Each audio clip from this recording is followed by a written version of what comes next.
Want to speak real English from your first lesson? Sign up for your free lifetime account at EnglishClass101.com. Hi everybody, my name is Alicia. Today I'm going to be talking about the verb to be. So in this lesson I'm going to talk about the use of the word to be, and I'm going to introduce a few example sentences as well as give some explanations about some questions that you guys have had about the different uses of the verb to be, specifically different conjugations of the verb to be. So let's get started. Okay. So the first point I want to mention about the verb to be is that be expresses a state or a condition. This is some point about the way a person is, or a characteristic, a feature of a person, an object, a situation. So we use be to talk about existence. Existence is like the base level of the verb, the base meaning of the verb. So maybe you've heard the very famous Shakespeare expression, the expression from the Shakespeare play Hamlet, to be or not to be. This is a very famous expression which uses the verb to be. But here, this famous speech comes from the character's kind of internal monologue, or the character's thoughts about whether to be alive, to exist, or not to be, to not exist, to be dead. So in this case, yes, we are using the verb, or the verb is used to mean existence, to mean alive or not alive. However, in modern English today, we use the verb to be in many cases, not referring to being alive or not alive, but we use it as a linking verb. So to be, and the negative form, is used to connect the subject to its other information. This is the purpose of a linking verb. We have a subject and some other information about the subject. We use the verb to be to link those two things together. So I've prepared a lot of examples and some conjugation review points that I hope can help show some of these, the ways we can use the verb to be as in modern American English. Let's take a look first at the present tense. So please remember that depending on the subject of the sentence, the conjugation of the verb to be is going to change. So if the subject of the present sentence is I, we'll use am. If the subject is he, she, or it, we'll use is. If the subject is you, we, or they, we use are. So please keep these in mind. Of course, the negative form, we add not after this. So I am not, he is not, you are not, for example. Let's look at a few simple examples here. The subject he, for he, I apply is, the conjugation is. He is my brother. So here is my subject, he, extra information, my brother, and is. This is my linking verb. It connects the information together. Another example, the neighbors are noisy. Please be careful. I've noticed that many people forget that they're actually using a plural when they talk about neighbors or parents, for example. This little s here, the neighbors, the people who live next to me, this is a plural subject. So we should apply the same rule we use for they. They are, in this case. The neighbors are noisy.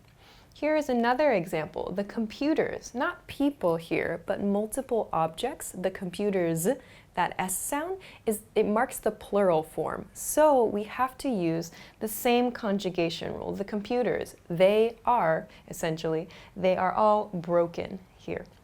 One more, you are not my friend. So here we have the subject you, and the negative, not my friend. You are not my friend. So in each of these, we are connecting the subject with some other information using a conjugated form of the verb be. Okay. I also want to mention the infinitive form, this to plus be. So I talked about to be a little bit here. To be meaning existence. We can use to be in modern English as well, so meaning there's no change to the verb. But we use it in a few situations referring to existence, referring to a situation. So let's take a look at a few examples. So here I have, I want her to be my boss. I want her to be my boss, meaning she is not my boss now, but in the future, I want her to be. I want her to be in the state of being my boss. I want her to become my boss. However, we don't say become. I want her to be my boss. So this is maybe a desire I want for a future situation where a person, her in this case, is desired to be, to exist in a condition as this person's boss. Okay, let's try another example. This is a very, very common example.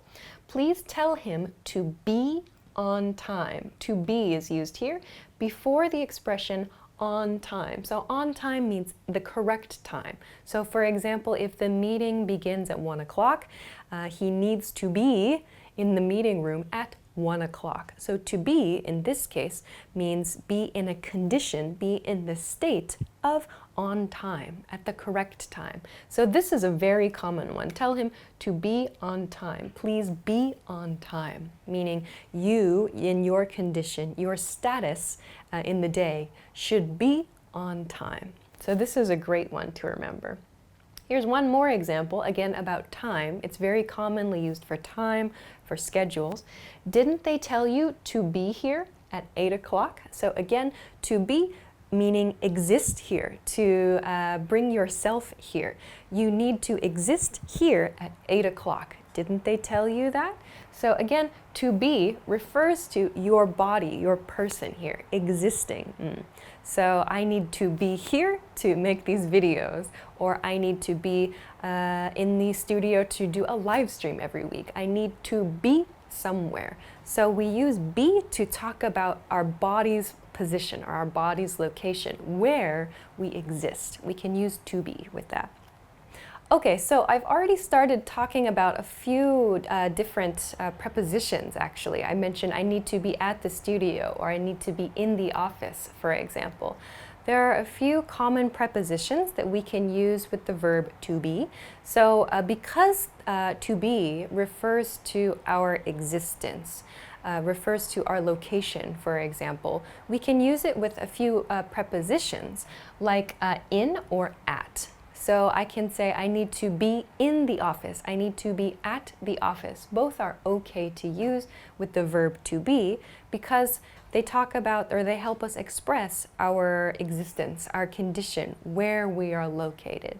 We can also use with to talk about people, like I want to be with my family this weekend, or I want to be with my husband or my wife later, or I want to be with my friends every day, for example. So we can use with along with the verb to be. So these are a couple of common prepositions you'll see with the verb to be and its various forms. Okay, so let's continue on to a couple different grammar points. Let's talk now about the past tense.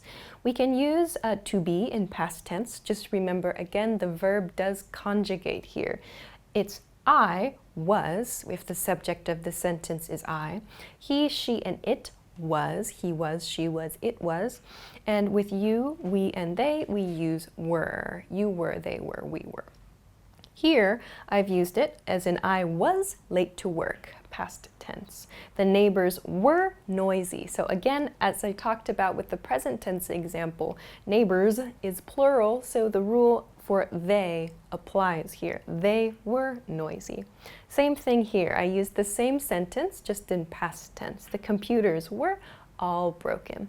One more, she wasn't very friendly, so a negative form. And please remember that you can use the contracted form. Instead of was not, we can use wasn't. It sounds a lot more natural. She wasn't very friendly. So please keep in mind the past tense forms as well, the past tense form and the negative forms too. All right, let's continue on to a couple different points. I want to talk about the continuous or the progressive form. A couple patterns. Some of you have sent in questions about the use of the word being in sentences like these. Like, what's the difference between including being and no being in an example sentence? So let's take a look at a couple examples. We use being in this progressive form to express a temporary state. So if you've watched any videos about the continuous form or the progressive form, you know we use it sometimes to talk about a temporary state, something that's not always true, but for now it is true. The same rule applies to being. So if we can imagine the blue line here is a present tense statement. Present tense, remember, is something that's always true. It's a general fact. The red line here is a temporary situation. So here I have past, present, now, and the future. So let's look at these two example sentences. My brother is annoying. My brother's not really annoying. My brother is annoying is a present tense sentence. So this is a general fact, for an example. A general fact, always true. My brother is annoying. I have an adjective here. My brother is annoying. However, in this sentence, my brother is being annoying right now. My brother is being annoying means in this point in time only, for this short period of time only, right now, my brother is being. He's in the condition. His status, his existence is annoying right now. If I said my brother is annoying right now, it's okay.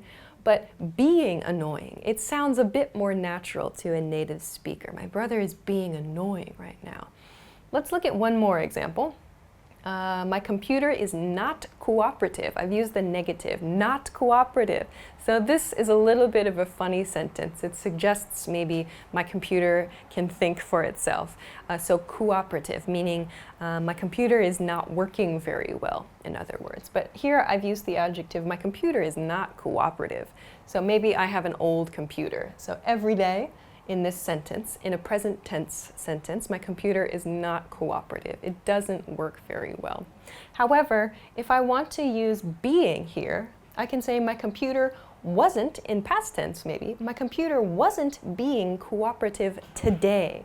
So in this sentence, we see today only. My computer was not being. My computer was not functioning. My computer was not existing in a cooperative state. Its condition was not cooperative for me in that day.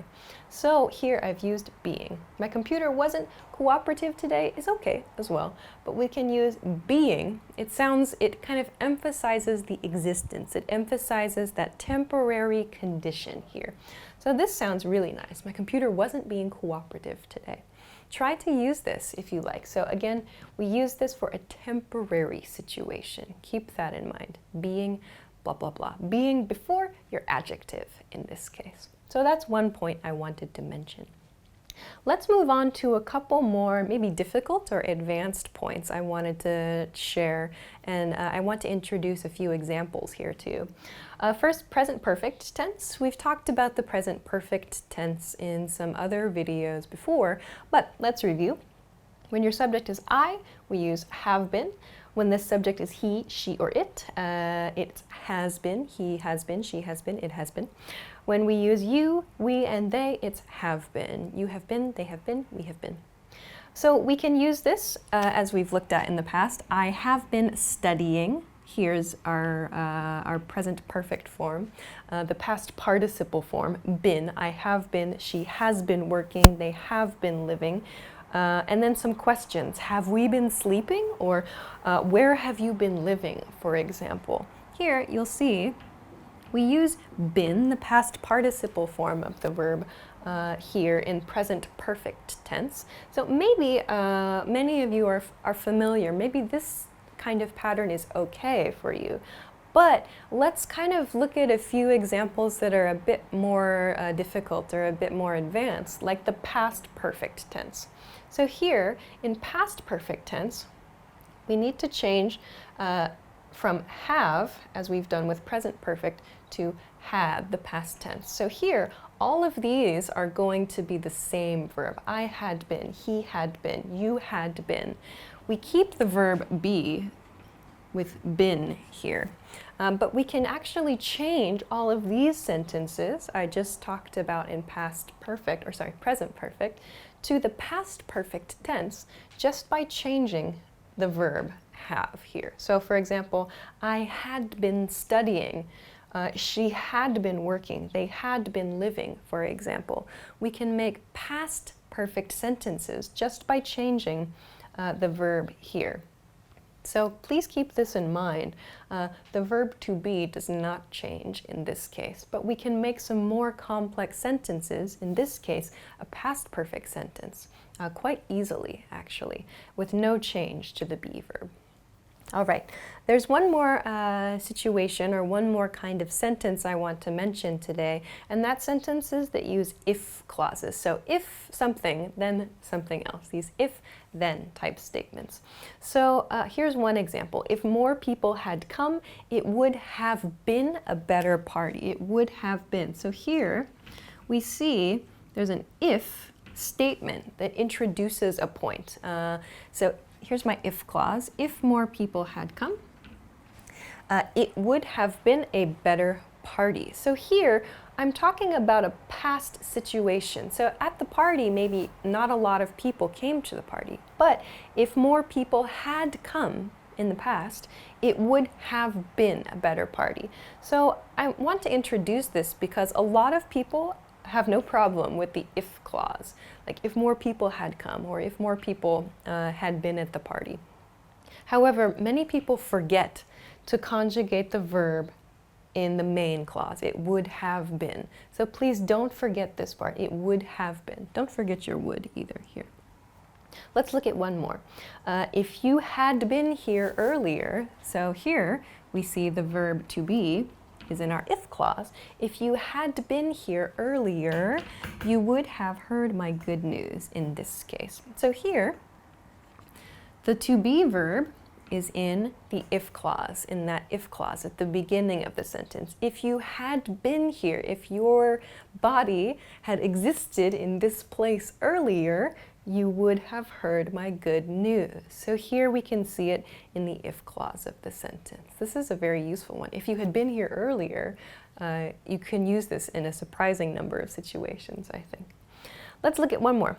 If we hadn't been at the beach today, so here I have a negative in the if clause. So hadn't been, if we hadn't been at the beach today, we wouldn't have seen whales, for example. So here I've made a kind of complex sentence with a negative. If we hadn't been at the beach, if our bodies had not been at the beach, if we had not existed at the beach today, we would not have seen whales. It would not have been possible to see whales. So you can use this in the positive and the negative to make some very complex sentences just about existence, about where you or where an object is, where your body is. So I know that to be can be a difficult verb to use, but think about the various ways we've talked about in this lesson to use the verb to be and try to make some interesting sentences. So there are a lot of different ways to use this verb, but keep in mind it's so useful as a linking verb. So we're connecting a subject to some key information about the subject, and we're talking about our existence with this verb. So give it a try. If you have any questions or if you want to just try an example sentence, leave it in a comment and we can check it out. If you liked this lesson, please make sure to give it a thumbs up and subscribe to the channel too. Thanks very much for watching. Check us out at EnglishClass101.com and we'll see you again soon for more good stuff. Bye! In this video, you'll learn 20 of the most common words and phrases in English. Hi everybody, my name is Alicia. Welcome to the 800 Core English Words and Phrases video series. This series will teach you the 800 most common words and phrases in English. But there's a twist. With each new lesson in this series, we'll include the previous lessons at the end. So after you've learned the new words and phrases, stick around and review what you learned in previous lessons. Reviewing is one of the most important parts of learning a language. You can also get the full list right now at EnglishClass101.com. Click the link in the description to access more example sentences, create your own flashcard deck, and to finally master English. Okay, let's get started. First is rose. Rose. Rose. A rose is a very common and very popular flower. It's very commonly associated with romance. It's given as a romantic gift or sometimes just as a friendly gift. I was given a white rose. I was given a white rose. I was given a white rose. Flower, flower, flower. A flower is a plant that has a generally very colorful and often good-smelling part. Many people like to pick flowers and give them as gifts to others. There are many types of flowers in the park. There are many types of flowers in the park. There are many types of flowers in the park. Lily, lily, lily. A lily is one type of flower. Generally, lilies are white. They might look very, very pure and have kind of a peaceful appearance about them. She bought some lilies on her way home. She bought some lilies on her way home. She bought some lilies on her way home. Sunflower, sunflower, sunflower. A sunflower is a very bright flower. It's generally yellow or orange, and many people think of sunflowers as being very cheerful. The field is full of sunflowers. The field is full of sunflowers. The field is full of sunflowers. Dandelion, dandelion, dandelion. A dandelion is a small, bright yellow flower. Lots of people think of this as kind of a nuisance, as a pest flower, because it's very, very easy for a dandelion to grow anywhere. Lots of people like to blow on dandelions and make wishes as they do. Dandelions are eaten in soups and salads in some places. Dandelions are eaten in soups and salads in some places. Dandelions are eaten in soups and salads in some places. Traveling, traveling, traveling. Traveling simply means moving from one place to another. When we talk about traveling, we sometimes are talking about traveling for business, going someplace for business, though we can also use it to talk about vacation for fun. Traveling requires a lot of preparation. Traveling requires a lot of preparation. Traveling requires a lot of preparation. Exercising, exercising, exercising. Exercising refers to moving the body, like running or jogging or doing yoga. We do some kind of physical motion to improve our health or to keep our body in good shape. The woman is exercising on the floor. The woman is exercising on the floor. The woman is exercising on the floor. Workout, workout, work out. So a workout refers to an exercise routine, like your exercise plan for a day or a session or a month, for example. A 30-minute workout every day can improve your health. A 30-minute workout every day can improve your health. A 30-minute workout every day can improve your health. Reading, reading, reading. Reading is the simple act of looking at words on a page and taking them into your mind. So reading is a very, very common hobby. Many people love reading, whether it's books or newspapers or magazines. I really like reading books. I really like reading books. I really like reading books. Playing cards. Playing cards. Playing cards. Playing cards, used as a noun, refers to what's called a deck of cards, where we have numbers from ace through 2 to 10 included, and then we have a jack, a queen, and a king. So a set of these is called playing cards. Those are called playing cards. When we use these to play a game, we use the expression to play cards. For example, we often play cards on a warm summer evening. We often play cards on a warm summer evening.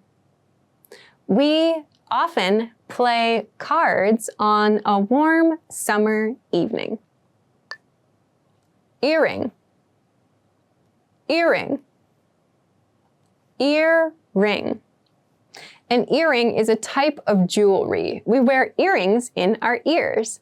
Many people have places for earrings at the base of their ears, though you can also wear them up at the top of the ear. A good way to remember earring is to break the word into two parts, ear and ring. This can help you to remember it's a ring, though not always in a ring shape, that goes in your ear. Big earrings are fashionable. Big earrings are fashionable. Big earrings are fashionable. Necklace. Necklace. Necklace. A necklace is another type of jewelry. We wear a necklace around our neck. So again, we can break this word into two parts to help us remember the word. Neck is the first part and lace is the second part. So today, although we don't usually wear lace around our neck as jewelry, it's still a type of decoration. So this can help us to connect the meaning with the word in our mind. How much is that diamond necklace? How much is that diamond necklace? How much is that diamond necklace? Ring. Ring. Ring. A ring is a type of jewelry that we wear on the finger. Men and women wear rings very, very commonly. The jeweler showed me a beautiful ring. The jeweler showed me a beautiful ring. The jeweler showed me a beautiful ring. Boxer shorts. Boxer shorts. Boxer shorts. Boxer shorts are a very common type of underwear. Typically, men wear them, but really anybody can wear them if they decide to. Boxer shorts are an undergarment for men. Boxer shorts are an undergarment for men. Boxer shorts are an undergarment for men. Skirt. Skirt. Skirt. A skirt is a type of clothing. We wear skirts from the waist down. They can be very short skirts or very long skirts. Many women like to wear skirts, but these days anyone can wear whatever they like. She is wearing a yellow skirt. She is wearing a yellow skirt. She is wearing a yellow skirt. Hamburger. Hamburger.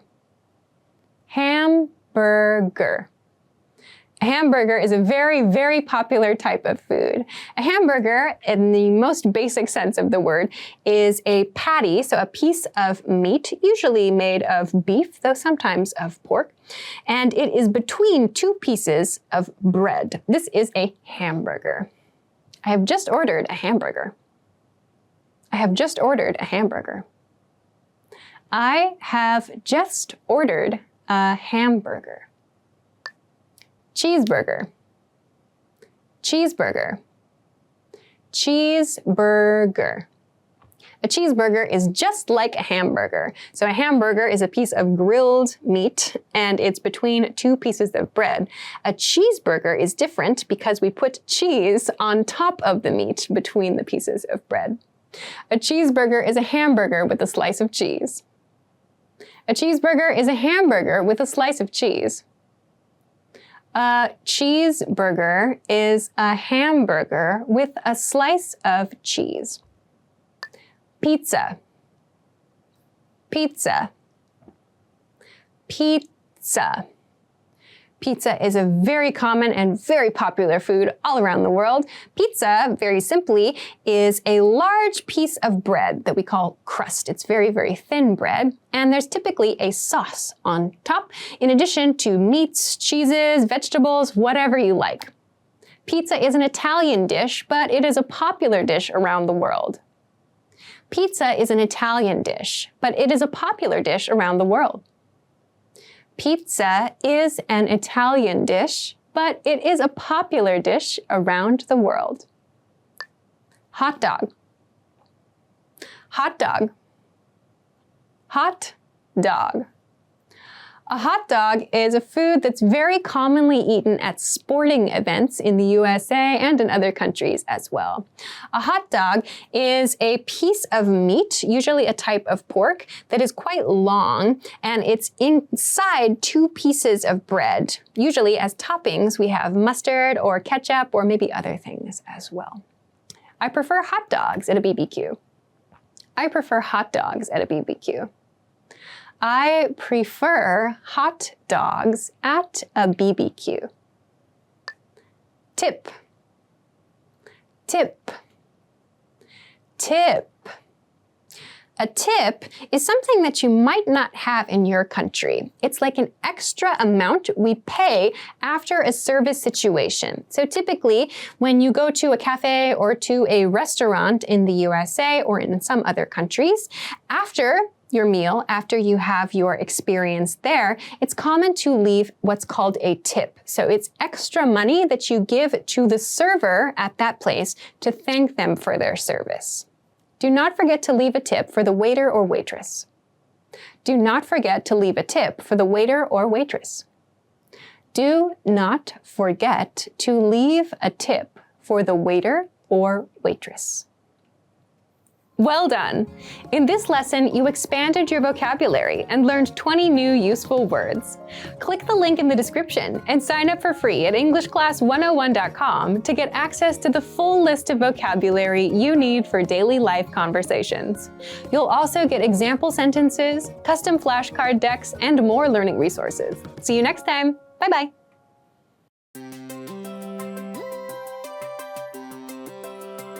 Hi everyone, I'm Alicia. Welcome to Conversational Phrases.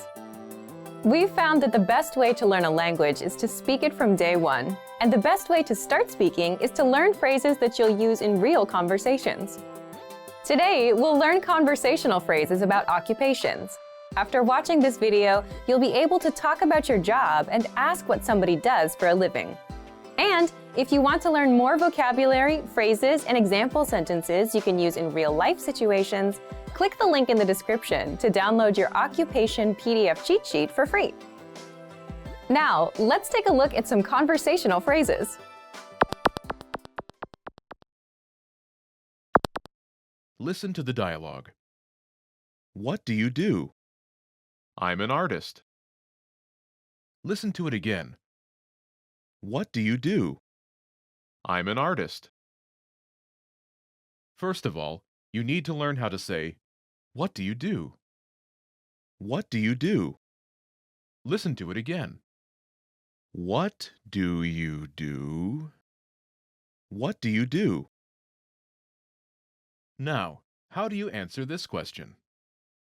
This is the pattern you'll need. I'm an, your occupation. I'm an, your occupation. For example, I'm an artist. I'm an artist. I'm an artist.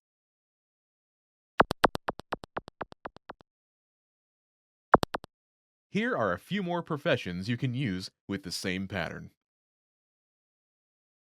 Police officer. Police officer.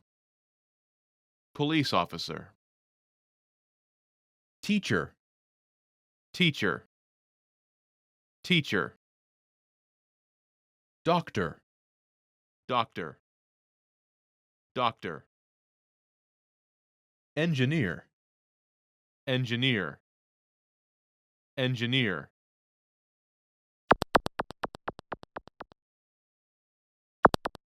Now, listen to some examples. What do you do? I'm a teacher. What do you do? I'm a doctor. What do you do? I am an engineer.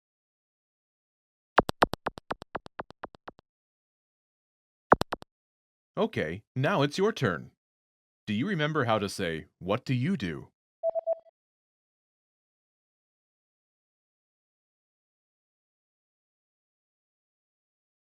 What do you do? Imagine you're a doctor. Do you remember how to say, "Doctor"? Doctor. Doctor.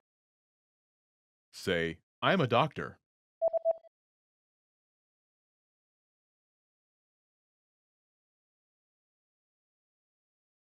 I'm a doctor. Now answer the question saying that you are a doctor. What do you do?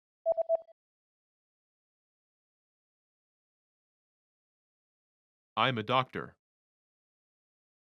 Now, imagine you're a teacher. Do you remember how to say teacher? Teacher. Teacher. Say, "I'm a teacher."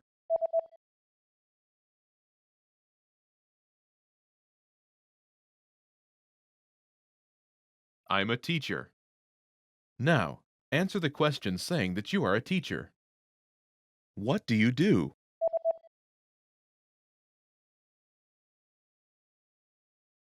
I'm a teacher. Now, imagine you're an engineer. Do you remember how to say engineer? Engineer. Engineer. Say, "I'm an engineer."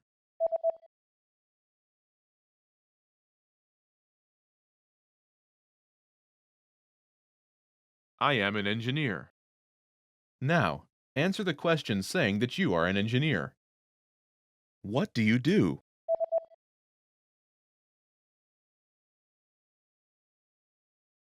I am an engineer. Well done! In this lesson, you learn new occupation-related vocabulary and phrases you can use in your everyday life. You are now able to talk about your job like a native speaker. Start by practicing in the comments below. Tell me about your job. Lastly, don't forget to click the link in the description and download your PDF cheat sheets. You'll get useful phrases you need for everyday life for free. See you in the next lesson. Bye!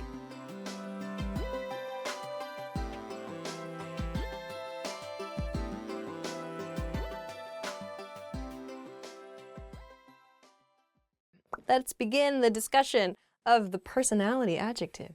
Hi everybody and welcome back to Top Words. My name is Alicia and in today's episode we're going to be talking about what adjective describes your personality best. So let's go. Charismatic. Someone who is charismatic is perhaps a good leader. People are drawn to them. People want to follow them, want to come to them. Charismatic doesn't necessarily mean that that person is a good person or a bad person, just that they are very good at drawing people to them. People tell me that I'm very charismatic. Boring. Boring means something that is not interesting. So hopefully nobody calls you boring. If you're a boring person, work on that. Let's talk about cardboard boxes. Reliable. Reliable. Someone who's reliable. Someone that you can trust. Or someone that always does what they say they're going to do. My best friend is very reliable. Humorous. Humorous. Humorous is just funny. There's a difference between funny and humorous and silly in terms of people. Anyway, this is how I would break it down. Silly is like appreciates just very kind of childish stuff or just enjoys laughing. Funny is like a slightly more grown up. Funny, I feel like silly can be part of funny. Silly can fit into funny. But funny is a little bit more grown up. Maybe you're like actual word jokes that are, you know, require a bit more knowledge or are a bit smarter. And then humorous. Humorous is like, I feel like it's a bit more pretentious. I hope that my friends think that I'm a very humorous person. The next word is energetic. Energetic means you have a lot of energy. I personally don't use it. If someone says, "What's your best friend like?" I wouldn't immediately think, "He's energetic." Like, I feel like that's a given somehow. And when I say that's a given, it means it's an already understood idea. I would use energetic for something you would not expect to be energetic. My grandmother is very energetic. She hikes mountains even though she's 80 something. Lazy. Yeah, you don't want to be called lazy generally. It means that maybe you're not hardworking, you don't take care of yourself, or you don't take care of your responsibilities. Generally, lazy is not seen as a good thing, unless you use it in an expression like today is a lazy Sunday. One of my coworkers is really lazy. He never has his stuff done on time. Extroverted. Extroverted. It begins with that prefix extro, like ex meaning outside, so like extra, more information. So an extroverted person is a very outgoing person. They like talking to people. They want to go out and do all the things and be social and go, yeah, I like being extroverted on this program. Introverted. The opposite of extroverted is introverted. Introverted inside, something interior. They want to not go talk to people all the time. Or maybe they just have a different way of expressing their social skills. In reality, I'm a rather introverted person. The next word is indecisive. Indecisive. Indecisive people drive me crazy. This word means someone who is bad at making decisions. I have a friend who's very indecisive. She can't ever make up her mind. I have to do it for her. Easygoing. Easygoing. Easygoing is a good thing to be, generally, in my opinion. Easygoing means you're relaxed. You'll just do whatever. You're happy to just hang out. If someone makes a suggestion, you're cool with that. All right, fine. That's great for me. I'll do whatever. My best friend is very easygoing. He's cool to do anything. The next word is naive. Naive. So someone that doesn't have a lot of experience in a topic or even life experience could be considered naive. You don't want to be called naive. The suggestion with naive is that it's easy to take advantage of you. Maybe you could be easily molded, or your experience can easily be changed by someone else. So generally, naive is not a good thing. You don't want to be naive. My friend was very naive and got in trouble with a bad business deal. The next word is artistic. Yeah, artistic is a good word, similar to creative, perhaps. Artistic is someone who enjoys art or enjoys creating things. So it's not limited to, just art, like paintings, doing paintings or sculptures or something like that. Any kind of creative endeavor, any kind of creative work, I feel you could use the word artistic for. My aunt is very artistic. She can draw very well. Enthusiastic. Enthusiastic. This is similar to energetic, but it just means you're excited about things. You're enthusiastic about something, usually. Sports fans are very enthusiastic about their favorite team. Friendly. Friendly. I hope that you are a friendly person. Is someone maybe that it feels easy for you to talk to. Someone that's chill. Someone that's probably outgoing, maybe a bit extroverted, is a friendly person. I went to an event on Saturday and everybody there was very friendly. It was a fun time. How would I describe my personality? God, it depends on the day, man. The one that I use lately is scatterbrained, but that has a very negative connotation about it. Scatterbrained, if you break down the words scatter and brain, scatter means like to spread something randomly, and brain meaning inside your brain. I have so many different things going on that like I'm thinking about like this job and this project and that project, and I have to do this, and oh my god, my laundry's not done yet, and what am I gonna make for dinner tomorrow? Oh my god, I have to go running later tonight. What am I gonna do? How many cups of coffee have I had? This is what's going on in my head. Those are 15 words that you can use to talk about your personality or to talk about someone else's personality. So you can try and use one of these words to describe your personality. Leave us a comment below and you can test it out. If there's a different word that you are interested in using to describe your personality or another person's personality, let us know about it. Thanks very much for watching this episode of Top Words, and we will see you again soon. Bye!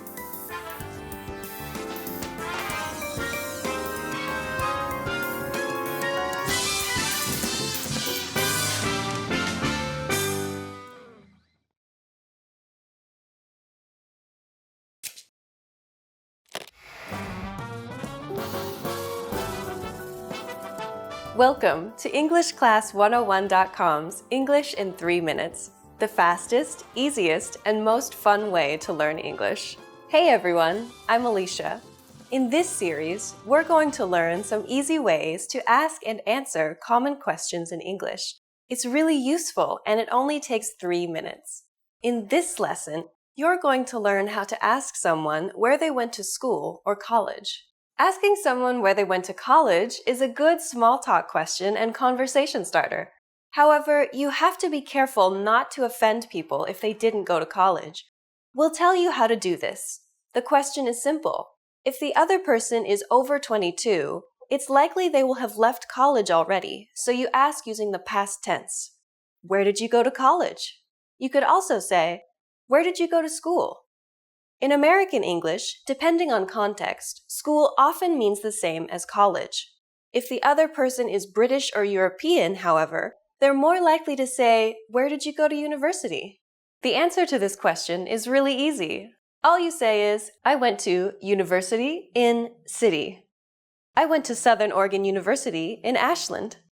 If the name of the city or town is part of the university's name, like Tokyo University or Oxford University, you can add the name of the country instead. I went to Tokyo University in Japan. Once you've heard the other person's answer, it's polite to make some kind of comment. For example, wow, that's a really famous university. Or just, oh, really? Sometimes, when you ask, where did you go to college? The other person might reply, I didn't go to college. In this situation, you should be careful how you reply so as not to appear rude. It's polite to not act surprised, but instead make a positive comment like, oh, really? Or ask a question like, did you go straight into a job? Now it's time for Alicia's advice. A good follow-up question to keep the conversation going is to ask the other person, what did you study? Or what was your major? This gives them an opportunity to talk about something they're interested in. In the next lesson, you'll learn how to ask another basic question about the other person, which often features in first-time conversations between native speakers. That's, do you have any brothers or sisters? See you next time!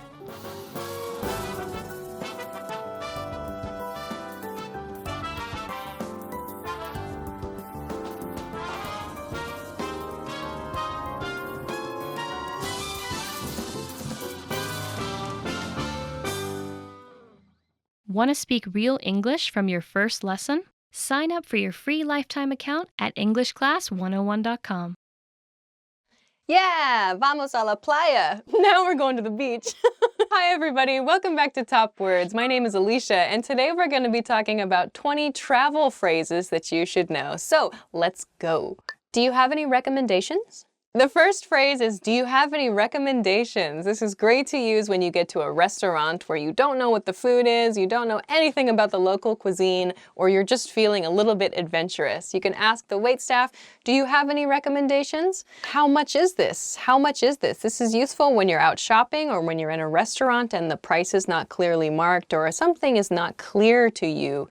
So you can ask, how much is this? Usually when you point to something, I would recommend like pointing to the menu or pointing to an item. How much is this? I'd like this. You can point to something and say, I'd like this. If you want to say, I'd like one, for example, I don't know, you're getting beer. I'd like one of these. If, however, you're in a situation where you can't point, you can say, I'd like 10 of the blah, blah, blah. I'd like 10 of the blue t-shirts, please. Can I try this on? Is useful when you're shopping for clothes. So you find something that you'd like to try, just ask the staff, can I try this on? You can just say, I want to try this on, if you like. Do you speak English? You might get asked this phrase. So you should say, if you're watching this video, you should probably say yes, or you can say yes, a little, if you're not feeling very confident. If you're watching this video and you're understanding this part and you say no, then that's a little strange. So, I have a reservation. Usually the staff will greet you and you can say, I have a reservation. Hello, I have a reservation. It's at 7 o'clock. The name is Alicia.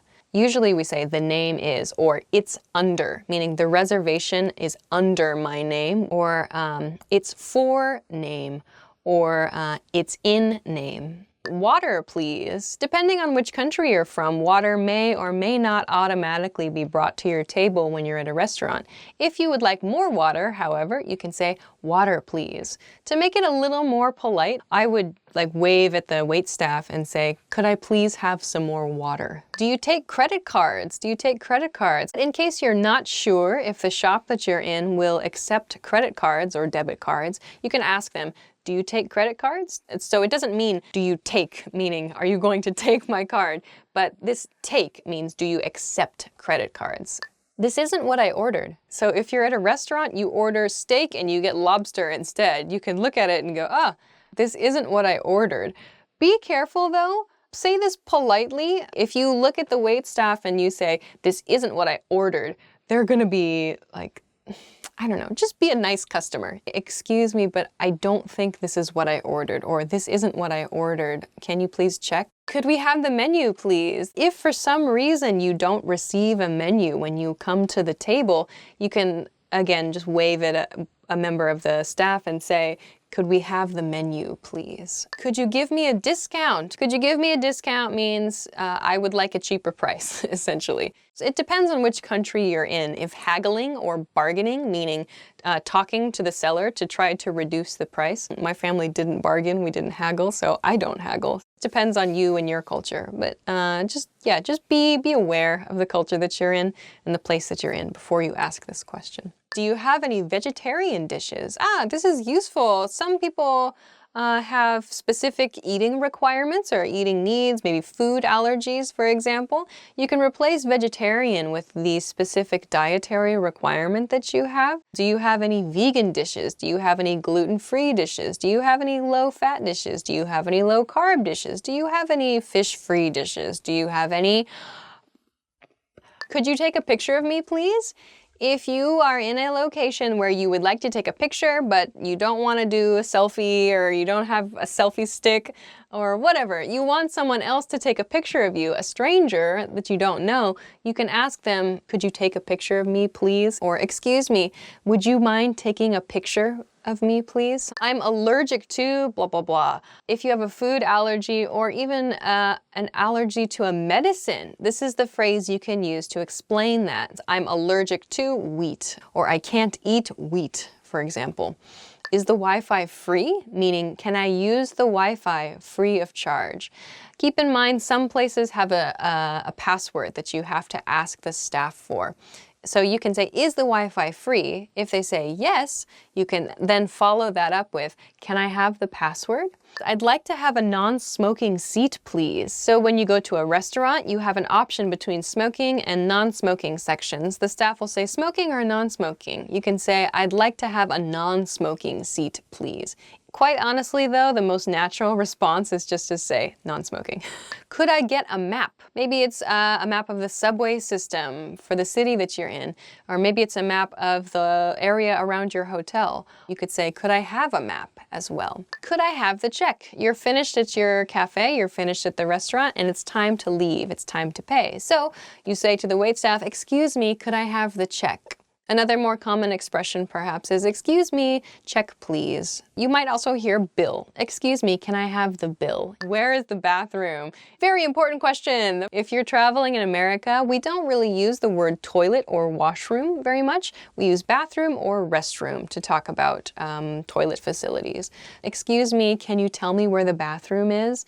Or excuse me, I'm looking for the bathroom, or I'm looking for the restroom. Is this the train for blah, blah, blah? Or is this the train that goes to blah, blah, blah?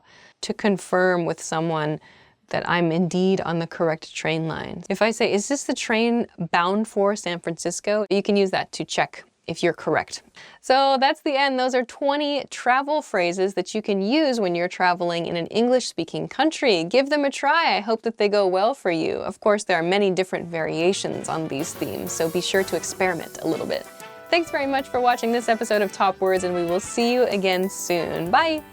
The things that I do before I travel to a country where I cannot speak the language, I actually learned numbers. Okay, fin.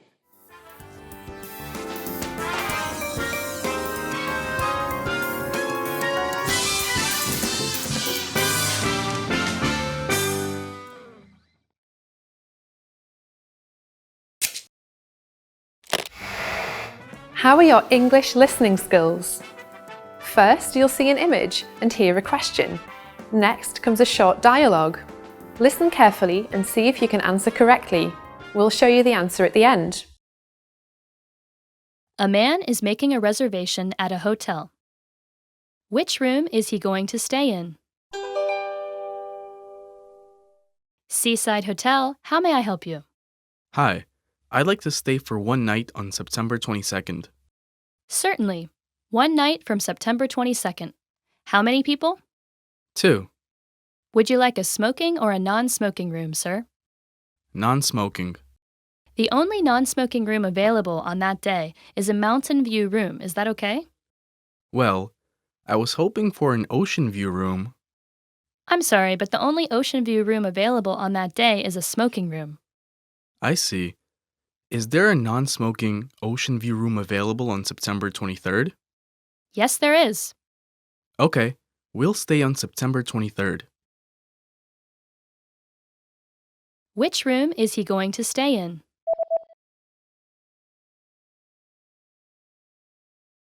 A man is making a reservation at a hotel. Which room is he going to stay in? Seaside Hotel, how may I help you? Hi, I'd like to stay for one night on September 22nd. Certainly. One night from September 22nd. How many people? 2. Would you like a smoking or a non-smoking room, sir? Non-smoking. The only non-smoking room available on that day is a mountain view room. Is that okay? Well, I was hoping for an ocean view room. I'm sorry, but the only ocean view room available on that day is a smoking room. I see. Is there a non-smoking ocean view room available on September 23rd? Yes, there is. Okay, we'll stay on September 23rd. Did you get it right? I hope you learned something from this quiz. Let us know if you have any questions. See you next time.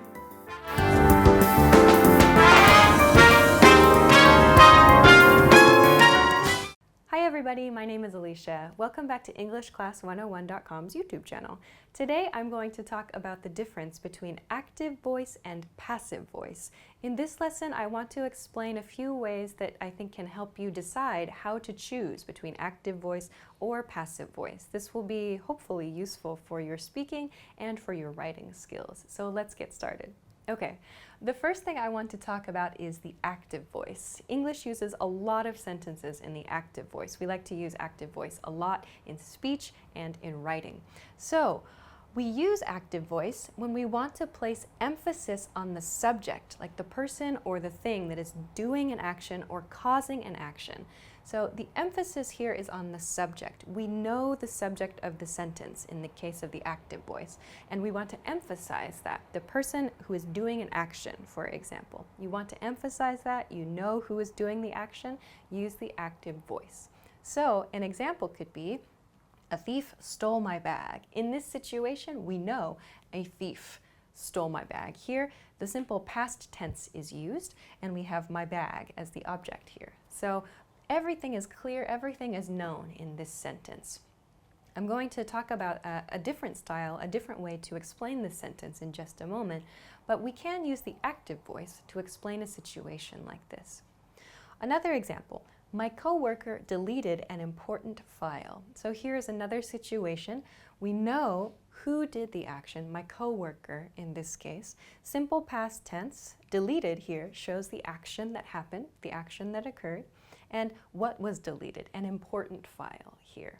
So again, I'm going to talk about a different way to explain this sentence in just a moment.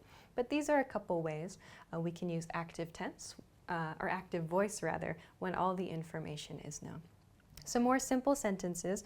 I ate dinner. Again, the subject, the verb, and what was being eaten here in this case.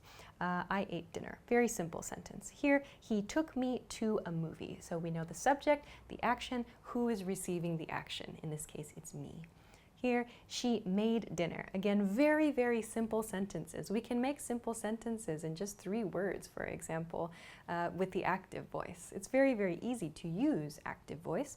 We just need to know the subject, what they did, and who received the effect, or who that action occurred to put it in a strange way. So we can use active voice to explain a lot of things in a very, very short way, but sometimes active voice is maybe not the best choice. So let's take a look at passive voice and see if we can compare a few things here.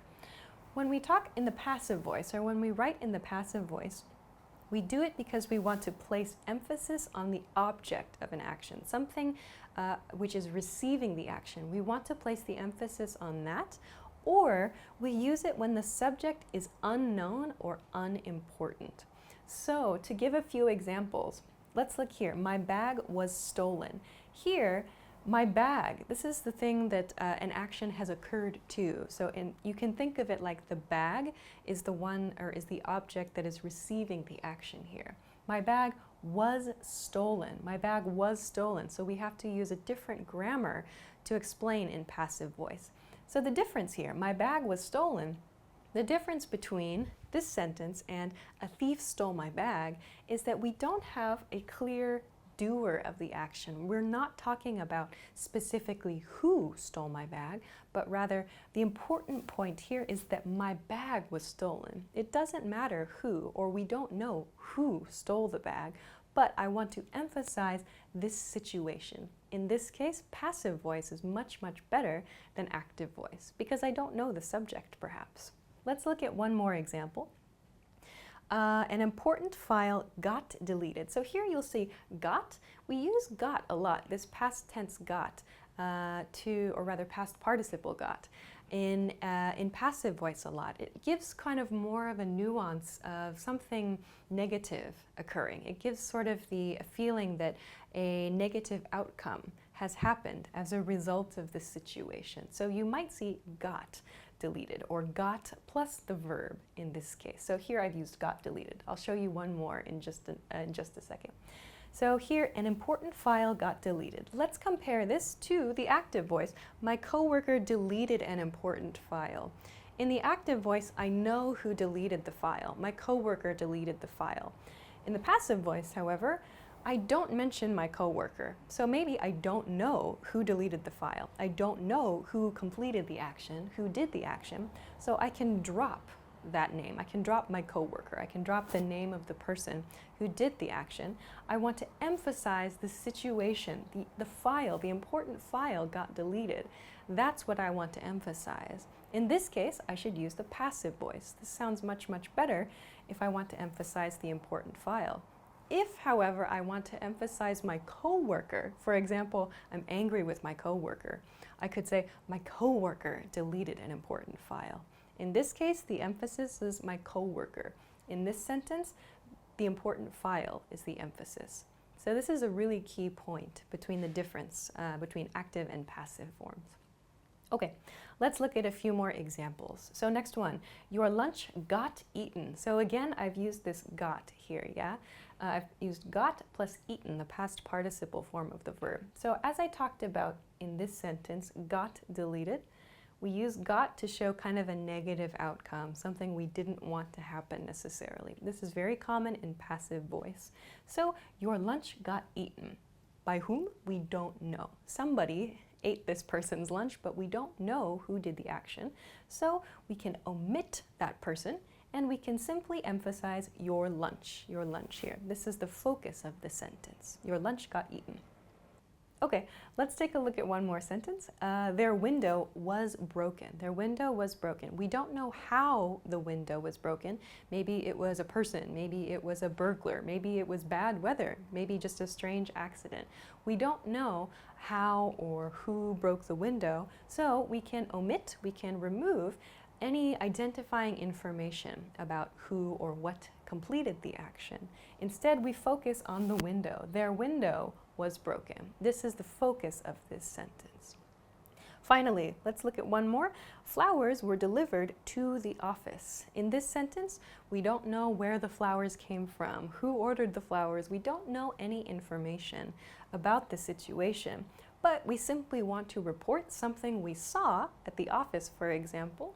We can use the passive tense to do that. Flowers were delivered to the office.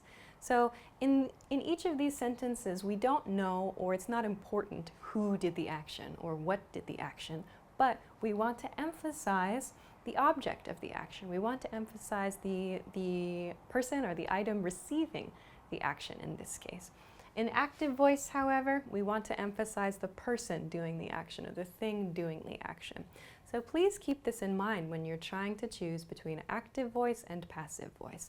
If it's a known subject, or if you want to emphasize that subject more strongly than the item receiving that action, use the active voice. If you don't know the subject, or if you want to emphasize the object of the action, use the passive voice.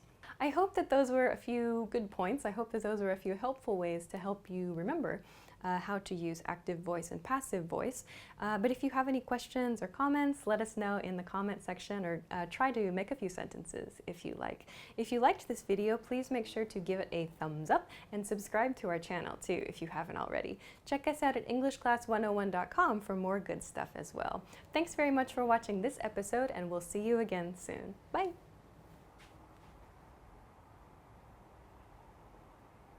In this video, you'll learn 20 of the most common words and phrases in English. Hi everybody, my name is Alicia. Welcome to the 800 Core English Words and Phrases video series. This series will teach you the 800 most common words and phrases in English. But there's a twist. With each new lesson in this series, we'll include the previous lessons at the end. So after you've learned the new words and phrases, stick around and review what you learned in previous lessons. Reviewing is one of the most important parts of learning a language. You can also get the full list right now at EnglishClass101.com. Click the link in the description to access more example sentences, create your own flashcard deck, and finally master English. Okay, let's get started. First is hand. Hand. Hand. So your hand, it's a part of your body. This part of your body is your hand. Left hand. Left hand.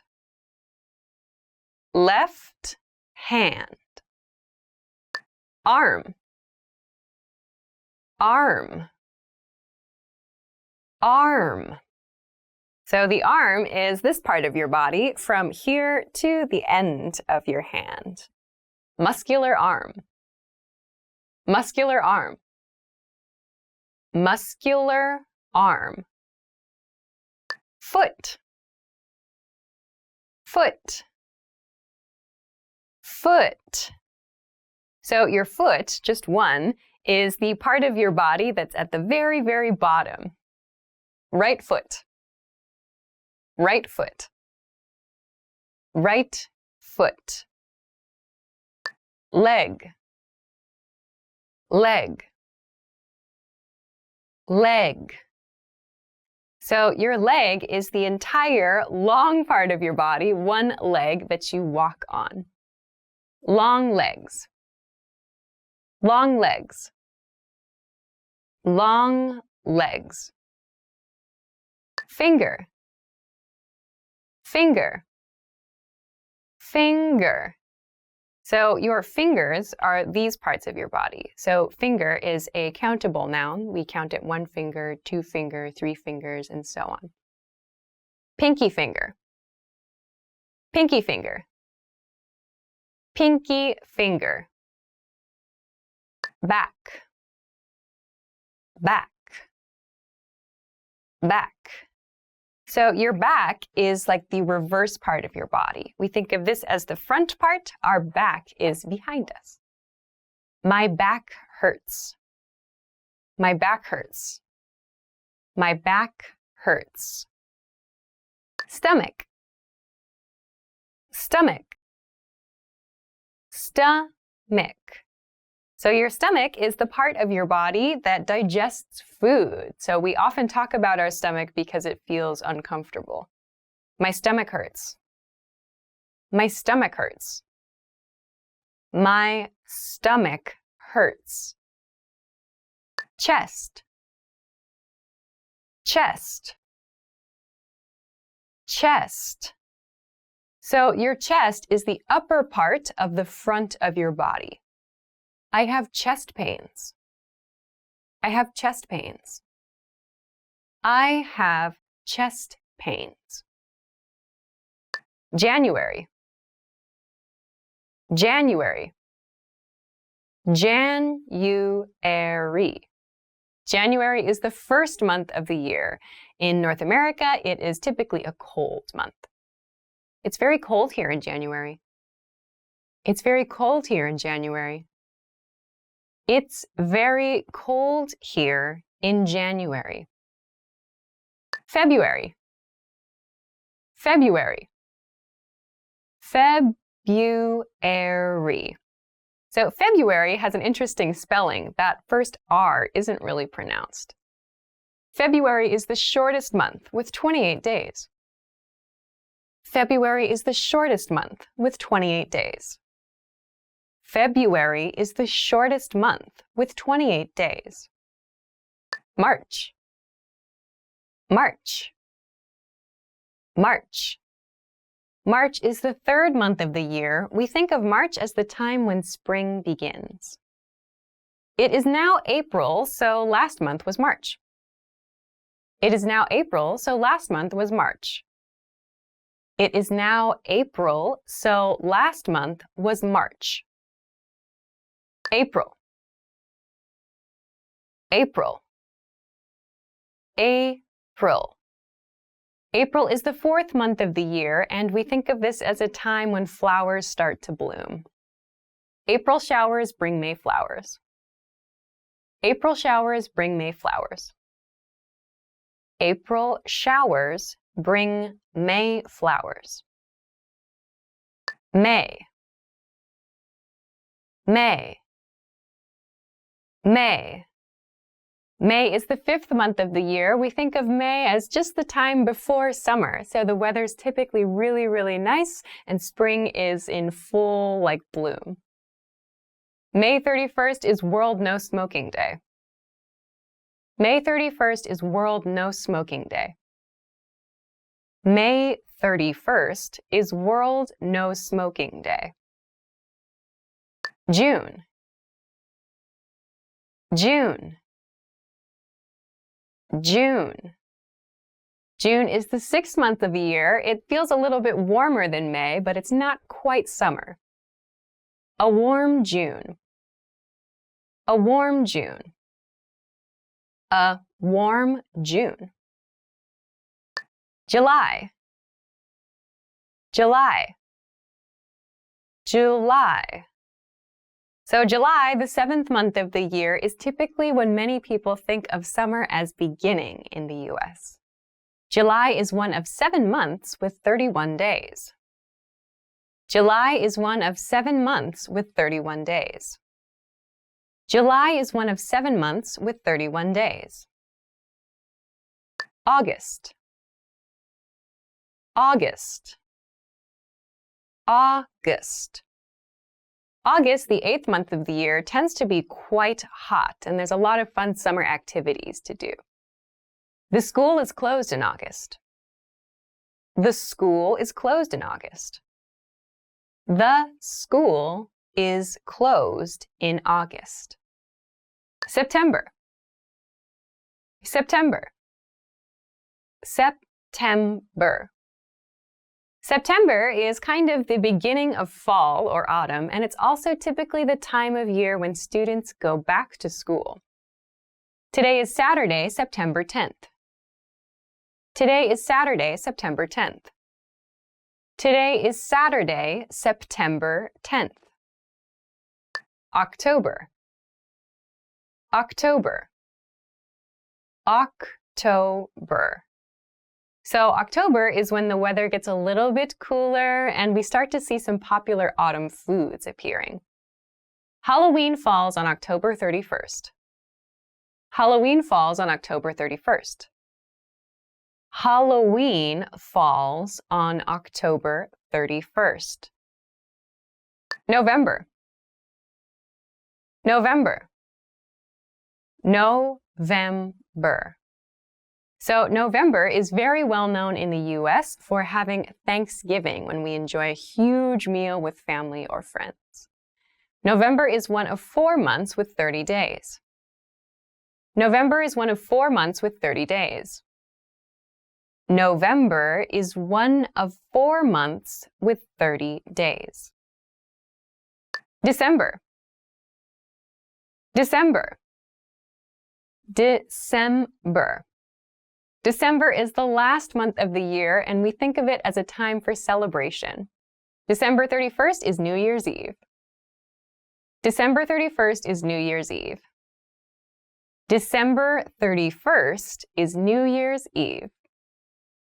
Well done! In this lesson, you expanded your vocabulary and learned 20 new useful words. Click the link in the description and sign up for free at EnglishClass101.com to get access to the full list of vocabulary you'll need for daily life conversations. You'll also get example sentences, custom flashcard decks, and more learning resources. See you next time. Bye-bye. In this video, you'll learn 20 of the most common words and phrases in English. Hi everybody, my name is Alicia. Welcome to the 800 Core English Words and Phrases video series. This series will teach you the 800 most common words and phrases in English. But there's a twist. With each new lesson in this series, we'll include the previous lessons at the end. So after you've learned the new words and phrases, stick around and review what you learned in previous lessons. Reviewing is one of the most important parts of learning a language. You can also get the full list right now at EnglishClass101.com. Click the link in the description to access more example sentences, create your own flashcard deck, and finally master English. Okay, let's get started. First is shirt. Shirt. Shirt. So a shirt is a piece of clothing that we wear on the top part of our body. There are 10 shirts in the closet. There are 10 shirts in the closet. There are 10 shirts in the closet. Pants. Pants. Pants. So pants, that's a piece of clothing that we wear on the lower part of our body. It covers our legs. Your pants are bigger than mine. Your pants are bigger than mine. Your pants are bigger than mine. Dress. Dress. Dress. So a dress is something that's worn over the entire body. It usually covers from the shoulders to around the knee area, but it can go further. I regret not buying that dress. I regret not buying that dress. I regret not buying that dress. Say. Say. Say. We use say for simple reports of speech. I was just going to say that. I was just going to say that. I was just going to say that. Call.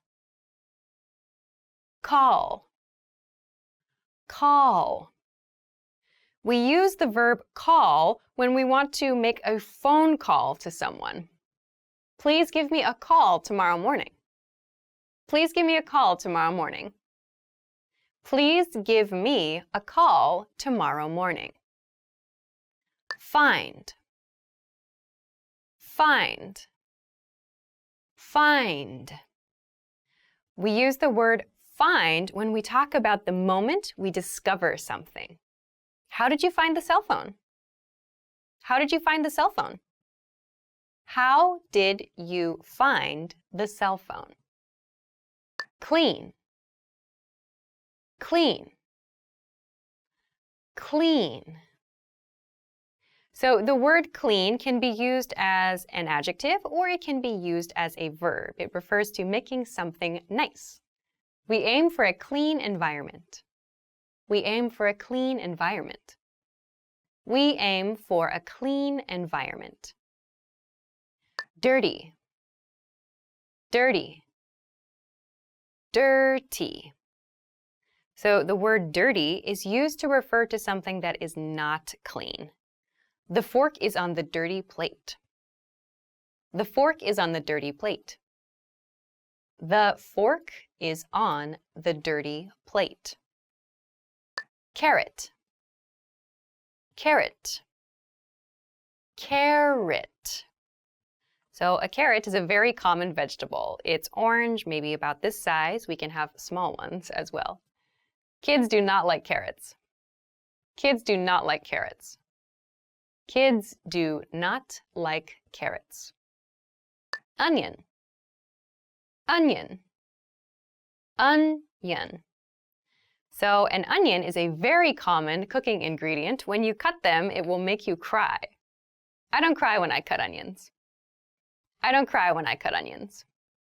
I don't cry when I cut onions. Lettuce. Lettuce. Lettuce. So lettuce is very commonly used in salads. It's a leafy green vegetable. My salad only has lettuce and tomato. My salad only has lettuce and tomato. My salad only has lettuce and tomato. Sheep. Sheep. Sheep. So a sheep is a kind of farm animal. We get lots of things from them, such as milk and wool as well. The sheep is eating the green grass. The sheep is eating the green grass. The sheep is eating the green grass. Rabbit. Rabbit. Rabbit. So a rabbit is a very small, cute animal that's known for hopping around. Your rabbit is very cute. Your rabbit is very cute. Your rabbit is very cute. Seal. Seal. Seal. So a seal is an ocean animal. They can be big or a little small. They kind of look like dogs sometimes in the ocean. Seals live in the coldest areas. Seals live in the coldest areas. Seals live in the coldest areas. Cloud. Cloud. Cloud. So clouds are those usually white or gray, kind of fluffy things we see in the sky. I can't see any clouds today. I can't see any clouds today. I can't see any clouds today. Sunny. Sunny. Sunny. Sunny is the word that we use to talk about a day with lots of sunshine. I often go on a picnic on a sunny day. I often go on a picnic on a sunny day. I often go on a picnic on a sunny day. Rainy. Rainy. Rainy. Rainy is used to talk about weather, so we use it for days when water is falling from the sky. It'll be rainy this Saturday. It'll be rainy this Saturday. It will be rainy this Saturday. Baby. Baby. Baby. Baby is the word we use to describe a very small creature. We can use it for humans and we can use it for animals. The baby sleeps on the blanket. The baby sleeps on the blanket. The baby sleeps on the blanket. Girl. Girl. Girl. So a girl is someone who is born as a female. The girl washes her face. The girl washes her face. The girl washes her face. Boy. Boy. Boy. The word boy refers to someone who is born as a male. The boy fell down from the tree. The boy fell down from the tree. The boy fell down from the tree. Well done! In this lesson, you expanded your vocabulary and learned 20 new useful words. Click the link in the description and sign up for free at EnglishClass101.com to get access to the full list of vocabulary you'll need for daily life conversations. You'll also get example sentences, custom flashcard decks, and more learning resources. See you next time. Bye-bye! In this video, you'll learn 20 of the most common words and phrases in English. Hi everybody, my name is Alicia. Welcome to the 800 Core English Words and Phrases video series. This series will teach you the 800 most common words and phrases in English. But there's a twist. With each new lesson in this series, we'll include the previous lessons at the end. So, after you've learned the new words and phrases, stick around and review what you learned in previous lessons. Reviewing is one of the most important parts of learning a language. You can also get the full list right now at EnglishClass101.com. Click the link in the description to access more example sentences, create your own flashcard deck, and finally master English. Okay, let's get started. First is headache. Headache. Headache. A headache is a pain in your head. So when we say, I have a headache, it refers to a pain that's specifically maybe around this area, or for many people, perhaps in the back of the head. My headache is getting worse. My headache is getting worse. My headache is getting worse. Diarrhea. Diarrhea. Diarrhea. Diarrhea is a very, very unpleasant condition where your body has trouble processing food and drinks correctly. Maybe you have a germ, or maybe you ate something that was not good for your stomach, and so you have to use the bathroom a lot, or the way that your body produces waste changes a bit. This medicine will stop the diarrhea. This medicine will stop the diarrhea. This medicine will stop the diarrhea. Symptom. Symptom. Symptom. So a symptom is something that you notice that gives you a clue about your sickness. So common symptoms are like fever, or a runny nose, or a sore throat. These are like the parts of an illness. What are your symptoms? What are your symptoms? What are your symptoms? Stomachache. Stomachache. Stomachache. So a stomachache refers to, again, an unpleasant feeling in the body, maybe because you ate something bad or maybe because of an illness. But a stomach ache refers to the pain in your body. The earlier word that we talked about that also refers to a pain or an unpleasant feeling in the stomach refers to the waste the body produces. This one is very, very common, especially among kids, stomach aches. Yesterday, I had a bad stomach ache. Yesterday, I had a bad stomachache. Yesterday, I had a bad stomachache. Clean. Clean. Clean. So clean can be used as both an adjective and as a verb. When we use it as a verb, it means to make something tidy, or to organize something, or to sanitize something. As in, did you clean your room? Did you clean your room? Did you clean your room? Dry. Dry. Dry. So dry can be used as a verb and as an adjective. When we use it as a verb, it can mean to remove the moisture from something, like when you dry your hair. It can also mean to leave something alone and allow the moisture to leave that thing. For example, I'm waiting for the paint to dry. I'm waiting for the paint to dry. I'm waiting for the paint to dry. Dust. Dust. Dust. Dust can be used as both a noun and a verb. When we use dust as a noun, it refers to the very, very small pieces of dirt that we find usually in the corners of our homes, or maybe we find it on tops of shelves and so on. I am allergic to dust. I am allergic to dust. I am allergic to dust. Vacuum. Vacuum. Vacuum. Vacuum is both a noun and a verb. When we use vacuum as a verb, it means to use a vacuum cleaner, so a machinery specifically for picking up dust to clean our house.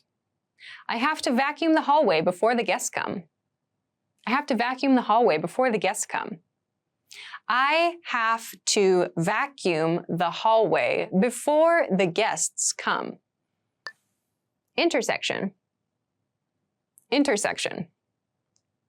Intersection. So an intersection refers to a place where two roads meet, the two roads cross. We talk about the middle point of those roads as the intersection. There is traffic in the intersection. There is traffic in the intersection. There is traffic in the intersection. Highway. Highway. Highway. A highway is a road that sometimes is actually higher than other roads, though not always. Sometimes it's at a regular level. But a highway is generally a place where cars can travel very quickly. Highways are generally outside of cities or they're above cities. Traffic conditions on the highway are normal this morning. Traffic conditions on the highway are normal this morning. Traffic conditions on the highway are normal this morning. Road. Road. Road. So road is a very general word that we can apply to many different situations. A highway is a type of road. You can imagine a path in the park is kind of like a small road. Your everyday city streets we can call roads as well. So basically anything that you use to travel, usually with a car or maybe with a bicycle, is something we can call a road. There is ice on the road. There is ice on the road. There is ice on the road. Street. Street. Street. So we use streets as a way to organize our cities. So we often use street and road interchangeably. So we tend to use street when we're talking maybe about cities or in neighborhood situations. Let's cross the street. Let's cross the street. Let's cross the street. Interesting. Interesting. Interesting. Interesting is an adjective. We use interesting to describe something that we find cool or something that sparks our curiosity, something that is exciting to us. The title of the book seemed interesting. The title of the book seemed interesting. The title of the book seemed interesting. Mean. Mean. Mean. We use the word mean to describe someone who is unkind. Someone who is mean is not nice to other people. Some people are just mean and don't want others to be happy. Some people are just mean and don't want others to be happy. Some people are just mean and don't want others to be happy. Bored. Bored. Bored. So bored is used to talk about your own feelings. When there's nothing to do or you don't feel excited or you don't feel interested in something, you can describe that feeling with bored. Remember, when you want to talk about something outside you that doesn't cause you to feel interested, you describe that thing as boring. Your emotions, bored. I'm bored. I'm bored. I'm bored. 700. 700. 700. When you're counting numbers by hundreds, just put the base number before 100. In this case, 7 plus 100 makes 700. This statue is 700 years old. This statue is 700 years old. This statue is 700 years old. 800. 800. 800. So just like the last example, 800 refers to 8 hundredths of something. The field is 800 hectares. The field is 800 hectares. The field is 800 hectares. 200. 200. 200. So again, when you're counting by hundreds, simply put the number before the word hundred. So 200 refers to 2/100ths of something. We have over 200 books here. We have over 200 books here. We have over 200 books here. 300. 300. 300. Again, the latest example, 3 plus 100 refers to 3/100ths of something.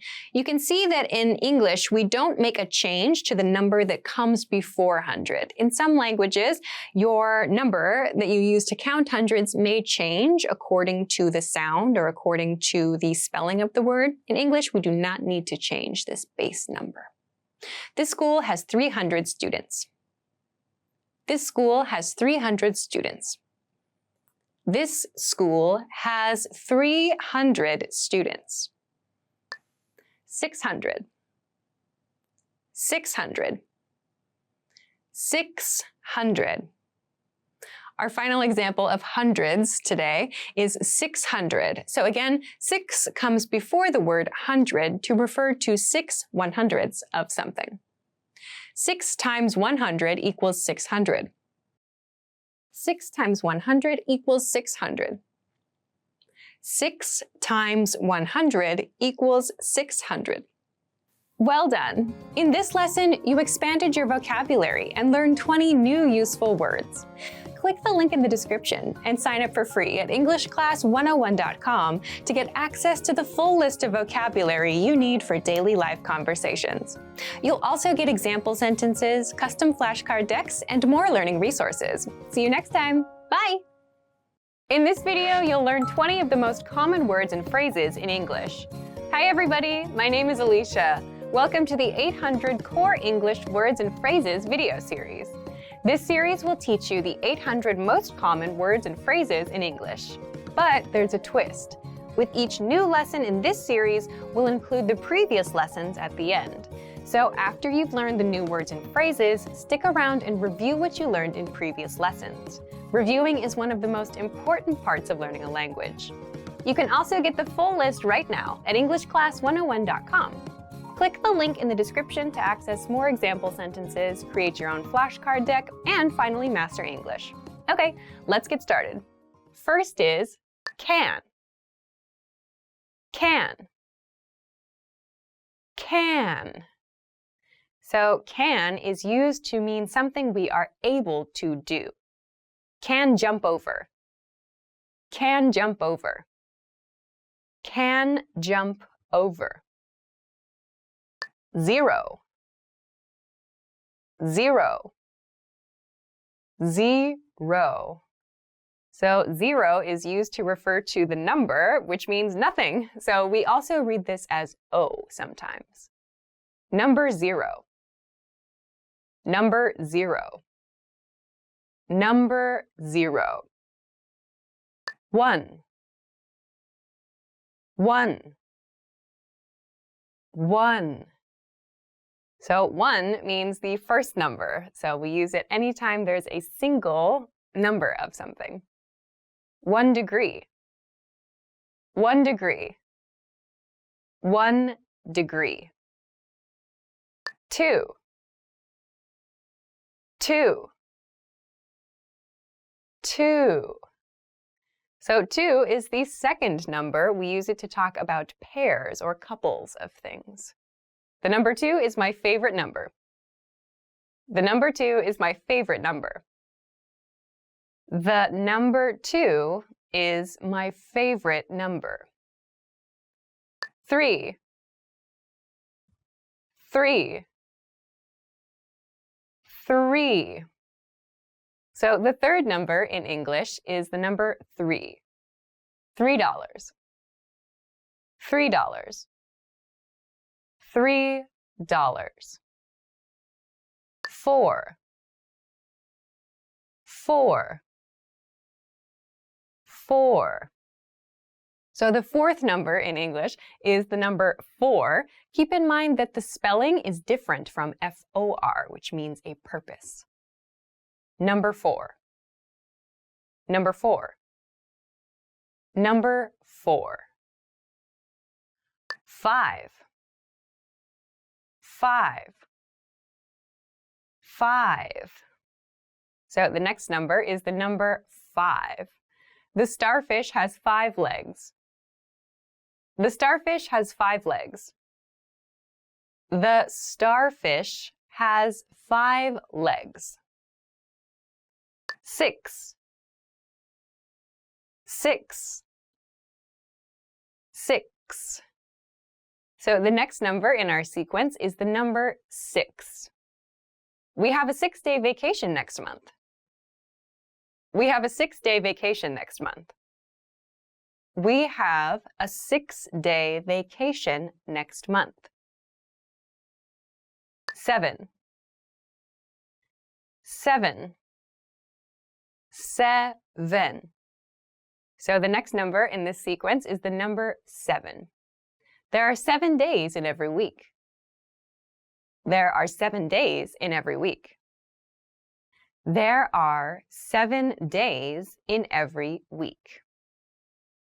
8. 8. 8. So the next number is the number 8. This has an interesting spelling. It's pronounced 8. 8 is a lucky number. 8 is a lucky number. 8 is a lucky number. 9. 9. 9. So the next number in this series is the number 9. 9 floors. 9 floors.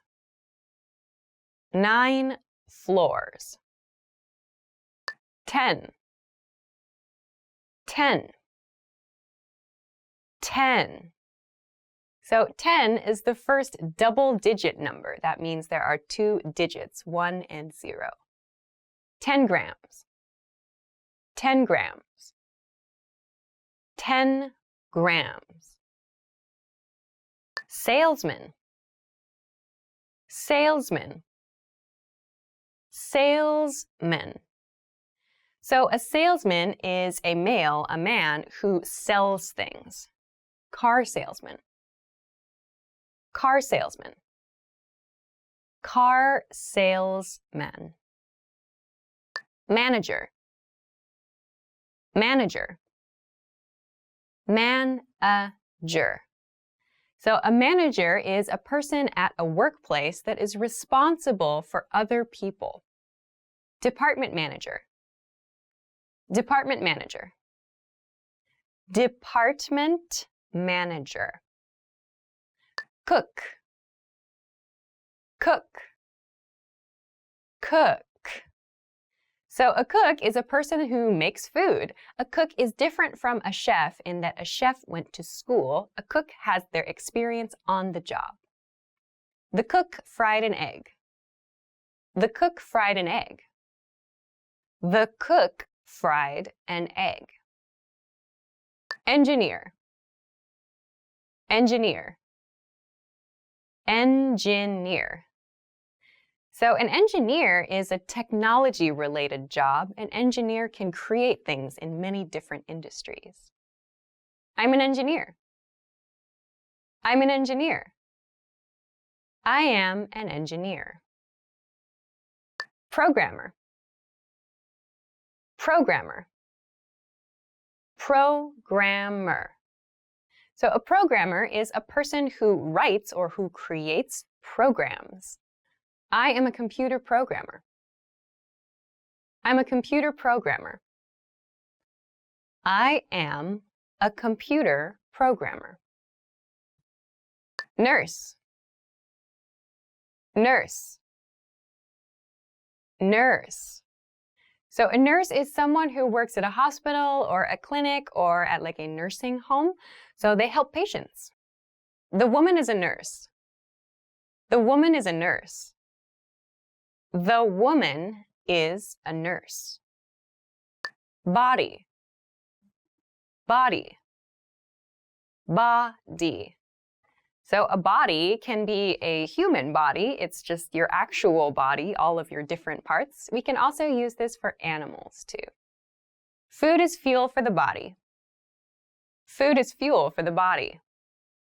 Food is fuel for the body. Head. Head. Head. So head refers to this part of your body, the very top part of your body. Head injuries are very dangerous. Head injuries are very dangerous.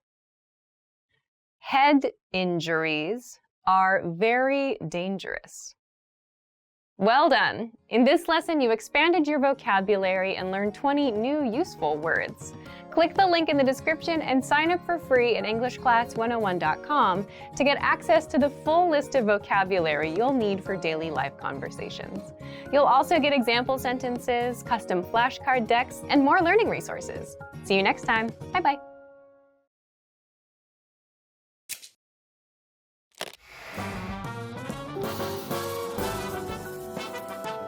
Hey everyone, I'm Alicia. Halloween is a time for celebration in the USA. It's become the second most popular holiday in the nation over the years. Halloween is known for its oftentimes scary costumes, elaborate parties and events, horror film festivals, and its many Gothic trappings.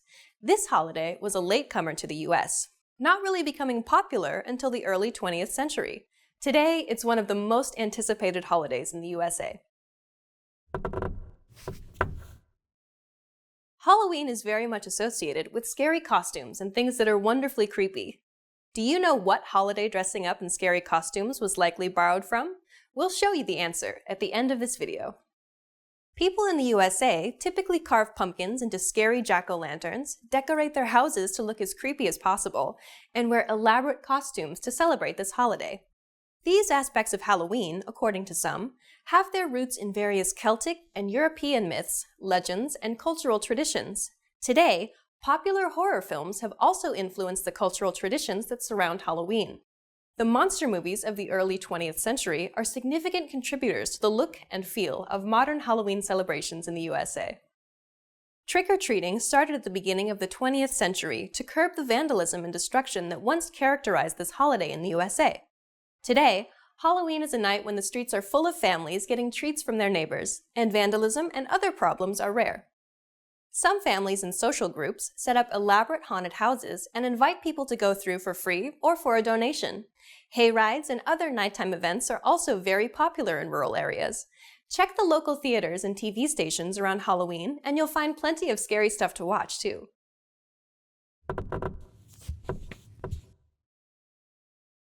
Over the years, Halloween costumes in the USA have become more varied. Some people, particularly younger participants, forego the dark Gothic theme of the holiday and dress up as characters from adventure movies, literary figures, or even historical figures. And now, here's the answer to the quiz. Do you know what holiday dressing up in scary costumes was likely borrowed from? Samhain is considered to be a significant influence on Halloween celebrations, though this is disputed by some scholars. Samhain was, and still is to some extent, celebrated in Scotland and Ireland. It's associated with the final harvest of the year more than it is with scary ghouls and goblins, though spirits do play a part. The dressing up was originally done to scare malicious spirits away or to trick them into thinking that you were one of them to avoid harm. How was this lesson? Did you learn something interesting? Is Halloween celebrated in your country? If so, how? Please leave a comment at EnglishClass101.com. Until next time!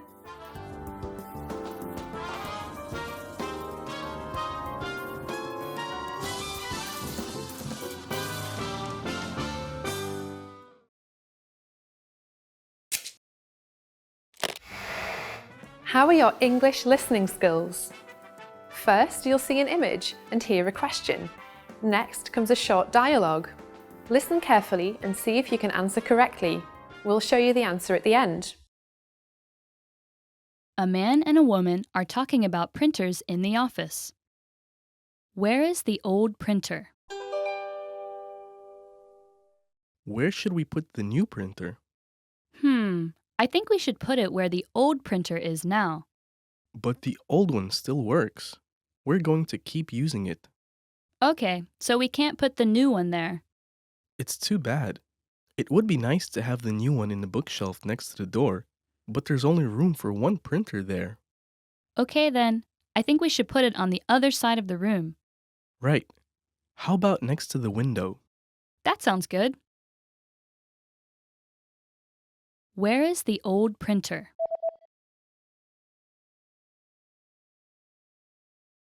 A man and a woman are talking about printers in the office. Where is the old printer? Where should we put the new printer? I think we should put it where the old printer is now. But the old one still works. We're going to keep using it. Okay, so we can't put the new one there. It's too bad. It would be nice to have the new one in the bookshelf next to the door, but there's only room for one printer there. Okay then, I think we should put it on the other side of the room. Right. How about next to the window? That sounds good. Did you get it right? I hope you learned something from this quiz. Let us know if you have any questions. See you next time.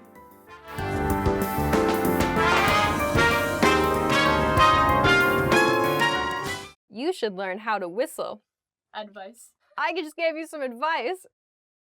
Let's go. Hi, everybody, and welcome back to Top Words. My name is Alicia, and today we're going to be talking about 10 ways to give advice. So let's get started. I think you should.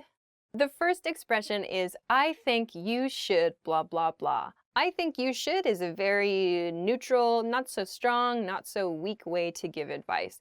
I think you should get a different haircut. I think you should find a new job. I think you should give me all your money.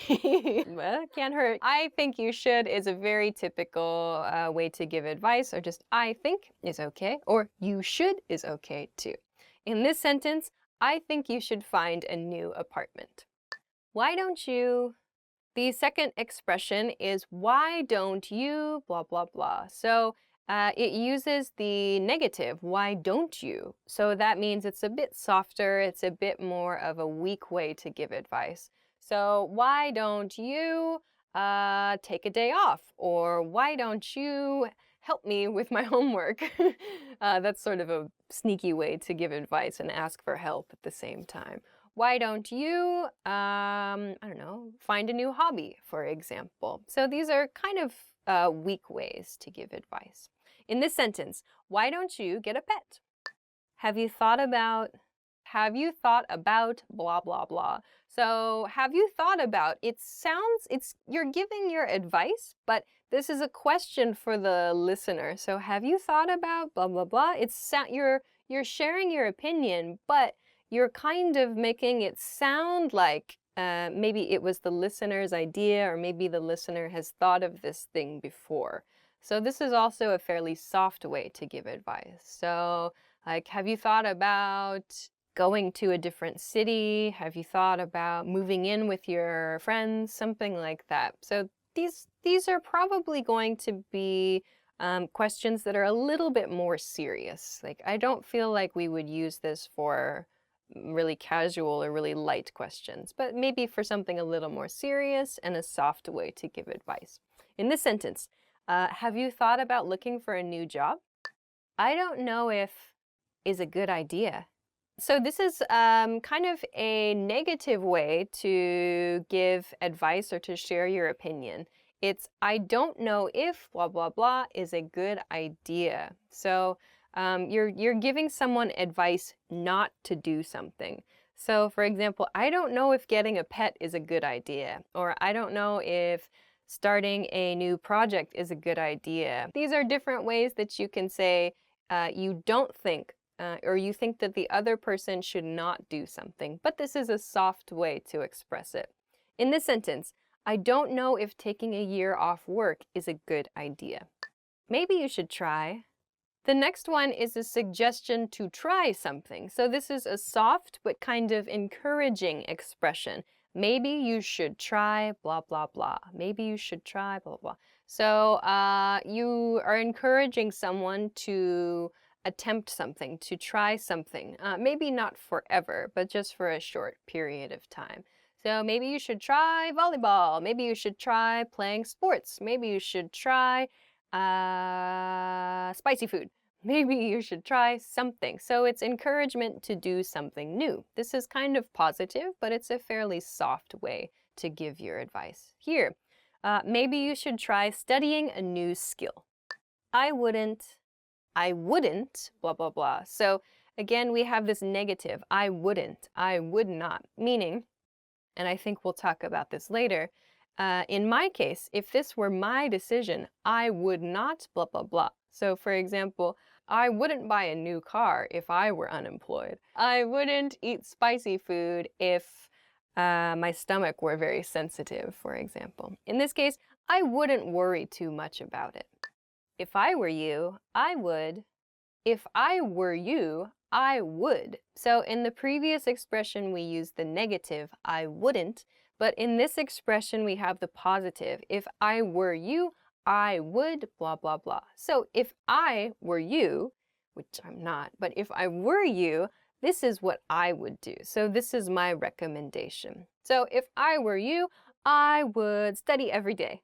If I were you, I would try to get enough sleep. If I were you, I would cook dinner every day. In this sentence, if I were you, I would look for a new car. Have you tried? The next expression, this is very similar to have you thought about, blah, blah, blah. So again, it's a question for the listener and it's a suggestion for the listener, kind of soft advice. So have you tried, blah, blah, blah. Have you tried something? So this is something you can use to make a suggestion that people should try. So have you tried wearing glasses? Have you tried getting contacts? Have you tried talking to your boss? Oh, actually, that's a sentence. Yeah. Have you tried talking to your boss about the problem? It's a small encouragement in that way. My advice is to, blah, blah, blah. So this one is a very clear advice statement. My advice is to something. So is to, and then there's some action you recommend for the listener. So my advice is to stop eating sweets. My advice is to take a trip or take a vacation. My advice is to get a dog. Here we are with the dogs again. I don't know. In this sentence, my advice is to get some sleep. So this is just a very clear, very simple advice phrase. You ought to. The next expression is you ought to. You ought to. So ought to means should. But ought to, it sounds more formal, more polite. It's not used as commonly as others. But actually, we use the contracted form, oughta. So ought to, just like want to, can be contracted to oughta. So you oughta, blah, blah, blah. You should do something. So you ought to give your new coworkers a try. They're nice. Or you ought to get a new car. You ought to get a new haircut. You ought to go on a diet, for example. So this one is not used quite as often as the other expressions, but you may hear it from time to time. It sounds more formal, sounds more polite. In most cases, you should is perfectly fine, but you might hear you ought to or you oughta. In this sentence, you ought to think about your goals for the future. That's the end. Okay, so those are 10 ways that you can give advice to people. If there's a different way that you have tried to give advice, or if you have any questions about how to give advice, please be sure to leave us a comment and let us know about it. Thanks very much for watching this video, and if you liked it, please be sure to hit the thumbs up button. If you haven't subscribed to the channel, please make sure to subscribe to us too, so you don't miss out on anything. Thanks very much for watching this episode of Top Words, and we'll see you again soon. Bye! Me, what do I use the most? I think I use you should the most, or I think you should, blah, blah, blah. And I think I use why don't you. I prefer kind of softer ways to give advice, like why don't you, blah, blah, blah. Or I use why don't you just as well. Like just, I feel like gives a little simpler. It sounds like your suggestion is very simple. Like, oh, why don't you just send it to me in an email? Or why don't you just drink a beer with me. I don't know. It sounds like a really, like it simplifies this. It sounds like using just makes it sound like my suggestion is a really small thing to do. Using just sounds like, oh, it's no big deal. You can do it. It's like, why don't you just take a day off? You know, so something like that. So I think you should, and why don't you? I think I use those the most.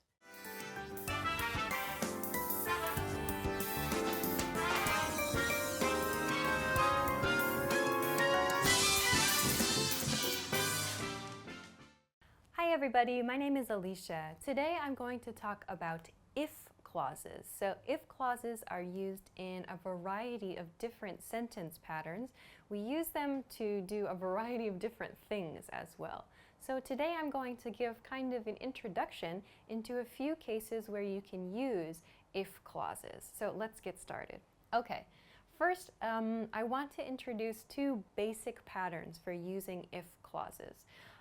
If clauses can come at the beginning of a sentence and can be followed by a main clause. I'll explain this a little more later.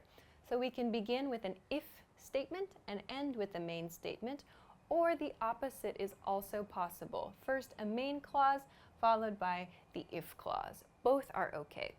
A few things I want to talk about today are how to use some of these sentences. We can use if clause sentences, these kinds of patterns, for making plans and planning questions. So by this I mean questions about plans. And all of these include a specific condition introduced by the if statement. So I'll explain a little more in just a moment. So we can use these for making plans, talking about plans, asking questions about plans. We can use these for talking about our future activities, so potential activities in the future. We can use it for talking about past potential, so things different in the past, an action done differently in the past, and the potential different outcome in the future. This is a very complex grammar point, I think, but this is very, very useful. Okay, finally, we can use them to talk about advice and to give recommendations as well, to ask for and give recommendations, actually. So this is a very, very useful kind of sentence, and I want to share a couple ways that you can use these, as well as a couple grammar points inside the sentences, especially in the main clause, that I hope you can use to make these kinds of statements and to make these kinds of questions. So let's take a look. Okay, first I want to look at if clauses. So if clauses, they begin with this if statement. So we use an if clause to express a condition meaning some possibility or some potential. So for example, if it's sunny tomorrow, if the weather is sunny tomorrow, blah, blah, blah. So we use if at the beginning of the if clause to introduce our condition. That's going to lead us into the main clause. So in our main clause, the main clause can express a result, a potential result. It can express a recommendation. It can express a question. So there are a lot of different things we can do with the main clause and a lot of different types of grammar we can use. So I want to look at a few examples here. Let's look at this first sentence, which I already talked about. This one. If it's sunny tomorrow, for example, I'll go to the beach. I'll go to the beach. Here I have my if expression, my if clause. The condition is the weather. If it's sunny tomorrow, I have here I'll go to the beach. You'll note that I've used I'll, I will, because in this case it sounds like the speaker has just made the decision. Maybe you've seen the video we did about the difference between will and going to. So when we use will, it's often used in times when we've just made a decision during the conversation. So here, if it's sunny tomorrow, I'll go to the beach. Please be careful, however. Do not use will in this sentence, in this part of the sentence. For example, some people say, if it will be sunny tomorrow, it's not correct. We cannot use will here. We need to use will in the main clause. If it's sunny, I'll go to the beach. Please be cautious here. So meaning, this sentence means if the weather is nice tomorrow, my plan, I just decided, is to go to the beach. let's look at one more sentence that is similar. If you pass the test, here is my condition. If you pass the test, here, you'll get a certification. You'll get. So once more, you can see I've used will here in the contracted form. You will get a certification if you pass the test. So keep in mind, as I said before, we can swap. We can reverse the sentence patterns and the sentence meaning remains the same.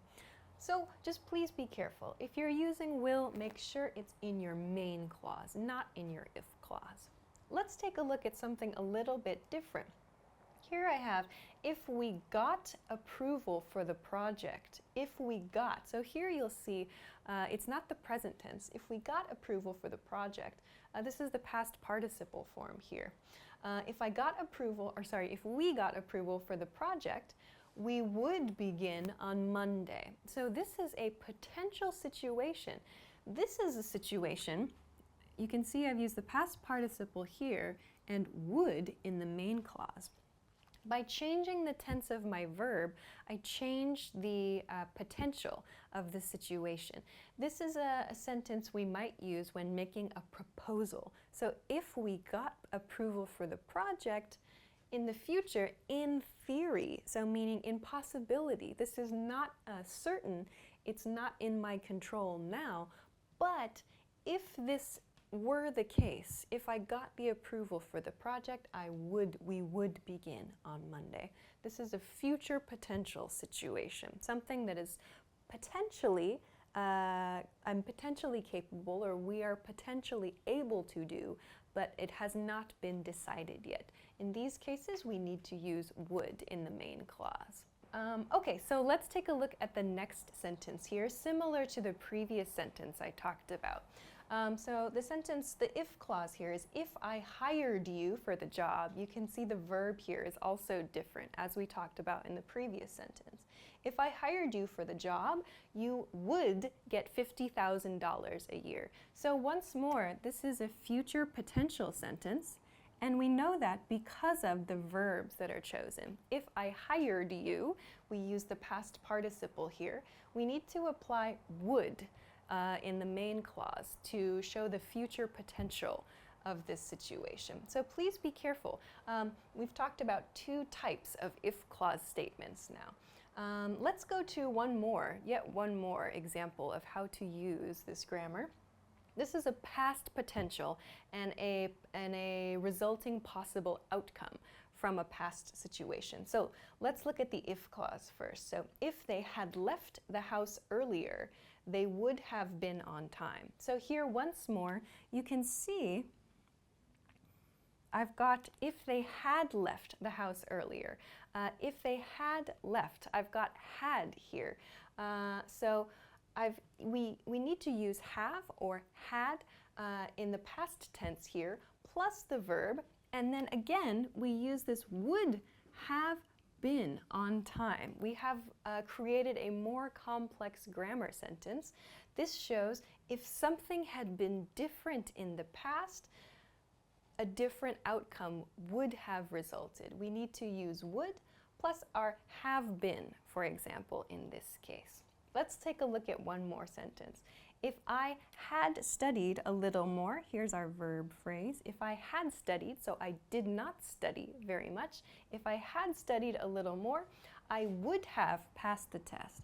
Here I've mentioned too, might is also possible. Maybe the speaker doesn't know for sure the definite outcome in this case. So we can use would to express certainty, might to express a lower level of certainty. I might have passed the test, I would have passed the test.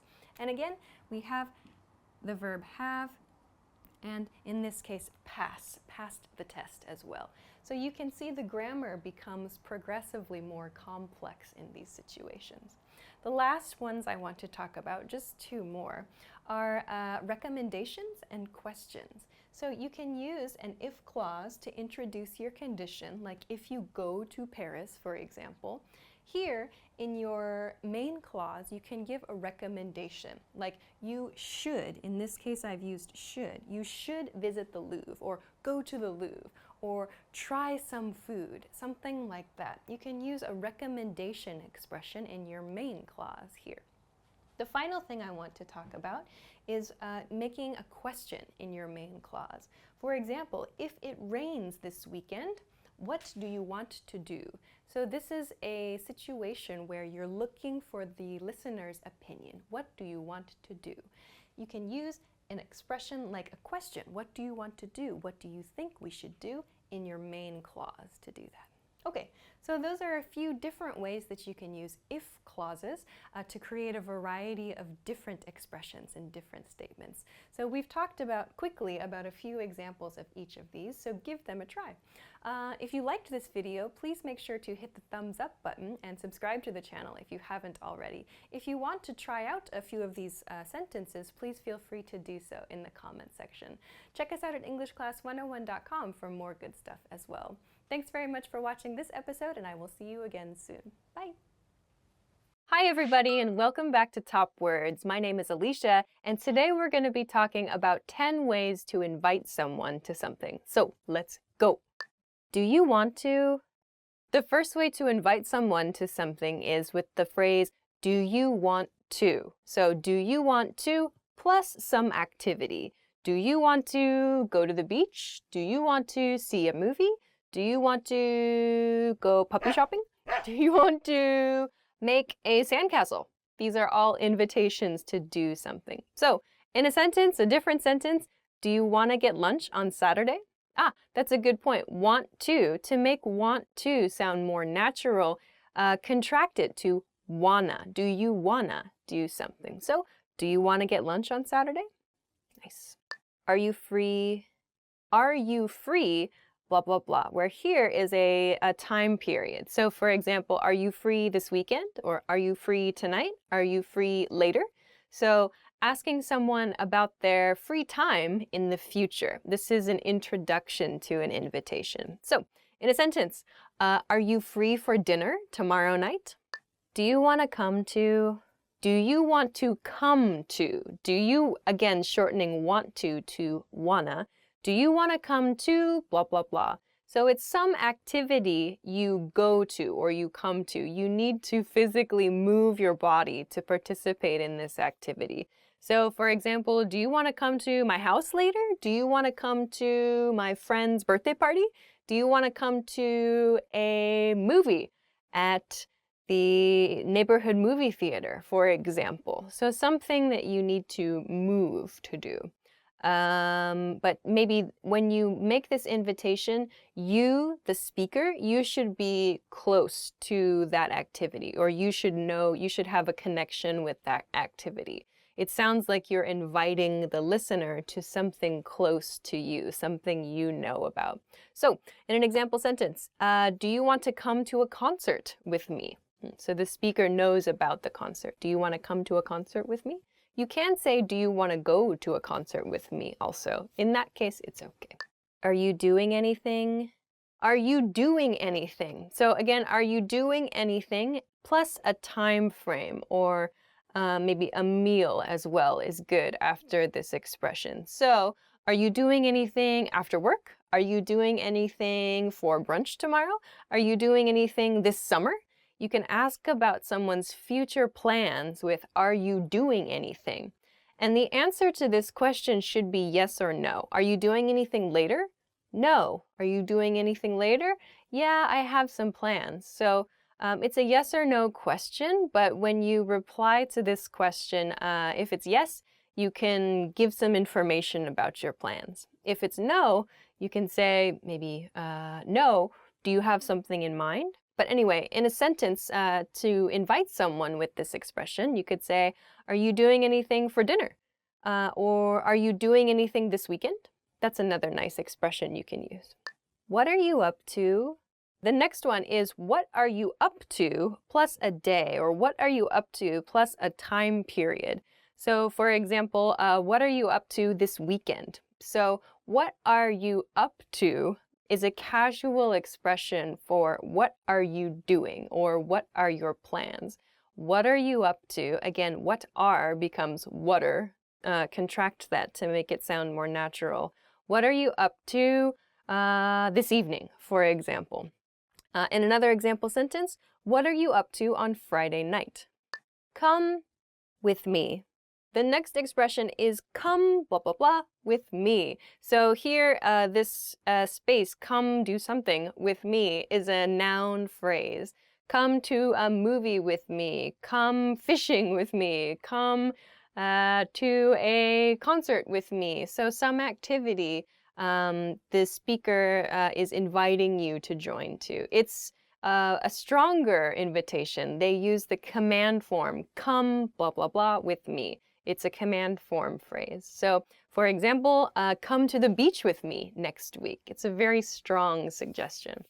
Why don't we, blah, blah, blah. This is a really soft way to invite someone to something. So why don't we? It uses the negative don't. So that softens the expression even more. So why don't we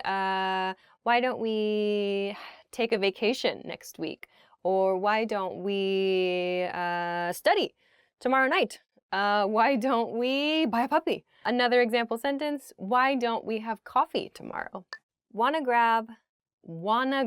So here it says wanna, which is the short form of want to.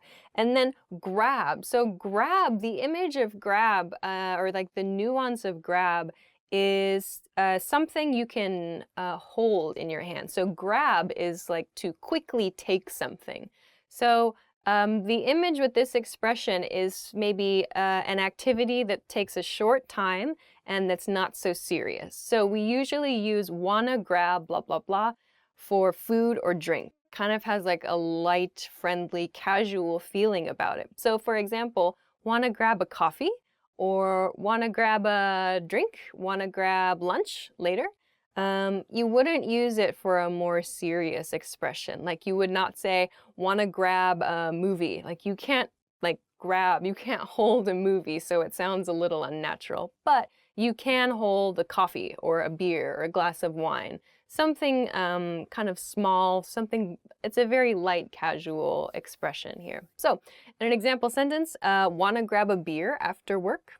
Yes, I do. Some small things that you're preparing, like for a party or an event, like let's grab some forks, let's grab some knives, let's grab some wine to prepare for an event. You can use it. That's a great point. How about we, blah, blah, blah. So how about we watch a movie later? How about we have a picnic? How about we buy a boat? How about we make a cake? All right, so in a different sentence, how about we see a movie later? We should get together sometime. You can use this expression just by itself. It's we should get together sometime. This is sort of a vague expression. It's kind of an expression you don't have a specific plan, but you're making a suggestion to the other person. We should get together sometime. When you're free, when I'm free, we should get together to do an activity. So you could say, for example, I haven't seen you in ages. We should get together sometime. You can use this expression just to show you want to catch up with someone that maybe you haven't seen for a long time. That's the end. So those are 10 phrases that you can use to invite someone to something. They're very useful. If there's anything that you like to use, or if you have any questions about a way to invite someone to something, please leave it in a comment so we can check it out. Thanks very much for watching this episode of Top Words. If you liked this video, please make sure to hit the thumbs up button and also subscribe to the channel if you haven't subscribed already. Thanks very much for watching this episode, and we'll see you again soon. Bye! I'm talking about puppies a lot. Puppies are always good. Why don't we buy a puppy? Because responsibility. Hi everybody, my name is Alicia, and today we're going to be talking about the top 25 English verbs by frequency. So let's get into it. Be is the first English verb. Be refers to existence. I want to be an astronaut. I think you would be a great person for this job. Be yourself. Let's be friends. I could have been a writer if I wanted to be. The next verb is have. I have a dog. I have an idea. What do you have? How many do you have? How much money do you have? Do you have any friends? How have you been? Have you seen my mom? I can't find her. Have yourself a merry little Christmas. The next verb is do. Do you want some pizza? Do you have a dog? Do I want to give any dipty do? Dooby-doo-be-doo, if you're Frank Sinatra. I do the things that you do better. Say what you want. Say my name, say my name. Say you love me. Do you know what I'm saying? Know what I'm saying? The next verb is get. Get a life, get a job, get a haircut, get a better suit. Stevens. What you got? I could have gotten pony, but I went with a lizard instead. I'm getting tired. That's not true. The next verb is make. Make a cake. Make your mother proud. Someone outside is making a strange face at me through the window at the moment. That is a true story. Make a living through legitimate means. The next verb is go. Go big or go home. I'm going to the beach. You should go to the beach. You should go to the forest.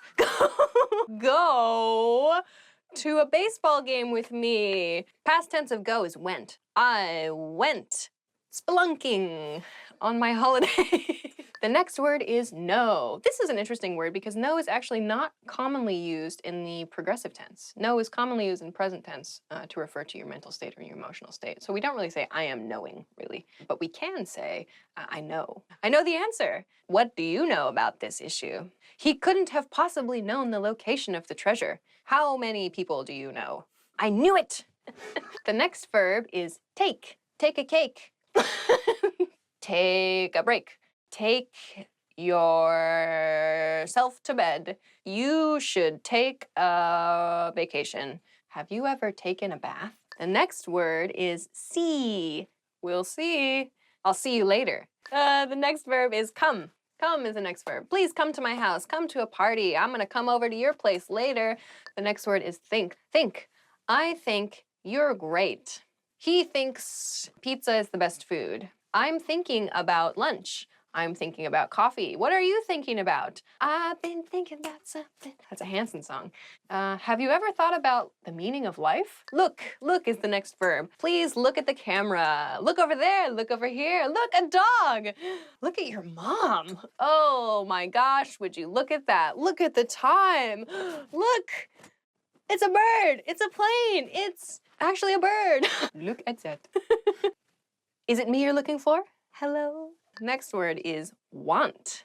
Want. What do you want? I want food. How many coffees have you ever wanted? I wanted to go to the dry cleaners this morning, but I ran out of time. That's true. The next verb is give. Give me a break. I'm going to give you a raise, Stevens. I'm giving you the axe. Fired. Give me a break. Give me a break. Break me off these I can't bar.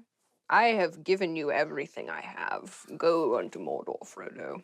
I could have given you the world, and instead I gave you a carpet. Use is the next word. Use. Don't use a pen. I like using chocolate when I make food.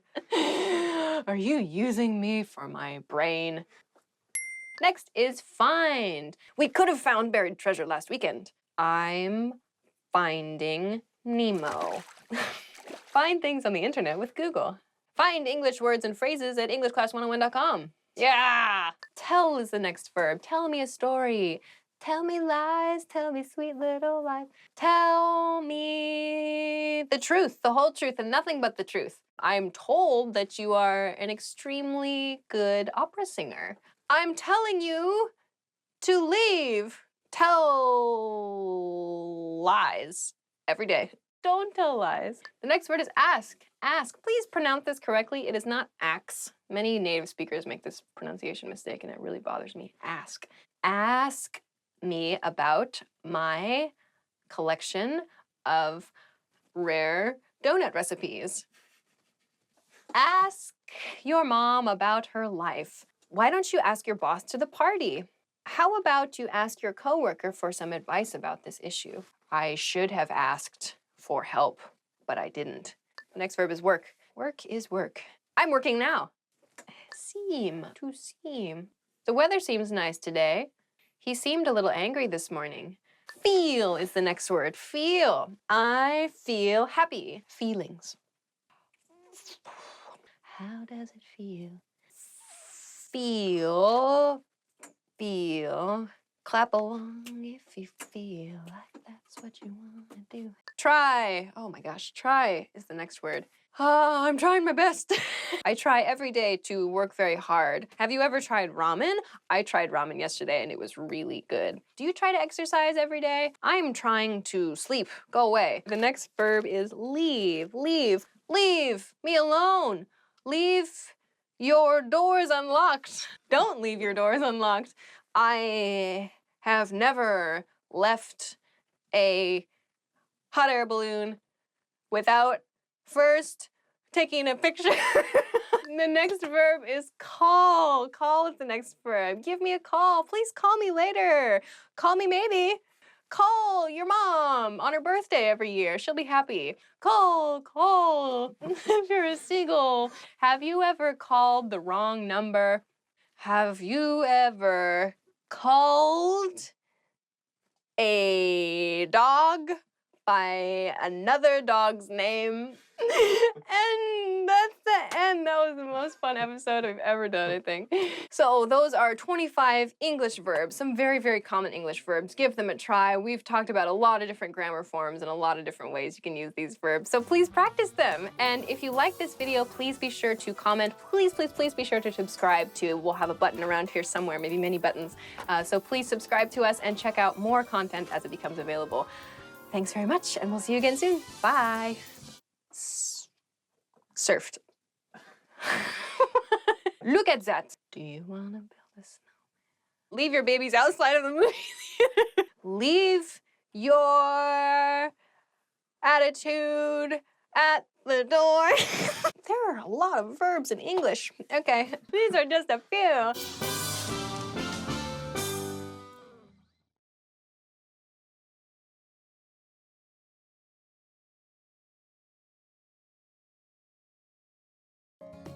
In this video, you'll learn 20 of the most common words and phrases in English. Hi everybody, my name is Alicia. Welcome to the 800 Core English Words and Phrases video series. This series will teach you the 800 most common words and phrases in English. But there's a twist. With each new lesson in this series, we'll include the previous lessons at the end. So after you've learned the new words and phrases, stick around and review what you learned in previous lessons. Reviewing is one of the most important parts of learning a language. You can also get the full list right now at EnglishClass101.com. Click the link in the description to access more example sentences, create your own flashcard deck, and finally master English. Okay, let's get started. First is break. Break. Break. So to break something means to cause it not to function. Or, for example, when you break an object, it means you crush it or you destroy it in some way, so you can't use it anymore. I broke one of my plates while washing the dishes. I broke one of my plates while washing the dishes. I broke one of my plates while washing the dishes. Cut. Cut. Cut. Cut can be used as a noun and as a verb. We can use it to mean to separate two parts of something, with a knife usually, and we can use it to talk about an injury that we receive from something sharp. The boy fell and has a deep cut on his leg. The boy fell and has a deep cut on his leg. The boy fell and has a deep cut on his leg. Sprain. Sprain. Sprain. Sprain is used as a noun and as a verb. As a noun, a sprain refers to a type of muscle injury. If you stretch or tear a small part of the muscle, you get a sprain. As a verb, to sprain refers to causing this type of injury. The athlete sprained his ankle. The athlete sprained his ankle. The athlete sprained his ankle. Microwave oven. Microwave oven. Microwave oven. A microwave oven is also called a microwave. It's a box that we use to heat up food quickly. The most convenient kitchen appliance is the microwave oven. The most convenient kitchen appliance is the microwave oven. The most convenient kitchen appliance is the microwave oven. Refrigerator. Refrigerator. Refrigerator. A refrigerator is like a very large cold box that we use to store foods and drinks. Refrigerator is a very, very long word, so we usually say fridge. The refrigerator is full of food for the holiday. The refrigerator is full of food for the holiday. The refrigerator is full of food for the holiday. Vacuum cleaner. Vacuum cleaner. Vacuum cleaner. A vacuum cleaner is a machine we use to clean our floors. We usually use vacuum cleaners to clean carpets. So a vacuum cleaner is typically very, very noisy, and we push it to clean our house. This vacuum cleaner is very quiet. This vacuum cleaner is very quiet. This vacuum cleaner is very quiet. Sweat. Sweat. Sweat.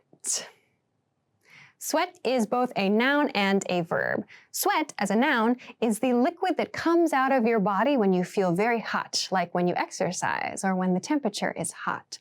To sweat means for your body to go through the process of creating sweat.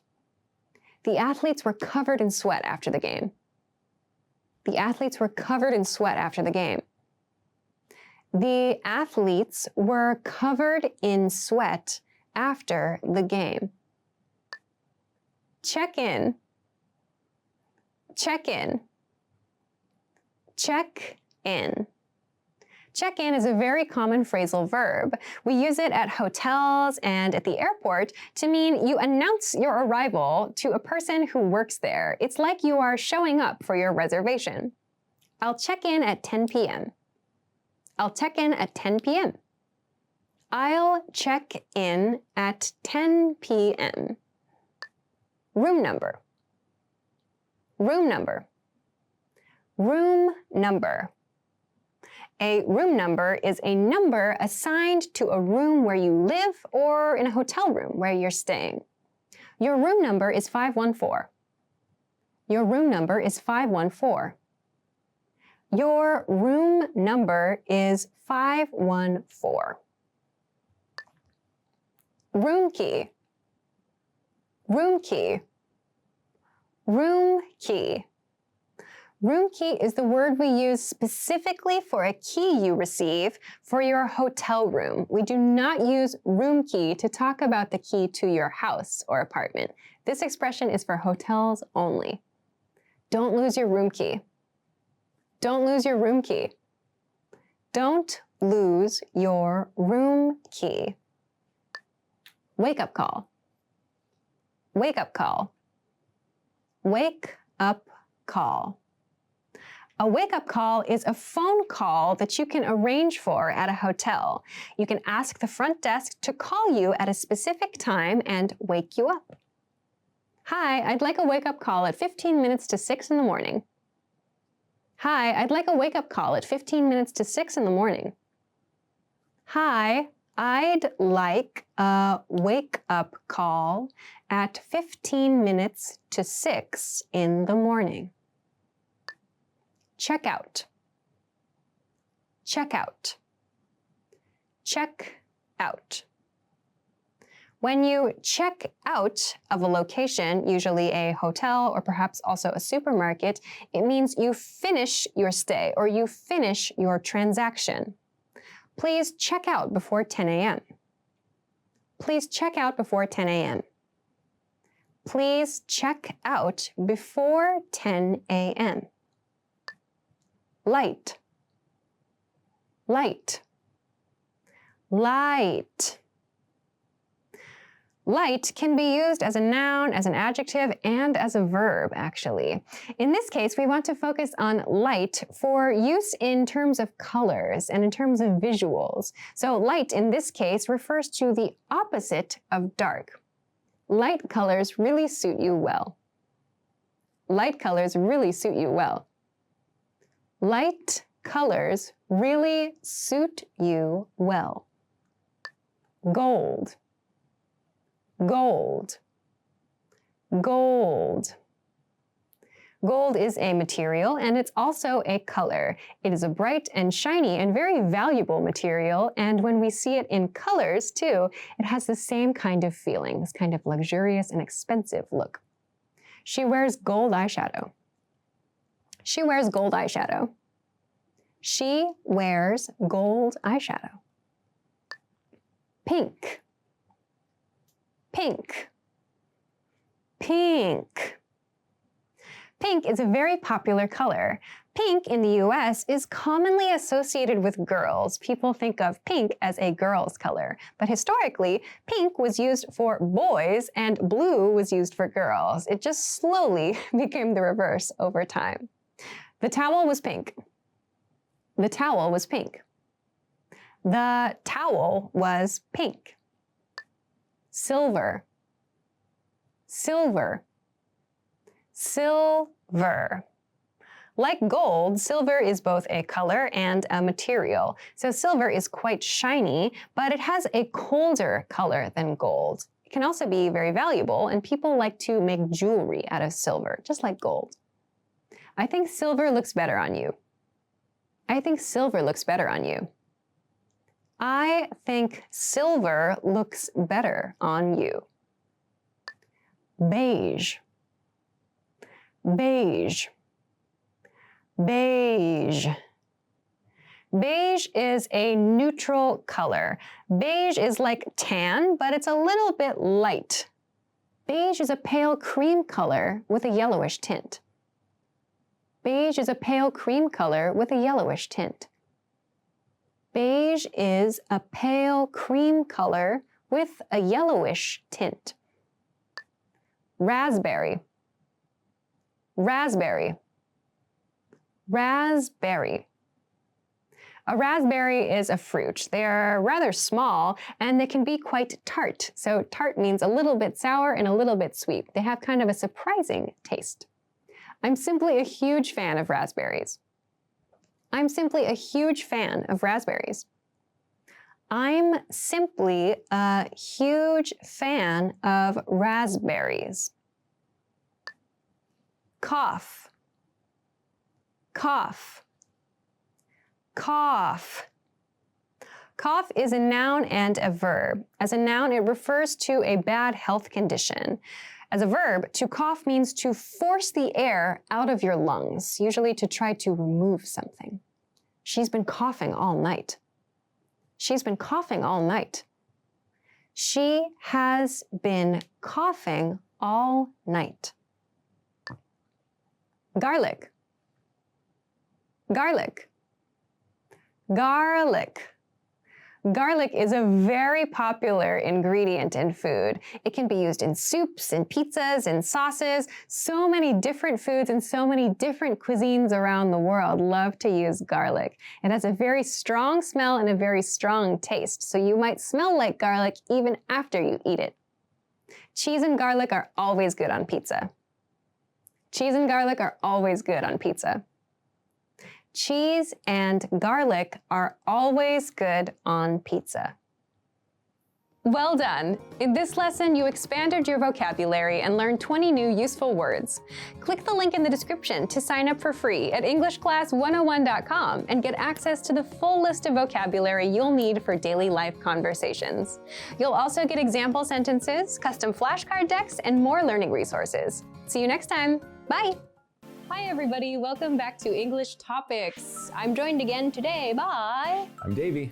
Hi Davey, and today we're going to be talking about American accents. These are different American accents that you will hear in TV, in movies, and if you visit the USA, perhaps in different regions as well. So we're gonna share and try our best to share what these accents might sound like, but forgive us in advance if it's not perfect. Anyway, let's begin. You want to start us off?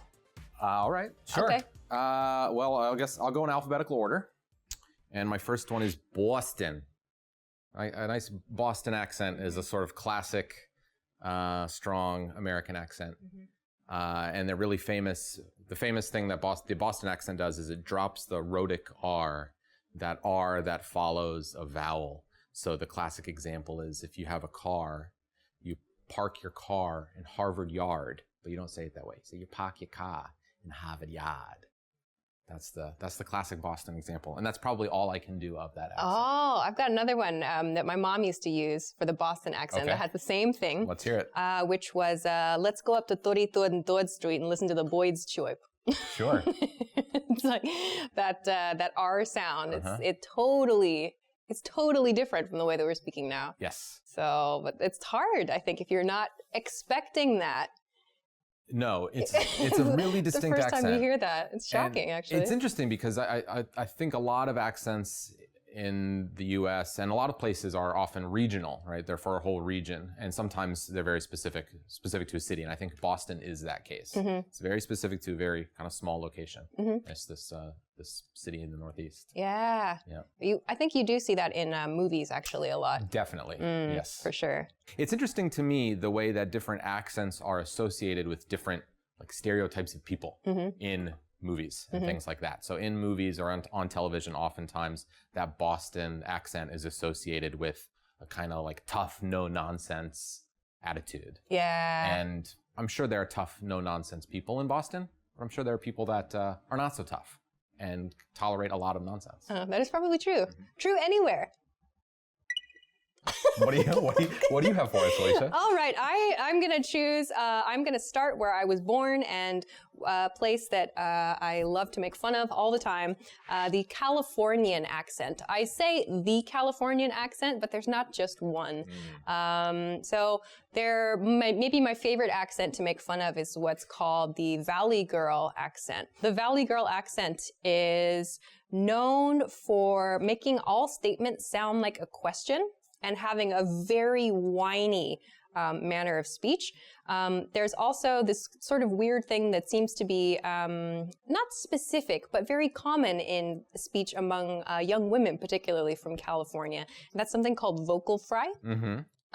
Where women will like drop the pitch of their voice in order to, well, just to kind of create a different manner of speech. There are a variety of reasons why people do that. And I didn't actually know, but I do it. I just grew up talking that way, though. It never occurred to me I should use this kind of speech in a certain like situation. Right. I just grew up speaking that way. But in recent years, vocal fry has been the subject of discussion in some things I've read. But anyway, so a typical California Valley girl, if I can give an example, is like, today I was going to work and I saw this guy and he was like really, really scary and I didn't know what to do. Oh, no. So they have what did you do? So they have this very like whiny way of sharing stories and explaining things. Actually in that series of example questions, in that series of statements, nothing I said was a question, but everything had that upward intonation. So those are a few things that are kind of characteristic, sort of characteristics among women this way. But men, on the other hand, there's this image of the surfer dude from California, and it's typically like young men who speak this way. And they'll be like, yeah, bro, what's up? Like, let's head to the beach, sort of thing. This very, how would you describe that? It's like if you could imagine your voice being relaxed and yet rough at the same time. Sure. That's kind of what it sounds like. Do you ever like to make fun of Californians and the way they speak? That's my favorite accent to make fun of. Well, I don't like to make fun of accents as a rule, Alicia. No? No, I do. Well, I should say to mimic. To mimic. It's fun. It's my favorite accent to mimic, It is a fun accent to mimic. And maybe I think this accent as well has certain associations with it. Maybe a lot of people might associate stupidity or dumbness with a Californian accent, which is unfortunate because that's not always the case. There are dumb people from everywhere, not only California. But this is an accent that we often associate that with, which is unfortunate. Right, that's true. Because of the manner of delivery, and also, like, apparently, like right now, this is vocal fry. I'm not even thinking about it, but like dropping your voice into a lower register. But apparently, people associate that with stupidity. Like, the people are, specifically young women, are trying to alter their voice to seem more intelligent or something like that. Right. But I don't even think about it, honestly. So it is quite interesting. But California has a range of accents, a range of different ways of talking. So that's just one. There you go. Anyway, back to your side of the table. Absolutely. We're still in alphabetical order, which I like. And I am going to do a Chicago accent now for you. Chicago accent, very kind of stereotypical Midwestern accent. I think there is a wider kind of Midwestern accent, and the Chicago accent is maybe a subset of that. It's not just like the wider Midwestern accent, but there's a Chicago accent too. I don't know this accent super well, but I chose this one because it's an accent that I used to see in one of my favorite Saturday Night Live sketches when I was a kid, which were the Bears fans. The Bears. They're from Chicago, and they love the Chicago Bears. And that's the accent. So it kind of just draws out, what does it do?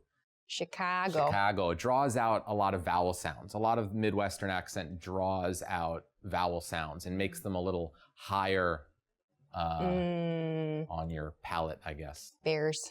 The Bears. Bears. Yeah. Instead of bears. So it's a little more like open and back and up with the vowels. I could not do a Chicago accent to save my Try life. it. Chicago. Chicago. There you go. You're doing It's it. hard. It's really hard. Yeah, it's a nice accent. I like it. The Chicago accent has associations with like a kind of working class accent. But maybe that's just me. Right. I don't know. Right. Yeah, that's a good one, but I don't think I could do. It's I a tough couldn't one. do it justice. I don't want to try saying much more than Chicago and the Bears. Yeah. Because that's just sort of what I've heard people Right. It's tough. do. It's tough. Okay. It's a good one. Okay, I'll go north of that then. All so right. the next one that I prepared is, I called it Minnesota. So Minnesota is a state that is north-ish of Chicago. Chicago is in Illinois, the state of Illinois. So this is sort of the same region, but this is further north. So you're heading towards Canada. So there are a couple of places, like we talked about, Wisconsin is another state that might have a similar accent here. But Minnesota, similar to Chicago, has these very drawn out vowel sounds. And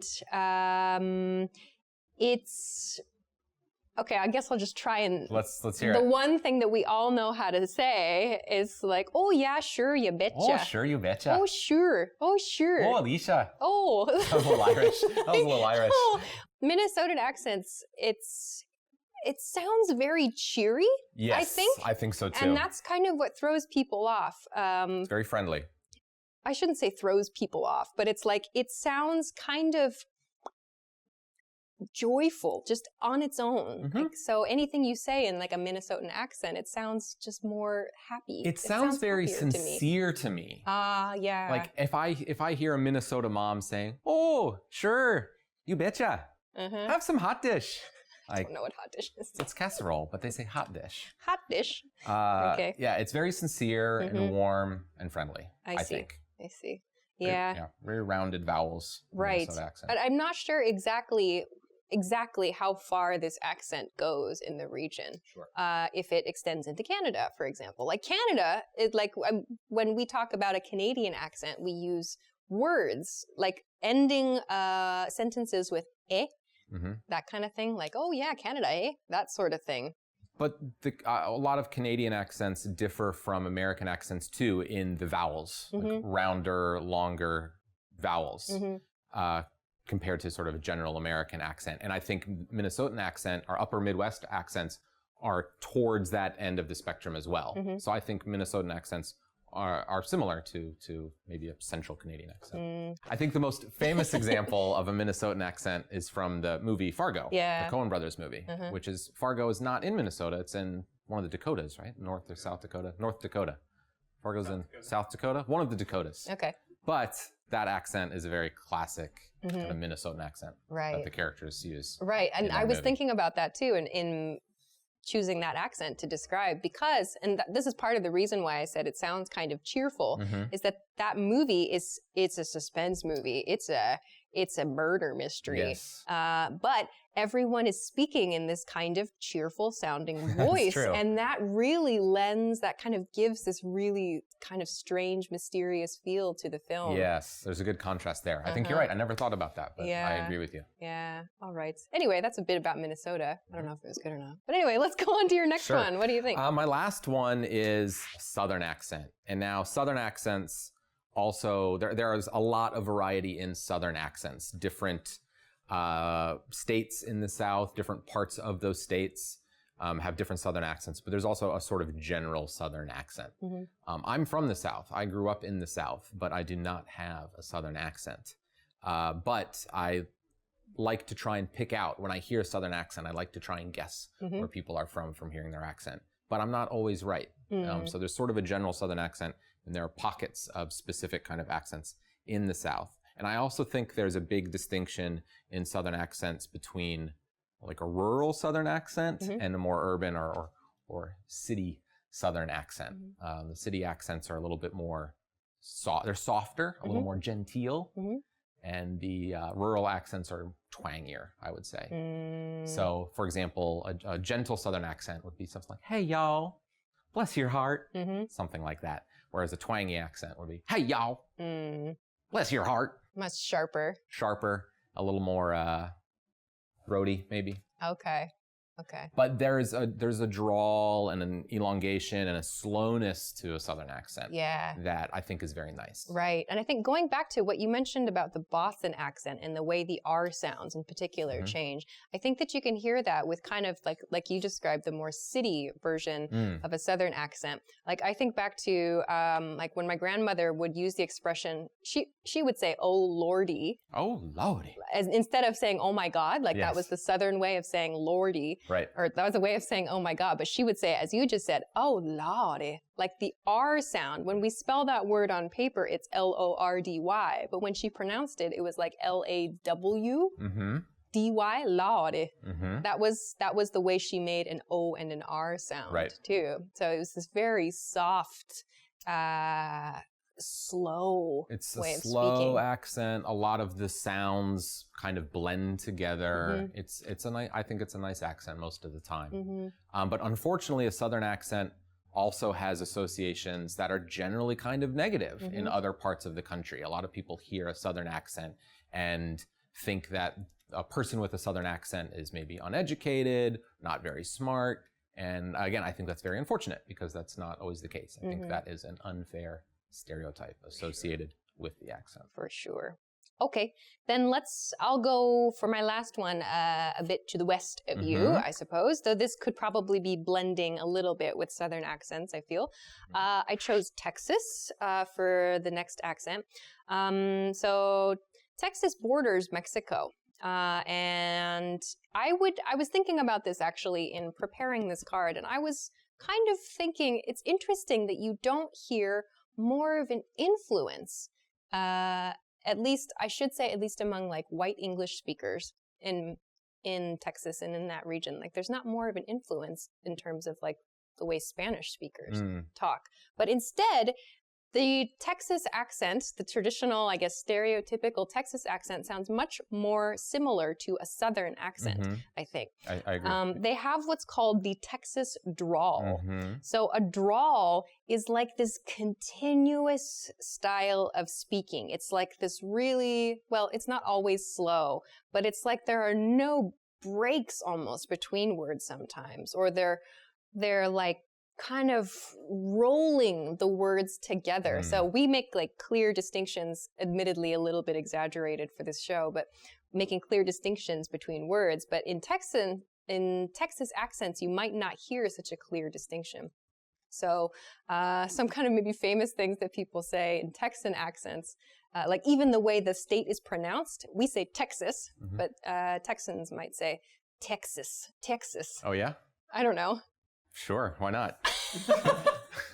Texas. Texas. Don't mess with Texas. Right? That's better. Sure. I can't do it very well. Texas. It's like, it's There's a cadence to it, which is nice. I am struggling to make that sound. It's Texas. without embarrassing myself, but like, it's like the image that kind of speech conjures. Like, I think you imagine like a cowboy. Like when you hear somebody who speaks this way, it's like a big guy too. Right. Like a slow kind of, maybe actually kind of gentle. I have an image of like a slow sort of gentle cowboy. It sounds really weird, but it's just a stereotypical image, I think, of someone who speaks with this typical Texan accent. Yes, yeah. Sorry to interrupt. No. I think that the stereotypical Southern accent, I think that the stereotypical Texan accent also, it inserts a lot of these like glide sounds. There's a lot of neat, like Y and gliding and blended vowels in there.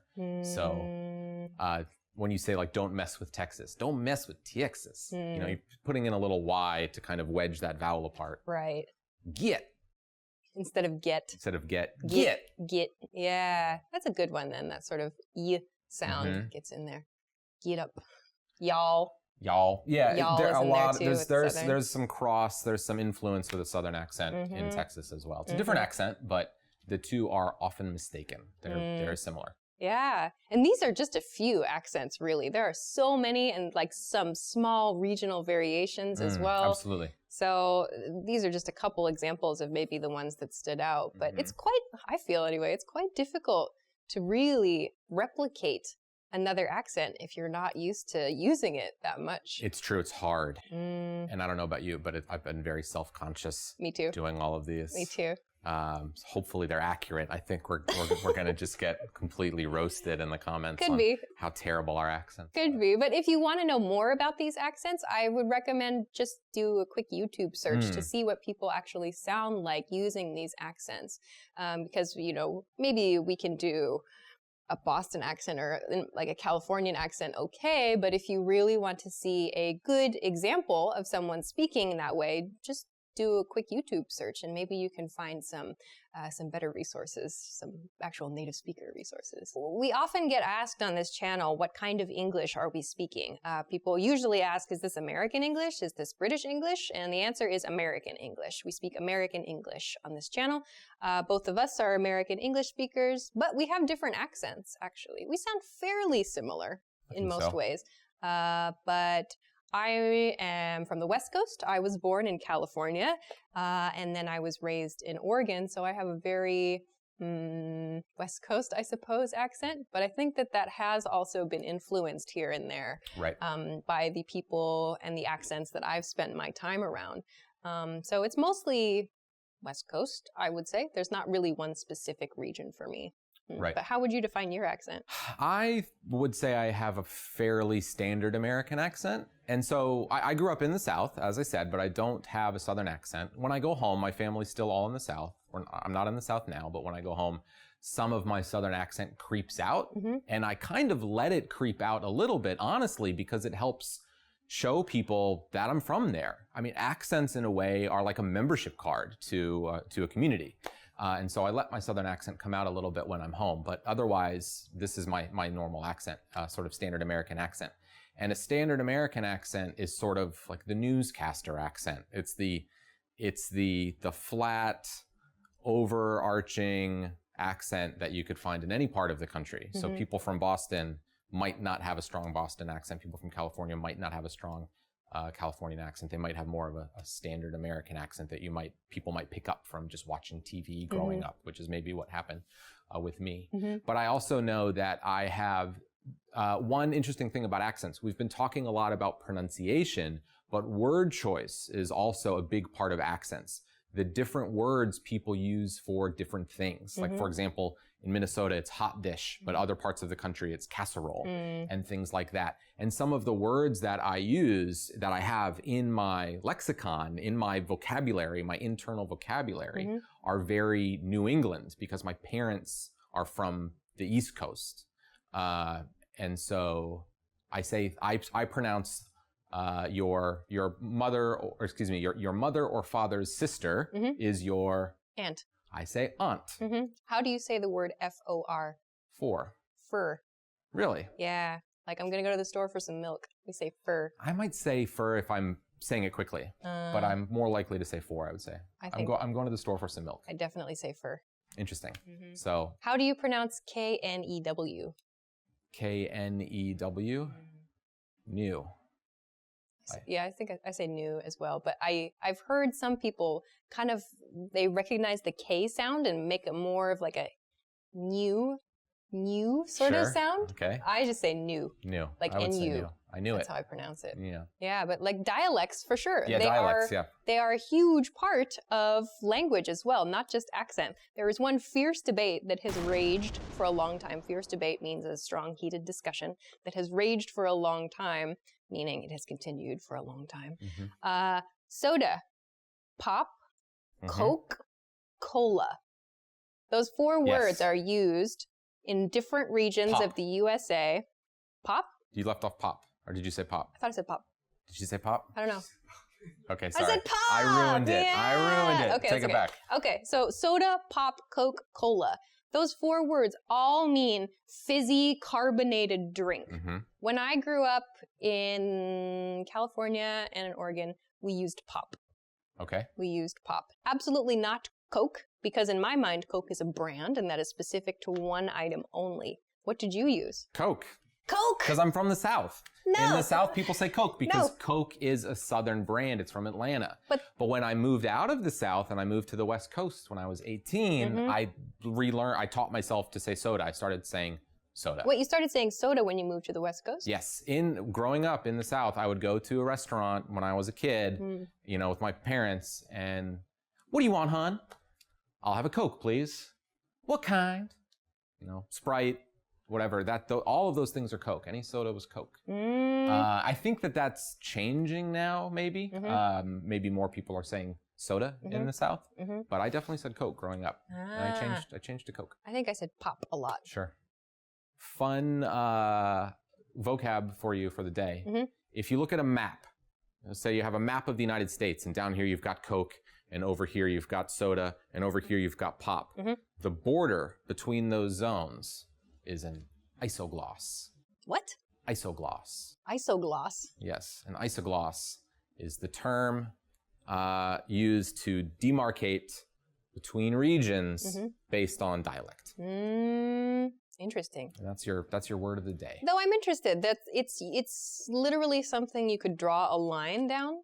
It's not. There's a lot of crossover. And so you can see isogloss maps. If you just get on Google and you Google, United States isogloss maps, you'll see different maps for different terms and different words. And sometimes you'll see quizzes, like these Facebook quizzes kind of things where, how do you pronounce this word? What do you call this insect? And so on. And based on how you answer, those quizzes are pretty accurate at predicting where you're from. Isogloss is the word ISOGLOSS.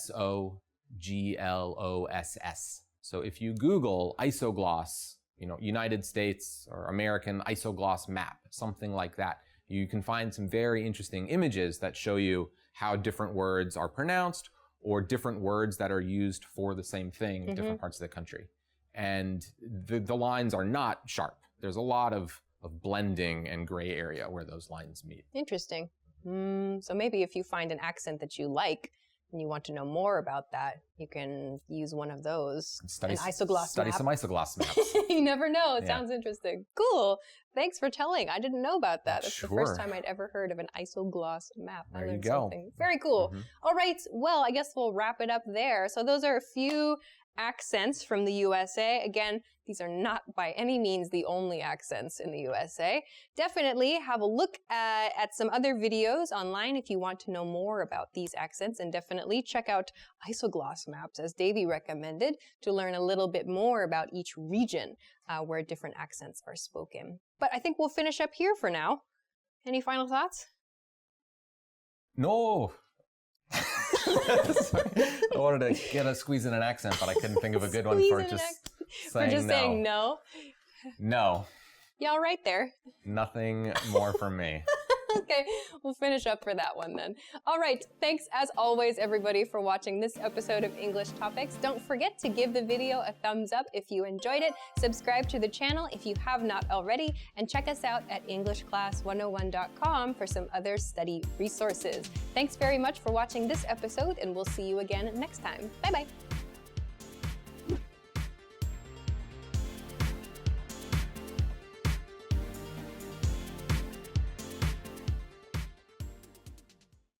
Hi everybody, and welcome back to Top Words. My name is Alicia, and today we're going to be talking about 10 compliments that you always want to hear.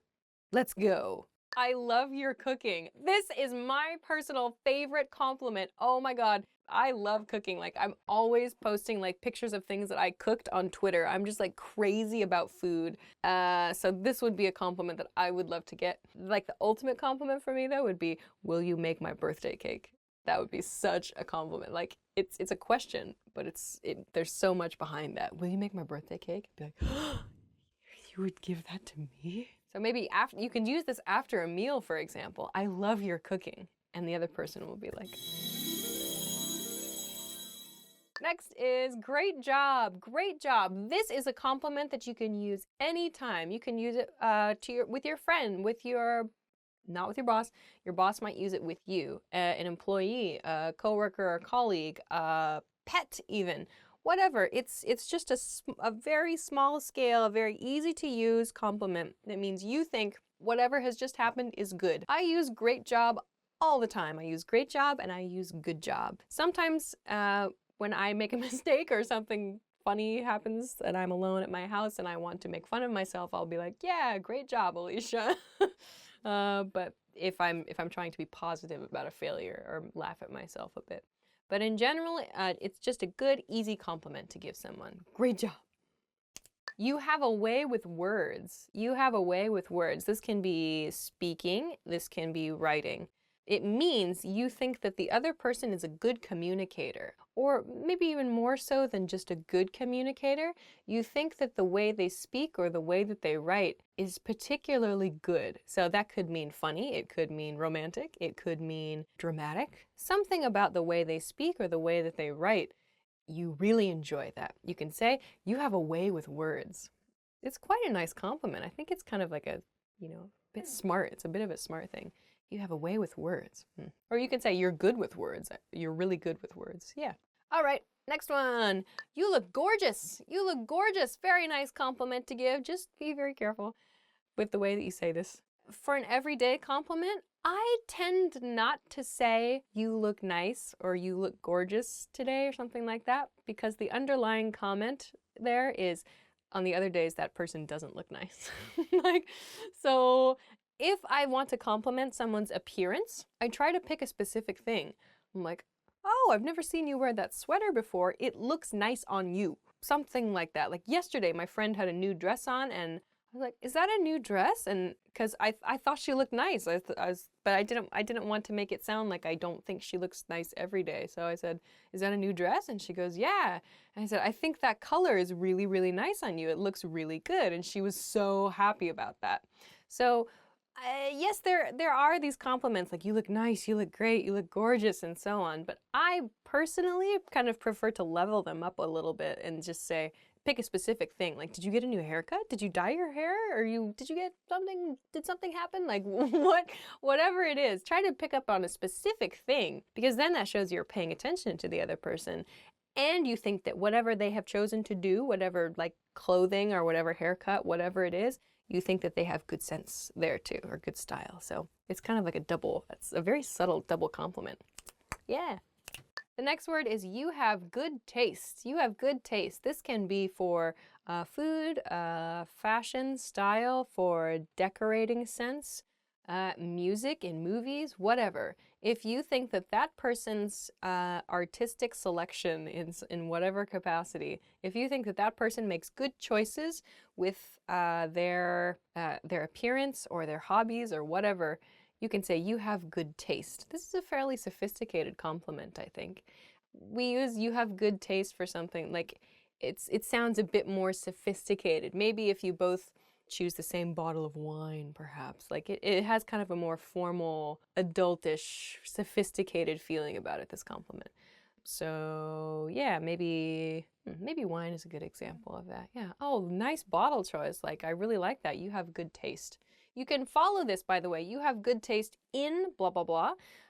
You have good taste in movies. You have good taste in music. If you want to be specific about something that you think that person is really good at choosing, you have good taste in noun. Okay. Yeah. Okay. Next one is you have a great sense of humor. You have a great sense of humor. This is the underlying compliment in the phrase, you are so funny. This is the underlying compliment. You have a great sense of humor means the other person thinks you are funny, that you are good at telling jokes or you make them laugh. This is actually one of my favorite compliments to get. You have a great sense of humor. Yeah, because I think that, like, you know, people like to laugh. So it's an if someone makes you laugh, you can say this. You have a great sense of humor or you're very funny. Yeah, it's a good one. It's a really good one. So you can say it after a joke, for example, or after maybe you've finished laughing at something the other person has said. You can say, "Ah, you have a great sense of humor." Good. Next one is, your resume is impressive. This is a weird compliment to say to your friends, unless you're like reviewing your friend's resume. It's a bit weird. This is something that perhaps someone interviewing another person for a job would say. The candidate comes in for the interview. The interviewer says, "Wow, your resume is very impressive. I'd like to ask you a few questions about it." Yay! So this is good to hear in a work situation. Yeah, you really probably won't need to use this with your friends. If you do, it's kind of weird. Oh, wow, this next one is quite a compliment. Nobody's ever said this to me. To be fair, if somebody said this next one to me, I would feel a little bit of like pressure. The compliment here is, you make me want to be a better person. This is something that I think you see in movies from time to time. Yeah, I had one person say oh, that something you did inspired me. And that was like really like, oh, that was really exciting. Like somebody was inspired by something. Like, wow, that's great. Or I want to be like you. That's a really cool compliment. But if someone says, you want to make me be a better person, it's like, oh, wow, like that means I'm really important to that person, which is really flattering. But at the same time, if someone said that, I would also be like, if it's like my friend, I would be like, but I want you to be you. Like, I think you're a cool person already. Yeah, it's like, oh, you make me want to be a better person. Like, in that person's viewpoint, you're like somehow above them, and that's uncomfortable. Yeah, I would rather say, you inspire me. I think or like, this thing that you did really inspired me. Like if somebody said like, I saw that picture that you posted on Twitter of that pizza today, Alicia, and it really inspired me and I made my own pizza, I'd be like, yay. Oh, next one is nice. Actually, I say this to my friends quite a bit. You are an awesome friend. This is really, really good to use after your friend has helped you with something. Maybe you're moving to a new apartment or new house, or maybe you've had some trouble and your friend gave you some good advice, or your friend just listened to you when you really needed to talk to someone. After that experience, you can say, thanks so much, you were an awesome friend. Or maybe your friend did something really, really cool and you just want to like tell them, like, I think you're really awesome. Just say, you are an awesome friend. They'll be happy to hear that. Or just, you can abbreviate it to, you are awesome. Not just you're an awesome friend, just you are awesome. You are a cool person. You are awesome. You're fantastic. You are an awesome friend. You're an awesome friend. Compliments that I want to hear, quite honestly, I feel that any physical appearance compliment is sort of boring to me, honestly. When people, I feel you. Really, I'm just like, okay, great. I didn't do anything to have this body or face or whatever. It's like, okay, that doesn't mean anything. Like, what are we gonna do with that? It's like, if you want to compliment somebody, I feel like you should compliment them on their skills, something that they have done or something that they have created, or something about their personality that is valuable to you. I think that that's a much better compliment. So for me, I like, this is delicious, because I love cooking. So when somebody tells me, this is so good, like when they say it in just that right way and you can tell that it's real, you can tell that it's true, I'm just like, yes. When people go, oh my God, this is so good, like I've cooked something really, really well, they say, oh my God, amazing, or I want to eat your food, that sort of thing. When people say that, I'm just like, yes, like that makes me so, so happy because it's that's one of my favorite things to do. It's a skill and it's something that like I've worked hard to try to do well. So when someone compliments me on that, I get really excited. All right, so those are compliments you always want to hear. What compliments do you want to hear? I don't know. We've talked about personality compliments and we've talked about skill compliments, but if you have a favorite compliment, leave it in the comment box. We can start a compliment mayhem among the commenters. Anyway, positive feelings after this video. Everybody's cheery, I think. Thanks very much for watching this episode of Top Words, and we will see you again soon. Bye!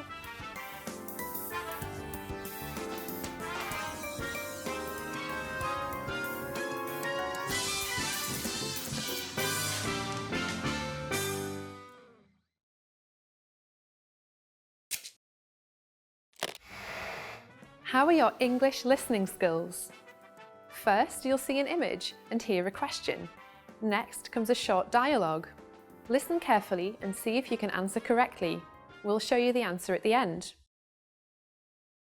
A boy is reading from his journal. What was the first thing the boy did today? The weather was great today. I went swimming this afternoon at the pool. And I went to a movie in the evening. I also studied all morning. Today wasn't bad. What was the first thing the boy did today?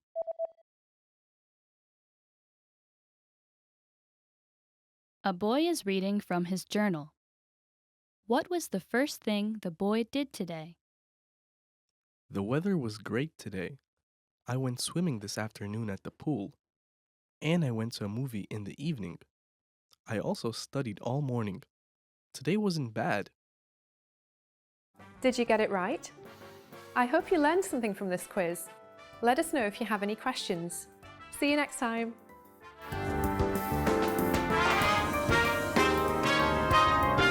Hi everybody, my name is Alicia. Welcome back to EnglishClass101.com's YouTube channel. Today I'm going to talk about say, tell, and speak. I'm going to talk about the differences between when we use these and also give some examples of how to use them as well. So let's go. Okay, the first one I want to talk about is say. Say. So we use say when we want to have a very neutral feel to what we're talking about.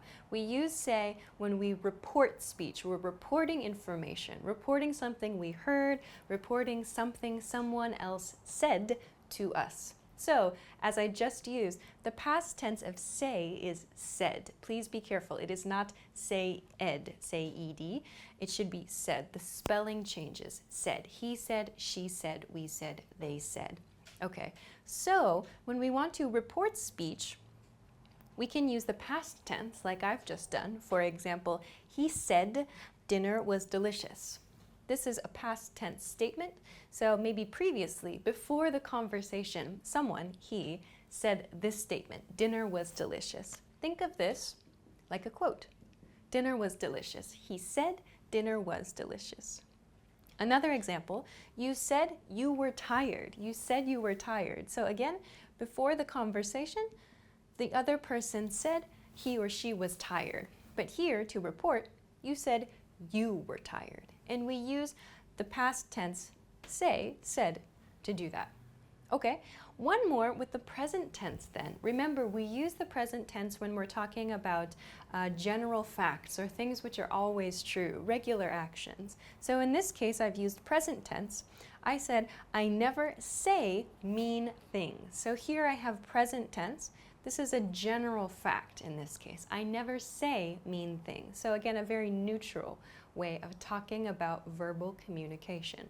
Okay, so that's how we use say, an introduction to how we use say. Then let's talk about how to use tell. We use tell a little bit differently from the way that we use say. So we use tell when we want to show kind of a one-way nuance. There's sort of one-way communication happening. So by that I mean that someone is passing new information or giving new information to another person. Something I do not already know, I'm having someone tell me. Someone is going to tell me new information. So we use this in past tense a lot. The past tense of tell is told. He told me, she told me, they told me. This gives us the nuance of new information, something I'm learning, something I'm hearing for the first time. I can use tell or told in past tense. Also, one point about tell. The object, in many cases, is a person.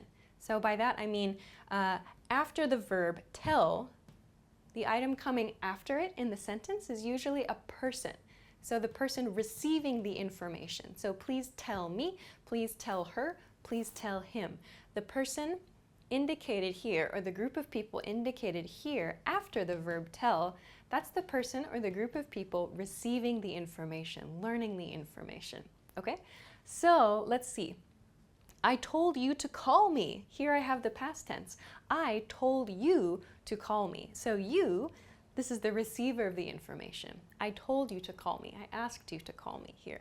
Okay, so this is the report, some command. We can use tell and told to give commands. I told you to call me. I gave you the new request to call me, in other words. Okay, one more. A request this time. Can you tell me where the bathroom is? So here, tell me. So this is a request for information. Can you tell me where the bathroom is? I don't know where the bathroom is. Please give me new information. Please tell me where it is. Okay, here we also use present tense, yeah? So when you're making requests, please make sure to use the present tense. Can you tell me something? One more. Why didn't you tell me the party was canceled? Another question. Why didn't you tell me? So you didn't give me new information about the party. Why? Why didn't you tell me? Blah, blah, blah. We can use this pattern for if you miss information, or if someone forgot to tell you something, if someone forgot to give you information that you needed, you can say, why didn't you tell me? Blah, blah, blah. To make a different sentence, you could say, why didn't you tell her? Or why didn't you tell them? Why didn't you tell our boss?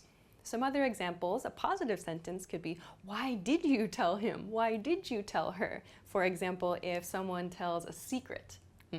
So we can use tell to give new information, to pass new information along. Okay, so that's tell. So the next verb that I want to talk about today is the verb speak. So we use speak to mean a conversation, yes. So speak has the nuance of a conversation, but it has the nuance of a more formal tone. We would use speak in more formal situations, like a business meeting or a work setting, for example, or for maybe a more serious conversation. But we can use speak with either with or to. So I mean speak with someone and speak to someone. So the difference between these two is very, very small. If you say speak with my boss, it sounds like you expect a conversation with your boss. Speaking with someone sounds like there's information passing back and forth between the two of you. Speak to your boss sounds more like, for example, you're going to say a lot of things, you're going to give a lot of information, and your boss will participate a little bit, but there's more nuance of giving information than passing information back and forth. So if you want to make a more conversational nuance, use with. Speak with someone. If you want it to sound a little more one-sided, a little more one way, use speak to someone. Okay. So we also use speak for languages, like I speak English, I speak French, I speak Japanese, I don't speak German, I don't speak Thai. So please use speak for languages as well. The past tense of speak is spoke. Please be careful. It is not speaked. Please use spoke. The past tense is spoke. I spoke English every day when I lived in America, for example. So please use spoke as the past tense here. Also, the past participle form is spoken, spoken. So we'll see that in a little bit maybe. Okay. So some example sentences. You should speak with or to your boss. So here you can choose. With sounds more conversational. To sounds a little more direct. You should speak with your boss. You should speak to your boss.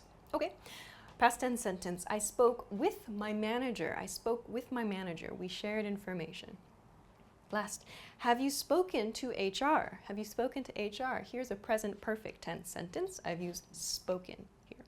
Okay, good. So that's a nice maybe wrap up of a few different verbs that are commonly confused when talking about speech. Let's go to some example sentences. All right, the first example sentence is, my friend something something me, my cooking was bad. Okay, my cooking was bad. This is probably new information for a person. Another hint, we have me. There's a person here in the object position of the sentence. So we can guess that this should be the verb tell. However, we have this hint. My cooking was bad, a past tense. So we should use the past tense form of tell, told here.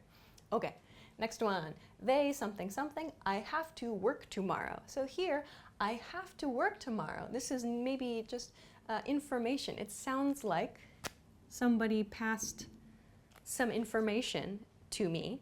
So if I want to think of this as like reporting speech, I would use the verb say in the past tense, said. So I know this should not be tell because there's no object here. I know it should not be speak because there's no with and there's no to here either. So I know this should be, they said I have to work tomorrow. Of course, this sentence could be, they told me I have to work tomorrow. It sounds more like a command in that case. Here, they said I have to work tomorrow is very neutral and just a simple report of speech. Okay, next one. He really needs to something something with his client. So here is a big hint word. We have the word with here, and we also have client here, which shows maybe a business or a work setting. Therefore, we can guess the verb should be speak. He really needs to speak with his client. Okay, great. Next one, have you something something, your mother, the news, the news. So here, news is a big hint, new information, new information.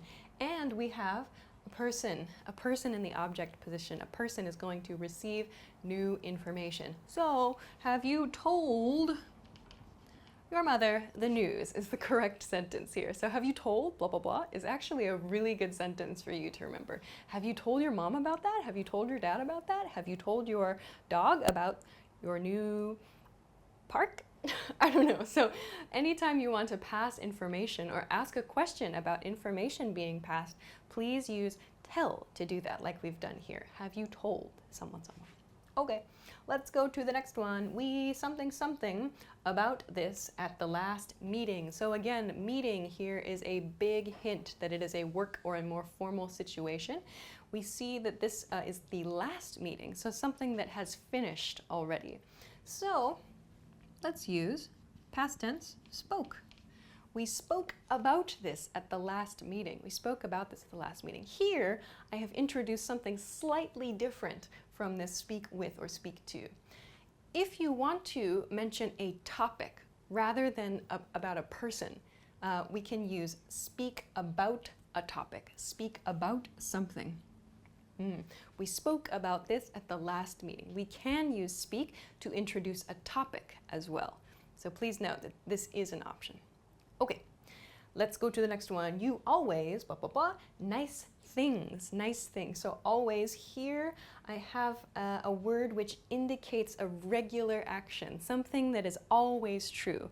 We talked about an example over here, though I used never here. However, the grammar is still the same. We should still use the same grammar nuance, the same grammar point here. So let's use the present tense say. You always say nice things. So someone always says positive things, or someone always makes very positive comments. Like for example, everybody in the comments on these videos, everybody always says very nice things. We can use always say to talk about something that a person always says. Okay, finally, same thing, he always something something, the truth. Okay, now this is tricky. I've used always here. I used always in the previous one as well. But the thing I want to point out is this, the truth, at the end of the sentence. There's a set phrase in English. We don't use say, we actually use tell with the expression the truth. He always tells the truth. So the expressions tell the truth and the opposite, tell a lie, we always use the verb tell with this. You might hear, I sometimes hear non-native speakers of English say a lie or say the truth, but this is not natural. Please be sure to use tell the truth or tell a lie. We always use tell in these cases, so please be careful of that. Okay, but we've talked about a lot of different ways to use these three verbs, and I hope that it's a little bit more clear now when to use them, especially say and tell. Many people have a little bit of confusion between these two, but speak is also quite useful as well. Okay, so I hope that was useful for you. If you have any questions, please be sure to leave them in the comment section below this video. If you liked the video, please make sure to give it a thumbs up. It's super helpful for us. Also, subscribe to our channel if you have not already. Check us out at EnglishClass101.com for more good stuff too. Thanks very much for watching this lesson, and I will see you again soon. Bye! In this video, you'll learn 20 of the most common words and phrases in English. Hi everybody, my name is Alicia. Welcome to the 800 Core English Words and Phrases video series. This series will teach you the 800 most common words and phrases in English. But there's a twist. With each new lesson in this series, we'll include the previous lessons at the end. So after you've learned the new words and phrases, stick around and review what you learned in previous lessons. Reviewing is one of the most important parts of learning a language. You can also get the full list right now at EnglishClass101.com. Click the link in the description to access more example sentences, create your own flashcard deck, and finally master English. Okay, let's get started. First is flood. Flood. Flood. A flood is a type of natural disaster. A flood happens when there's water on the streets, too much water. So much water, for example, it's hard to walk or cars get covered. This can happen because a lot of rain causes river levels to rise or because of some other issue relating to water not draining in a town. The flood destroyed the town. The flood destroyed the town. The flood destroyed the town. Typhoon. Typhoon. Typhoon. A typhoon is a weather pattern that is a natural disaster. So a typhoon is different from a hurricane because a typhoon happens in the Pacific Ocean. A hurricane happens in the Atlantic Ocean. A typhoon is like a giant tower of water and wind. It spins very fast. There are very strong wind speeds and it's very dangerous to go outside. The typhoon is hit. The typhoon is hit. The typhoon has hit. Hurricane. Hurricane. Hurricane. So we just talked about typhoon. Again, a hurricane is just like a typhoon, but it happens in the Atlantic Ocean, so in a different part of the world. Again, just like a typhoon, a hurricane creates a very, very tall tower of water and wind, maybe even lightning and thunder too, and it can be very, very dangerous to go near them. A hurricane has formed over the ocean. A hurricane has formed over the ocean. A hurricane has formed over the ocean. Tornado. Tornado. Tornado.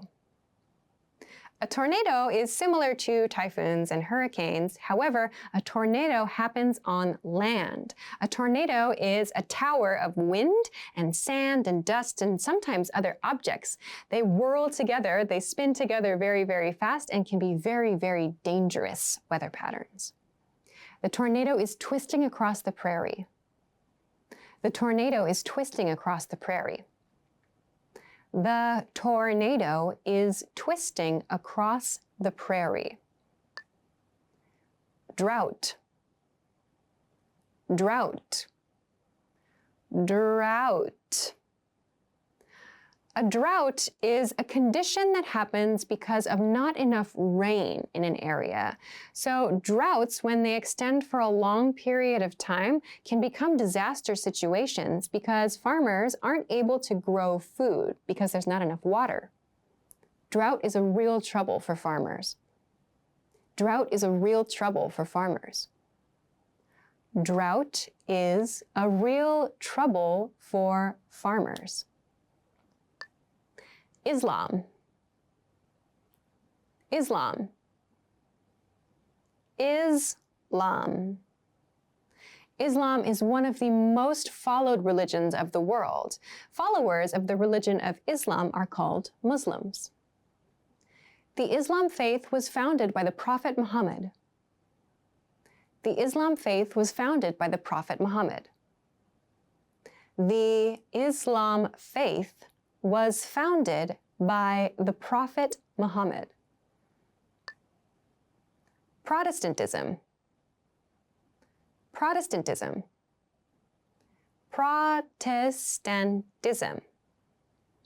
Protestantism is a part of Christianity. It's like a type of Christianity. It came from Europe to the United States. It was considered a very conservative branch or a very conservative type of Christianity. Protestantism came as a break from the Roman Catholic Church. Protestantism came as a break from the Roman Catholic Church. Protestantism came as a break from the Roman Catholic Church. Catholicism. Catholicism. Catholicism. Catholicism is a branch of Christianity or a type of Christianity. The leader of Catholicism is the Pope. Catholicism is the religion of those who accept the leadership of the Pope. Catholicism is the religion of those who accept the leadership of the Pope. Catholicism is the religion of those who accept the leadership of the Pope. Hinduism. Hinduism. Hinduism. Hinduism is a very widely followed religion originally from India. Hinduism from India involves the belief in reincarnation and many gods. Hinduism from India involves the belief of reincarnation and many gods. Hinduism from India involves the belief in reincarnation and many gods. Buddhism. Buddhism. Buddhism. Buddhism is a very well-known and very widely practiced religion and philosophy that is spread throughout Asia and now the rest of the world too. Buddhism is based on the teachings of the Buddha, the Enlightened One. Buddhism is based on the teachings of the Buddha, the Enlightened One. Buddhism is based on the teachings of the Buddha, the Enlightened One. Ankle. Ankle. Ankle. An ankle is a part of the body. You have an ankle at the place where your foot meets your leg. That part between the two is called your ankle. The athlete sprained his ankle. The athlete sprained his ankle. The athlete sprained his ankle. Elbow. Elbow. Elbow. An elbow is another body part. Your elbow is the part of your body where your forearm meets your upper arm. This part of the body is the elbow. The arm only bends one way at the elbow. The arm only bends one way at the elbow. The arm only bends one way at the elbow. Wrist. Wrist. Wrist. Your wrist is the part of your body where your hand meets your arm. This part of the body here is called your wrist. The most common places to take a pulse are the neck and wrist. The most common places to take a pulse are the neck and wrist.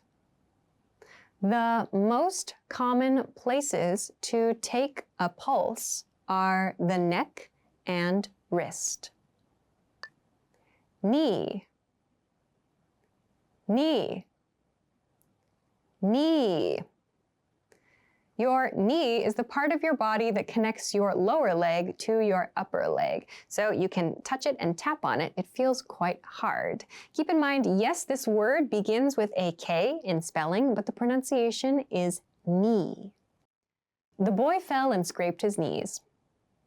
The boy fell and scraped his knees. The boy fell and scraped his knees. Skin, skin, skin. Your skin refers to the outer part of your body. All of this is called your skin. These connected tissues all across your body, we refer to this as your skin. My skin is very delicate. My skin is very delicate. My skin is very delicate. Shave, shave, shave. Shave is a verb. It means to remove hair with a sharp object. So many people, men usually, shave their faces, or we can shave other parts of the body too. We can shave arms, legs, and so on. He didn't shave for several weeks. He didn't shave for several weeks. He didn't shave for several weeks. Chef, chef, chef. A chef is someone who prepares food professionally. The difference between a chef and a cook is that a chef has had special training. So they work in a restaurant or they work in a hotel creating food, creating menus, and so on. A cook, while they may have excellent food preparation skills, doesn't have the same type of training as a chef. The chef is making a meal. The chef is making a meal. The chef is making a meal.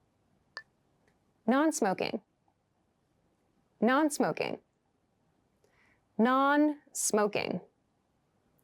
We use non-smoking as an adjective. We usually use non-smoking before a location, like a non-smoking room or a non-smoking restaurant.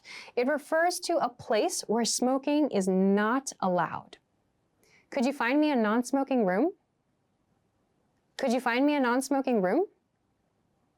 Could you find me a non-smoking room? Smoking, smoking, smoking. So smoking refers to the act of smoking a cigarette or something else, but smoking can also be used as an adjective as with non-smoking. For example, a smoking room or a smoking section in a restaurant. So pay attention to the situations in which you see this word used to understand what part of speech the word is taking. There is a separate patio for smoking attached to the restaurant. There's a separate patio for smoking attached to the restaurant. There is a separate patio for smoking attached to the restaurant. Blood, blood, blood. Blood is the red liquid that comes from our bodies when we get injured. Before it comes out of our bodies, it is blue. We can see it inside our bodies. We can see it in our skin. But when it comes out of the body, it becomes red. He cannot bear to see blood. He cannot bear to see blood. He cannot bear to see blood. Well done! In this lesson, you expanded your vocabulary and learned 20 new useful words. Click the link in the description to sign up for free at EnglishClass101.com and get access to the full list of vocabulary you'll need for daily life conversations. You'll also get example sentences, custom flashcard decks, and more learning resources. See you next time. Bye! Want to speak real English from your first lesson? Sign up for your free lifetime account at EnglishClass101.com.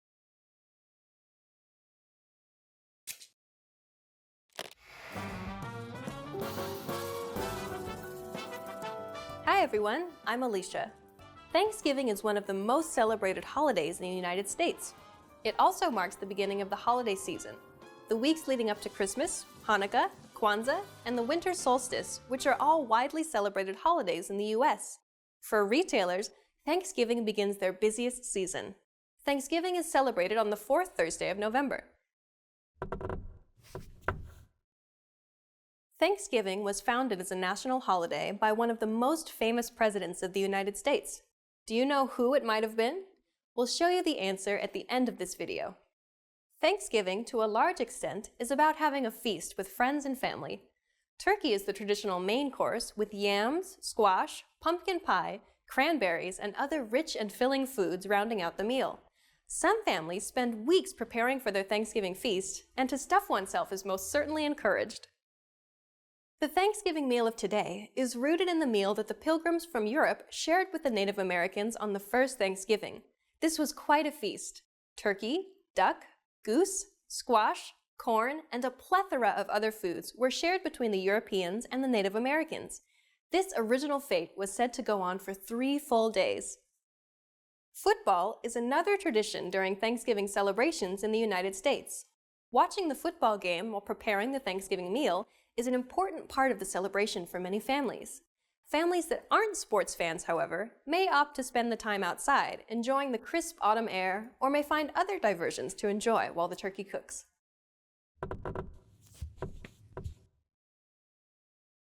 Thanksgiving is not a uniquely American holiday. There are similar celebrations in Canada, for instance. The concept behind the holiday, showing thankfulness by having a feast, spans many cultures. And now, here's the answer to the quiz. Do you know who founded Thanksgiving as a national holiday? Abraham Lincoln established Thanksgiving during the dark days of the American Civil War. Even though the holiday was officially born during this conflict, it's more associated with the initially good relations between the first European immigrants and the Native Americans. How was this lesson? Did you learn something interesting? Is there a day in your country where you give thanks? Please leave a comment at EnglishClass101.com. Until next time!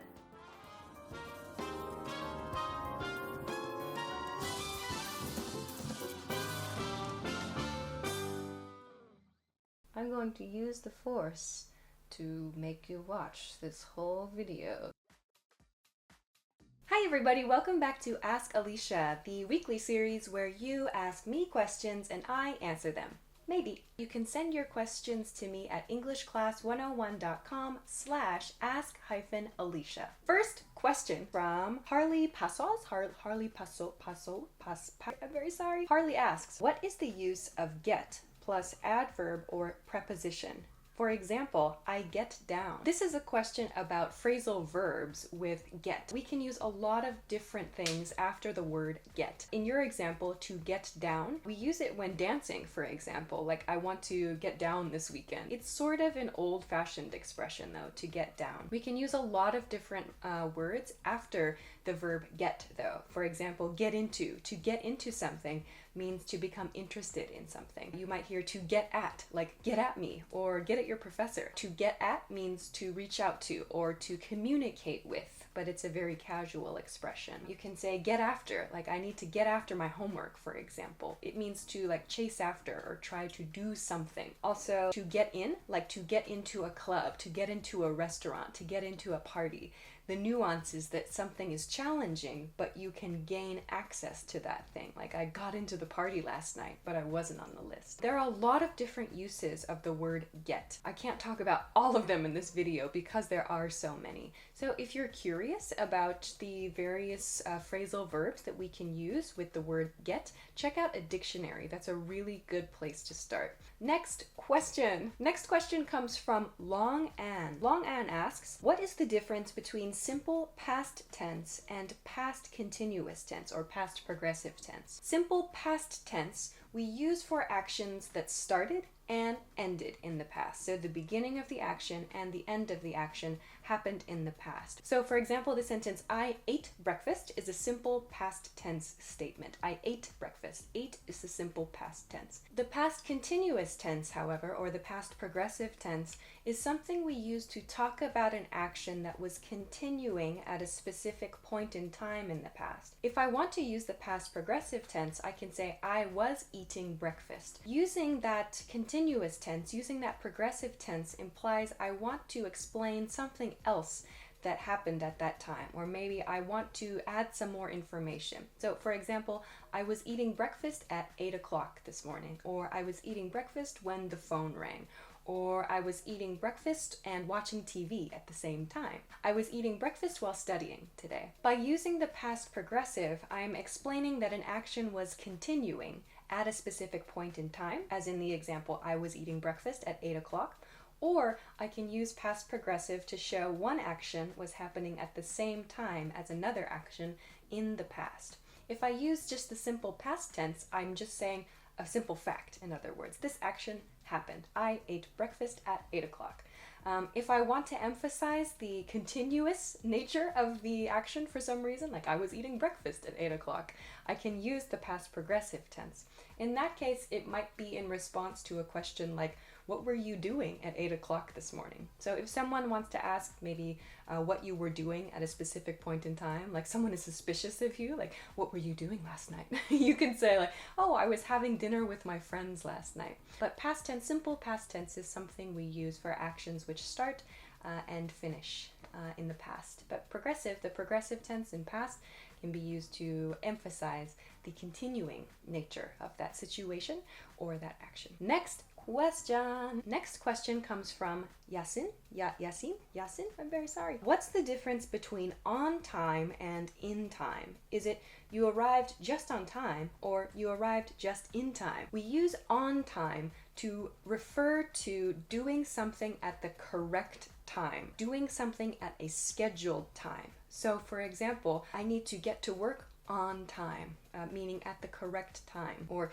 did you make it to your appointment on time? In time, however, is used when we want to kind of give a nuance of rushing or hurrying for something. I need to leave my house now to get to the airport in time for my flight. I need to study for my test now if I want to be in time for the party later. You should probably leave now if you want to be in time for the movie. In time for something else. So I want to do action A to make my schedule meet this other condition, this other thing I would like to do, or this other thing I need to do. In time for has the nuance of a deadline. We can use this expression in like a panic, like, oh my gosh, I'm not going to make it in time. Like to submit a paper, I'm not going to make it in time. In time means like before the deadline, whereas on time has the meaning of completing an action or completing something at a scheduled time. Next question comes from Gerson Silva. Hi. What is the difference between shade and shadow? Oh, great. This is a great question. Both of these words can be used to refer to a place that is darker than its surroundings because there's an object that is blocking the light. We can say there's shade over there or there's a shadow over there. In that sentence, they are used the same. However, shadow refers to the dark shape only. So a person can cast a shadow. We use cast, the verb cast, with a shadow. I cast a shadow when I stand in the sun, for example. Shade, however, as a noun, refers to or has the nuance of a kind of shelter. So shelter provided by some other object, shelter from the light, shelter from the sun. So we would say stand in the shade because shade has the nuance of shelter. We would not say stand in the shadow. Shadow does not carry the nuance of shelter in the way that shade does. Interestingly enough though, shade and shadow are both used as verbs as well. To shadow something means to follow something closely. To shadow someone at work means to follow someone at work and try to understand their job, for example. Shade is used as a verb to mean to create shelter from light. For example, the canopy shaded us from the sun. Shade also has some interesting uses. You might hear the slang phrase to throw shade. Throwing shade is a really interesting slang expression that we use, which means to communicate disrespect or to to communicate like contempt, bad feelings for something. When you're speaking generally, in most cases, when you want to talk about a dark, cool area, we should say shade. Stand in the shade. When you want to talk only about the dark area, that dark object, use shadow. Next question, actually 2 questions from Danny. Hi Danny. Danny's first question is, you talked about lit as slang. Yes, I talked about lit in episode 2.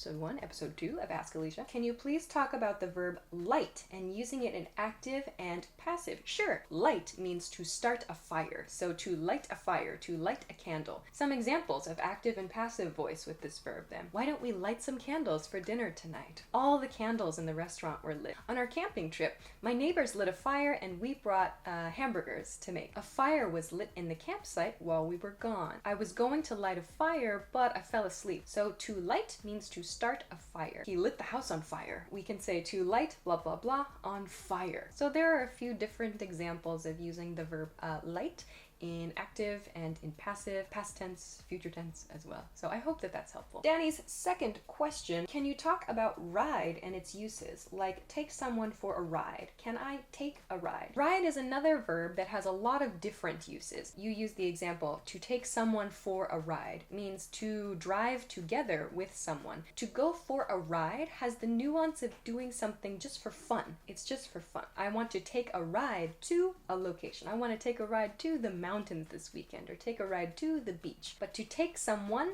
for a ride means to invite someone to drive somewhere with you in a car. That's one way to use ride. You can also say, give me a ride. Can you give me a ride? So this is a request expression. I don't have a car. My friend has a car. I want my friend to take me in their car to a location.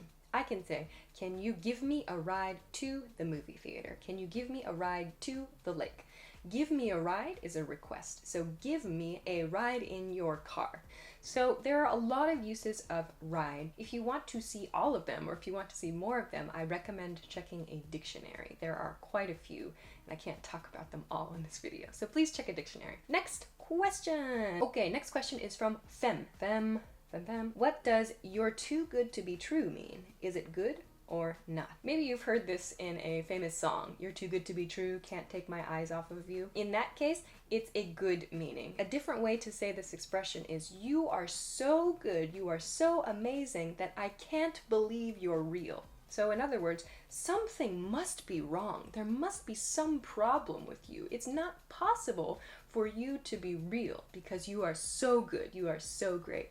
So you're too good to be true. It's like, wow, I'm amazed by you. So it's a good expression. If, however, maybe in a more uncommon situation, someone said like, this guy's too good to be true. Like maybe reviewing a job application, for example. This girl, she's too good to be true. Like if it's said in that way, maybe there's something suspicious about that person. This doesn't seem right. There's just too much good information here. There must be some problem with this person. Depending on the intonation, it can portray either a very positive meaning or a very suspicious meaning. In most cases, however, it's a positive meaning. So if you heard this in a song, for example, it's probably a very positive, kind of romantically nuanced phrase. Thanks very much for that question, Fem. Nice one. Next question. Rabia Arshad. Rabia Arshad. I'm very sorry.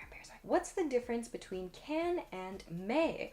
I saw this on the Dining Like a Champ cheat sheet and noticed these words were used for requests. What's the difference? Can and may for requests in modern English, in modern American English, are used the same. If I use them in a statement, can refers to ability, may refers to permission. Please just be careful. Can and may are only used in the same way to make requests in modern American English. Next question is from Taylor. Hi again, Taylor. Where are you from and where were you born the same? Great question. Where are you from? Where were you born? No, not necessarily. Not necessarily. Where were you born is only the place where you were physically brought into the world. Maybe your hometown, the place you identify as your hometown, is different from the place where you were born. Maybe you were born in Spain, but you grew up in the USA. Your family moved after that. So you could say, I was born in Spain, but I grew up in New York City. If someone asks you, where are you from? It might be a good idea to say, I was born in blah, blah, blah, but I was raised in blah, blah, blah, in a different place, if the two places are different. Next question. Next question is from Hassan. Hassan says, how do we use gotta in the negative form? So we did a live stream about have to and got to and need to on the YouTube channel and on Facebook a while ago. Gotta is a contraction, a very casual contraction of got and to. It's not a real word. Gotta is just the sound that we make when we say got to very quickly. Like, I gotta go to school today, or I gotta finish my homework, or I gotta get to sleep, I'm so tired. In American English, we do not use gotta in the negative. Instead, we use have to or need to. I don't have to go to work tomorrow. I don't need to go to work tomorrow. I don't need to go to sleep right now. But American English does not use gotta in the negative form. Next question. Next question is from Sadaham. I need to improve my spoken English and my vocabulary. How do I do that? I think there's a tool on the website where you can record your voice speaking English and compare it to a native speaker saying the same thing. So I think that's a feature on the website. So check that out. If you haven't been, it's at EnglishClass101.com. There should be a recording function there where you can record your voice and compare it to a native speaker and keep practicing that until your voice and your pronunciation matches the native speaker's pronunciation. So you'll see like little waveforms there even on the recording page, so you can try to match your voice to a native speaker. So of course, practicing with native speakers where possible, repeating, so creating your own speech is important too.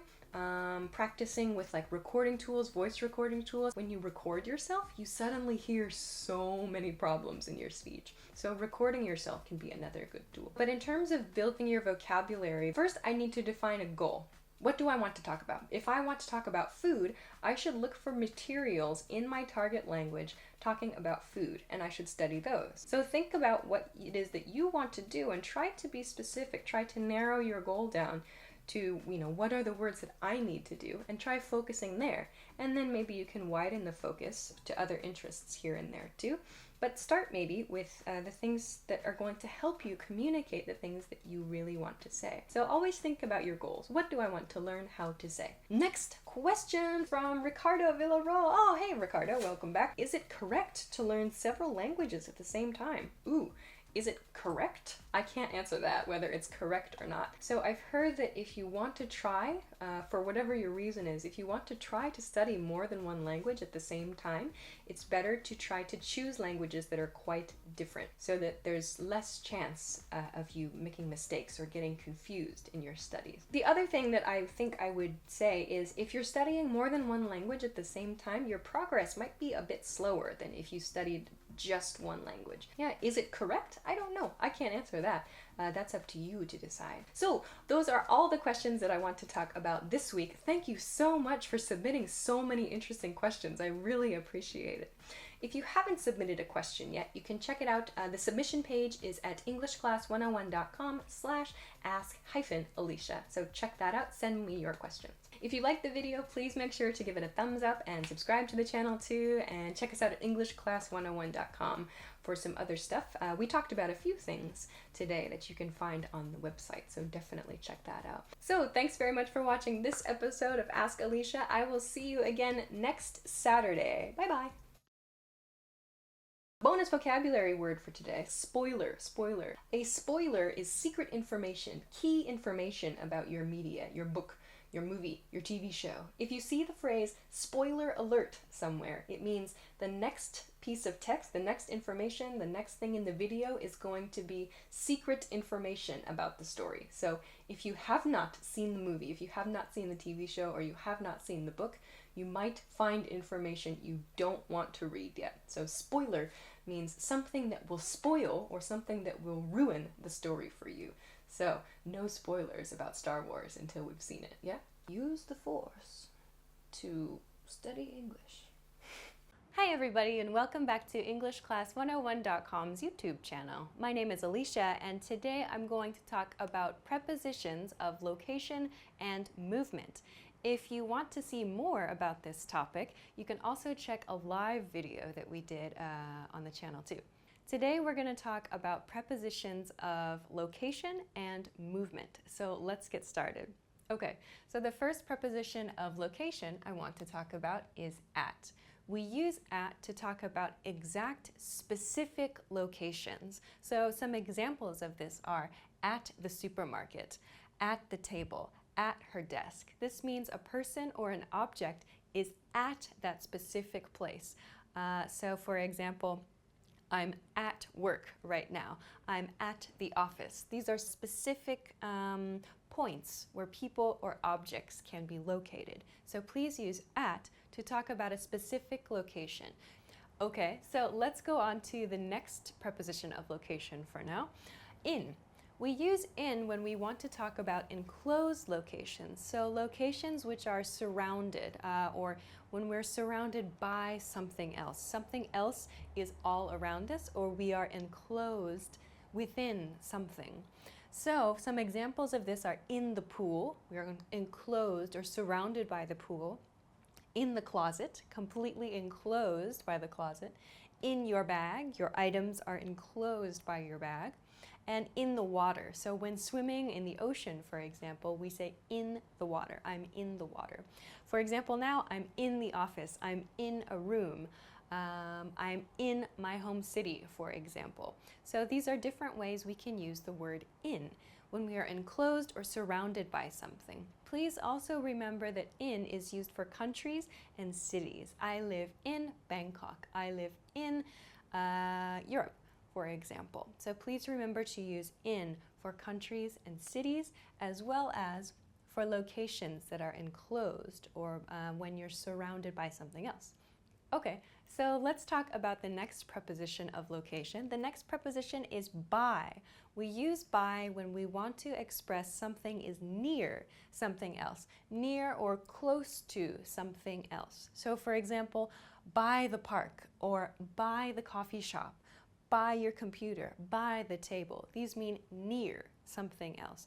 We don't know exactly, is it maybe next to, in front of, behind? We don't know, but it means simply near something else. So for example, I'm by the whiteboard right now. I'm by a chair. I'm by a table. These are ways we can use by to express near or close to. Okay, so the next preposition I want to talk about is a preposition of movement. Actually, the next two are prepositions of movement. The first one is into. So into is something we use to express movement from an open location to a more closed location. So for example, into the bank, walk into the bank, or into the refrigerator, put food into the refrigerator. Or into the suspect's home. The police moved into the suspect's home. In each case, into shows moving from an open location to a more closed location. So because in is here, you can imagine we are moving to an enclosed location. We could say jump into the pool, for example, or go into the closet, put something into your bag, or go into the water. So in this way, we can kind of think of in and to being closely related, but to shows us the movement, the relationship, that there's some movement happening there. Okay, so let's talk about the opposite then of into, which is out of. So because we use into to talk about movement from a more open place to an enclosed space, out of is used to talk about movement from an enclosed space to a more open space. So for example, out of the house or out of the washing machine, taking clothes out of the washing machine. Out of your purse, take something out of your purse. So moving yourself, moving a person, or moving an object from something that is enclosed to a space that is more open. We use out of in this case. Okay, so now we know about 5 new prepositions of location and movement. Let's try some example sentences. Okay, the first one, she's sitting something something, the table. So here we have the table. I talked earlier about this, at the table, with at, yeah? However, we can use by the table as well. At the table and by the table have slightly different meanings though. Both are correct. At the table means she is sitting in a chair directly in front of the table. She's sitting at the table. by the table, however, could mean she's next to the table or she's just near the table. By is a little bit less clear. At is very clear here. To be very clear, say she's sitting at the table. To be less clear, maybe she's somewhere near the table, use by. Okay, so the next example sentence is, our company's headquarters is something something LA. LA meaning Los Angeles here. So we have a city name, yeah? A city name, Los Angeles. We know that we should use city names with in. So the answer here is in LA. Okay. The next one, he lives something something the supermarket. So the supermarket is a place, and here we have the verb lives. He lives. We know it's not in because people do not live in supermarkets. Probably not at. He lives at the supermarket. Also doesn't make any sense. People do not live at supermarkets. However, we can use by. So he lives by the supermarket to mean he lives near the supermarket. Okay. So next one. When we walked something something the bank, it was raining. Okay, so here we have the verb walked and we have the bank. So there's a motion happening, yeah? Walking and then the bank.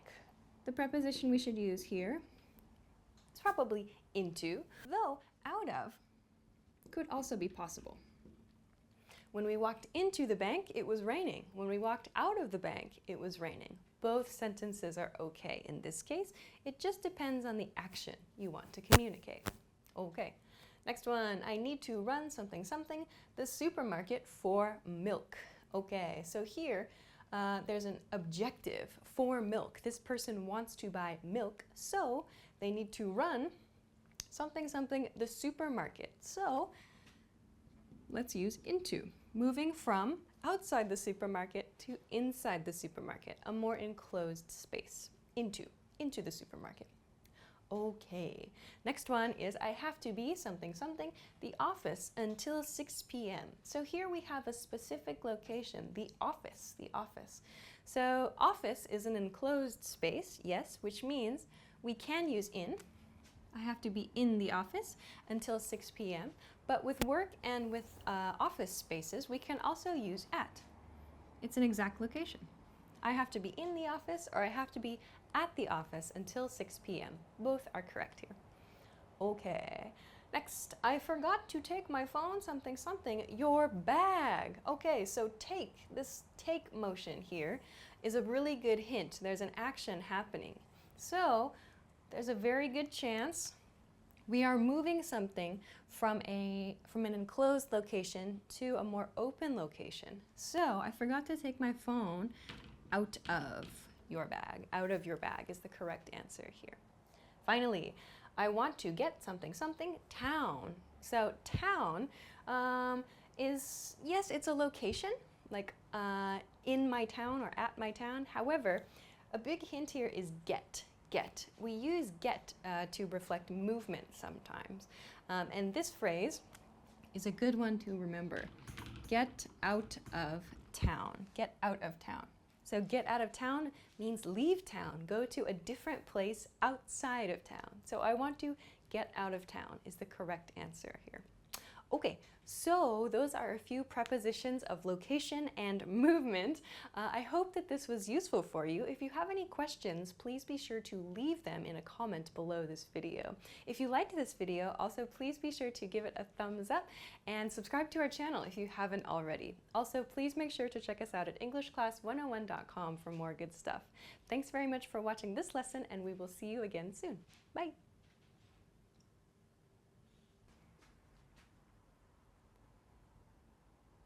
Talk about preposition.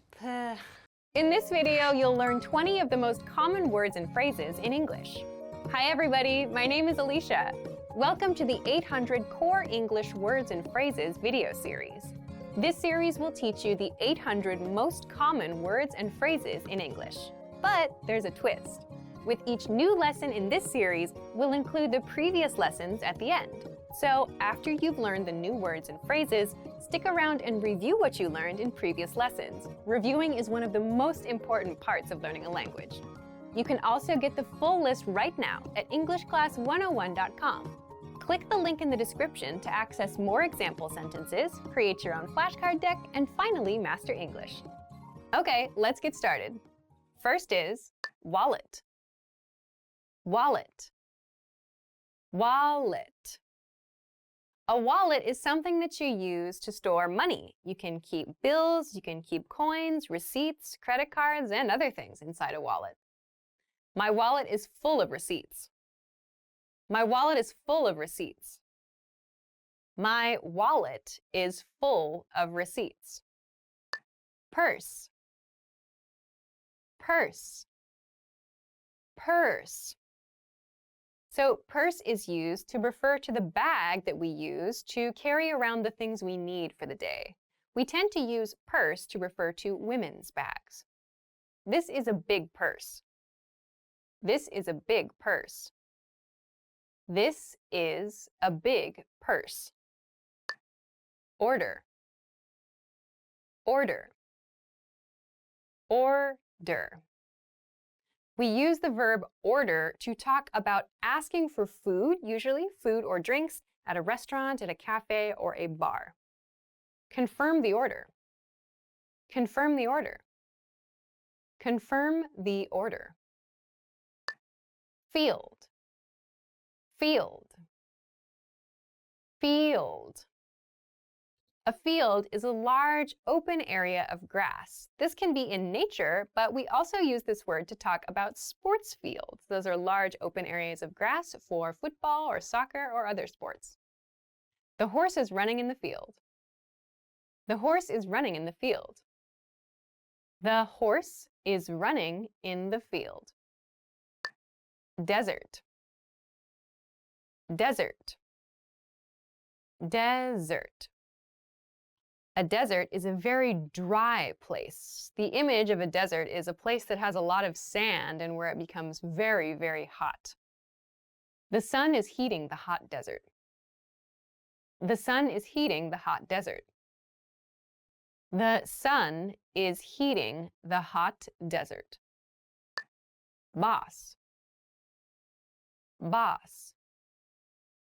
Boss. So the word boss is used to refer to the person in charge at your workplace. Your boss is often your manager or the person above your manager. Our boss allows us to leave earlier on Wednesdays. Our boss allows us to leave earlier on Wednesdays. Our boss allows us to leave earlier on Wednesdays. Office. Office. Office. So office refers to a place of work. You can use it to talk about the place that you go for work. You can also talk about places where other people work with this word. The office opens at 8 o'clock. The office opens at 8 o'clock. The office opens at 8 o'clock. Coworker. Coworker. Coworker.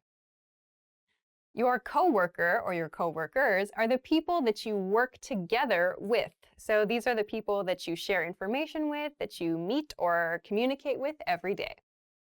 I go out to eat with my coworker every Thursday. I go out to eat with my coworker every Thursday. I go out to eat with my coworker every Thursday. Meeting. Meeting. Meeting. A meeting is a period of time for which you and perhaps your boss and some of your coworkers gather together to discuss some topic. I forgot that the meeting was today. I forgot that the meeting was today. I forgot that the meeting was today. Police station. Police station.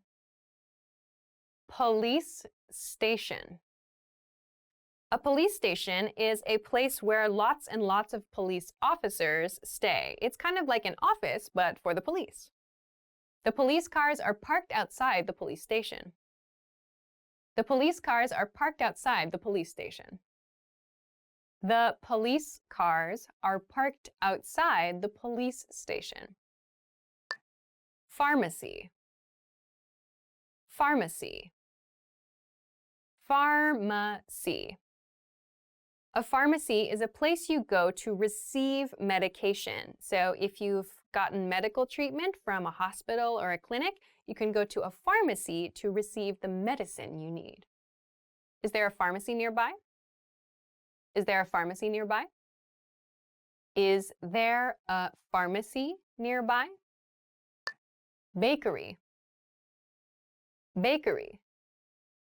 Bakery.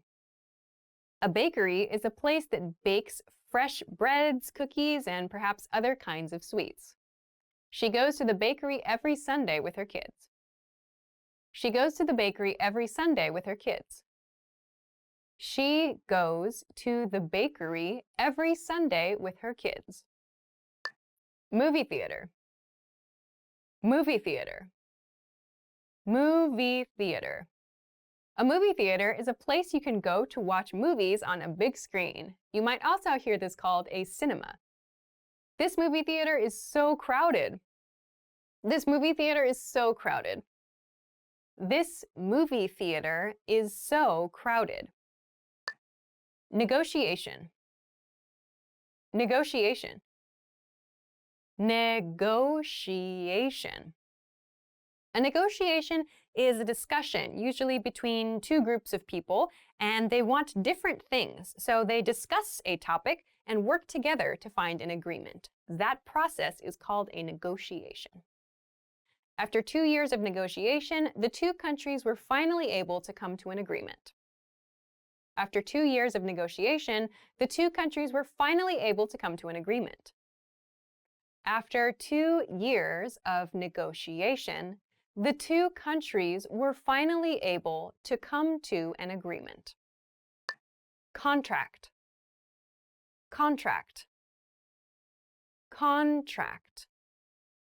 A contract is a written agreement. It's very common to sign a contract before getting something like a mobile phone or getting a loan for something from a bank or other things. Could you come to our office to sign the contract? Could you come to our office to sign the contract? Could you come to our office to sign the contract? Business. Business.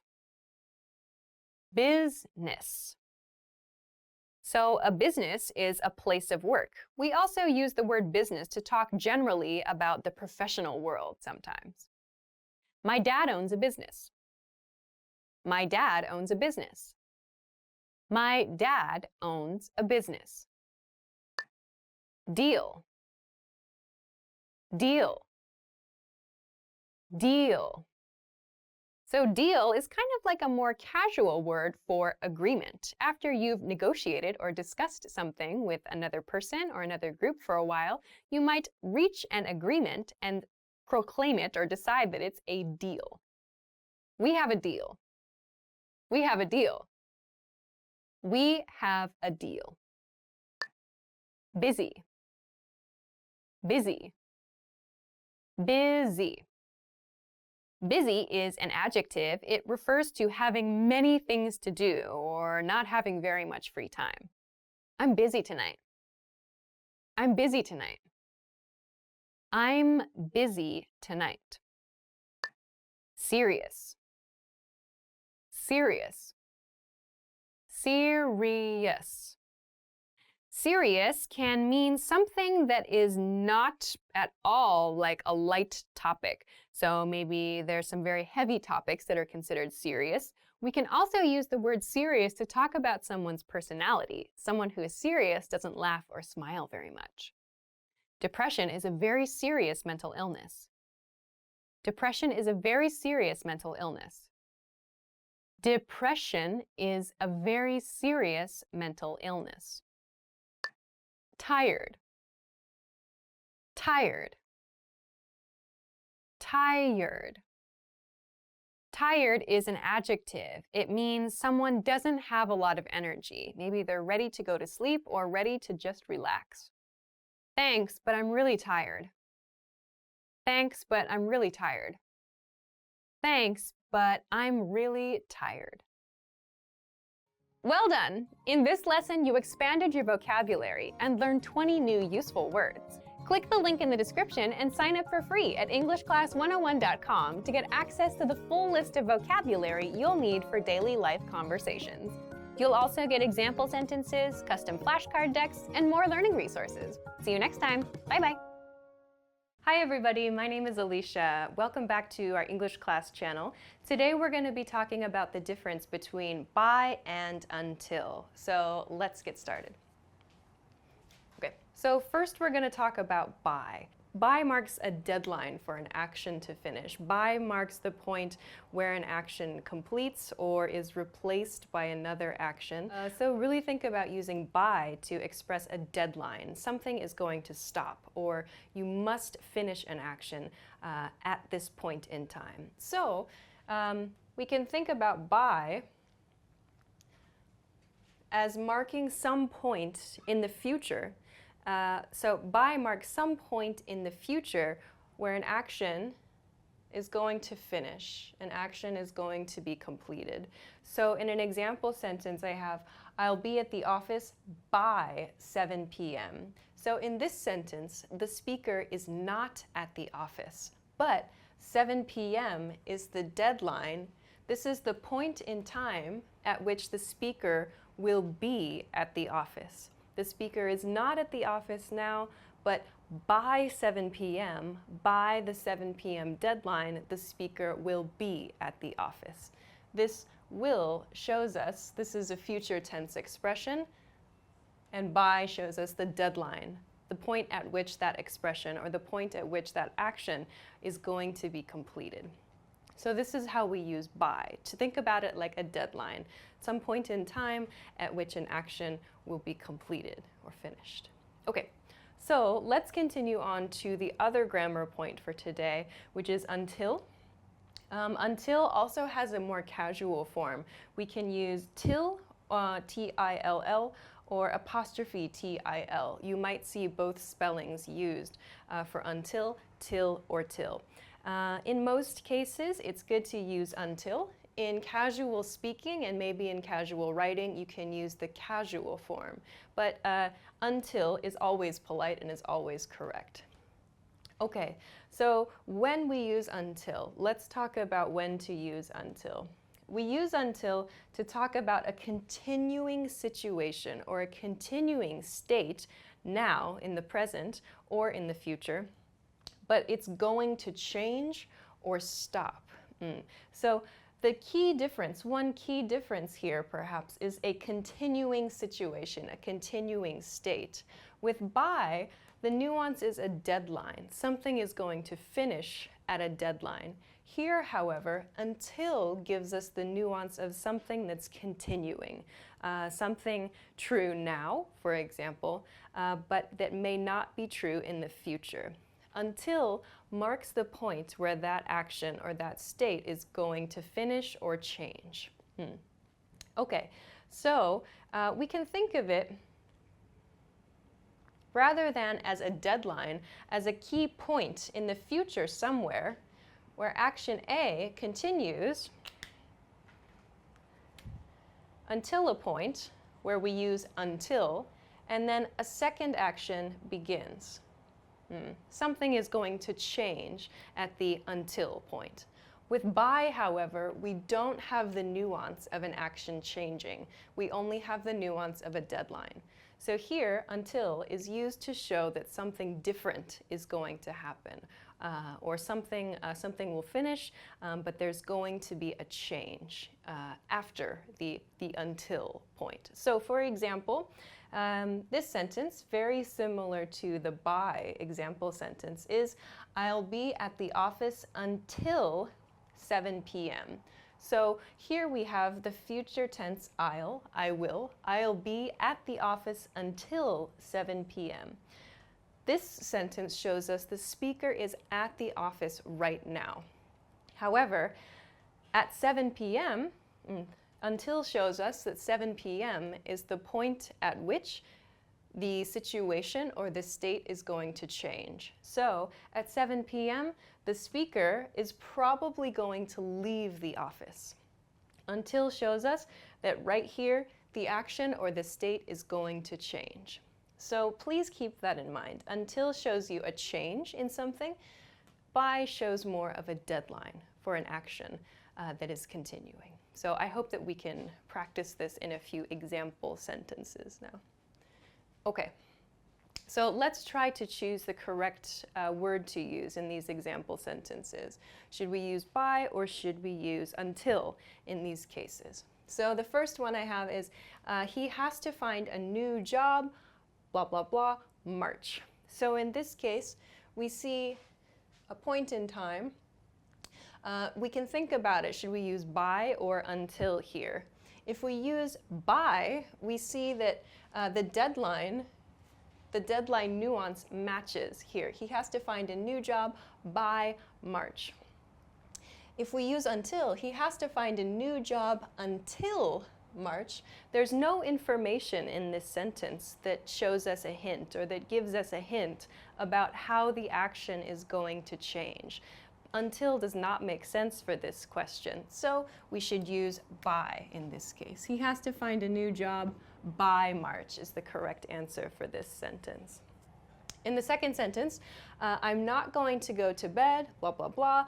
I finish this movie. So in this sentence, we have at the end, I finish this movie. So there's some action maybe that's continuing here. And we have another action. I'm not going to go to bed. In this case, it's a negative. So there are two actions here. This is a pretty good hint that there's an action that's going to change at some point, instead of the nuance of a deadline. So for this sentence, until is the best answer. I'm not going to go to bed until I finish this movie. This shows us that at this point, the point where I finish the movie, I'm going to go to bed. This marks the change in the continuing state or the continuing situation. So the next sentence is they need to write their reports, blah, blah, blah, tomorrow. So this sentence, there's no change in the sentence. We don't have any hints about some kind of different action that's going to happen. Instead, we have maybe what seems to be a deadline, some requirement here too. So if we try to use until, it doesn't make sense. There's no changing action. We can't guess about what might happen in the future or a change that might happen. So by is the best answer here. They need to write their reports by tomorrow. Tomorrow is the deadline. So we can guess that tomorrow is the deadline here. By shows us that it's the deadline in this case for this task. All right. Let's take a look at something a little bit different. Here we have, we can't leave the house, blah, blah, blah, your mother calls. So again, there are two situations, there are two actions involved in this sentence. We have leave the house and your mother calls, makes a phone call. So because there are two actions here, we can guess that there's some change that's going to happen. So because we learned that until marks a change in actions, we know that until is the better answer here. Okay, we can't leave the house until your mother calls would be the correct sentence here. All right, so let's look at the next sentence though. This one is a tricky sentence. This one is a little bit difficult. We have, I'm not going to be there, something, something, 8 p.m. So here, we have 8 p.m. at the end of a sentence, which looks like a deadline, right? We have going to be there. So should we use by or until for this sentence? It's difficult because actually both are okay for this sentence. I'm not going to be there by 8 p.m. is correct, and I'm not going to be there until 8 p.m. is also correct. However, the meanings are very different. Just as we practiced in these two sentences, I'll be at the office until, I'll be at the office by 7 p.m., the same is true here. I'm not going to be there by 8 p.m. means I'm not going to be there at 8 p.m. It's not possible for me. I can't go. However, I'm not going to be there until 8 p.m. This sentence means after 8 p.m. or beginning at 8 p.m. and after I'm going to be there. So please be careful. In some cases, both by and until are correct, but they change the meaning of the sentence.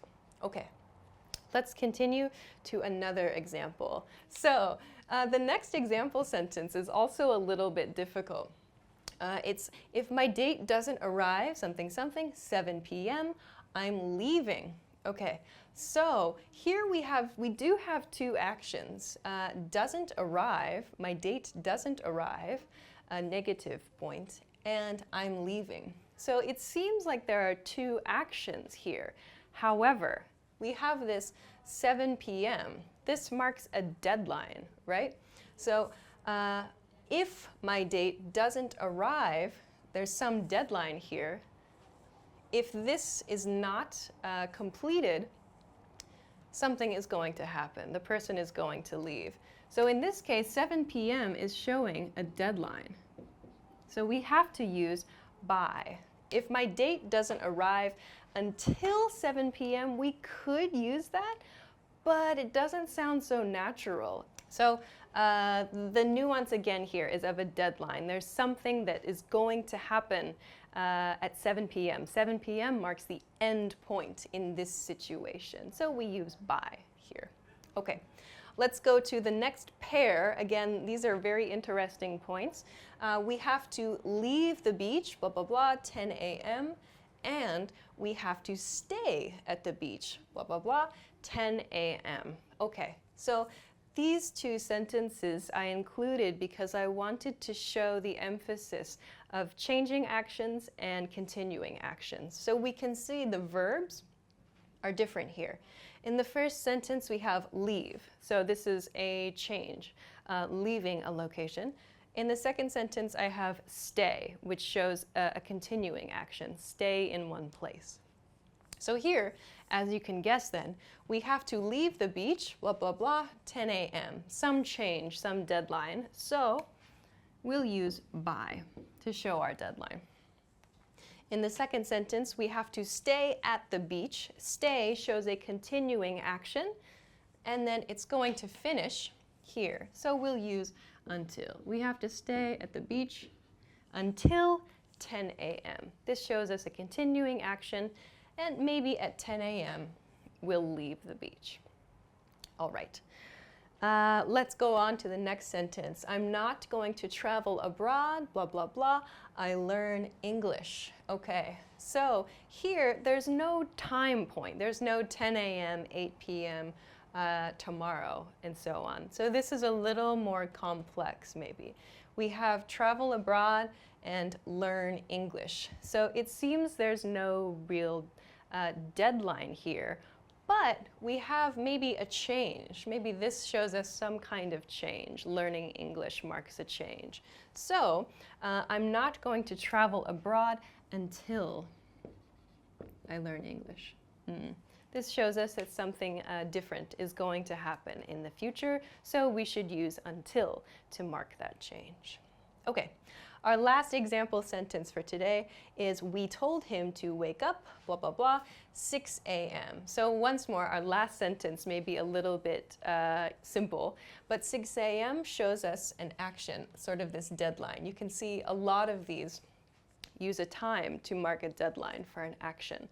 So here, we told him to wake up by 6 a.m. This is the point at which something must happen. So we should use by. Okay, great. So those are a few example sentences that you can have a look at and think about when you're trying to decide whether to use by or until. Keep in mind, however, there are some cases where both by or until are correct, but the meaning is going to change significantly depending on the one you use. So I hope this lesson was useful for you. If you have any questions or if you want to try to make an example sentence using by or until, please be sure to leave us a comment. If you liked this video too, please be sure to hit the thumbs up and subscribe to our channel if you haven't already. Thanks very much for watching this episode, and we will see you again soon. Bye!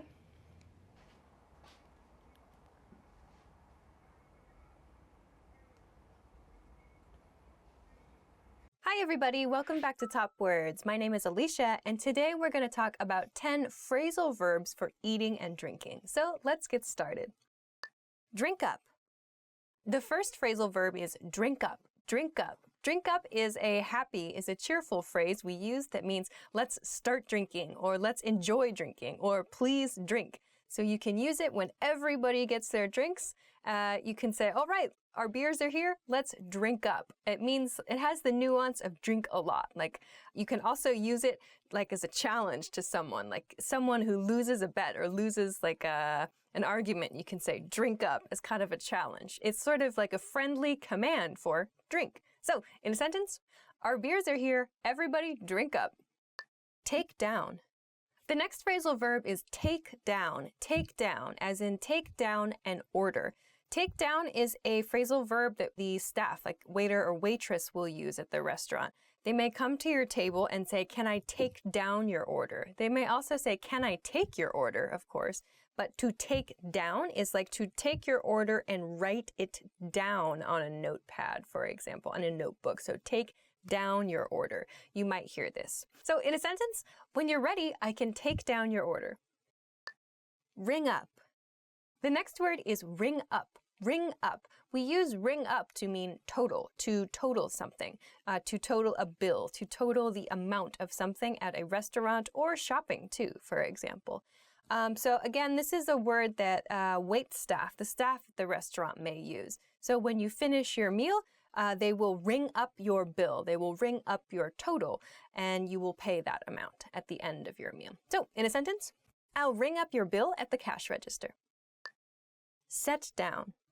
The next phrasal verb is set down, set down. So we use set down for items which we are carrying, and then we set or we place on a table. So usually there's like a downward motion. If you're carrying something, like you can use it for a backpack if you want to, like to set down, to drop something, to leave something, but to put it in, like on a table, to put it in a place specifically there. So we can use set down at a restaurant, like please set the plate down on the table, or can you set down my drink over there, or I'll set down your order over here. So set down means to place something, something you were carrying, to place it on a table or to place it on a desk. So set down.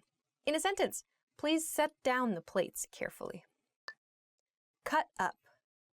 The next phrasal verb is cut up. Cut up. We use cut up to mean cut, but cut up usually means to cut all of something. So if you receive like, I don't know, chicken or beef or pork or some large item you need to cut, we say cut up to mean cut the entire piece, to cut everything you receive. So in a sentence, make sure to cut up steak into small pieces, for example. It's easier for children to eat. Or I take a long time to cut up my meat, for example. So cut up means cut everything. Cut into. The next phrasal verb is cut into. So to cut into means just to make one slice into something. Usually we use cut into for like the first slice, like we use it maybe to check that something is properly cooked sometimes. So like to cut into a chicken or to cut into turkey.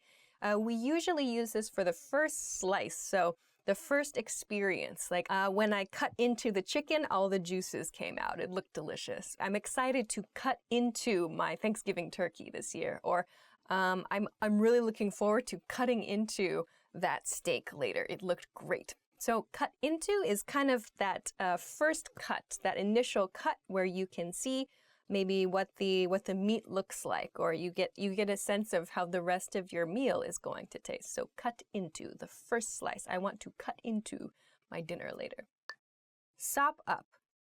The next phrasal verb is sop up. Sop up. So to sop means to soak with liquid. To soak with liquid. To sop up, therefore, is like to soak liquid from like a bowl or from a cup or something. But we use this with bread usually. So if you're eating soup, for example, and there is leftover soup in your bowl, you can take bread and sop up, soak up the liquid from your soup with bread. So to sop up liquid, so to soak and pick up something. is the image here. So to sop up bread. So for example, I like to sop up my soup with bread, or I like to sop up extra sauce with a biscuit, for example. So usually there's some bread and some sauce or liquid we use with this phrase. Cool down. The next phrasal verb is cool down. Cool down means to let something become lower temperature naturally. So to let something cool down really means to allow something to gradually go to a lower temperature. If you make a pie, for example, it's very hot when it comes out of the oven. So oftentimes the recipe will say, allow to cool down and serve, for example. So meaning after the pie is taken from the oven, you should let the temperature cool. You should let the temperature come down before eating. So to cool down is like reducing the temperature, but just naturally over time. So in a sentence, make sure to let your mashed potatoes cool down before you try to eat them. Heat up. So the next phrasal verb is heat up. Heat up. We use heat up usually to talk about microwave use or oven use. So it's taking a cold food or maybe a frozen food, usually just a cold food kept in the refrigerator, put it in the microwave and turn it on to heat the food, to make it warm again. So to heat up is like to move the heat level up, to increase the temperature of the food. We use the phrasal verb heat up to do this. So, for example, I like to heat up my pizza before I eat it, my leftover pizza. Or you should heat up yesterday's soup. It would be really good to have that tonight. Or maybe we should heat up something quick for dinner tonight. So heat up means to increase the temperature of a cold thing. Chow down. So the next phrasal verb is sort of a slang expression. It's chow down. Chow down means like to eat really excitedly. It's not a phrasal verb I personally use very much, but you can use it to express your enthusiasm for something. So it's typically used for like sort of junk food type things, or like really, really everyday foods. Like in the USA, it's like sandwiches or hot dogs, or like something you might get at like a sporting event. We'll say like, I want to chow down on a sandwich later, or I want to chow down on some pizza after this. So to chow down is like enthusiastically eat. Like you're not thinking about being polite. You're not worried about looking nice while you eat. You're just enjoying eating very enthusiastically. So like, oh, let's chow down on some pizza later, for example. So, or for example, like we're gonna chow down on some barbecue this weekend. It'll be great. So those are 10 phrasal verbs for eating and drinking. I hope that those are useful for you as you visit restaurants and of course, eat and drink. If you have any questions or comments, please make sure to let us know in the comment section below this video. If you liked this video, make sure to give it a thumbs up and subscribe to our channel if you haven't already. Check us out at EnglishClass101.com for other good stuff too. Thanks very much for watching this episode of Top Words, and I'll see you again soon. Bye! Or, for example, we're gonna chow down on some BBQ this weekend. I messed it up. Okay, one more time. Food, usually just a cold food kept in the refrigerator, placing it in the microphone, microwave, microphone, that's funny. Let's try that again.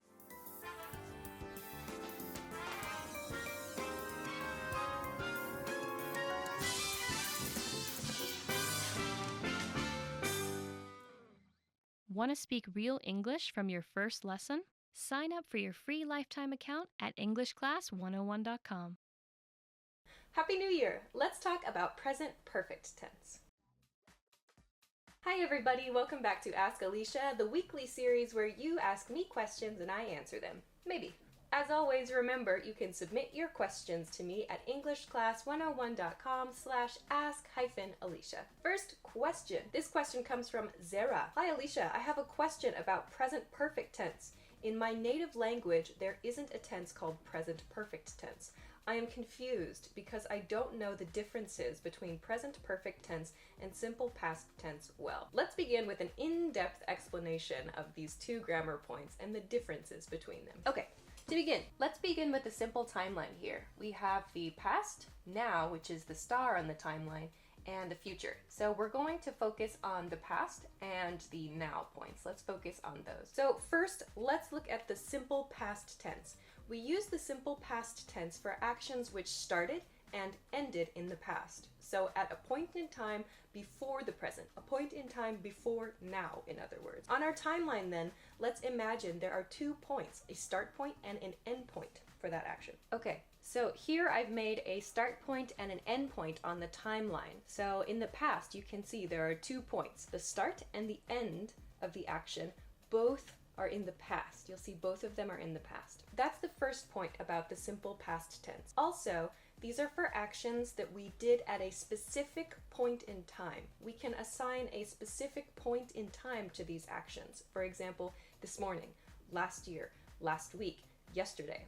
There's a specific point in time we can attach to these actions. Okay, so let's talk now about the present perfect tense. Present perfect tense has a couple of different uses. The first use of present perfect tense I want to explain is using the grammar point to explain a life experience. Let's take a look at how visually this is different from the simple past tense. So now on the timeline in blue, you can see this sort of dotted line that I made with a question mark. So the dotted line begins in the past and it ends now. It ends at the current point in time. This is because we use present perfect tense to talk about things that happened at some point in the past, but the specific point is unimportant or unknown. We don't need to explain when the action happened. We only want to state we have had or have not had that experience. So we use this when we want to talk about our life experiences. For example, travel experience or work experience. Like, I have never been to France, or I've eaten pho. My parents have never been outside the country, for example. We use this to talk about life experience, but we don't include a specific point in time when we talk about these experiences. It's just some time before the present. The specific point in time is not important in that sentence. You might follow up this sentence with a specific point in time, in which case you use simple past. So let's talk about one more use of the present perfect tense. This is the one we use with the words for and since, and we can also use the continuous tense with this use.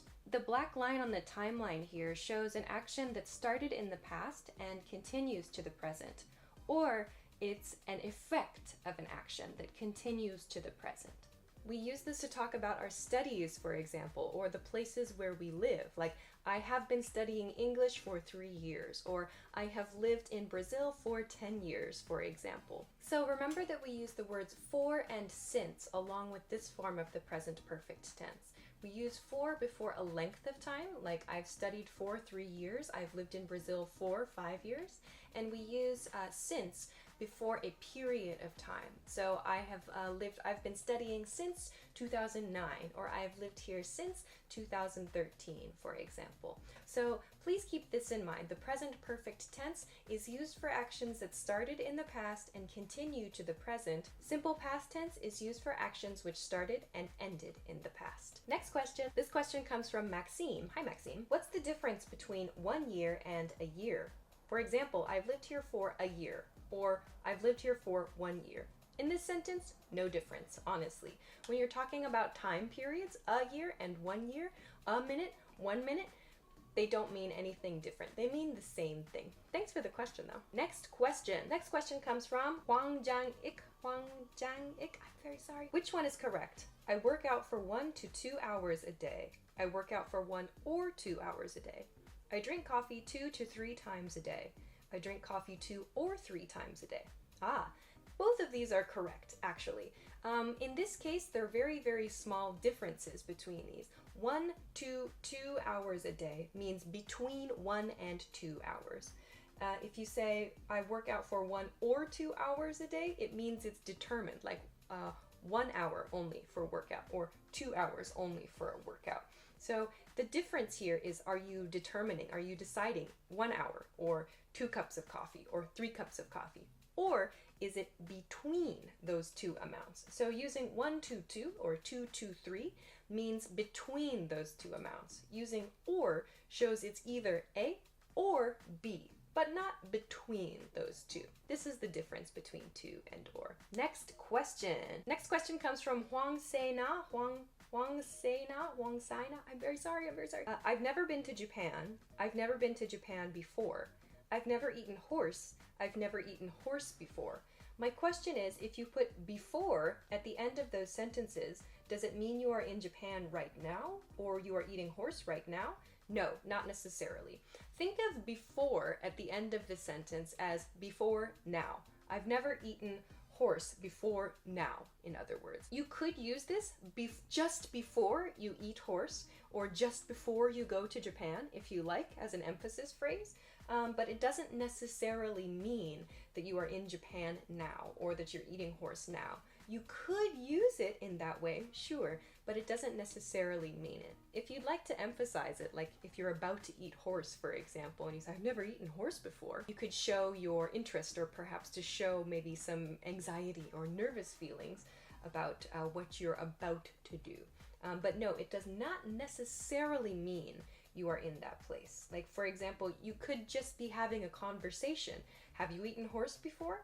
No, I've never eaten horse before. It could just be a conversation about it. But really, before just means before now. Next question. Next question comes from Rashkesh. I'm sorry. Where do we use wanna and gonna and how? This question is about the casual contracted forms of want to and going to. So want to becomes wanna, going to becomes gonna in casual speech. We use them in exactly the same way we would use I want to, I'm going to, he wants to, she wants to, he's going to, she's going to. We use them in exactly the same way, which means we use them in casual situations, like I want to take a day off, or I'm going to go to the beach this weekend, or do you want to see a movie tonight? We use them in exactly the same way. We use want to and going to, but we use them in speech. Typically, we don't write these unless we're writing very casual messages, like text messages to our friends or something. Next question. Next question comes from Garrison Silva. Hey again, Garrison. When can I use the expression take for granted? Take for granted. This is an expression which we typically use in the negative, like don't take something for granted. Don't take blah blah blah for granted.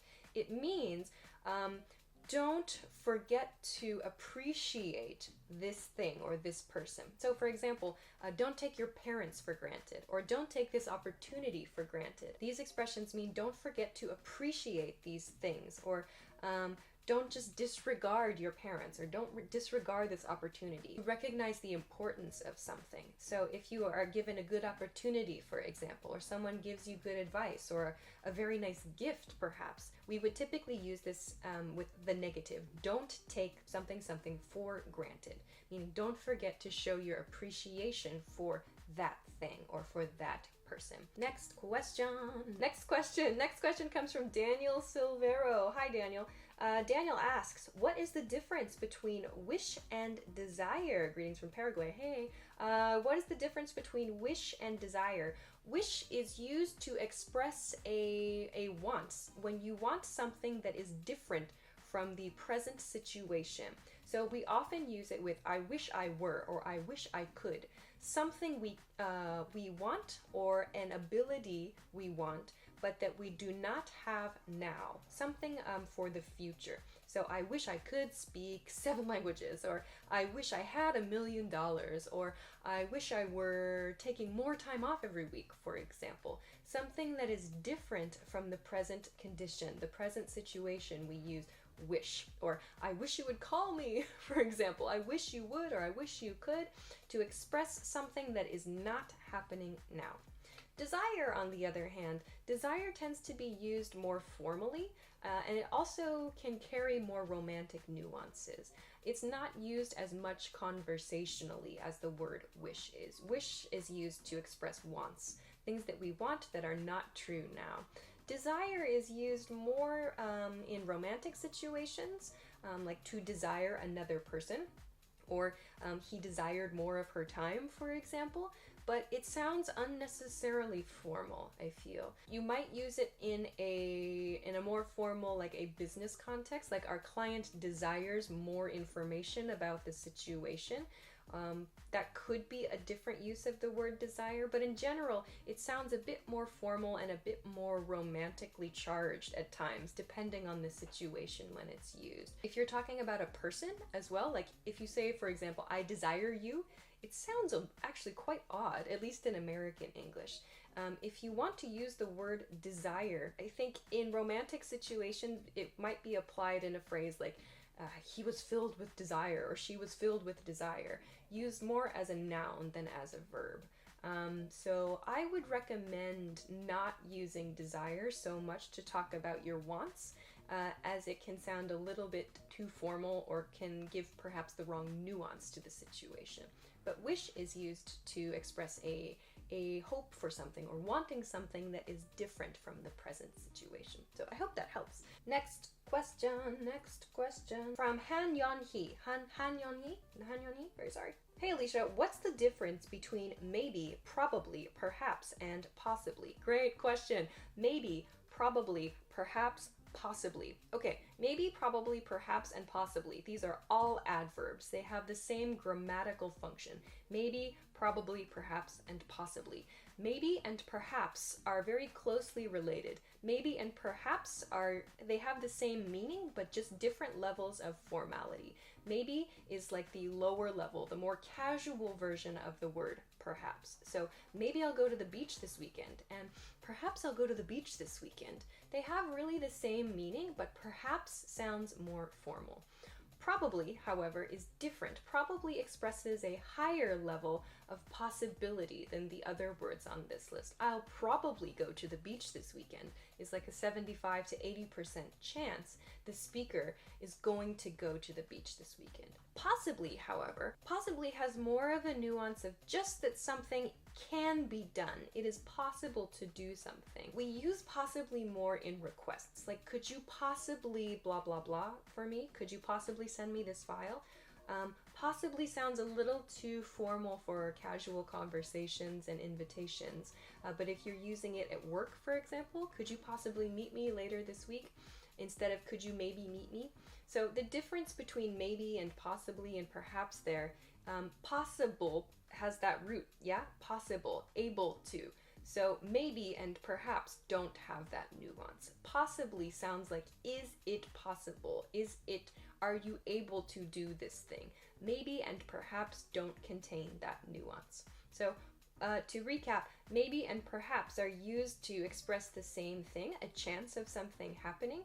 Perhaps is more formal. Possibly is used in a similar way, however, it refers more to simple possibility than are you able to do that thing. Probably expresses a high chance of something. Thanks so much for all your questions. Remember, you can submit to me at englishclass101.com/ask-Alicia. Thanks very much for watching this episode of Ask Alicia. I will see you again next week. Bye-bye. Happy New Year, and I hope that your studies continue well.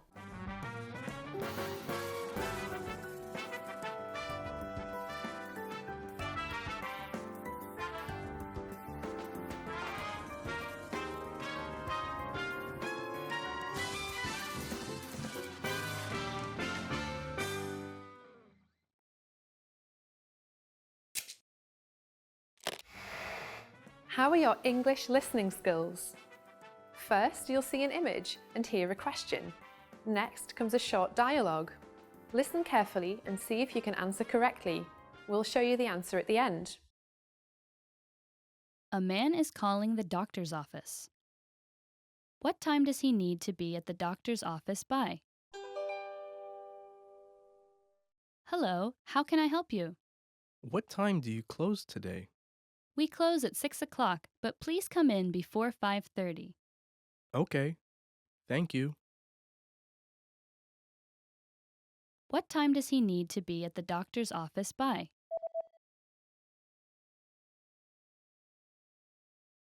A man is calling the doctor's office. What time does he need to be at the doctor's office by? Hello, how can I help you? What time do you close today? We close at 6 o'clock, but please come in before 5:30. Okay, thank you. Did you get it right? I hope you learned something from this quiz. Let us know if you have any questions. See you next time.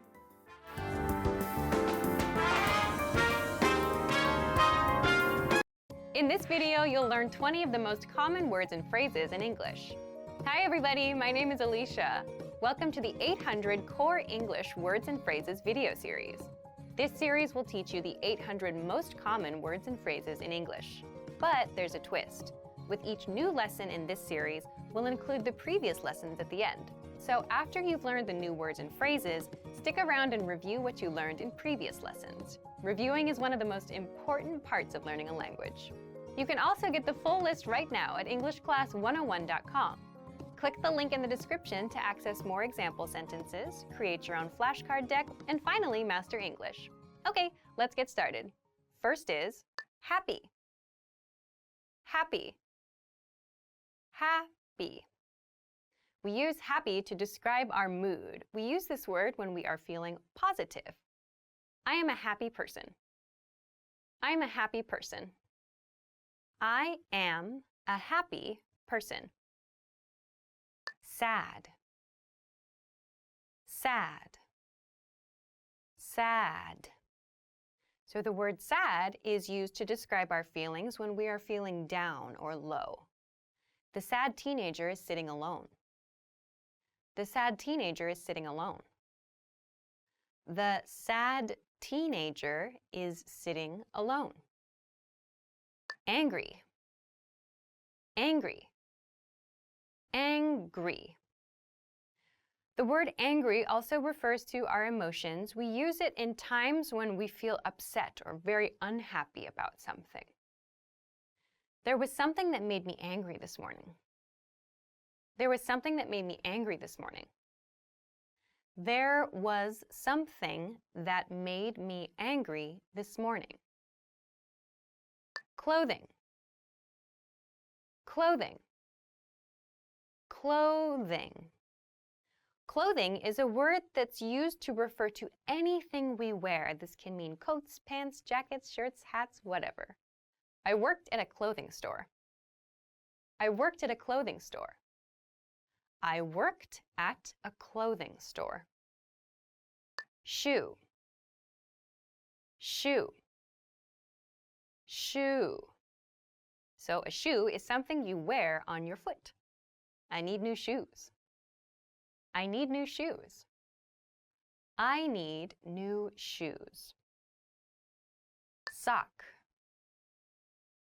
Sock. Sock. A sock is something that you wear between your shoe and your foot, usually. You wear heavy socks often in winter. Are you wearing socks? Are you wearing socks? Are you wearing socks? Underwear. Underwear. Underwear.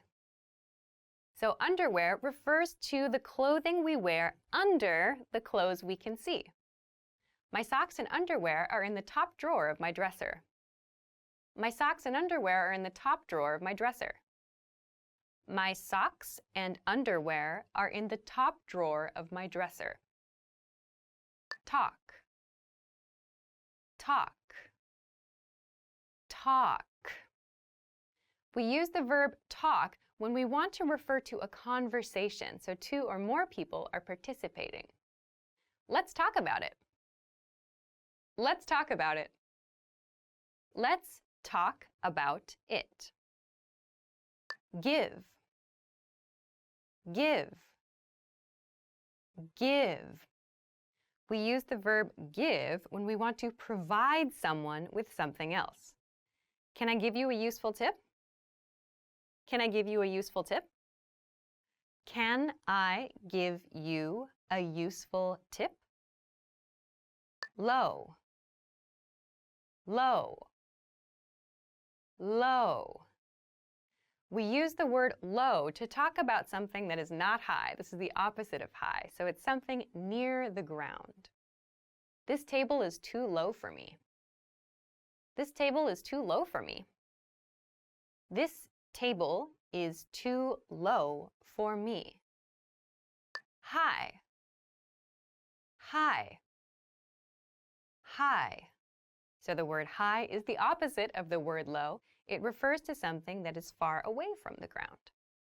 The waves are high today. The waves are high today. The waves are high today. Fruit. Fruit. Fruit. So fruit refers to a category of foods. So fruits tend to be rather sweet. Please put the fruits on the plate. Please put the fruits on the plate. Please put the fruits on the plate. Octopus. Octopus. Octopus. So an octopus is a very interesting animal with 8 legs. Some cultures like to eat octopus. The octopus is swimming in the ocean. The octopus is swimming in the ocean. The octopus is swimming in the ocean. Shark. Shark. Shark. So a shark is for many people a very scary undersea creature. Some of them are huge and can eat people. The surfer was bitten by a shark. The surfer was bitten by a shark. The surfer was bitten by a shark. Whale. Whale. Whale. So whales are typically very, very large creatures that live under the sea. Some are peaceful, some are aggressive. Whales are mammals. Whales are mammals. Whales are mammals. Cloudy. Cloudy. Cloudy. So cloudy refers to weather. It's used on days when there are many clouds in the sky. I don't like cloudy days. I don't like cloudy days. I don't like cloudy days. Cool. Cool. Cool. We use cool when the weather is not like cold, but it feels a little bit nice actually still. The weather is cool.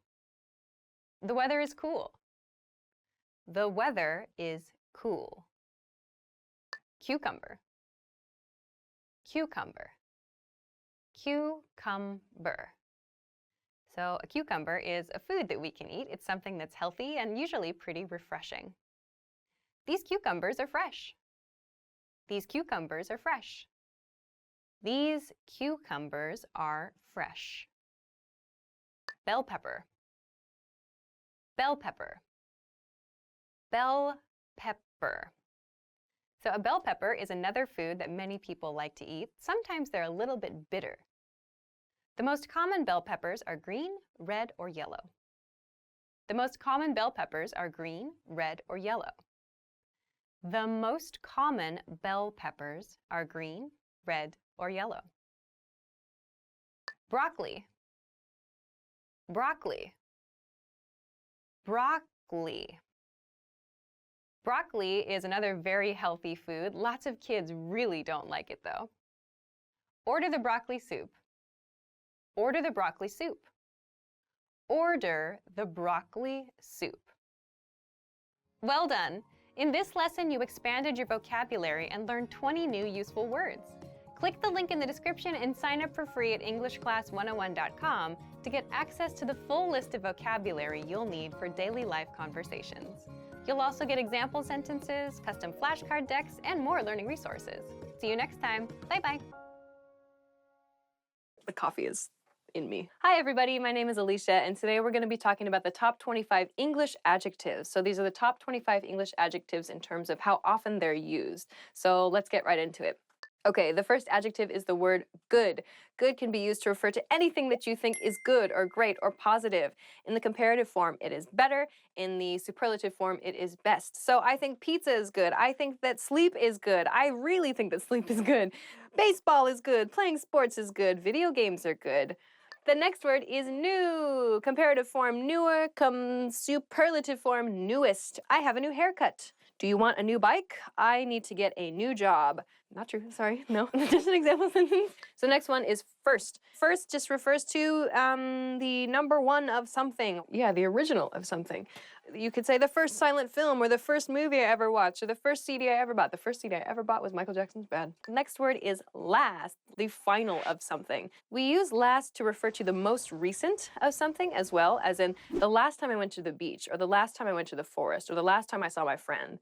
Have you ever eaten the last piece of pizza when you weren't supposed to? What was the last word we talked about? It was first. The next word is long. Long, anything that you feel is... Lightsabers are long. Subway sandwiches are long. I'm sorry. I'm not supposed to laugh for long. The next word is great. Great can be used to express any positive emotion. Somebody gives you new information and you think it's good, but you want to express that it's even better than good. You can say it's great. Greater is the comparative form. Greatest is the superlative form. The greatest invention of all time was the light bulb, for example. What do you think is your greatest achievement? One of life's greatest pleasures is finding people to be good friends with. Is great. The next word is little. This is a very common word that gets used in an expression like when I was little, referring to when you were a kid. So when I was little, I really liked to play outside. Or when I was little, I was really into Pokemon. I have said very little about the word little. The next word is near. Near, nearer, nearest. You probably know the location of the nearest, maybe supermarket to your house or the nearest post office. I live near a very fashionable store. The next word is big. Big is used for anything that is large in size or large conceptually. So for example, you can say, an elephant is a big animal, or in terms of concept, you can say, let's see, that fashion is really big right now, or that artist is really big right now, and that refers to popularity. Big movies are exciting to watch with friends. Do you have any bigger sandwiches? I'm really hungry. Next word is other. Other just refers to something else, something different from what is currently happening. The other thing, the other person. My other friend is a DJ. My other friend is a cook. My other friend is a dancer. My other friend, I have very interesting friends. What other things have you done with your life? The next word is old. Old, it can be used to refer to people. It can be used to refer to animals, to art, anything that has a long history. So maybe I like old movies, or I don't like old art, or I think my grandpa is really, really old. This is getting old. The next word is right. This can be used to refer to the direction, right, as in the opposite of left, or it can be used to refer to something that is correct. So in a sentence like, you're right, it means you are correct. That is the correct answer. It can also be used to mean right, as in make a right turn. But you'll have to listen to the context to decide which meaning is the true meaning. This is not right could mean something that's not fair or that you disagree strongly with. This is not right. The next word is high. High refers to something that is very tall, very way up somewhere. So many people might say, like, I have a fear of high buildings, or I have a fear of high places. It can also, in the comparative form, just refer to something higher or taller than something else. Highest, meaning the most high. Squeaky level is high. I like high volume music. The next word is different. Not the same as something else, is different. I think that having many different friends is a lot of fun. Do you enjoy listening to different kinds of music? The next word is small. Small, smaller, smallest. Small and little are extremely similar. I would pretty much use them in the same way. However, we don't say when I was a small kid. We say when I was a little kid, or you can say when I was small. The next word is large. Large and big are very much the same. I will say, though, that large is used on clothing sizes. Big is not. When we talked about big, we talked about how big can be used to refer to something that's very popular. Large is not used to refer to something that's popular. Large is used for sizing, I feel, only. So like a house can be large, but it's used to refer to like the physical size of something. Large and in charge. Large, larger, largest. This is the largest hippopotamus in the zoo. I have to go. The next word is easy. Easy is the next word. Easy, easier, easiest. This is a good one that you can use anytime something seems very simple for you. For example, this test is easy, or that was the easiest thing I've ever done, or I hope this test is easier than the last test.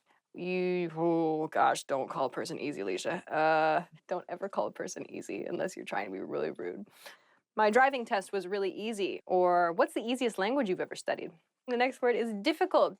Difficult is something that seems hard to do. What is the most difficult thing you've ever had to do? The most difficult thing I've ever had to do was move to a different country. The next word is young. Young, younger, youngest. Come on, guys. Younger generations have a lot of new technologies to experiment with.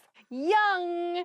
The next word is important. Important, more important, most important. What is important to you? I think that practicing another language is more important than playing my banjo. I don't have a banjo. You can find something that's important to you and put your time into it. I think drinking a lot of water every day is important. Putting on your shoes before you leave the house is very important. I have to go. It's very important that I go. Next word is interesting. Interesting. Anything that you think is cool, anything that you find that makes you go, ooh, is something that's interesting. I think that this type of music is the most interesting type of music. Your mom is interesting. The next word is short. Short, shorter, shortest. I am the shortest person in my class. I'm the shortest person in the room. Short just refers to something that is not long. So it can refer to a size, or it can also refer to a concept, as in a length of time. So like, I'm going to travel abroad for a short period of time. Bad. You know I'm bad. I'm bad. You know it. Bad, something that is not good. Bad food will give you bad feelings in your stomach. You're a bad dog. Who's a bad dog? You're a bad dog. The next one is boring. Something that is not interesting. Something that does not make you go, ooh, but something that makes you go, huh. The most boring story I've ever heard was a story about a tomato. If I don't do anything, this will be really boring. Oh. Far, referring to distance. Something that is not near to you is far. How can I go farther? Far. The farthest I've ever run is 7 kilometers. I am not a runner. Okay, that's the end of the top 25 English adjectives. You've probably used these if you're studying English, and if you haven't, try to experiment with them and see what kind of interesting sentences that you can make up. Try to use the normal form and the comparative form and the negative form and the superlative form. You can express a lot with just these 25 words, so give them a try. Thanks very much for watching us in this lesson, and we'll see you again soon. Bye! Cows are delicious!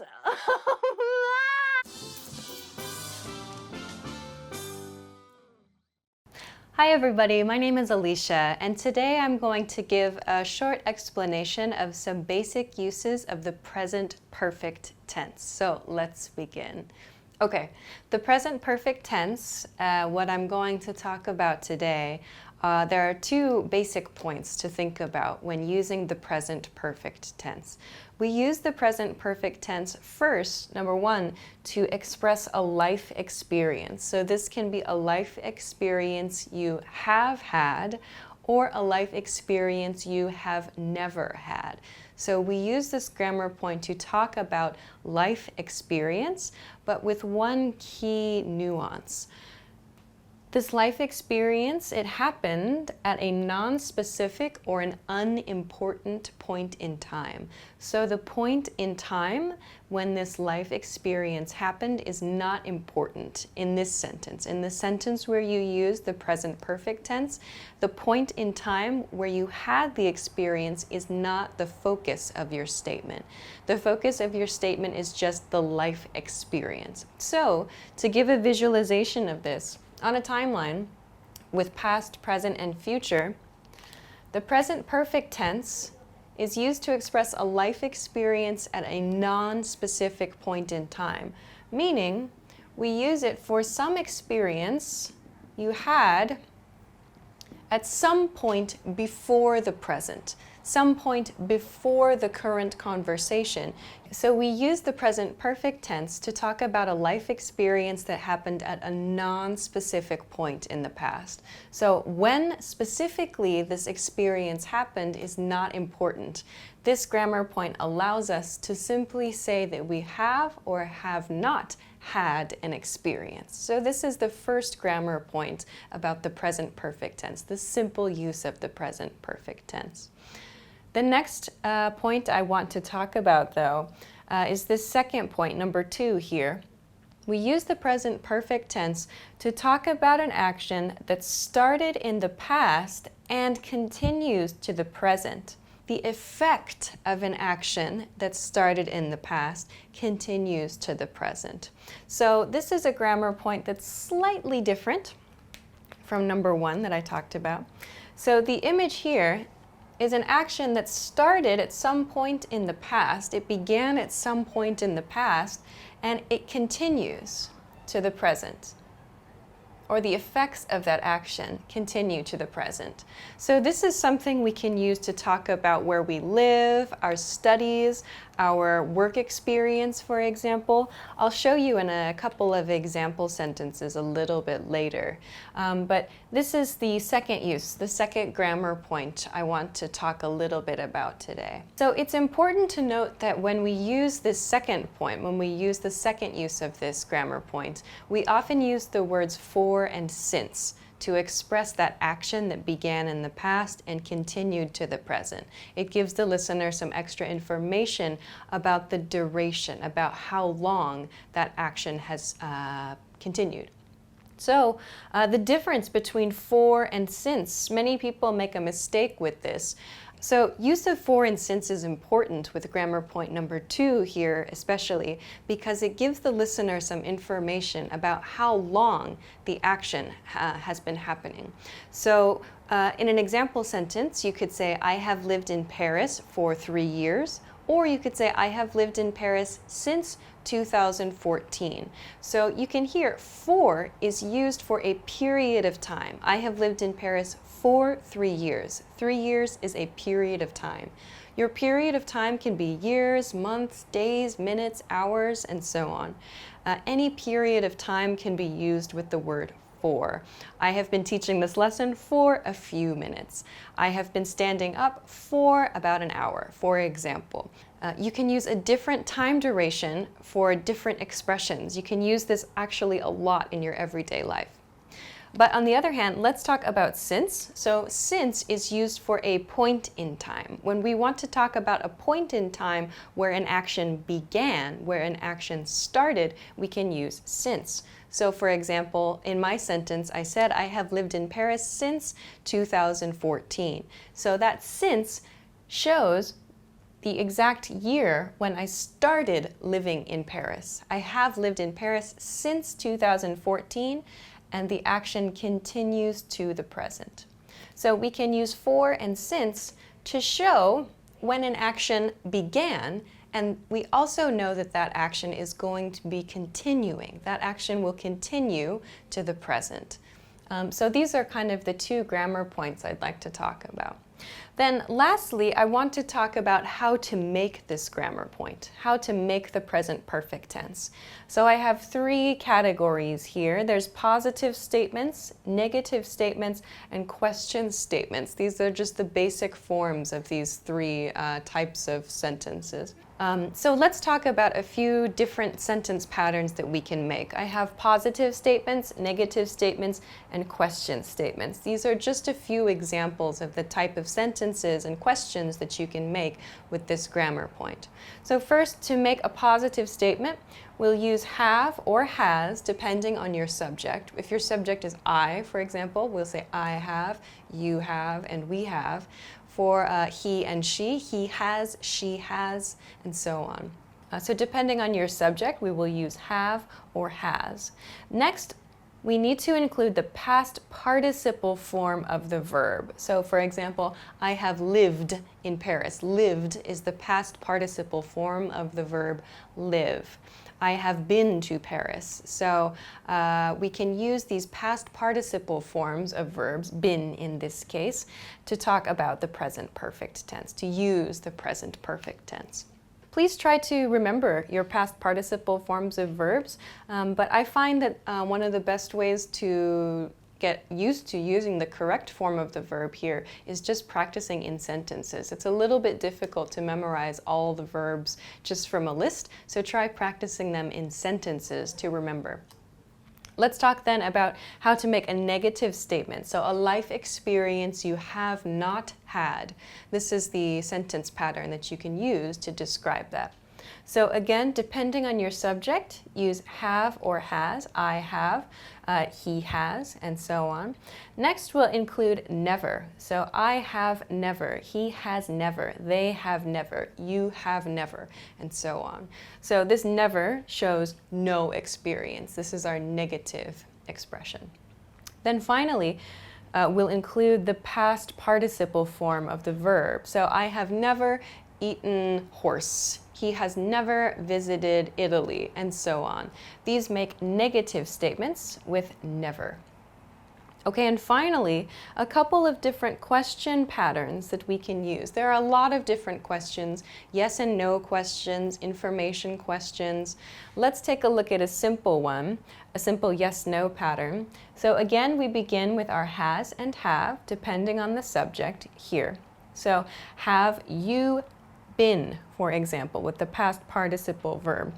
Has she seen, and so on. So again, we need to use this past participle form of the verb when making our questions. You might have heard people use ever. I have here at the bottom this ever in this sentence style. Have you ever been to France? Have you ever eaten something? This ever, the nuance of this ever is in your whole life experience. So ever kind of amplifies, ever emphasizes the importance of your life experience. In your entire life, have you had the experience of something? This ever emphasizes your entire life's experience. If you say, for example, have you seen that movie? It sounds like maybe it's a recent movie. But if you say, have you ever seen such and such movie? It sounds like maybe the movie is a little bit older. So especially in cases where you'd like to emphasize something that's not so recent, you might consider using ever in your questions. Have you ever been to a different country? Have you ever studied something else? So using ever shows that maybe you're thinking about something a little bit further back, a little bit more in the past in someone's life. Okay, so now that we know this, let's take a look at a few example sentences that I've prepared. So first, I have they, something, something, in Germany. So here I want to use the verb live, live. So the past participle form of the verb live is lived, and my subject here is they. So I need to use they have lived in Germany. This is a very, very simple sentence. They have lived in Germany. I'm using this simple structure, this simple grammar point number 1, which we talked about. So this is just a life experience. When did they live in Germany? We don't know, but it's just the experience that we want to focus on in this sentence. I could change the sentence to say, they have lived in Germany since 1999. In that case, it means they live in Germany now also. However, if they do not live in Germany, they only want to express their life experience of living in Germany, they could say, they have lived in Germany. They have lived in Germany only, that sentence. So please be careful. They have lived in Germany since 1999 shows they still live in Germany. Saying they have lived in Germany shows only a life experience. If you'd like to give more information about where they live now, do it in the next sentence. They have lived in Germany, but they travel around a lot, and now they're living in Paris, for example. So using the present progressive tense to give some more information in the next sentence. Okay, so here we see grammar point number 1 is being used in this first sentence. Let's take a look here at a negative sentence. I something something, never something something to Italy here. We have the subject I here. We know that it's a negative sentence because it's never, so we need to use I have never, and then If I want to use the verb be, if I want to use the verb be, the past participle form of the verb be is been. I have never been to Italy is the correct sentence here. So I'm expressing no experience in my life. I have never been to Italy, meaning, as we talked about with grammar point number 1, in my whole life, I have not had an experience. So there's no time point being used here. I have never had the experience of going to Italy. Okay. Now, let's talk about the next example sentence. She something something something the test 3 times. So here I want to use the verb take. So to take a test. Take is going to be the verb for this sentence. So here my subject is she, and I know this is a positive sentence, a positive statement. So I'm going to use has, she has, and take, the past participle form of the verb take, is taken. She has taken the test 3 times. So this sentence shows in her life experience, at 3 times, 3 points in her life, she has taken the test. So we don't know when she took the test, but we know she has taken the test 3 times at some point in the past. This is what this sentence teaches us. We don't know when, just that she has taken the test 3 times. Okay. Next, let's look at this sentence. Maybe a very useful sentence for some people who are watching this video on this channel. So this is I something something English for 2 years. Okay, so there's a big hint word here. I have the word for included in this sentence. Remember, we use for to talk about a time period, So that connects to grammar point 2, which we talked about over here. So remember, with grammar point number 2, for present perfect tense, we're showing an action that started in the past and continues to the present. Okay, so the verb I want to use here is study, So my subject is I, so I need to use have in this case, and the past participle form of study is studied. So I have studied English for 2 years. This shows us a length of time, a period of time, a duration for your studies. It shows your studies are continuing. You are still studying English. 2 years ago, you started, and you have continued since that time. You have continued studying for 2 years. So this sentence shows us that you have studied English and how long you have studied English. Lots of information here. Okay, let's talk about the next sentence, a question sentence now. Okay, so here my subject, I have he is here. So I know that because the subject of the sentence is he, I need to begin my question with has. Has he something something? So here I want to use the verb take. Take out the trash is sort of a set phrase. So the past participle form of take is taken. Has he taken out the trash?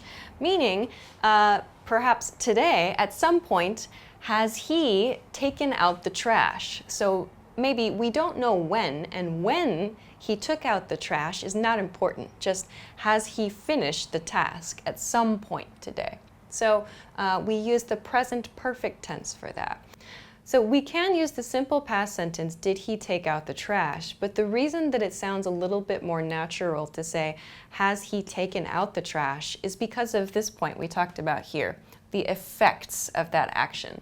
So if he did or did not take out the trash, it could affect the people around him or the environment around him. So, has he taken out the trash? If the answer is no, it might mean there's some negative effect in the environment.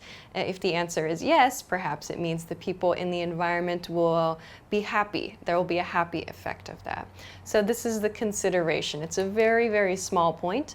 If you ask, did he take out the trash? It's okay to use. But keep in mind though, you may hear people say, has he taken out the trash as well? And this is the reason why. The effect of taking out the trash is what's kind of the nuance of this expression. Great. So let's talk about the next example sentence. Which country something something use something something to? So in casual, kind of more everyday friendly spoken English, it's okay to end your sentence with a preposition, in this case to. So here I have an information question. Which countries, I need to use have or has here, plus you. So that tells me I should use have. Which countries have you? And I want to use, again, the verb be here. So I know it should be been. Which countries have you been to? So again, in your life experience, which countries have you been to? When is not important, just in your life. Where, which countries? Okay, let's look at the next one. You'll see I have a little apostrophe. Maybe you can see it on the screen there. There's a little apostrophe here, which is a pronunciation hint. So this is a yes or no question. You something something, never something something, a motorcycle. So motorcycle, the verb I want to use with motorcycle is ride. Ride, the past participle form is ridden. You've never ridden a motorcycle is the complete sentence here. So I mentioned this pronunciation hint. You have becomes you've in the contracted form, you've. So try not to use you have, he has, she has. Try to use that apostrophe VE or apostrophe S sound when you're speaking. You've never, he's never, she's never. Sounds a lot more natural and a lot more fluent as well than he has or she has or you have. So please try to use the contracted form here. So this sentence, you've never ridden a motorcycle, meaning in your life experience, you have never ridden a motorcycle. So this is a yes or no question. No, I've never ridden a motorcycle could be the answer. Or yes, I have actually ridden a motorcycle. So this is a simple yes or no question, but we use the negative form here. You've never? It sounds surprised. This sounds kind of shocked. Okay. Let's look at our next example sentence. We something something, never something something. The verb I want to use for this sentence is work, work. Okay, so the past participle form of work is worked here, okay? And we is the subject of the sentence, so we're going to use we have never worked internationally. In our life experience, we do not have the experience of working internationally. Okay, finally, they something something in Paris since 2015. So just as we practiced with this example sentence with for, here we see since. So this shows us that maybe a specific point in time, in this case 2015, is going to give us some extra information about this situation. So let's use the verb live again. We know that the past participle form of live is lived, and we'll use have because our subject is they. So they have lived in Paris since 2015. So this sentence shows us that in 2015, they moved to Paris and they have lived in Paris. They have continued living in Paris since that time. This sentence shows us that with since. Okay, so those are a few example sentences and a short introduction to how to use the present perfect tense, and also a little bit of information on using for and since. So I hope that this lesson was useful for you. If you have any questions or comments or want to try making a few example sentences, feel free to do so in the comment section of this video. Also, please make sure to like this video and subscribe to our channel if you haven't already. Also, check us out at EnglishClass101.com for more good stuff. Thanks very much for watching this lesson, and I will see you again soon. Bye! In this video, you'll learn 20 of the most common words and phrases in English. Hi everybody, my name is Alicia. Welcome to the 800 Core English Words and Phrases video series. This series will teach you the 800 most common words and phrases in English. But there's a twist. With each new lesson in this series, we'll include the previous lessons at the end. So after you've learned the new words and phrases, stick around and review what you learned in previous lessons. Reviewing is one of the most important parts of learning a language. You can also get the full list right now at EnglishClass101.com. Click the link in the description to access more example sentences, create your own flashcard deck, and finally master English. Okay, let's get started. First is cocoa. Cocoa. Cocoa. Cocoa is a very popular drink. It is chocolatey, and we often mix it with milk to create hot cocoa. A warm cup of cocoa is comforting on a cold winter night. A warm cup of cocoa is comforting on a cold winter night. A warm cup of cocoa is comforting on a cold winter night. Soft drink. Soft drink. Soft drink. A soft drink is any kind of drink that does not have alcohol in it. This could be soda, it could be juice, it could be tea. These are all soft drinks. Soft drinks don't contain alcohol and are usually carbonated and served cold. Soft drinks don't contain alcohol and are usually carbonated and served cold. Soft drinks don't contain alcohol and are usually carbonated and served cold. Juice. Juice. Juice. Juice is a drink that comes from a fruit or a vegetable. Juice is generally quite healthy and it tastes pretty good. Fresh fruit juice is a great way to start any day. Fresh fruit juice is a great way to start any day. Fresh fruit juice is a great way to start any day. Bookshelf. Bookshelf.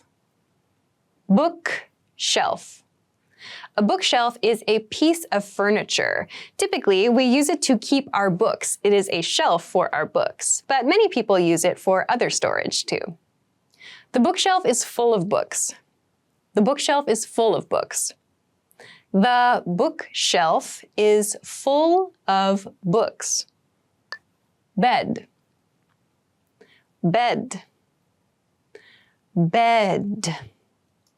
A bed is a piece of furniture. A bed is the place where we sleep. There are many different sizes. I bought a new bed. I bought a new bed. I bought a new bed. Mirror. Mirror. Mirror. A mirror is an object that is reflective. That means that we can see our faces when we look into it.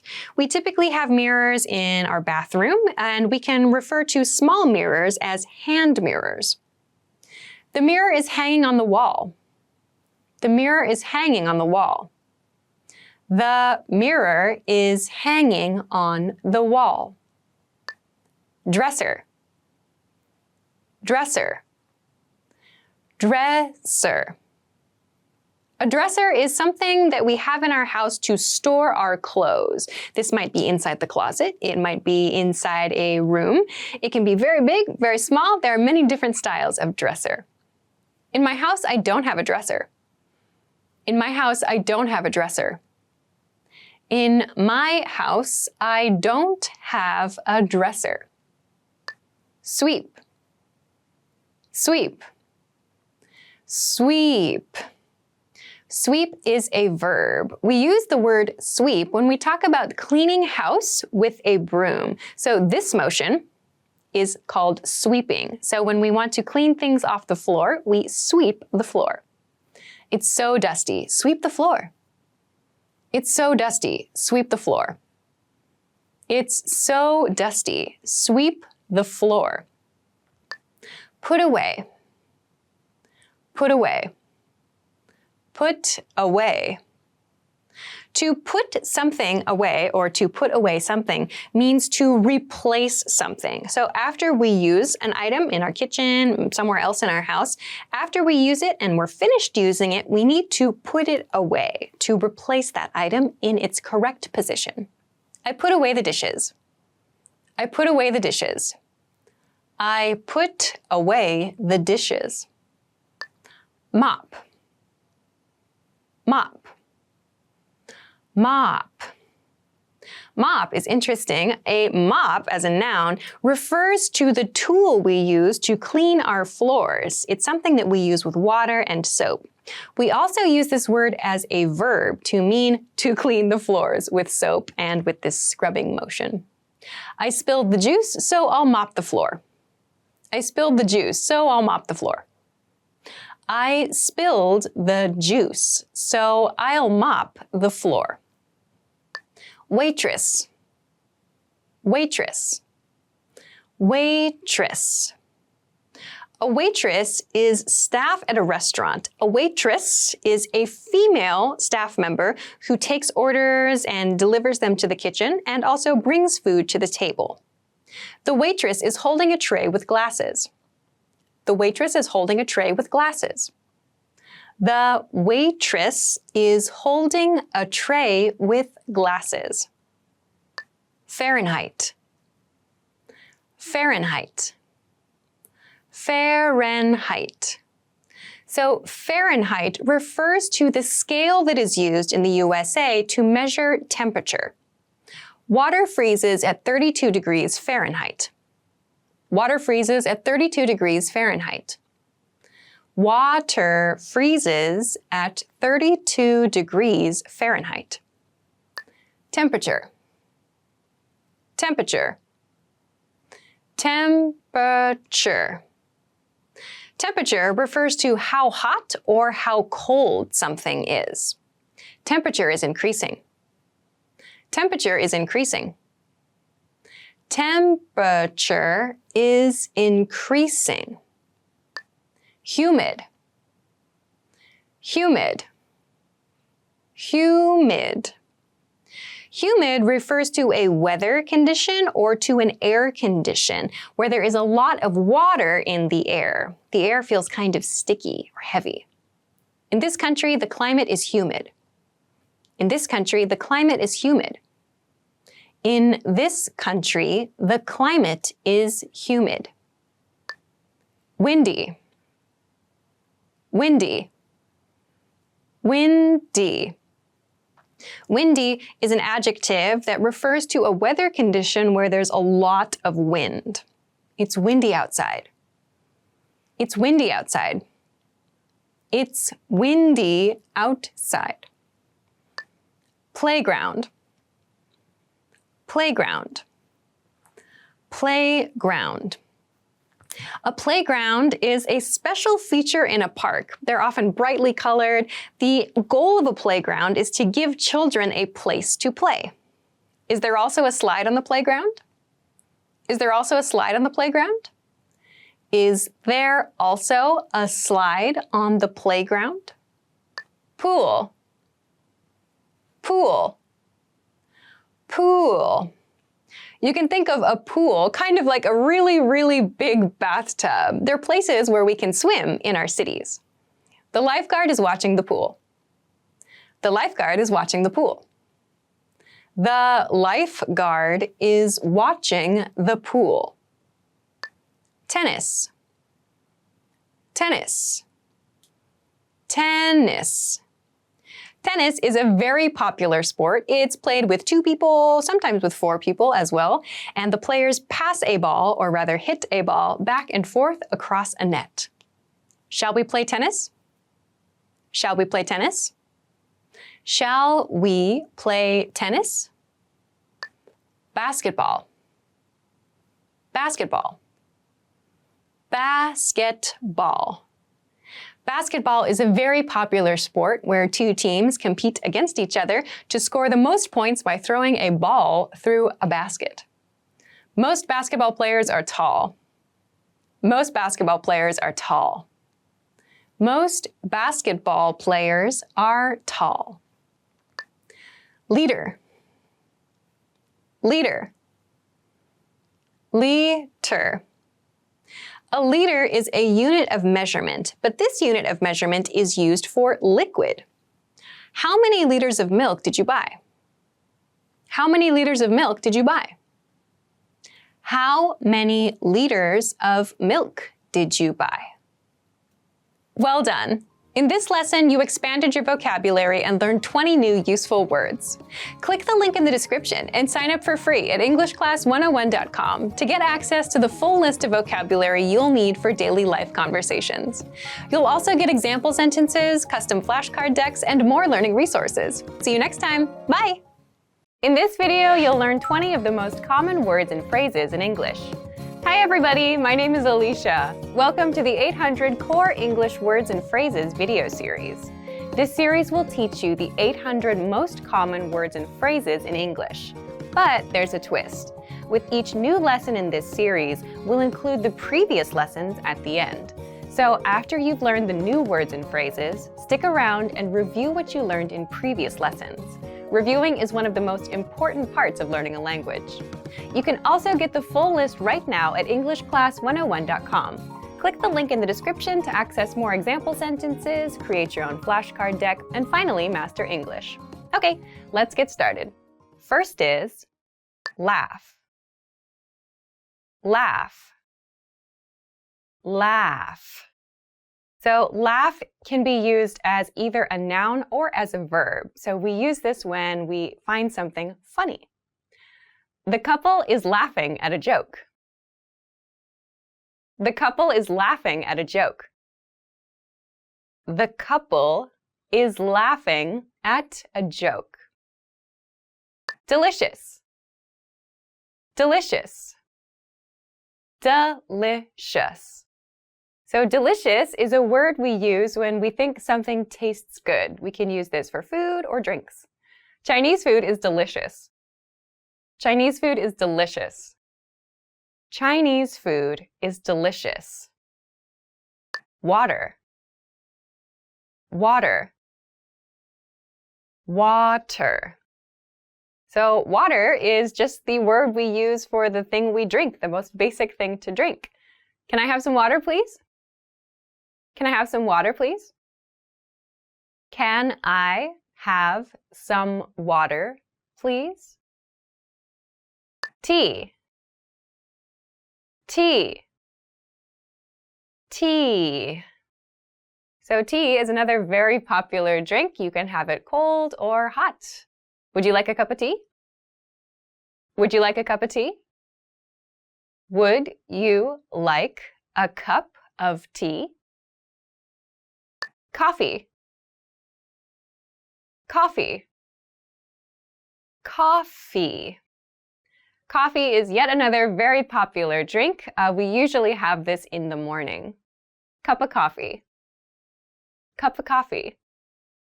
Cup of coffee. Beer. Beer. Beer. So beer, yet another very popular drink for adults. We usually enjoy beer after work. Cold beer. Cold beer. Cold beer. Wine. Wine. Wine.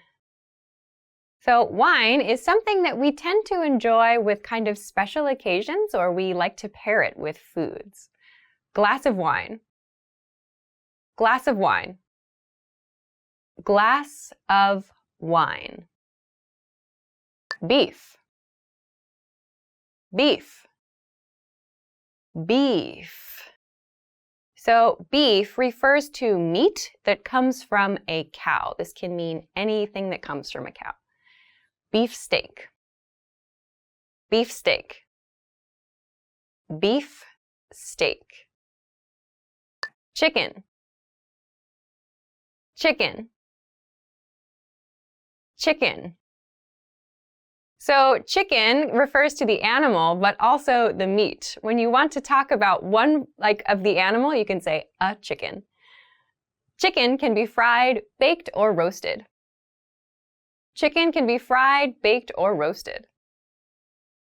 Chicken can be fried, baked, or roasted. Pork. Pork. Pork. So pork is another very popular meat. We often have it at breakfast as bacon, or maybe in the evening as like a pork chop. Pork is the meat from a pig. Pork is the meat from a pig. Pork is the meat from a pig. Fish. Fish. Fish.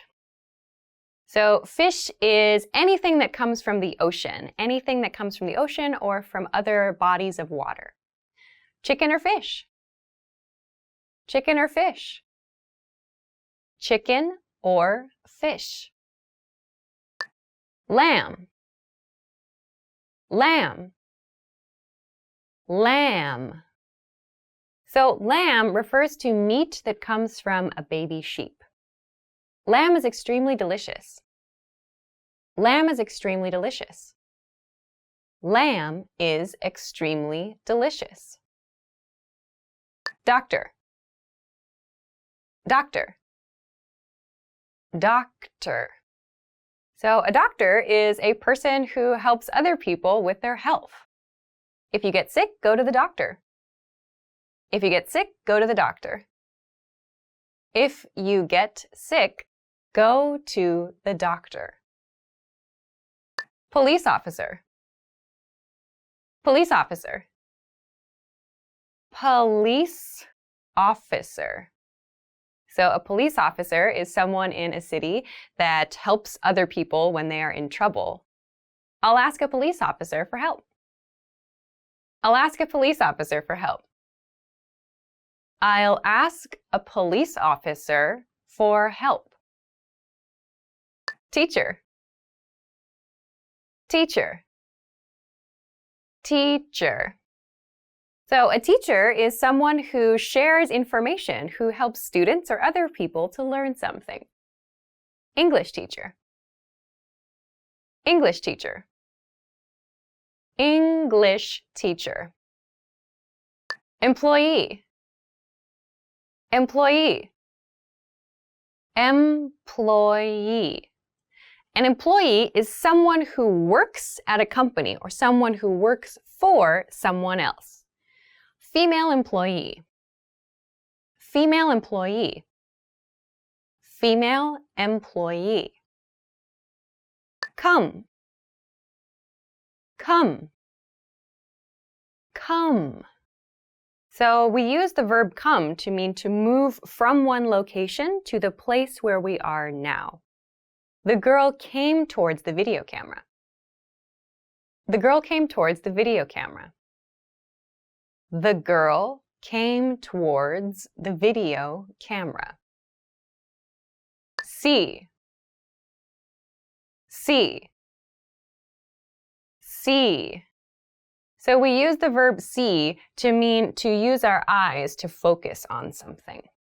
The tourists saw the sunset. The tourists saw the sunset. The tourists saw the sunset. Make. Make. Make. We use the verb make when we talk about creating something. The chef makes orange juice. The chef makes orange juice. The chef makes orange juice. Use. Use. Use. So we use the verb use when we want to talk about like applying something, or we want to talk about utilizing something for something else. The programmer used the computer. The programmer used the computer.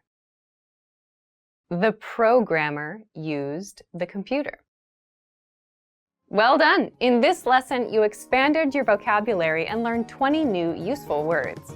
Click the link in the description and sign up for free at EnglishClass101.com to get access to the full list of vocabulary you'll need for daily life conversations.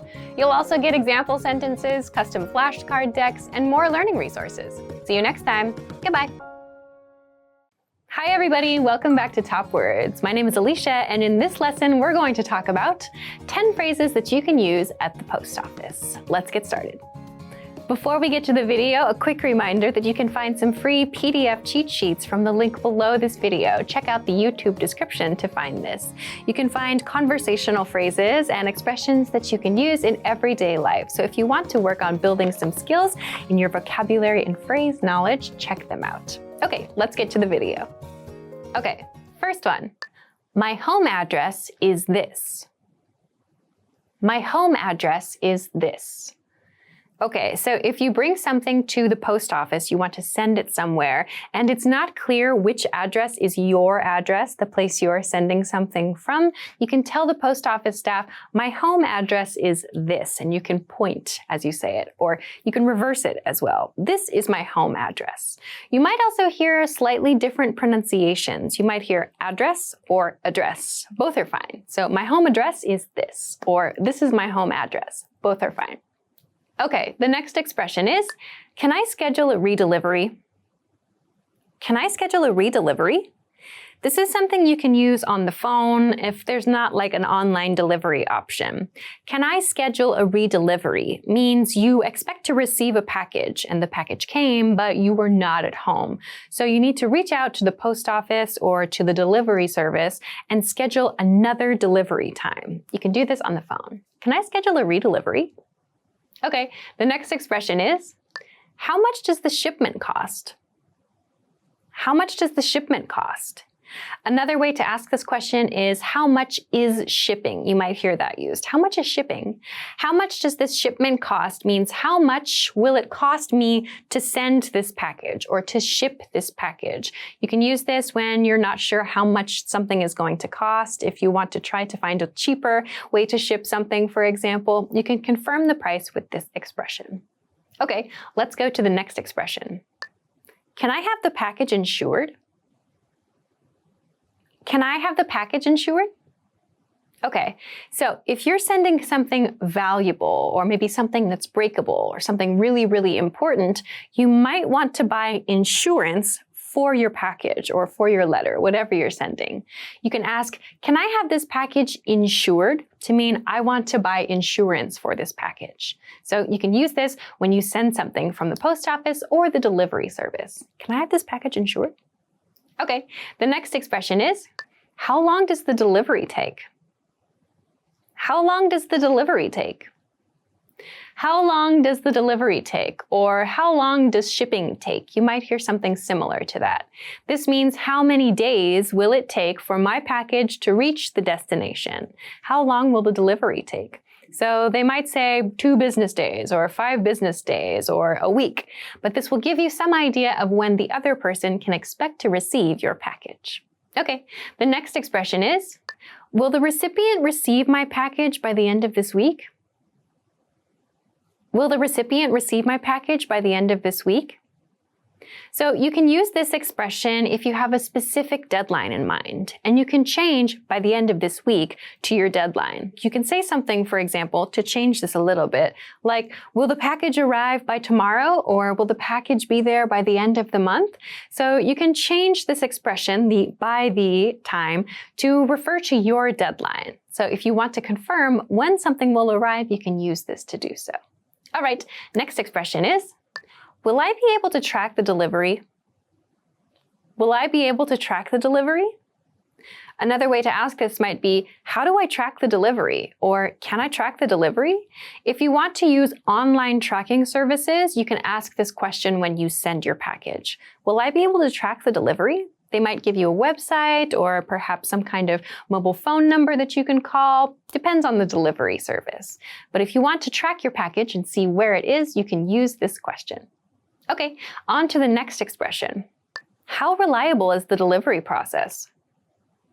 How reliable is the delivery process? This is a question you might ask if you're shipping something that's really easy to break or something that's really valuable, or maybe if you need to ship something to like a dangerous area or a place where maybe roads have been affected by something recently. So if you have some questions about how safely your package will arrive, you can use this question.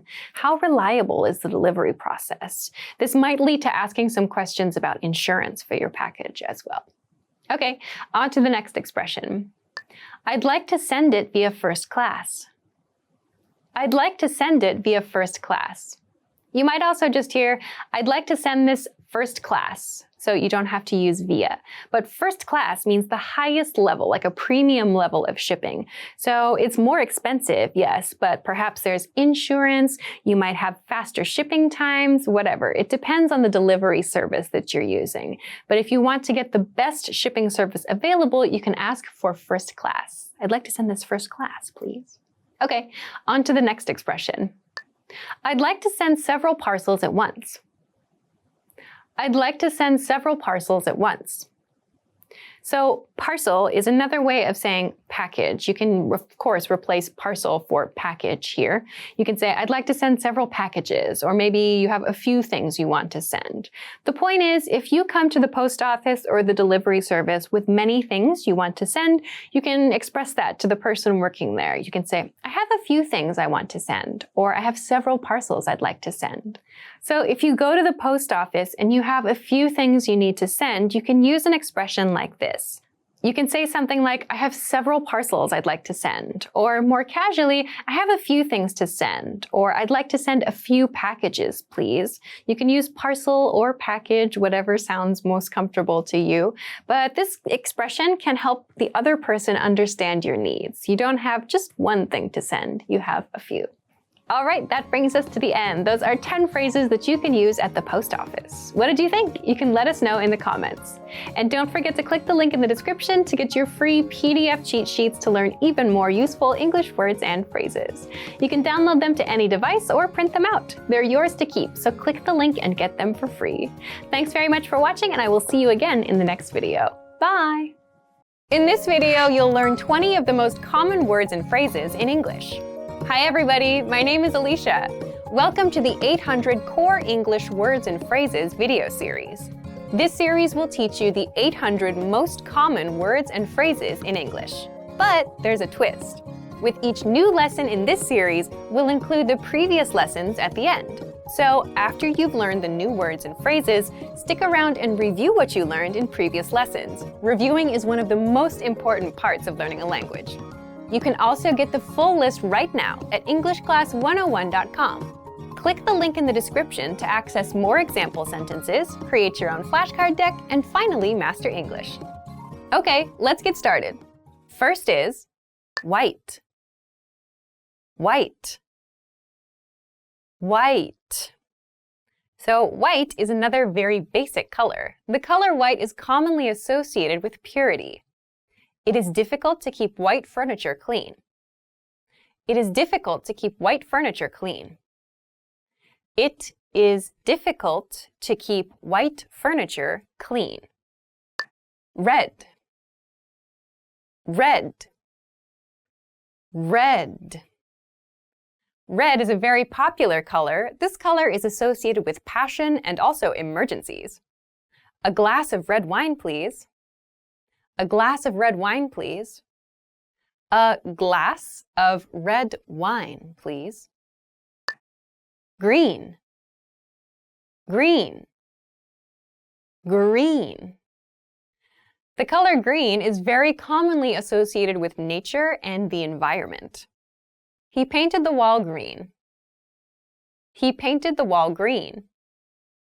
He painted the wall green. Finish. Finish.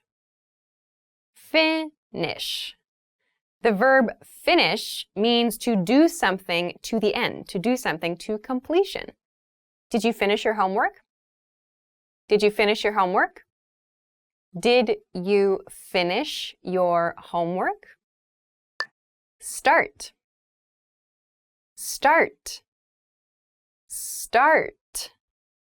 So the verb to start is the opposite of finish. It means to begin something. It means to do the first thing in a process. My new job starts tomorrow. My new job starts tomorrow. My new job starts tomorrow. Become.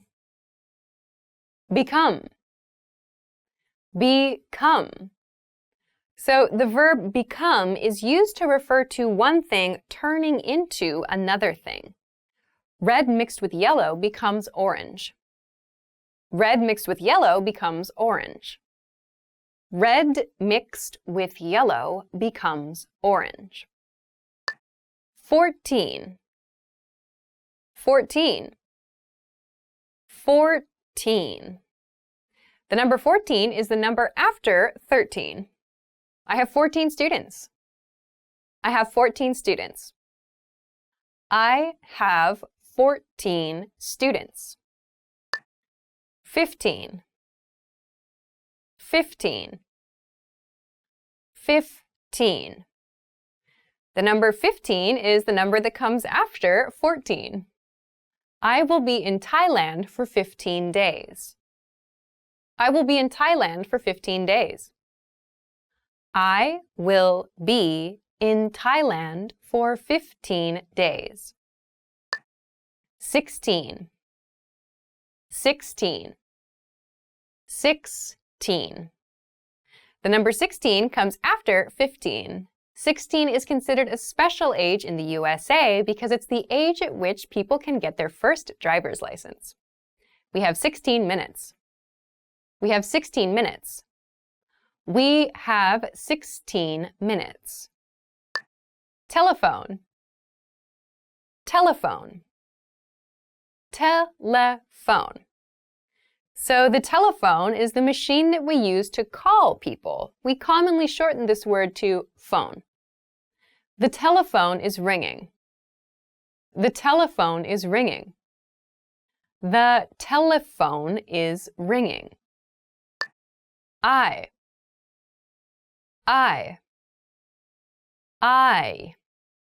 So the eye, or our eyes, this is the part of the body that we use to see. This is a countable noun. We can talk about one eye or two eyes. My eyes are dry. My eyes are dry. My eyes are dry. Teeth. Teeth. Teeth. So your teeth are the part of the body inside the mouth that we use to chew things. This is the plural version of tooth. One tooth, two or more teeth. Did you brush your teeth? Did you brush your teeth? Did you brush your teeth? Lip. Lip. Lip. So the lip is the part of the body that is at the edge of the mouth. Lips are very important for making proper pronunciation. You have something on your lip. You have something on your lip. You have something on your lip. Copy machine. Copy machine. Copy machine. So a copy machine is a very common machine that you have in an office. We use a copy machine to make copies of documents. Can I use the copy machine? Can I use the copy machine? Can I use the copy machine? Desk. Desk. Desk.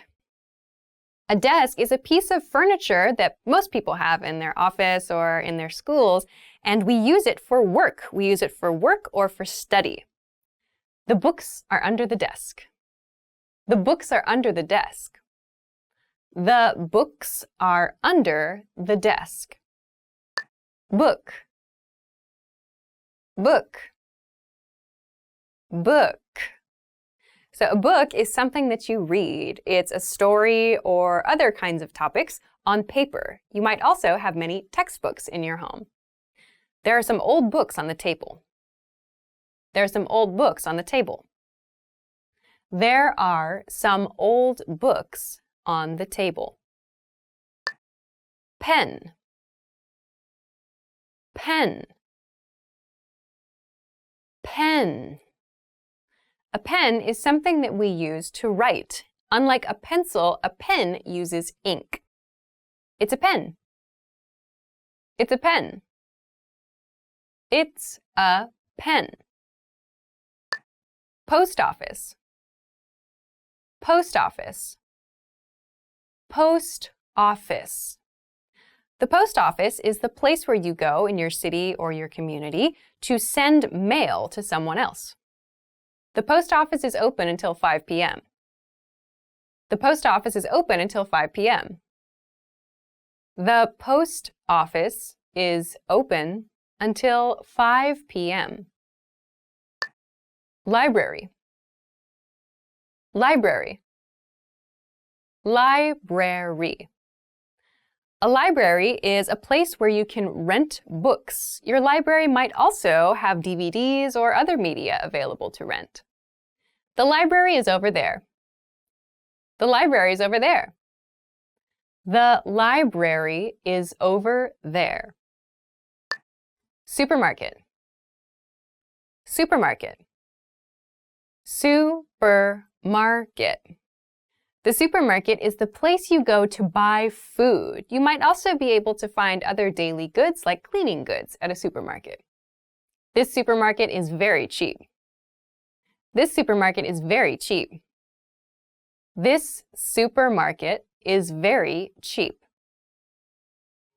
Well done! In this lesson, you expanded your vocabulary and learned 20 new useful words.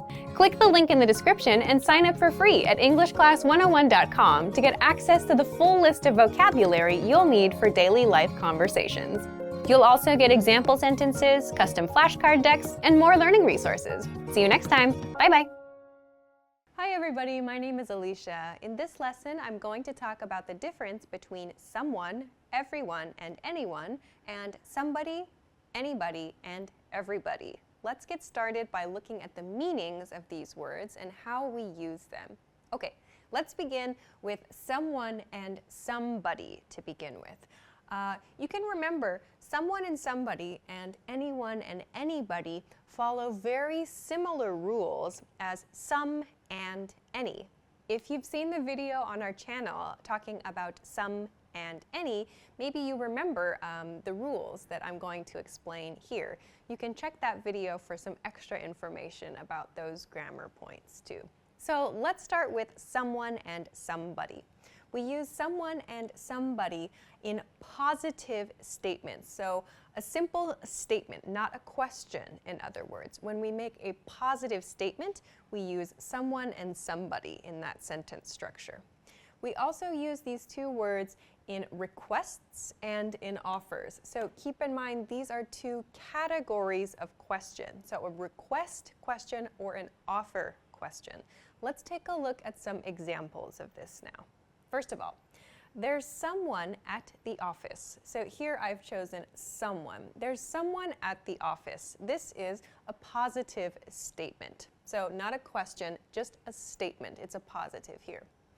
The next example, can you send someone to help me? Can you send someone to help me?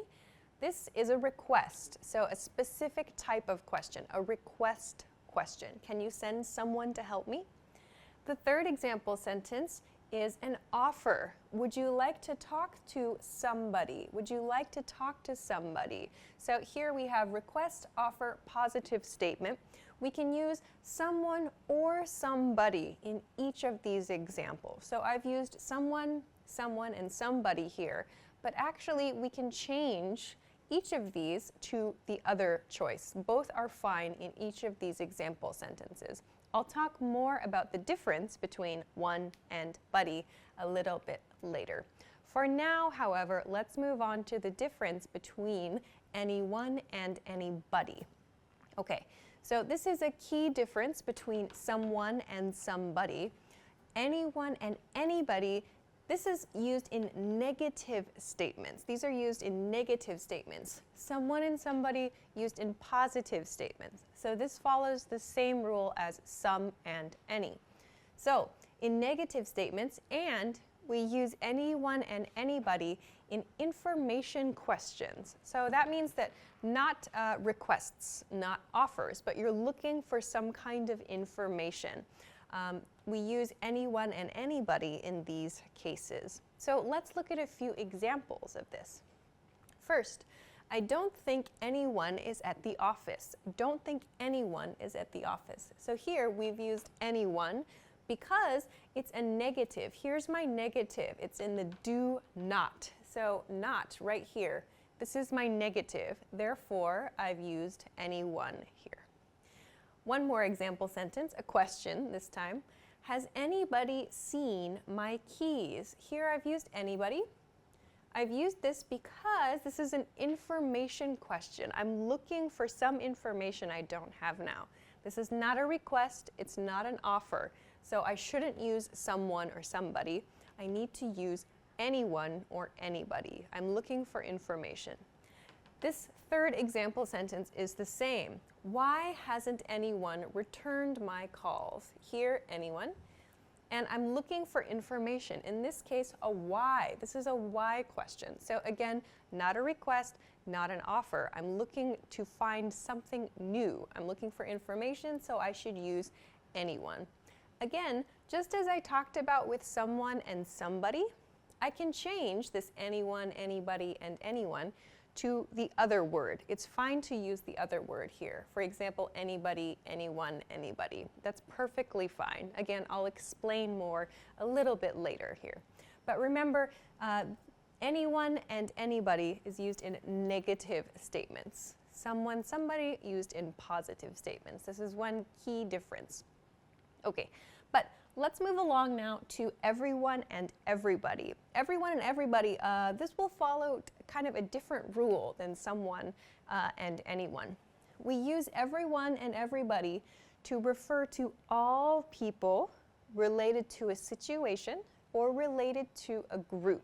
So this could mean a class, it could mean every person in an office, it could mean in a city, in a country. So it just depends on the group or the situation. We use this word when we want to talk about all people related to that group or related to the situation. So let's look at some examples. Okay, first one. Everyone in our class graduated. So here, everyone in our class graduated refers to all the people in our class. So everyone in that group of people. In this case, the group is the class. So all people in the class. Another example, it was great to see everybody at the reunion. So everybody here shows us, again, all people. And this could be a class reunion, it could be a family reunion, a company reunion. So this just means it was great to see all the related people, so the people related to the situation at this reunion event. One more example then. Everybody had a great time. So here, everybody shows us everybody in the situation. So maybe everybody who attended the event had a great time. Everybody who attended the party had a great time. This is quite a common expression after an event of some kind.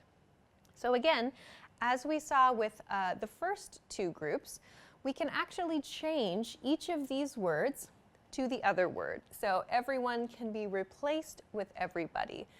Same thing here. Everybody and everybody can be replaced with everyone.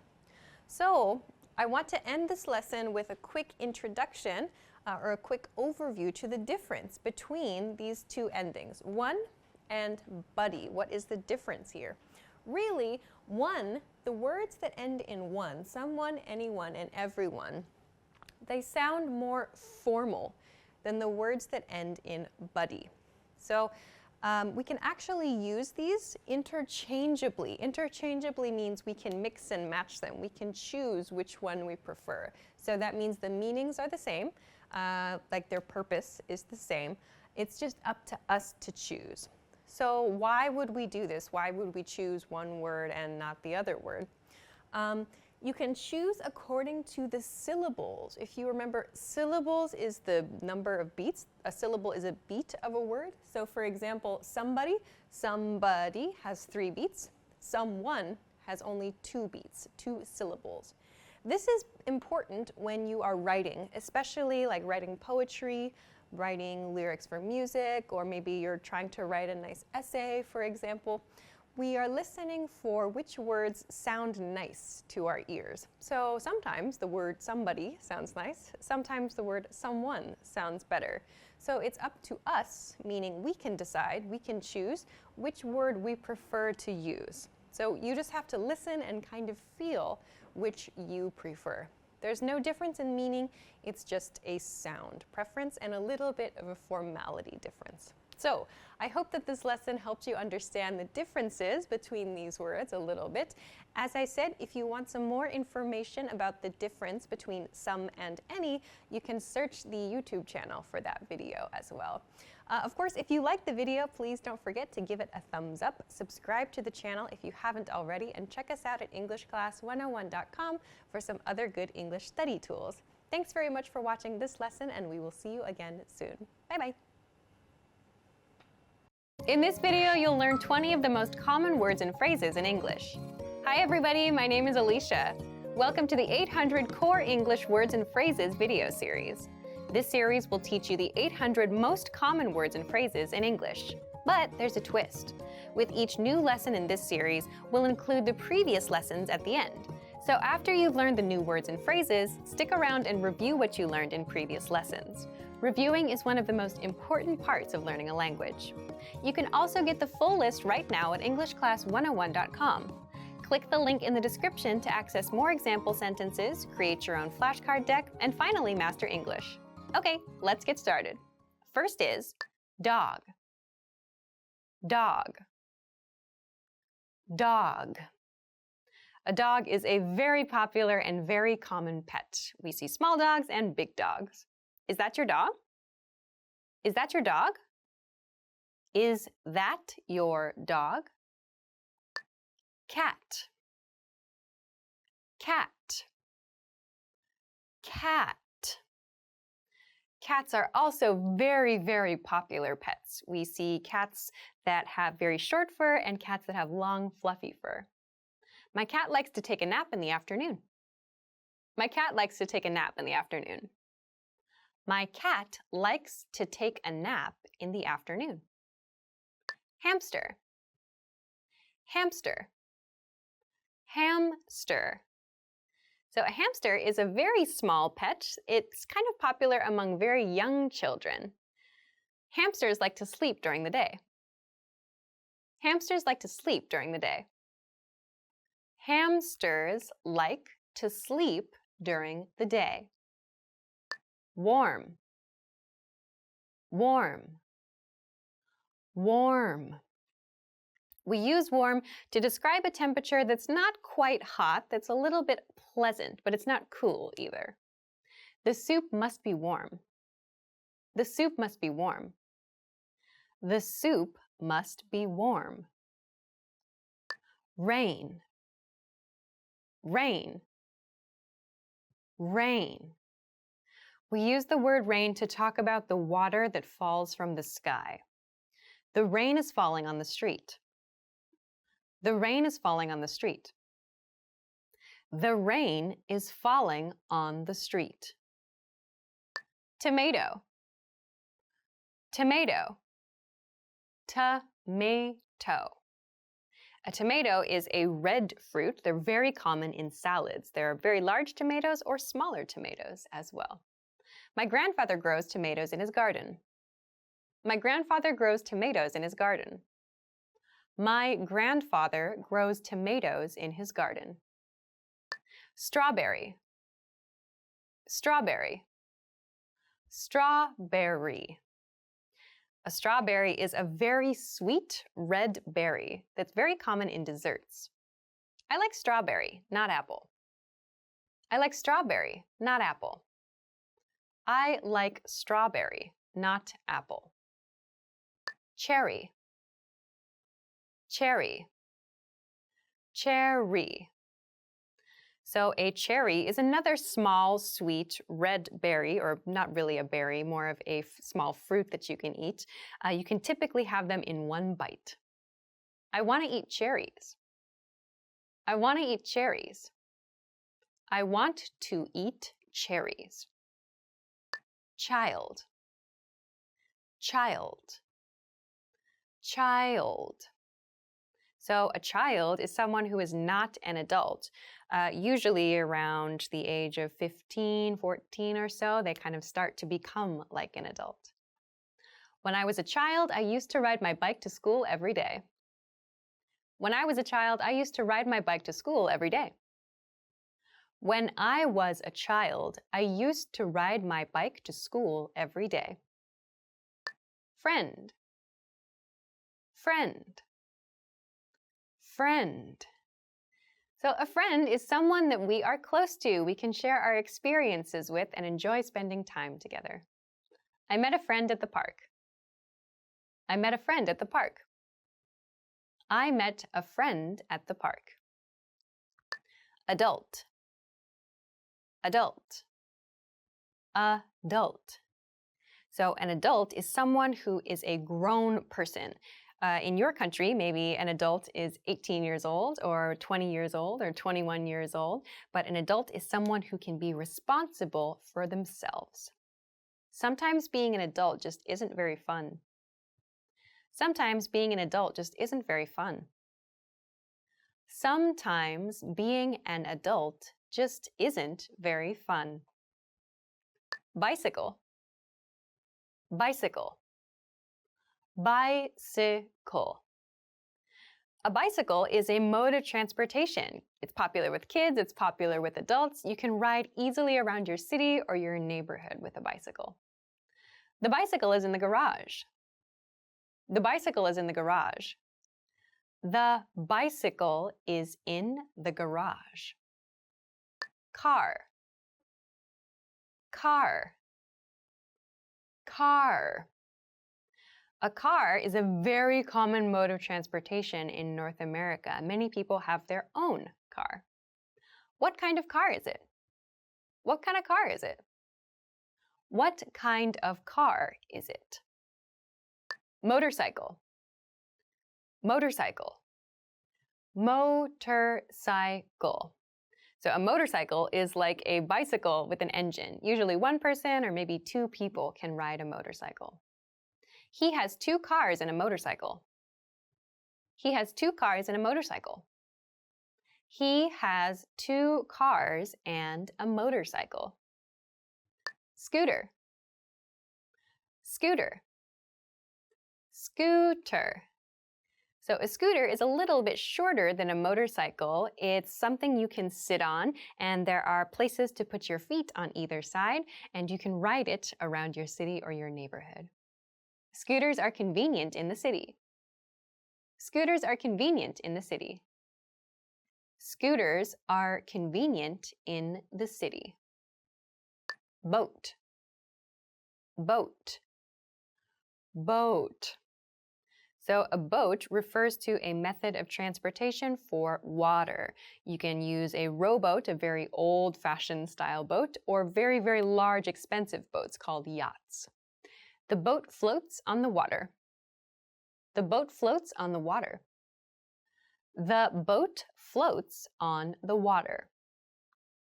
Jellyfish, jellyfish, jellyfish. So a jellyfish is an undersea creature. Some of them can be dangerous. They may sting people as a way to defend themselves against attacks. The jellyfish are bobbing in the water. The jellyfish are bobbing in the water. The jellyfish are bobbing in the water.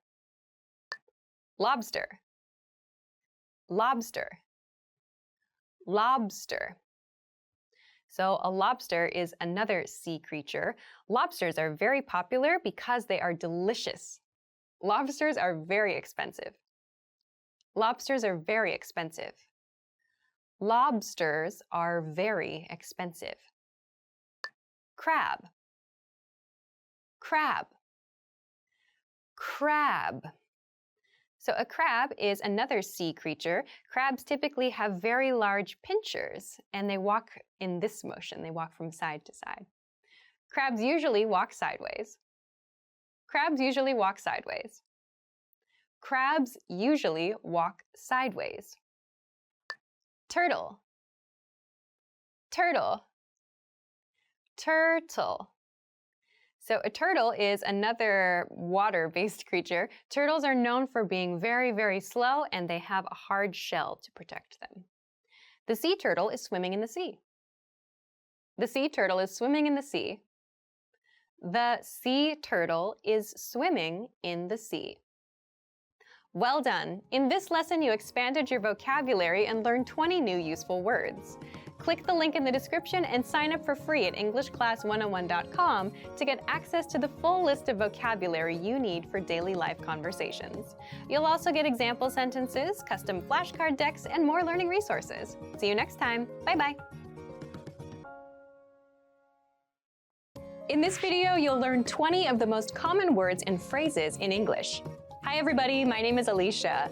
Welcome to the 800 Core English Words and Phrases video series.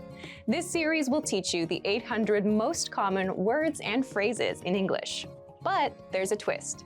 With each new lesson in this series, we'll include the previous lessons at the end. So after you've learned the new words and phrases, stick around and review what you learned in previous lessons. Reviewing is one of the most important parts of learning a language. You can also get the full list right now at EnglishClass101.com. Click the link in the description to access more example sentences, create your own flashcard deck, and finally master English. Okay, let's get started. First is kettle. Kettle. Kettle. A kettle is something that you use to heat up water. You might also hear this called a teapot. The kettle is on the stove. The kettle is on the stove. The kettle is on the stove. Pot. Pot. Pot. A pot is something we use in the kitchen. It's usually big and round, and we use it for soups and stews. That pot is 10 years old. That pot is 10 years old. That pot is 10 years old. Frog. Frog. Frog. A frog is a small creature. They're typically green, and we can see them around lakes and rivers. The green frog is in the water. The green frog is in the water. The green frog is in the water. Pigeon. Pigeon. Pigeon. A pigeon is a very common bird. They're very well known in big cities and in town centers as kind of a nuisance or a pest. Don't feed the pigeons. Don't feed the pigeons. Don't feed the pigeons. Guidebook. Guidebook. Guidebook. A guidebook is a book that is intended to be used as a guide. We can use guidebooks for restaurants, for travel, for many different topics. A guidebook will give you helpful information for your trip. A guidebook will give you helpful information for your trip. A guidebook will give you helpful information for your trip. Entrance. Entrance. Entrance. An entrance is a place usually in a building where you can enter the space. Where's the entrance? Where's the entrance? Where's the entrance? Tour guide. Tour guide. Tour guide. A tour guide is someone who leads a tour. They are the person responsible for guiding the people on the tour. Meet your tour guide at the entrance to the hotel. Meet your tour guide at the entrance to the hotel. Meet your tour guide at the entrance to the hotel. Reservation. Reservation. Reservation. A reservation is an appointment. We use the word reservation when we're talking about restaurants, hotels, and flight tickets as well. Do you have a reservation? Do you have a reservation? Do you have a reservation? Passport. Passport. Passport. A passport is a special document given by your country that allows you to travel internationally. It's ID. The passport has expired. The passport has expired. The passport has expired. Computer science. Computer science. Computer science. Computer science is a topic of study. It's the use of computers and science together. Computer science classes are on Mondays. Computer science classes are on Mondays. Computer science classes are on Mondays. Math. Math. Math. Math is the short form of the word mathematics. It can refer to very simple mathematics or complicated mathematics. My favorite subject in school is math. My favorite subject in school is math. My favorite subject in school is math. Feel. Feel. Feel. The verb feel can be used to talk about the sensation of touching something, or it can be used to express our emotions. I feel wonderful tonight. I feel wonderful tonight. I feel wonderful tonight. Draw. Draw. Draw.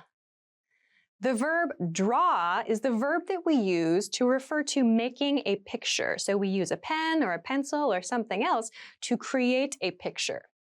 The artist draws a picture. The artist draws a picture. The artist draws a picture. Plan. Plan. Plan. Plan can be used as a verb or as a noun. As a verb, it means to create a schedule for something. We'll plan the holiday to Europe. We'll plan the holiday to Europe. We'll plan the holiday to Europe. Sail. Sail. Sail. Sale is a noun. It refers to a discount. It's often used when shopping to refer to a place where you can receive a discount. There's a big sale in the shoe department. There's a big sale in the shoe department. There's a big sale in the shoe department. Shopping. Shopping. Shopping. Shopping can be used as a noun. It can also be a verb in the progressive form. It refers to going out to a mall or a department store to look for something to buy. I love shopping for clothes. I love shopping for clothes. I love shopping for clothes. Fourth. Fourth. Fourth. Fourth comes after third, which is after second and first. It refers to the number 4 of something. For my 4th birthday, my mother gave me a book. For my 4th birthday, my mother gave me a book. For my 4th birthday, my mother gave me a book. Fifth. Fifth. Fifth. Fifth refers to the number 5 of something. It comes after 4th. You live on the 5th floor, don't you? You live on the 5th floor, don't you? You live on the 5th floor, don't you? Sixth. Sixth. Sixth. So sixth refers to the number 6 of something. This is a really good word to practice some pronunciation. Slow down that sixth, that middle part there. The 6th book from the left. The 6th book from the left. The 6th book from the left. Seventh. Seventh. Seventh. Seventh refers to the number 7 of something. This is just like the word 7, but with th at the end. Please read the 7th paragraph of the contract. Please read the 7th paragraph of the contract. Please read the 7th paragraph of the contract. Well done! In this lesson, you expanded your vocabulary and learned 20 new useful words. Click the link in the description and sign up for free at EnglishClass101.com to get access to the full list of vocabulary you'll need for daily life conversations. You'll also get example sentences, custom flashcard decks, and more learning resources. See you next time. Goodbye. Hi everybody, welcome back to Top Words. My name is Alicia, and today we're going to be talking about the top 10 must-know vocabulary for restaurants. So, let's eat. Waiter. The first word is waiter. Waiter or waitress or waitstaff. These are the people who bring you your food and take your orders. In a sentence, your waiter will be with you in a moment. Menu. The next word is menu. Menu is the piece of paper or the document, the thing that's on your table or near your table that has a description of all the food you can eat at that restaurant. In a sentence, can I have the menu, please? Order. The next word is order. Order, you can use this as a noun or as a verb. You can say to order something or where is my order? In a sentence, I would like to order 2 steaks, 3 hamburgers, 4 beers, a large pizza, and a piece of chocolate cake to go to my home. Water. The next word is water. In American restaurants, you usually get water for free. I noticed when I traveled in Europe, you had to pay for water at restaurants. That was interesting. In a sentence, American restaurants usually give you a glass of water without having to ask. Dessert. The next word is dessert. Dessert is the sweet stuff, the sweet course, all the sweet foods that come after the main part of the meal. In a sentence, can we see the dessert menu? Chef. Chef. Chef is the leader of the kitchen, the person that is cooking the food. In fancy restaurants, the chef is like the one who is running the operation, the manager of everything. There are different levels of chef in the kitchen. In a sentence, you can say, please give my compliments to the chef. Fast food. The next word is fast food. Fast food is anything that's quick. Popular examples in America are McDonald's, Burger King, Subway, Taco Bell, Kentucky Fried Chicken, Jack in the Box. So those are all fast food restaurants. You get in and you get out very, very quickly. They don't have a reputation for being very healthy. In a sentence, I try to eat fast food as rarely as possible. Bill. The next word is bill. You might also hear check. Bill and check mean the total of your meal. How much your dining experience cost you is the bill or the check. A bill comes before you have paid. A receipt is the piece of paper you get after you have paid. The receipt confirms you have paid money. The bill is the request for money. That's the difference between bill or check and receipt. In a sentence, usually you say, can I have the bill, please? Or can I have the check, please? Delicious. Delicious. Delicious means something that tastes good. We have many variations on delicious. We say delicious, good, yum, yummy, fantastic, great, and so on.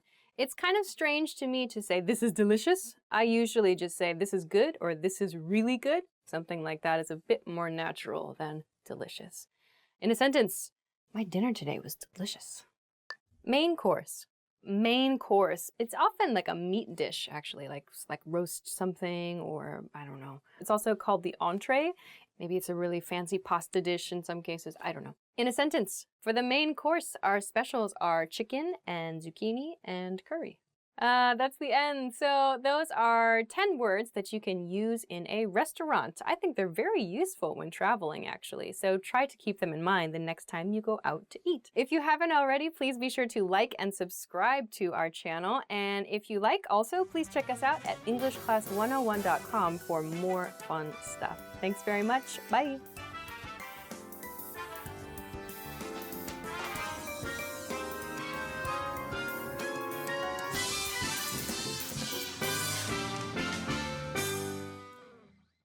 In this video, you'll learn 20 of the most common words and phrases in English.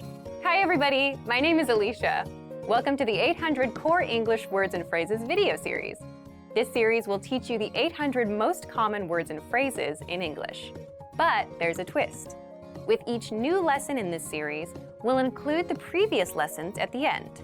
So after you've learned the new words and phrases, stick around and review what you learned in previous lessons. Reviewing is one of the most important parts of learning a language.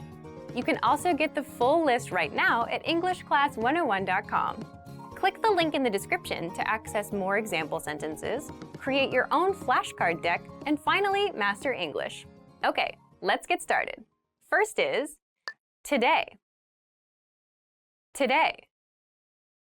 Today. Today means this day. We use this when we want to talk about something that's happening on this day, like part of a schedule. Today's homework. Today's homework. Today's homework. Yesterday. Yesterday.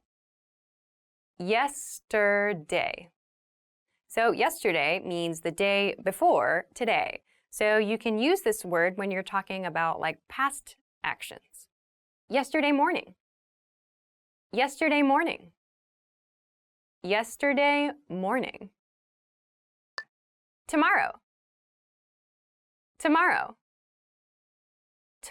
Tomorrow.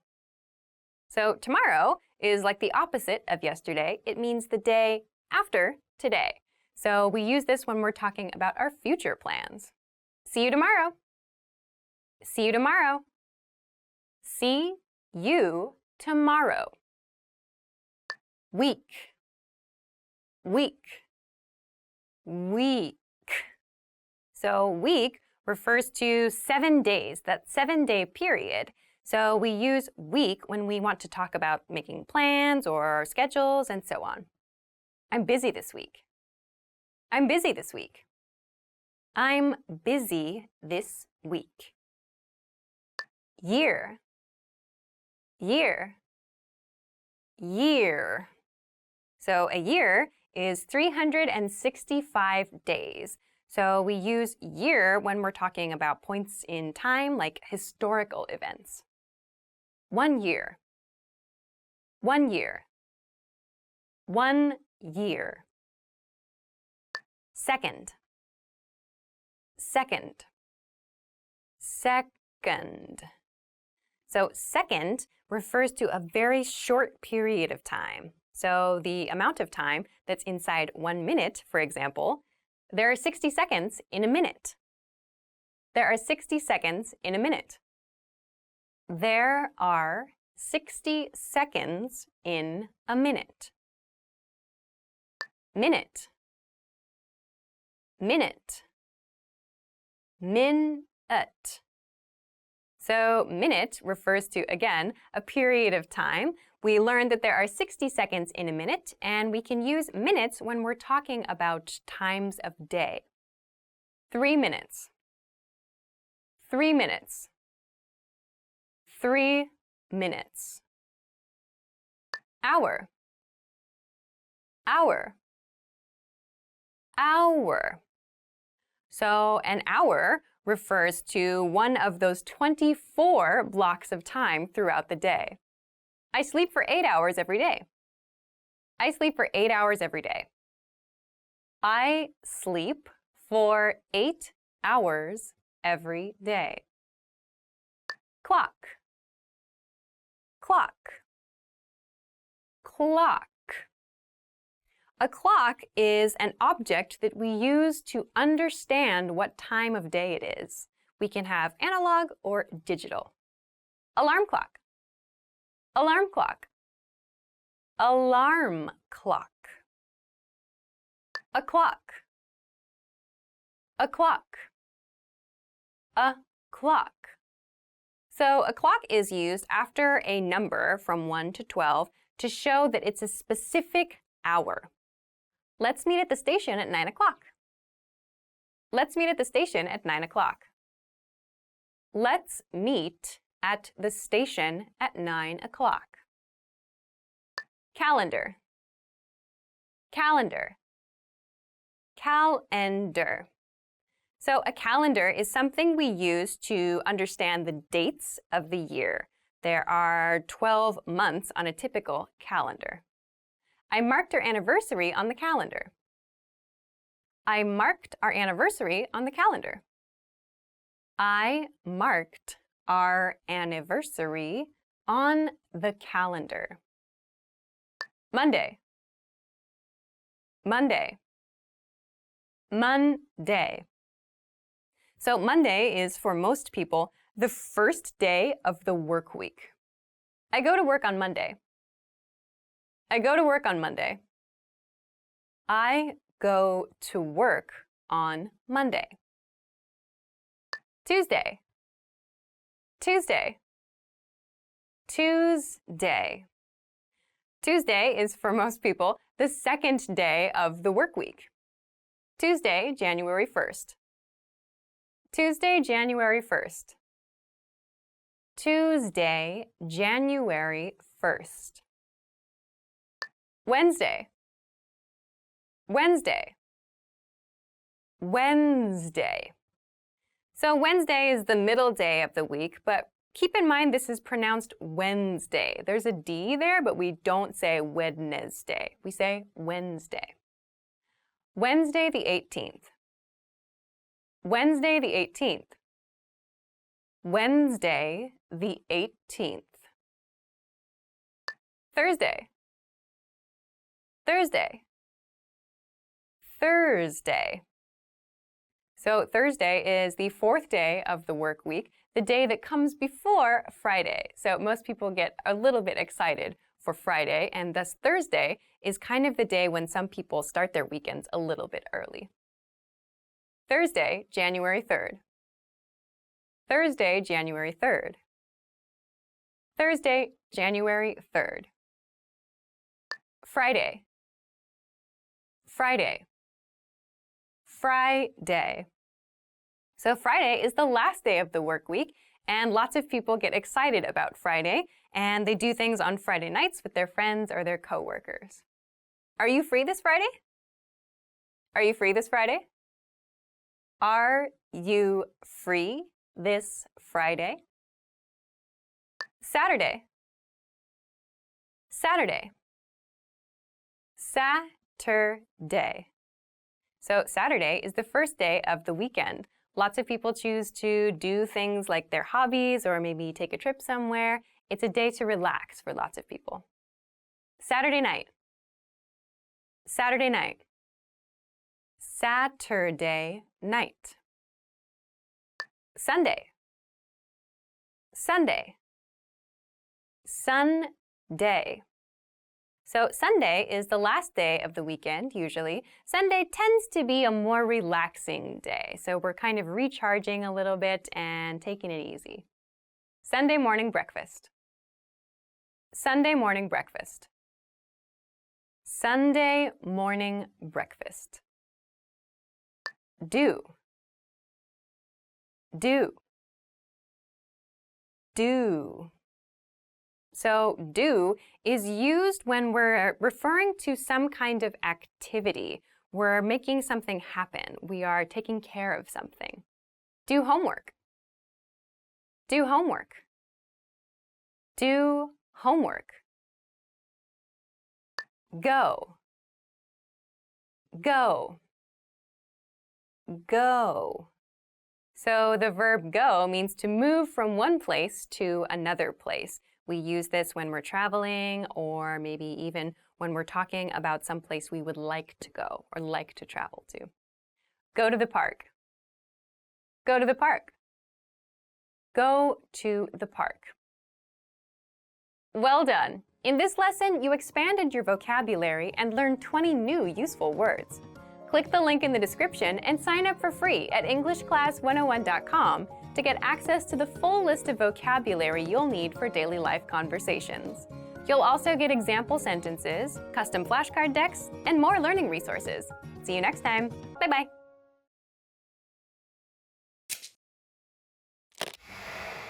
Hi everyone, I'm Gabriella. How are your English listening skills? In this video, you'll have a chance to test them out with a quiz. First, you'll see an image and hear a question. Next comes a short dialogue. Listen carefully and see if you can answer correctly. We'll show you the answer at the end. Are you ready? A husband and a wife are looking at some floor plans. Which room are they going to see? How about this one? It's got a nice large living room. I like a big living room, but I want the parking space. Let's see. How about this one? Yeah, that's nice. Should we go see this one? Wait a second. Isn't the closet a bit too small? Good point. There doesn't seem to be one that's perfect. Wait, how about this one? It's got everything we need, doesn't it? And the closet is pretty large, too. Let's go see this one. Okay. Which room are they going to see?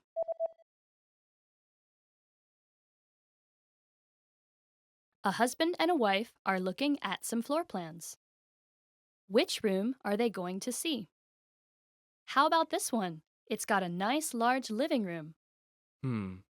I like a big living room, but I want the parking space. Let's see. How about this one? Yeah, that's nice. Should we go see this one? Wait a second. Isn't the closet a bit too small? Good point. There doesn't seem to be one that's perfect. Wait, how about this one? It's got everything we need, doesn't it? And the closet is pretty large, too. Let's go see this one. Okay. Did you get it right? I hope you learned something from this quiz. Let us know if you have any questions. See you next time.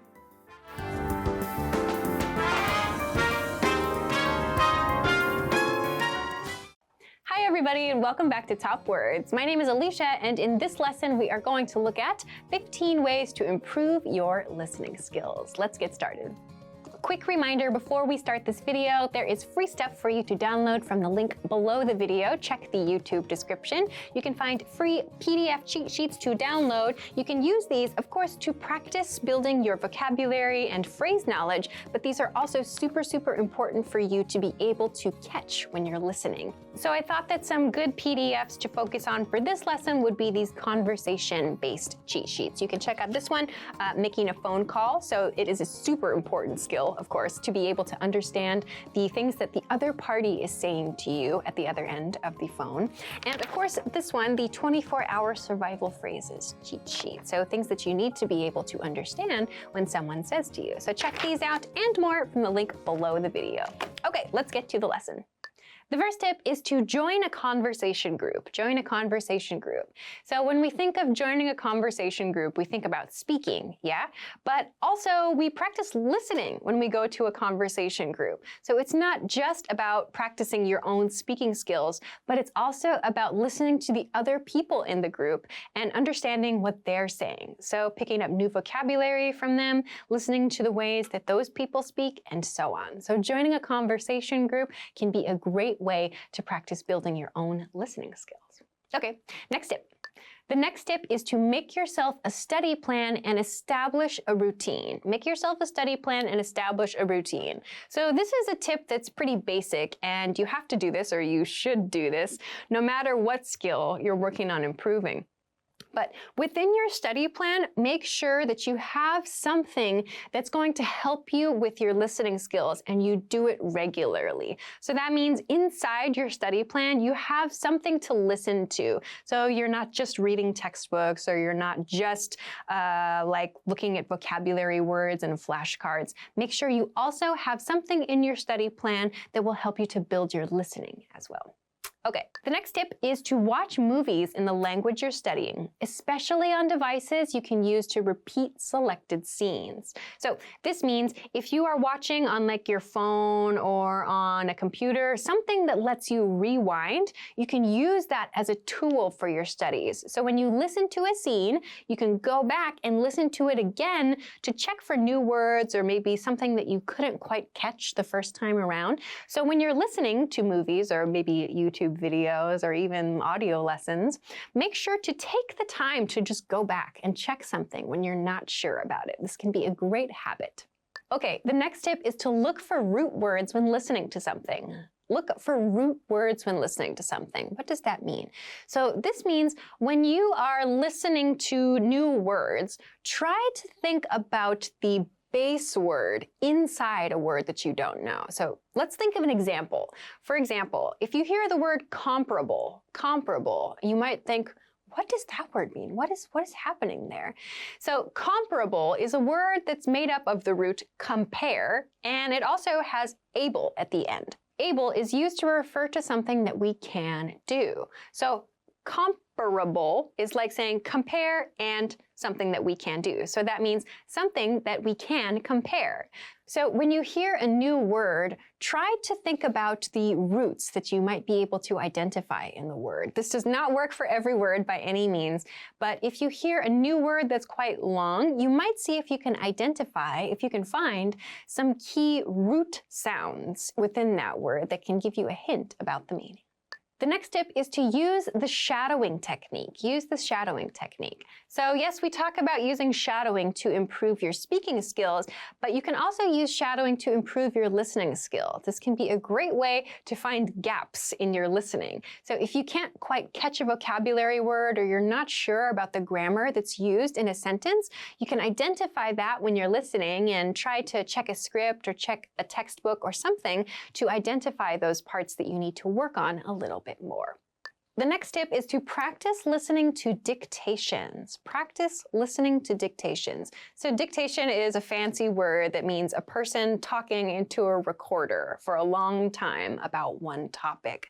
So for many people, you might think, oh, dictation, like that's a specialist topic, or people with specialized knowledge do that. But you can also find some recordings online of people talking about specific topics that can be at your level. A great example of this is podcasts. So think about a podcast topic or something that you might like to listen to one person talk about for a long time, and then do a quick search to see if you can find a podcast of that. It's basically one person talking for a long time about one topic, and these can be great for building your skills. Okay, on to the next tip. Use the internet. It is full of listening resources. Use the internet. It is full of listening resources. Yes, of course, the internet is full of things for you to listen to. You can find movies and videos. You can find music and podcasts. So much stuff. You can use all of that to practice your listening skills. So make sure to use all of it. You can find things that are specific to your work, to your studies, to your hobbies, to your life. Go crazy. The next tip is to watch the gestures of the speaker while you're listening. Watch the gestures of the speaker while you're listening. So gestures means the body motion, the body movements, the body language of a person. So depending on the country and culture and speaking style of a person, they might have different body language. They might move their hands more or less. Gestures can give you more information, can give you hints about what you should be taking away or the information you should be gathering from that topic of conversation. You can also look at someone's face to understand this. So when you're watching a video like this, for example, you can look at how I move my hands and how I move my body, the ways that I move my face around when I'm talking. You can use all of these as hints to help your listening skills. Okay, the next tip is to focus on the speaker and avoid any internal or external distractions. Focus on the speaker, avoid any internal or external distractions. What does this mean? So this means when you are listening to something, be active. So don't let something inside you, meaning don't let thinking about your work or your studies or some personal drama distract you. And don't be distracted by the TV or by music or by your pets or whatever. Try to focus your attention on the speaker. So that means be an active listener. Don't just let it play in the background while you do something else. Make sure that you focus your energy on listening. The next tip is to attempt to find a listening topic in which you are genuinely interested. Attempt to find a listening topic in which you are genuinely interested. So this means if you aren't interested by the thing that you're using for your listening practice, go find something else. You don't have to stick with the exact same materials forever. If you want to learn more from a different person or from a different kind of listening medium, like that means if you've been using music but you want to use videos or you want to use podcasts, go for it. Expand. It will only help you to build your vocabulary. The next tip is to listen to a native speaker and try to imitate their intonation and pronunciation. Listen to a native speaker and try to imitate their intonation and pronunciation. So again, this is a speaking related tip and a listening related tip. So when you listen to a native speaker and try to imitate them, you also have to listen very closely to the ways that they sound. So do they go up or down when they make a certain sound or when they make a certain word? How do they pronounce the letters? How do they connect various sounds in their speech? You need to listen carefully to all of these things in order to make the same sounds yourself. So this can be a great way to work on improving your listening and your speaking skills at the same time. Pretty cool. The next tip is to listen to music in your target language and pick out familiar words and phrases. Listen to music in your target language and pick out familiar words and phrases. So this is a really fun way to build your listening skills. As you listen to a song, you can note the key words or maybe the key phrases or even new phrases. Another good thing that you can do is look up the lyrics. So that means the words in the song. You can look up the lyrics to your favorite song or to a song you're listening and try to read along as you listen. This can really help you to catch all of the information. If there's words that you're not familiar with, you can look them up from there and then listen again a few days later and see how much you can understand. So music can be a great way for you to build new vocabulary and to improve your listening skills. The next tip is to listen to an audio dialogue without reading the text and write down what you hear. Listen to an audio dialogue without reading the text and write down what you hear.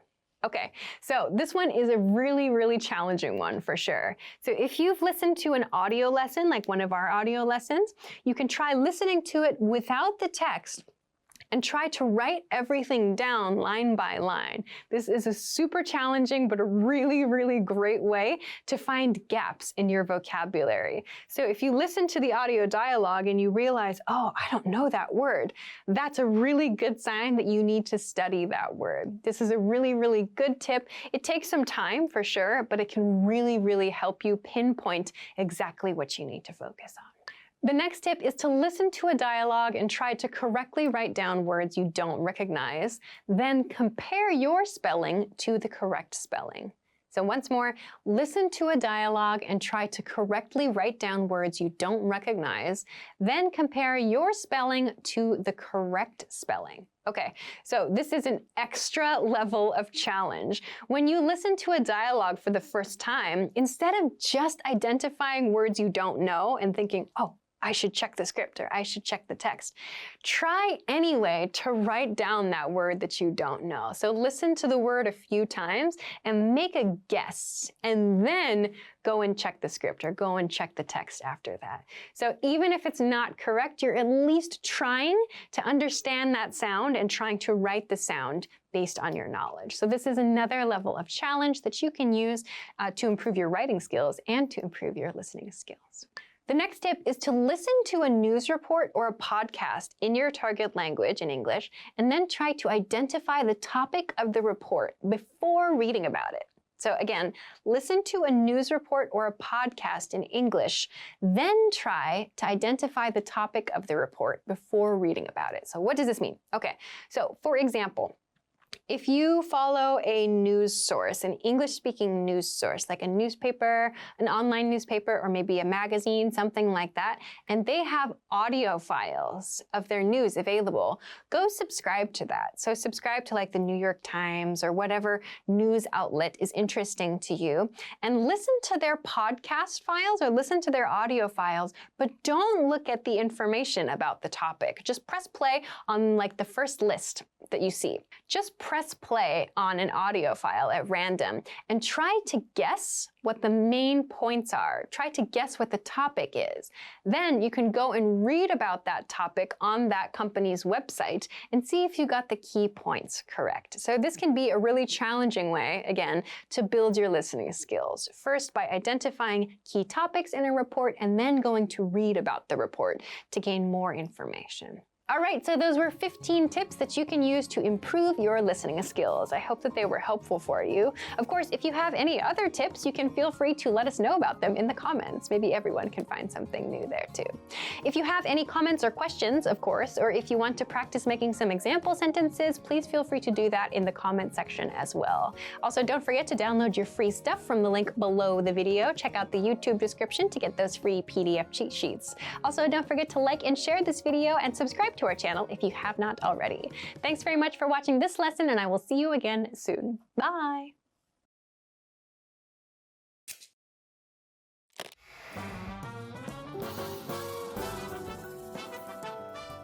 Welcome to EnglishClass101.com's English in 3 minutes, the fastest, easiest, and most fun way to learn English. Hey everyone, I'm Alicia. In this series, we're going to learn some easy ways to ask and answer common questions in English. It's really useful, and it only takes 3 minutes. In this lesson, you're going to learn how to ask and say where you live. Usually, someone will ask you where you live as a polite question after they've asked you your name, where you're from, and what you do for a living. They'll say, "So, where do you live?" This is inviting you to keep making conversation. There are lots of ways you could answer this question, but here are some of the most common. You could say, "Do you know?" and then the name of the area you live in. Do you know Twin Pines? Or you could mention a local landmark, like near the library, near the movie theater. You could also answer by telling the person what train line you live on if your city has a train network, or what station is the nearest to your house. On the Green Line, near Central Station. So as you can see, there are lots of possible ways to answer the question, where do you live? Once you've told them, the other person might respond in one of the following ways. "Oh yeah, I know it. I live near there." Or maybe, "I'm afraid I don't know it." The other person is just being polite by showing interest, so you can reply by saying something like, "Oh, really?" Since the other person is asking you this question to be polite, a good way to continue the conversation is to ask them the same question in return. You can just say, "How about you?" Or, "Where do you live?" Put some stress on the you. Where do you live? Now it's time for Alicia's advice. Asking where someone lives is a way to try to find something you have in common with the person you're talking to. So if you're familiar with the area the other person lives in, make some comments about it. "That's a really nice area." Or, "The park there is really pretty." Anything is fine, as long as you don't say anything negative that could be taken as offensive, like, "That area has a high crime rate." Or, "I hear that area is really dangerous." Do you know how to ask which school someone goes to? Find out next time in the 8th English in 3 minutes lesson. See you next time!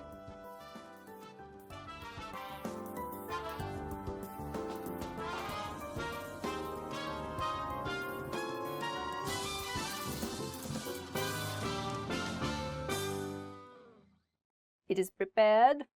I am prepared. Okay.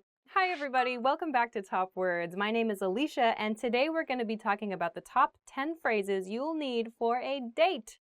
Woohoo! Let's go. Would you like to go out to dinner with me? Okay, the first phrase is, would you like to go out to dinner with me? This is a pretty typical invitation, I think. You can use, would you go out for lunch with me is okay too, or would you like to get a coffee with me as well. If you invite someone out for breakfast, it's a little weird. I feel like, I don't think I would say to someone like, I'm like at a bar, I'm like, would you like to go out for breakfast sometime? It's just not really something you would say, you know. Would you like to go out to dinner with me? Sure, sounds great. Are you free this weekend? Are you free this weekend? Are you free? Free means is your schedule free? Do you have an open schedule this weekend? Very nice, very casual as well. So, are you free this weekend? Yeah, I've got some time. What's up? Would you like to hang out with me? The next phrase is, would you like to hang out with me? That sounds a little too formal to me. If it were me, I would just say, do you want to hang out? Do you want to get together? That's a little bit more natural. So, do you want to hang out this weekend? Yeah, sure, let's catch a movie. You're so cute. I'm going to preface this by saying I don't say this, okay? The next phrase is, you're so cute. I never say this. Maybe I'm just cold. It's typically said with downward intonation. People say, you're so cute, kind of going down like that. You can also use this as a compliment. People like parents will say this, or grandparents will say this to children in the family. So, you're so cute. Thank you, I suppose, is what you say. You look great. Next one is a much better compliment, I think, much more sincere. It is, you look great. You look great. Maybe you're going out for dinner, something nice. Your partner looks really nice. You can say, you look great. Oh, thank you. I had a great time. The next one is I had a great time. I had a great time. So this is an expression you use after your date. You go out for dinner, you spend some time together, and you have fun. You can say I had a great time. So the interaction might be, thanks so much for tonight. I had a great time. Me too. Let's get together again soon. I'll call you. The next expression is I'll call you. I'll call you. So again, probably used after the date to show how you want to keep in touch later. So one person might say, I'll call you. Sounds good. I'll drive you home. The next one, again used at the end of the date, after the date has finished, I'll drive you home. So maybe you live someplace where cars are the normal, or you drive for your dates. So you can say, I'll drive you home, meaning I'll take you home in my car. So in the situation, maybe I'll drive you home. Okay, thanks very much. I don't know why I keep looking. My date is very tall, like super tall, like 8 feet. Okay. Can I see you again? Okay, the next expression, again after the date, or maybe even like the day or two after the date, you can say, can I see you again? Or I want to see you again, or let's get together again, meaning you had a nice time, you want to see that person again. So you can say, can I see you again? Sure, that would be great. Shall we go somewhere else? The next one, okay, so maybe you've gone for dinner, for example, with someone, and you want to suggest a different location, like let's go for a drink after dinner. You can say, should we go somewhere else? This says, shall we go somewhere else? I would say, do you want to go somewhere else? In this situation, I say, shall we go somewhere else? I don't think so. I'm kind of tired. Oh.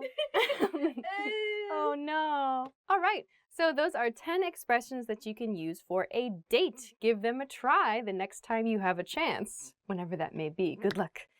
Thanks very much for watching this episode of Top Words. If you haven't already, please be sure to like this video and subscribe to our channel. We will see you again soon for more fun stuff. Thanks very much for watching. Bye.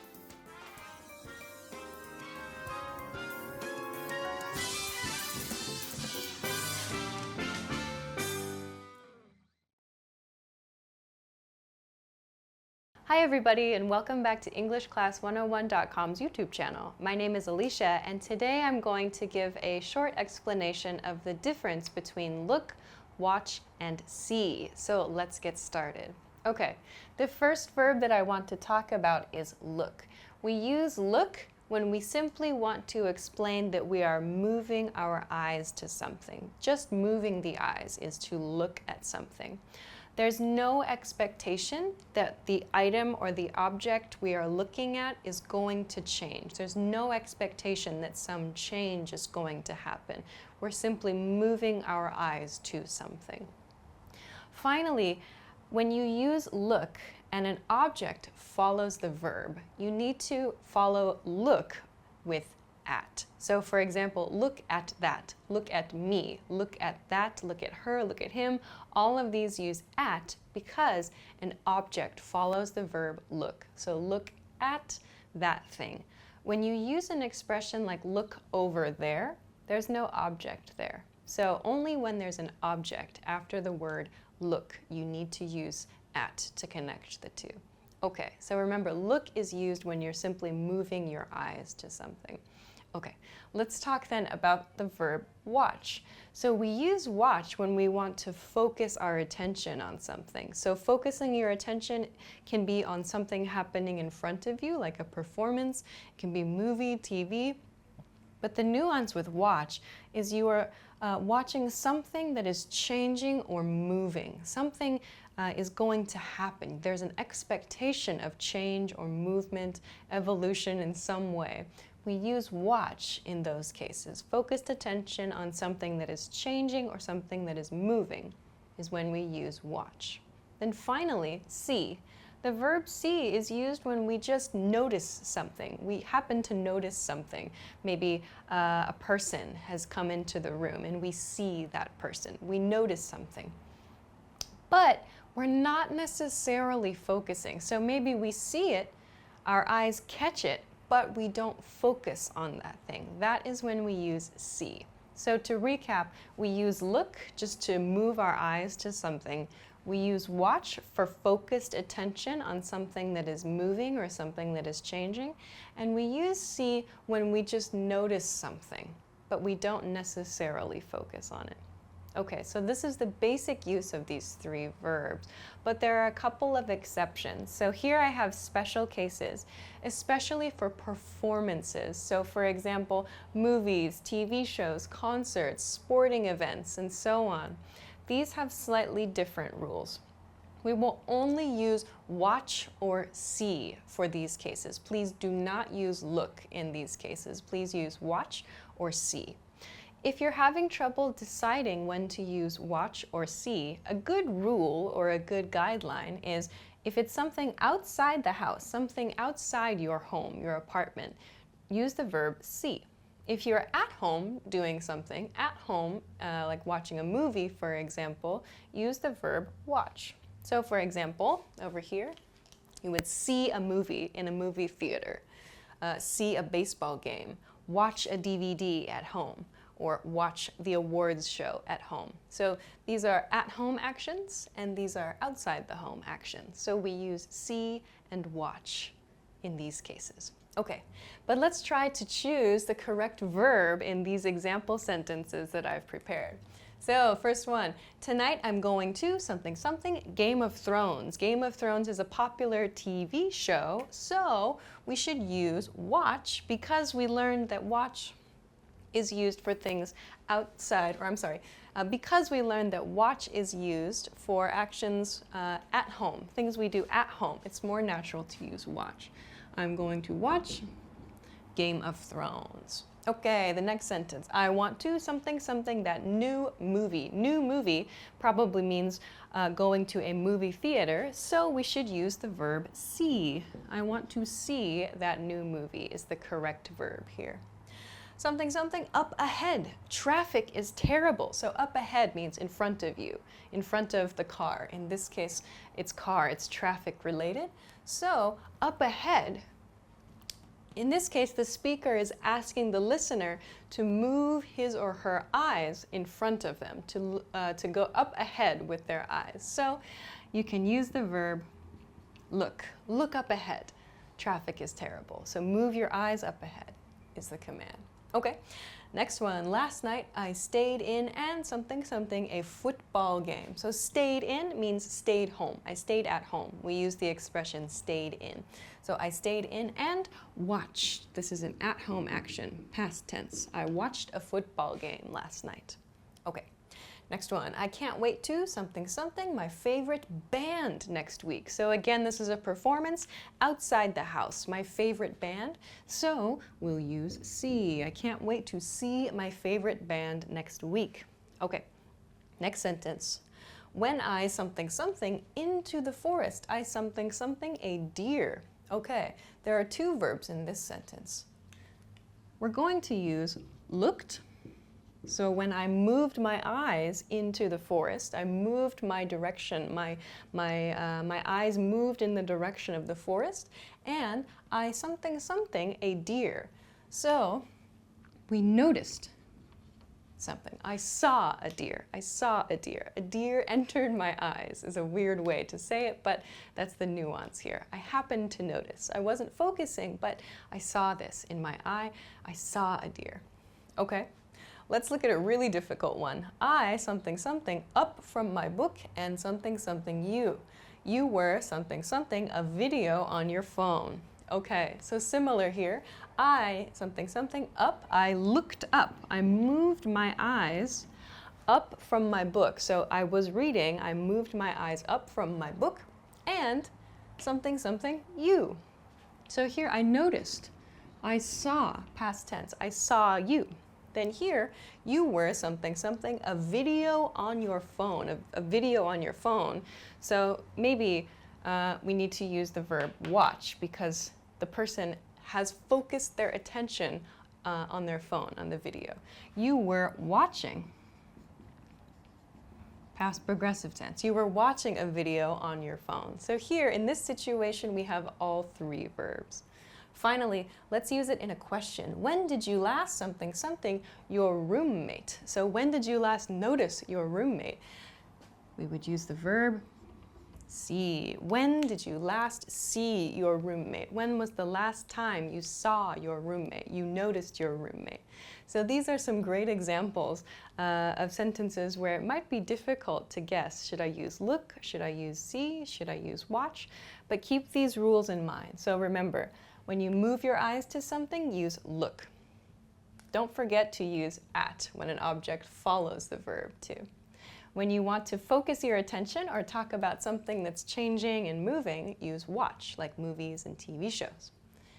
When you want to just talk about noticing something but not focusing your attention, use see.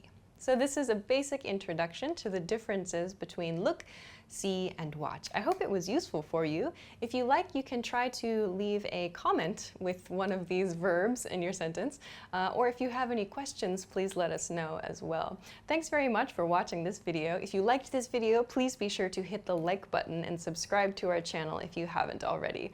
Also, check us out for more at EnglishClass101.com. Thanks very much for watching, and I'll see you again soon. Bye! Hi, everybody. My name is Alicia, and I'm joined again in the studio by Michael. Hello. And today we're going to be talking about English conversation strategies. So let's get right into it. Let's start with Michael. What is your first strategy for keeping an English conversation going? This is very important. Don't say, I'm fine, thank you, and you. You hear this all the time from second language English learners or non-native speakers.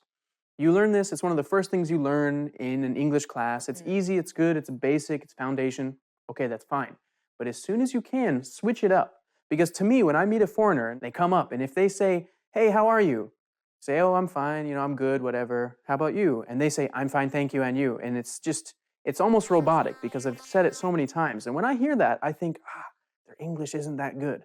And inside, I'm just gonna be really polite and say, hello, and talk slowly and try to get out of there as quick as I can. So really impress the foreigner. In my opinion, I think the best way to do it is say something, use a big word or just like a slang word, something like that. When I hear that, I go, wow, man, I want to know what this person thinks. I want to get their point of view, and I'm really excited. And then I've had great conversations because of that. Yeah, that's a really, really good one. And actually, I think on this YouTube channel, actually, from a couple years ago, there's a video all about better answers to the question, how are you, than I'm fine, thank you, and you. Or if someone says, hey, how are you? I go, I'm good, you? Or fine, you? Never, I'm fine, thank you, and you. Never. But try to actually use, a phrase that a native speaker would use. And then that's a clue to the native speaker that, oh, maybe this person is ready for a conversation beyond, basic English.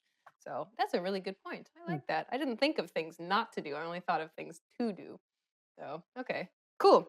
Let's see. Let's go to my first one. So, this strategy in general is just ask the other person a question. I think, and I'm guilty of this too when I'm learning another language, I tend to only get input. Like somebody else is always asking me the questions, and then I forget myself to ask the other person a question. So one question that I like to ask, or a variation, any kind of WH question is good, like a who question, what, where.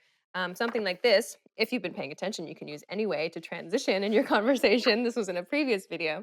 You can ask something like, anyway, up to anything fun this weekend? This is a pretty casual conversational question that you can ask just about anybody, whether you've just met them or whether you've known them for a while. But just get in the habit of asking other people the question. Don't wait for someone else to ask you the question.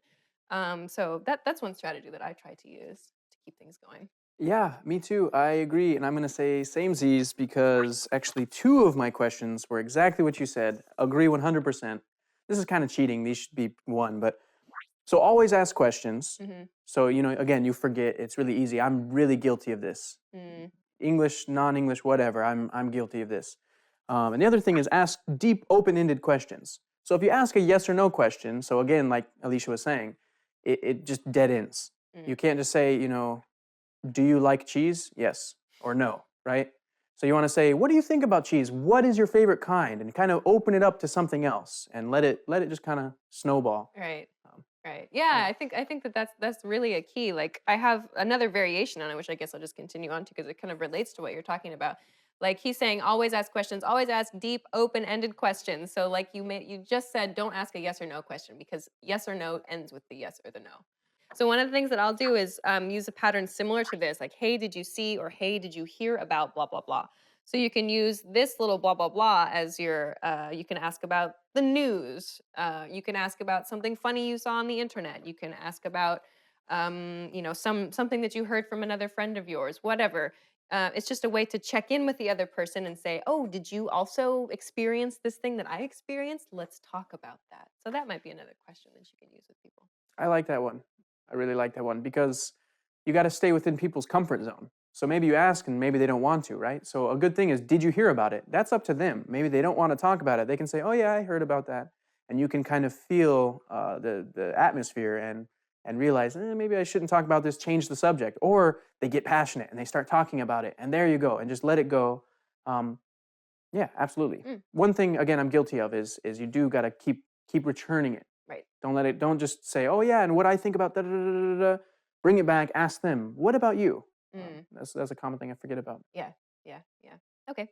Good. I have one more. This one, use when you see fit. Don't, I guess, just, okay, I'll just introduce it. Compliment the other person or compliment the other persons. This can be a nice strategy just to show that you're enjoying the other person's company. It can be as simple as, oh, I like your shirt today, or oh, that's a nice dress you're wearing today, or oh, did you get a new haircut that looks good on you? Something like that. So this is a nice way to make the other person maybe want to spend more time with you, I think. Yeah, I agree 100%. Two things. One, I think it's a good conversation starter sometimes. If you got to be careful with a stranger, it can be creepy. It can be a little uncomfortable what you're complimenting, right? But if it's something like if they have a T-shirt and it's a band that you both like, that's a great conversation starter, and you feel, wow, we're connected. You know. Number two, the second thing I was thinking about is that keep it honest. I love a sincere compliment. It really means a lot more, and it really does butter them up, kind of get them open to having more conversations, deeper, that kind of thing. But one of the things people do, which I don't like, is let's say they say, "Hey, nice shirt," and then the person out of habit will say, "Oh, you too. I like your shirt too."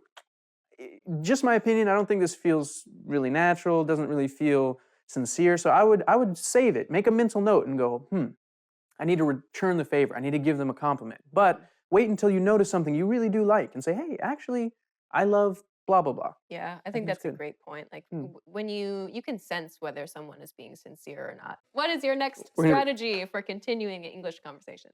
Well, don't be afraid to open up. I like this one. I think this is good. A lot of people will be kind of shy. They won't open up too much. Again, within your comfort zone. But I like this one because people will return the favor. Because if you're just having small talk and you say, you know, the weather's nice today, blah, blah, blah, you can only go so far. So don't be afraid to say something personal. Again, trust your judgment. Don't be a creeper. Don't go, we don't want to hear certain things about your life. Don't be a creep. Don't be a creep. Don't be weird. Don't be strange. And like what you're saying about opening up. Open up is just a phrase that means share something about yourself. So it can be as simple as what you did last weekend or what you're going to do this weekend or a project that you have coming up. It doesn't mean that you have to spill all of your life secrets to the other person, but just showing that you're willing to share something more personal about yourself can help ingratiate yourself or can help, you know, make the other person, help the other person understand you a little bit better. That's a good tip. I like that tip. That's hard to do though. It's hard. It's a little bit scary, I think, to share parts of yourself, but it's good. It's a good way to meet people and make friends. All right. I think that's all. Is that all that you have? Yeah, that's all I got. Okay. All right. Well, those are some interesting strategies to keep an English conversation going. So give them a try. If you're ever at a loss for words and don't know what to say, you can try one of these strategies and hopefully it will help you out. Please let us know if you have any other strategies or anything else that you would like to use or you tried to use when you are having trouble keeping a conversation going. Leave us a comment and let us know what it is. We will see you again next time. Do you have anything else you'd like to add? That's about it. All right. So thanks very much for joining us and take care. Bye-bye.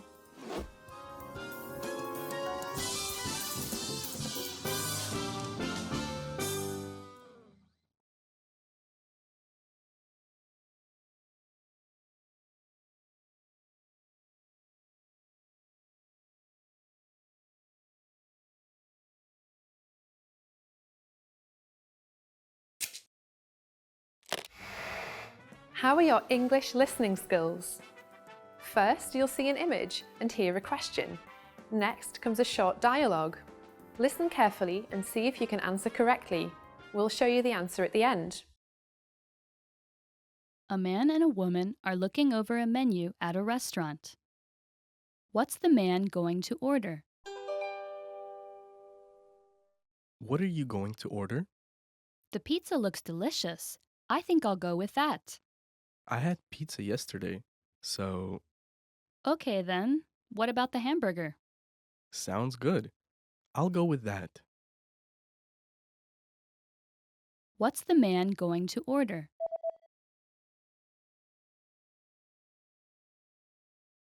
A man and a woman are looking over a menu at a restaurant. What's the man going to order? What are you going to order? The pizza looks delicious. I think I'll go with that. I had pizza yesterday, so Okay then, what about the hamburger? sounds good. I'll go with that. Did you get it right? I hope you learned something from this quiz. Let us know if you have any questions. See you next time.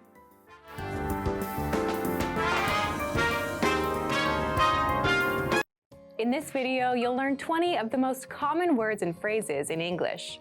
Hi everybody, my name is Alicia.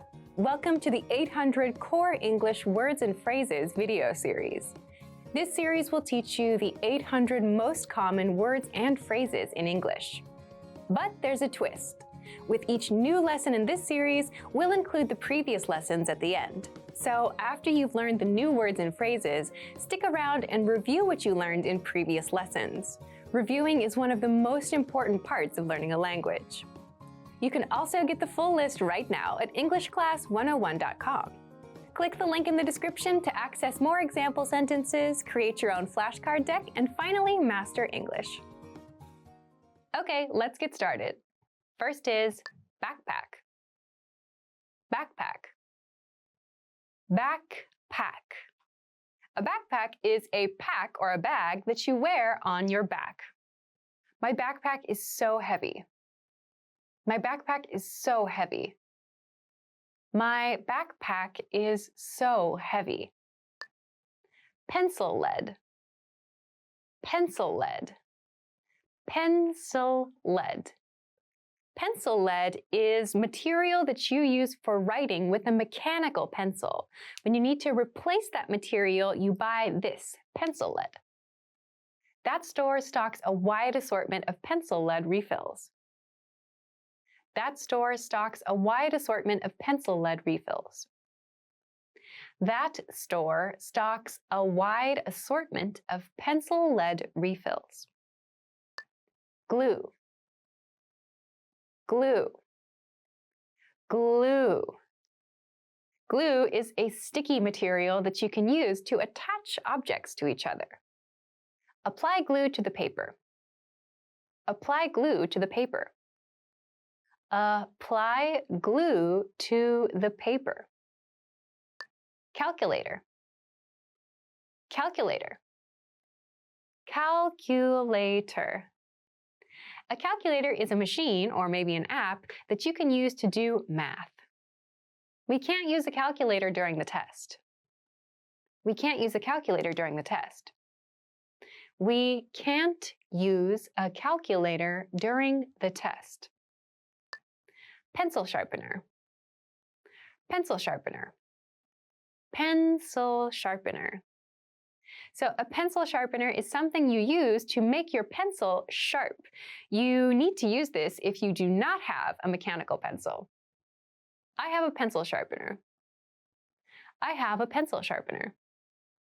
I have a pencil sharpener.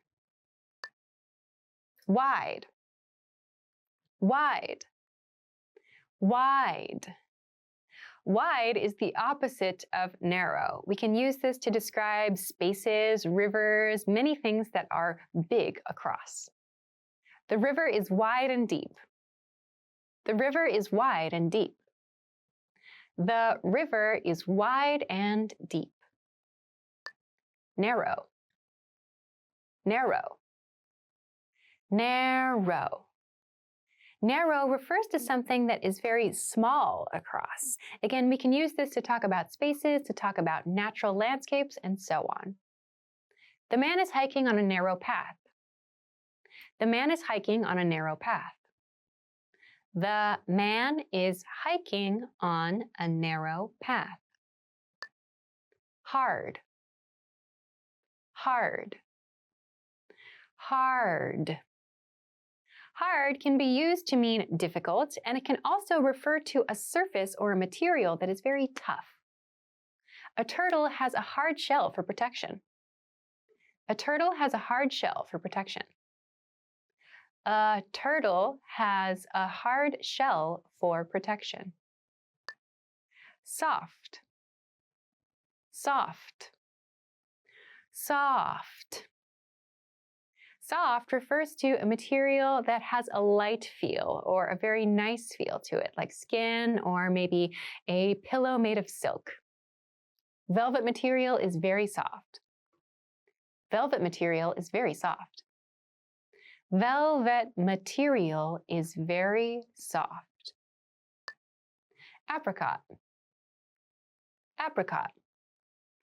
Apricot. Apricot might also be pronounced as apricot, depending on the person. It refers to a small orange fruit. I love apricot juice. I love apricot juice. I love apricot juice. Pineapple. Pineapple. Pineapple. A pineapple is a fruit that has a very spiky look to it. You have to break it open to reach the yellow fruit inside. This pineapple is still unripe. This pineapple is still unripe. This pineapple is still unripe. Melon. Melon. Melon. A melon is a type of fruit that you have to break open like a pineapple, but there are many different kinds of melons, like watermelons, cantaloupes, and more. I'd like a melon, please. I'd like a melon, please. I'd like a melon, please. Fig. Fig. Fig. A fig is a very sweet and kind of dense fruit. It's often used in desserts. I ordered fig salad. I ordered fig salad. I ordered fig salad. Plum. Plum. Plum. A plum is a purple fruit. They tend to be kind of sweet, but if you let them go too long, they might get rather sour. Prunes are dried plums. Prunes are dried plums. Prunes are dried plums. Cauliflower. Cauliflower. Cauliflower. Cauliflower is a white vegetable. You can use it in salads, on pizzas, and more. We eat cauliflower dipped in ranch dressing. We eat cauliflower dipped in ranch dressing.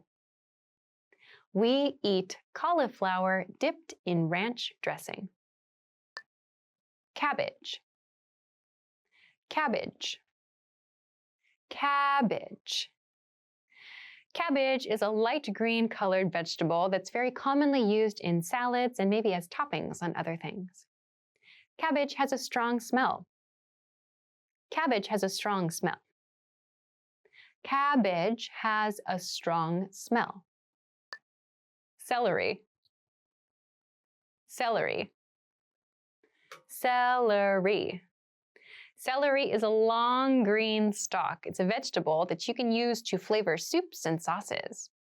Celery is a great source of vitamin K. Celery is a great source of vitamin K. Celery is a great source of vitamin K.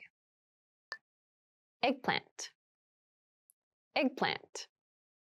Eggplant. An eggplant is a purple vegetable. Some people, especially who speak British English, call this an aubergine. I like to make stuffed eggplant with rice from the oven. I like to make stuffed eggplant with rice from the oven. I like to make stuffed eggplant with rice from the oven. Bean sprout. Bean sprout. Bean sprout. A bean sprout is quite literally a sprouted bean, so from the bean comes a string-like object. This is often used as a topping for something. Can I get a bean sprout salad? Can I get a bean sprout salad? Can I get a bean sprout salad? Accident. Accident. Accident. An accident refers to a negative situation or a negative condition that happened without a plan. It was not on purpose. Her brother was in a car accident. Her brother was in a car accident. Her brother was in a car accident. Well done! In this lesson, you expanded your vocabulary and learned 20 new useful words. Click the link in the description and sign up for free at EnglishClass101.com to get access to the full list of vocabulary you need for daily life conversations. You'll also get example sentences, custom flashcard decks, and more learning resources. See you next time. Bye! In this video, you'll learn 20 of the most common words and phrases in English. Hi everybody, my name is Alicia. Welcome to the 800 Core English Words and Phrases video series. This series will teach you the 800 most common words and phrases in English. But there's a twist. With each new lesson in this series, we'll include the previous lessons at the end. So after you've learned the new words and phrases, stick around and review what you learned in previous lessons. Reviewing is one of the most important parts of learning a language. You can also get the full list right now at EnglishClass101.com. Click the link in the description to access more example sentences, create your own flashcard deck, and finally master English. Okay, let's get started. First is ninth. Ninth. Ninth. Ninth refers to the number 9 of something. Ramadan is the 9th month of the Muslim year. Ramadan is the 9th month of the Muslim year. Ramadan is the 9th month of the Muslim year. 10th. 10th. 10th. 10th refers to the number 10 of something. We can use this in schedules, in tournaments, whatever. I finally made a goal on my 10th attempt. I finally made a goal on my 10th attempt. I finally made a goal on my 10th attempt. 8th. 8th. 8th. 8th refers to the number 8 of something. The pronunciation might be a little tricky, so be careful with this one. I live on the 8th floor. I live on the 8th floor.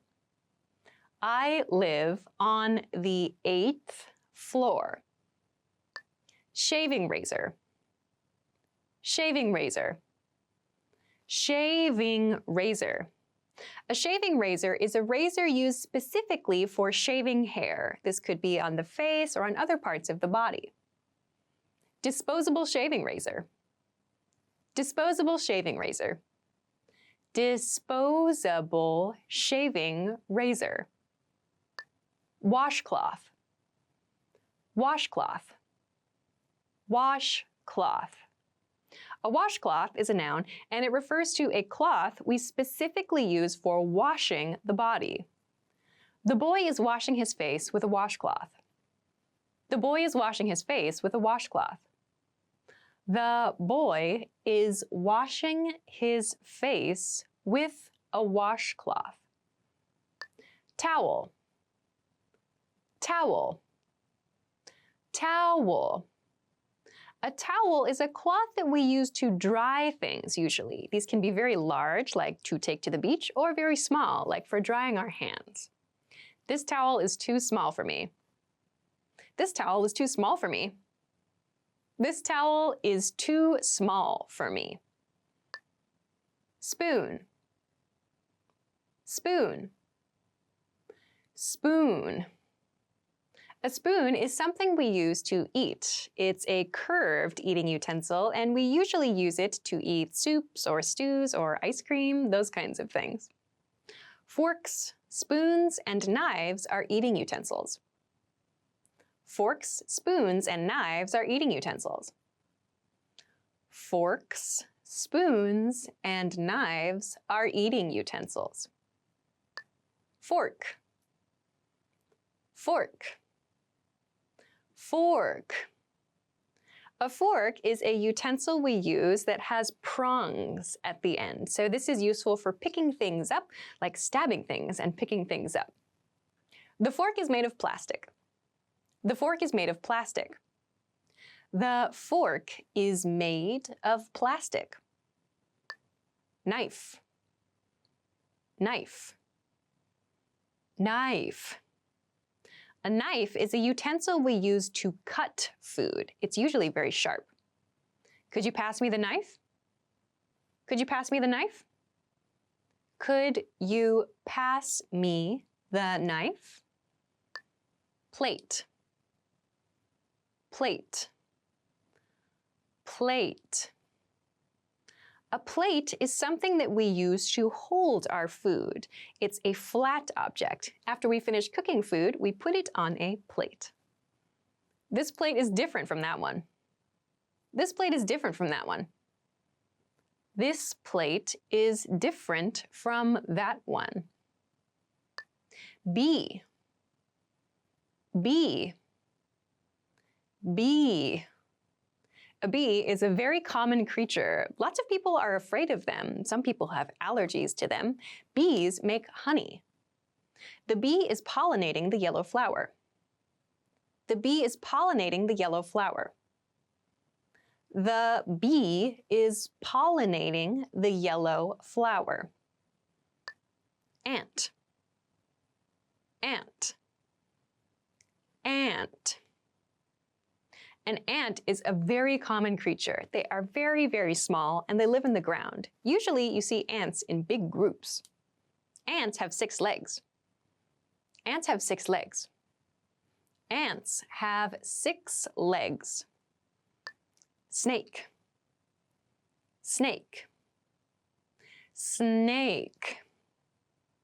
Snakes are creatures that we typically don't see in cities. You might see them out in forests, maybe in desert areas. Lots of people are afraid of snakes. The rattlesnake is coiled and ready to strike. The rattlesnake is coiled and ready to strike. The rattlesnake is coiled and ready to strike. Milk, milk, milk.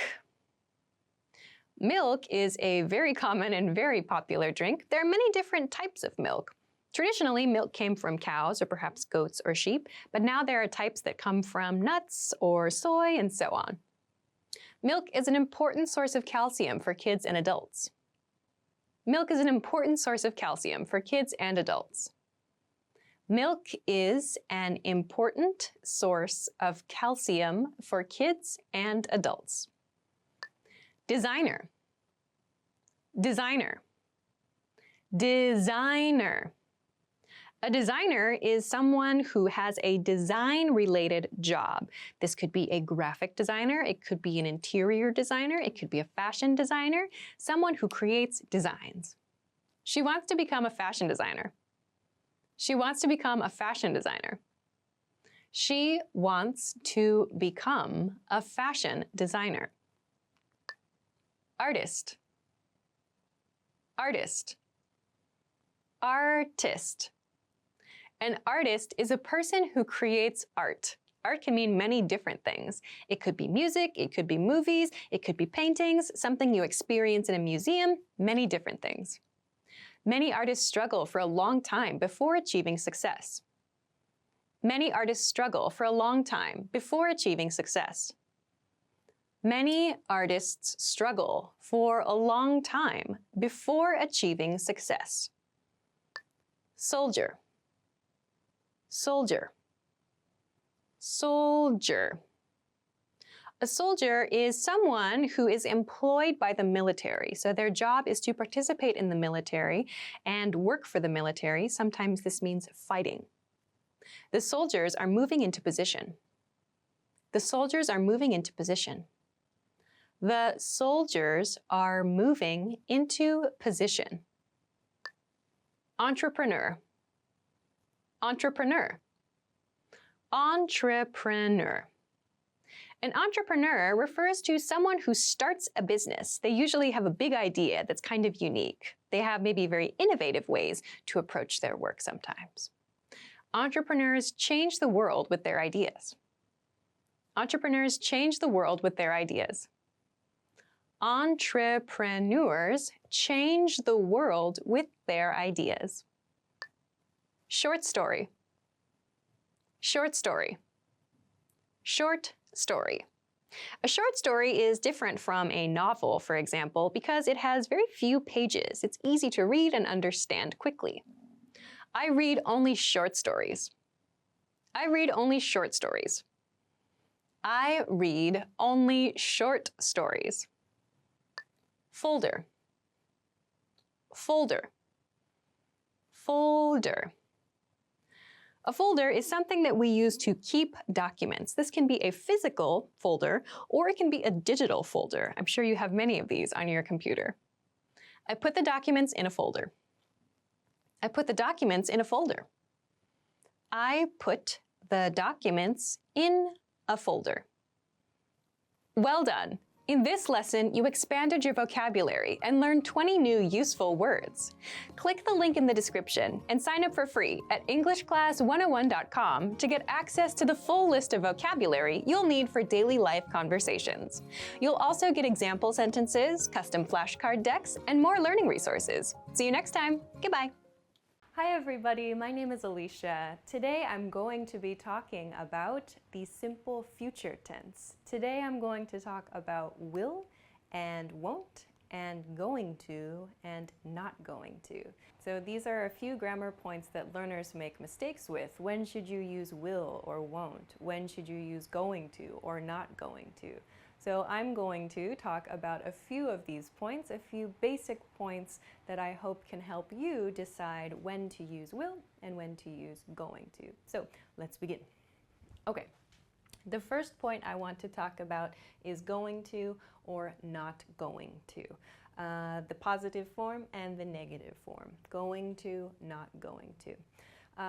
For today, I want to talk about 2 times when we'll use these grammar points. So the first time, the first situation where you use going to or not going to is for plans decided before the conversation. So if you make a decision about your future plans or someone else makes the decision before the conversation about their plans for the future, you should use going to or not going to. It's something that is probably going to happen, a high certainty. So this is a plan that has a high level of certainty, meaning there's a good chance this plan is going to happen. You decided it before the conversation, meaning you've probably had some time to plan your future, to plan your schedule a little bit. So please use going to for something you decide before the conversation. So on a timeline, it might look like this. We have past, now, and future here. So your plan is for the future, yes. But you decided on the plan sometime before the conversation. So if this point, this is now, this is your conversation, you made the plan, you made the decision before the conversation. In this case, use going to. I'm going to. At the beginning of this video, I said I'm going to talk about simple future tense, will and going to. I decided before this video started about my plans. I decided what I was going to talk to you about before the video started. So I used going to introduce that plan. So please keep this in mind. Okay, but let's talk about will now. So we use will and won't for decisions that are made at the moment of speaking. So keep in mind, will is the positive form, won't is the negative form here. So a decision made at the moment of speaking. This is one way to use will or won't. You can use this, for example, at restaurants. You can use this to talk about plans you make quickly after learning information from a friend. Keep in mind, will and won't tends to have a lower certainty. There's a lower chance the plan is going to happen because you made the plan at the moment of speaking. Going to is used for plans made before the conversation, but will is used for a plan made spur of the moment or a very quick plan you've just made. So that's kind of the image. Is the decision you just made? Use will or use won't in those cases. If you made the decision before the conversation, there's a good chance you should use going to. So, to go back to our timeline here, if going to is used for a decision you made in the past about your future plans, will is used for a decision you make in the conversation, during the conversation. The plan can be any time in the future, but the decision, the point at which you make the decision, is the difference here. One point about this, 2 points about this actually. First, will.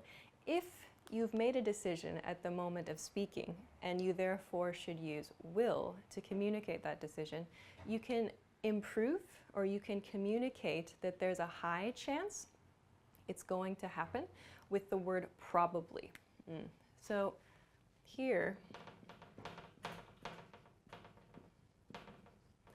I'll show you this in an example sentence in a moment, but you can use probably with will and won't. I'll probably, I probably won't. Remember that order though. I'll probably, or I probably will, or probably won't. Point number 2 I want to mention about both of these grammar points is to make your pronunciation a little more natural. Try shortening both of these expressions.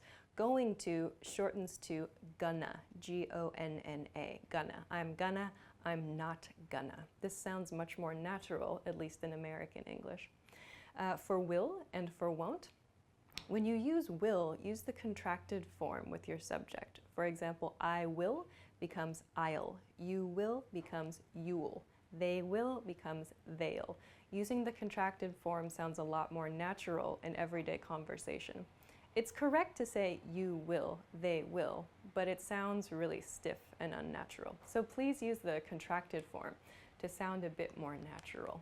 You can use the contracted form with probably for will. I'll probably, they'll probably, we'll probably. These are all pretty good. Okay, so let's practice using them. All right. First example sentence, maybe something something, go hiking tomorrow. So how do we know? Is this a will sentence or a going to sentence? We have a hint here, maybe, maybe. So meaning there's a low level of certainty, perhaps, a low chance that this is going to happen. So let's say, maybe I'll go hiking tomorrow. This is probably the best answer. Maybe I'm going to. While you can communicate the idea, yes, it sounds like you decided your plan before the conversation, but you're using maybe, so it doesn't quite match. Instead, use I'll. Maybe I'll go hiking tomorrow. Okay, let's look at the next sentence. I'm, there's a big hint here, a grammar hint. I'm something something, go to France next year. So next year, go to France next year, this is a pretty big decision. Most people probably would not make this decision at the moment of speaking. So we should use going to. I'm going to go to France next year. This is the correct use of going to in this case. A decision made before the moment of speaking, and there's a high level of certainty here. Okay, let's look at the next one. I decided, here's a hint, past tense decided, if you watched a different video. I decided that I'm something something, go out for dinner. I'm too tired. Okay, so past tense, this shows us a big hint. Past tense, decided, This implies the decision was made before the conversation. So, I'm something something, go out for dinner. I'm too tired. Here's another hint. So, go out for dinner and too tired. This should probably be, I'm not going to go out for dinner. I'm too tired. So, this person has decided, I'm not going to go out for dinner. We should use going to, the negative not going to, because the speaker made the decision before the conversation happened, and there's a high level of certainty. There's a high chance that this is going to happen. So we should use going to in this sentence. Okay, so the next sentence I included because I think it's a really good one to remember. Anytime you visit a bar, a restaurant, some kind of service situation, you can use this pattern specifically to make a request for something. So let's take a look. Here, my example sentence is, I something something have a glass of wine, please. In this case, maybe it's at a restaurant or at a bar. But in this case, you've just made the decision, looking at the menu, looking at a catalog, looking at something. You made a decision just then, at that moment, and you're asking for that item, you're asking for that service. So, we'll use will. I'll have a glass of wine, please. So in this example sentence, I used glass of wine to show my request, to ask for a glass of wine. But if you want to use this pattern to make a request in a service situation, just replace glass of wine with the item or service that you would like. So for example, I'll have a beer, I'll have a steak, I'll have a hamburger. These are all things you can order at a restaurant or at a bar. If you're shopping, you can say, I'll have the blue one, please, for example. So just make your request using the same pattern, but replacing that glass of wine section that I used in my example sentence. Okay, next one. This one is maybe a little bit challenging. It's you're running late, so you something something have to take a taxi to your next meeting. So maybe this is an assistant or someone supporting another person with their schedule. Okay, so in the next sentence, we're looking at a situation where there's been a sudden or quick change to a schedule. Someone is running late and there's a new decision that's made at the moment of speaking, or a new decision is made to reflect the new situation. So let's take a look. You're running late, so you will have to take a taxi. You could say you're running late, so you have to take a taxi, but maybe this is a future plan, something that's going to happen in an hour from now.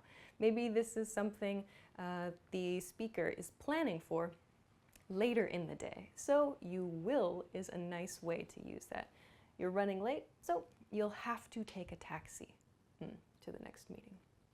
Okay, the last one I want to talk about, this uses probably, which I mentioned over here. So probably, remember, we can use probably to sort of improve, or we can use probably to communicate a higher level of certainty with the decision we made at the moment of speaking. So here, you're not going to the party? Then I probably something something go either. Okay, so either is a big hint here. Remember, we use either to show agreement, but negative.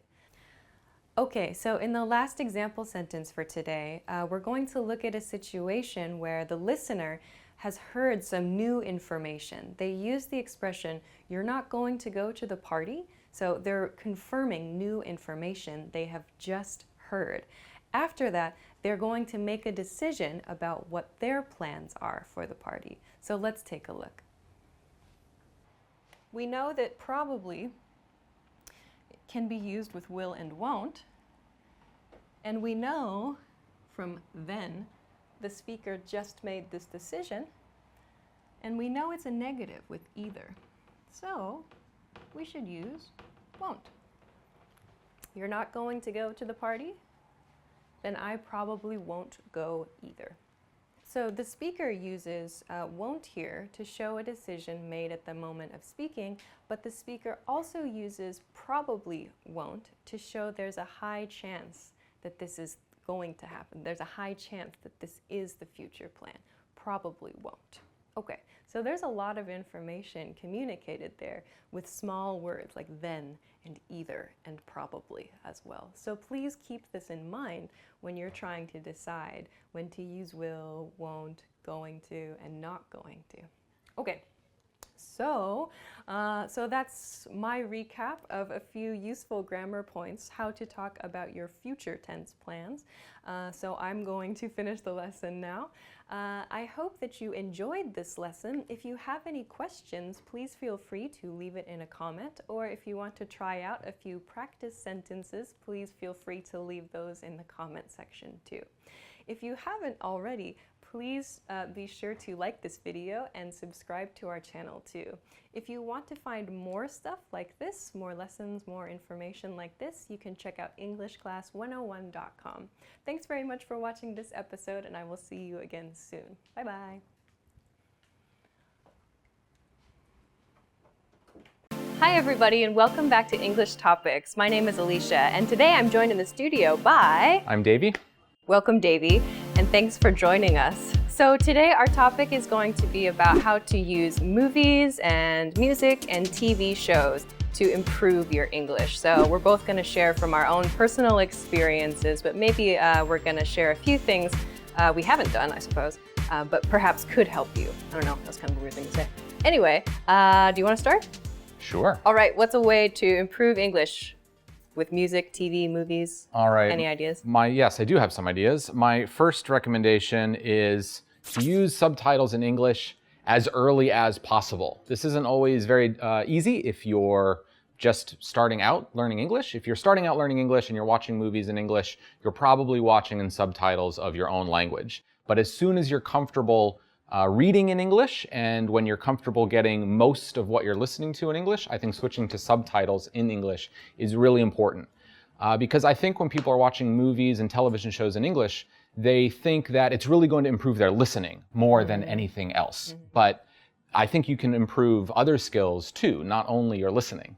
And so if you switch to subtitles in English, you're also going to improve your reading. You'll learn to read faster. You'll match the spellings of English words with how they sound, and that will really help improve both skills a lot more quickly. And it'll help you understand what's going on the screen. Yeah, actually, I really do agree with that. But interestingly enough, I put maybe the first step to what you just described. That was one of mine. So I said, listen to movies in your target language with your native language subtitles on. So initially, I was thinking of this as an initial tip. So to get used to listening to your target language, but then being able to familiarize yourself with your in your native language through using subtitles. But then after you get comfortable with that, maybe you watch the same movie a few times, for example, you get familiar with the story, with the things that the characters say, then you can switch to using subtitles and familiarize yourself with the story in a whole new way. So that can be a really fun way, I think, to practice both your listening and your reading skills. I totally agree. And I suppose you could even read the subtitles out loud along with the characters too.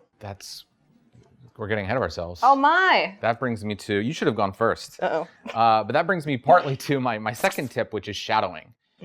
So you can do this not only with movies and television, but with music as well. Basically just trying to repeat what you hear or what you're reading as you're listening to it on the screen very immediately after you hear it.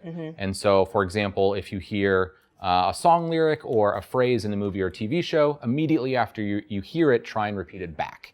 And that will help kind of improve your speaking, especially regarding pronunciation and how you connect different words together. Yes.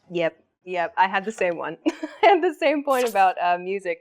Mine in particular was memorize song lyrics and sing along. So I think that gives you an extra sort of way to study if you actually have to read the song lyrics and try to remember them and repeat them back, sometimes even without the accompaniment of the artist that you're listening to. That can be a good way to practice trying to create or trying to just, repeat something without having necessarily like the audio prompt.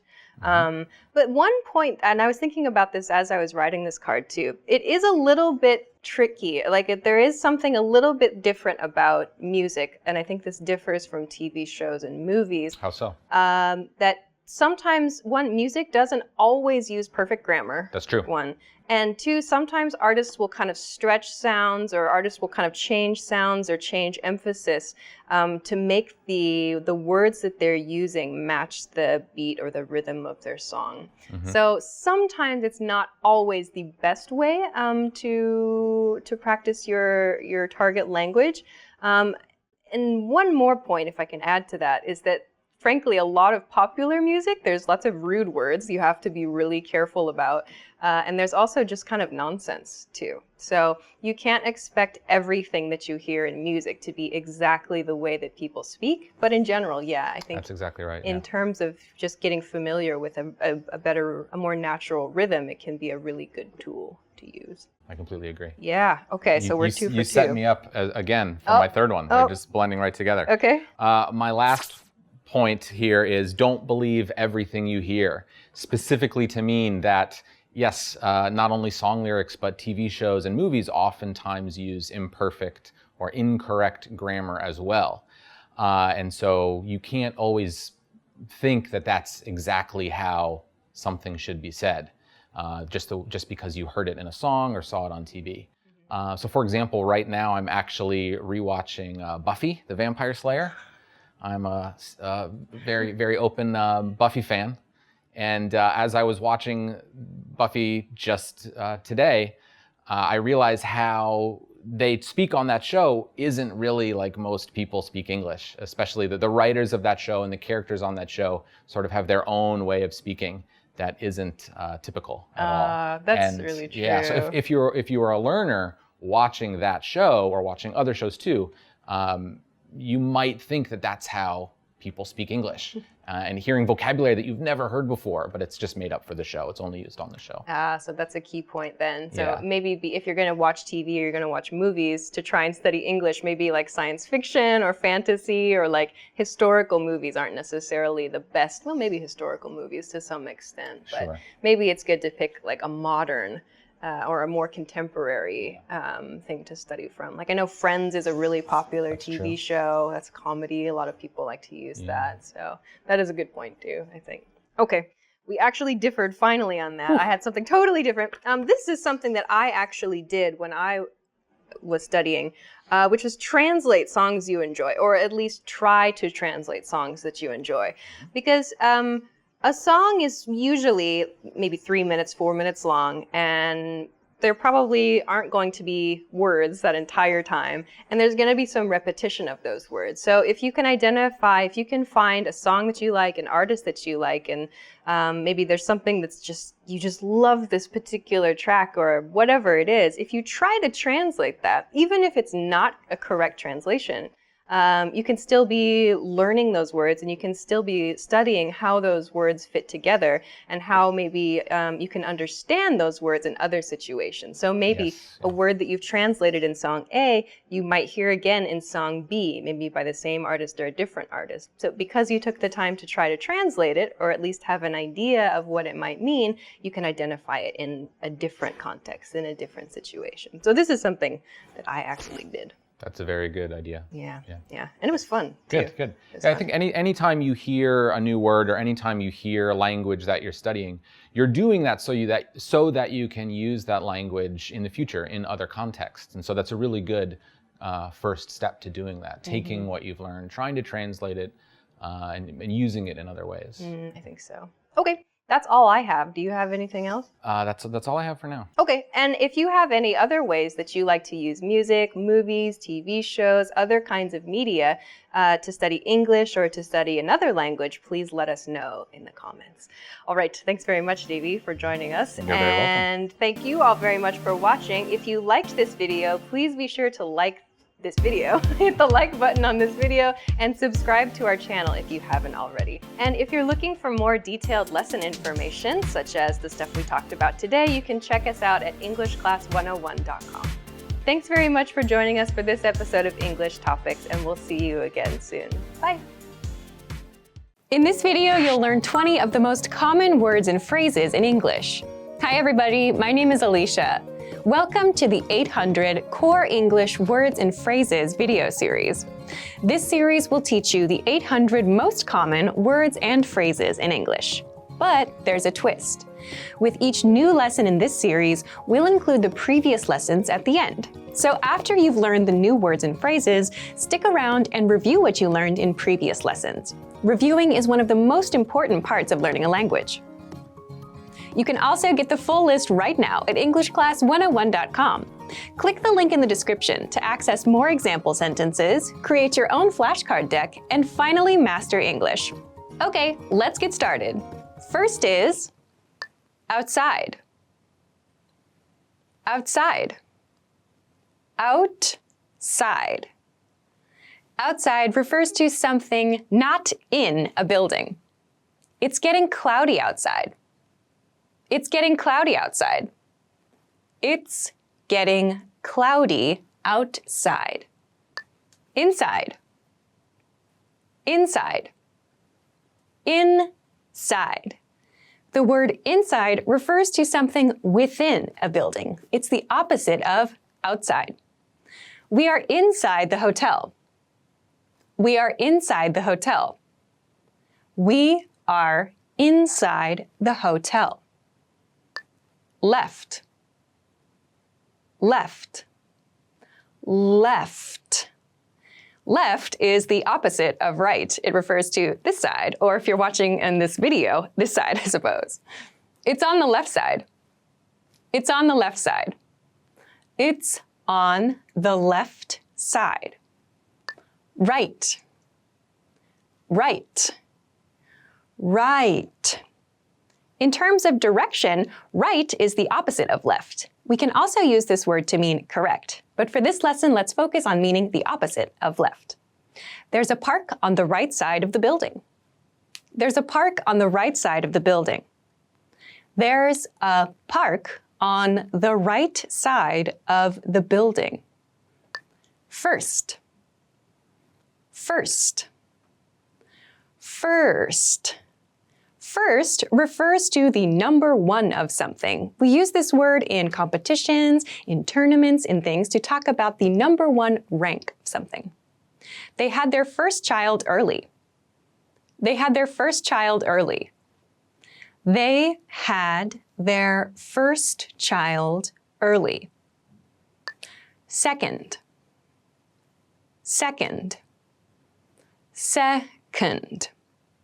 Second is what comes after first. It refers to the number two rank of something. Again, we use this in tournaments, in races, and so on. My office is on the second floor. My office is on the second floor. My office is on the second floor. Third. Third. Third. Third refers to the number three of something. While again we can use this word in tournaments and races, we can also use it to refer to the number three of something. My credit card bill is due on the 3rd of every month. My credit card bill is due on the 3rd of every month. My credit card bill is due on the 3rd of every month. Soap. Soap. Soap. Soap is what we use to wash our hands, to wash our clothes, to wash our dishes. We can refer to all of these as soap. Bathe with soap and water every day. Bathe with soap and water every day. Bathe with soap and water every day. Toothbrush. Toothbrush. Toothbrush. A toothbrush is the thing that we use to clean our teeth. So please keep in mind we do not say teeth brush. No, we use toothbrush. Toothbrush here. Can you give me that toothbrush? Can you give me that toothbrush? Can you give me that toothbrush? Toothpaste. Toothpaste. Toothpaste. So we use toothpaste together with our toothbrush. It's like the paste that we use to clean our teeth. We're out of toothpaste. We're out of toothpaste. We're out of toothpaste. Shampoo. Shampoo. Shampoo. Shampoo refers to the kind of soap that we use to clean our hair. The woman is shampooing her hair. The woman is shampooing her hair. The woman is shampooing her hair. Information. Information. Information. Information can refer to anything that we hear or that we read. It can refer to something written. It can refer to something that we hear in sound. Many different things can be information. Can you send me the information? Can you send me the information? Can you send me the information? Farmer. Farmer. Farmer. A farmer is someone who grows food or they raise cattle. Cattle, for example, is sheep, pigs, cows, and so on. A farmer can be a man or a woman. The farmer is in the wheat field. The farmer is in the wheat field. The farmer is in the wheat field. Secretary. Secretary. Secretary. A secretary is like an assistant. They usually work in an office, and their responsibilities are schedules, answering phones, helping customers, and so on. The secretary is on the phone. The secretary is on the phone. The secretary is on the phone. Banker. Banker. Banker. A banker is a person who works in a bank. They're someone that deals with money, they might help their clients, but they work inside a bank. My brother is a banker. My brother is a banker.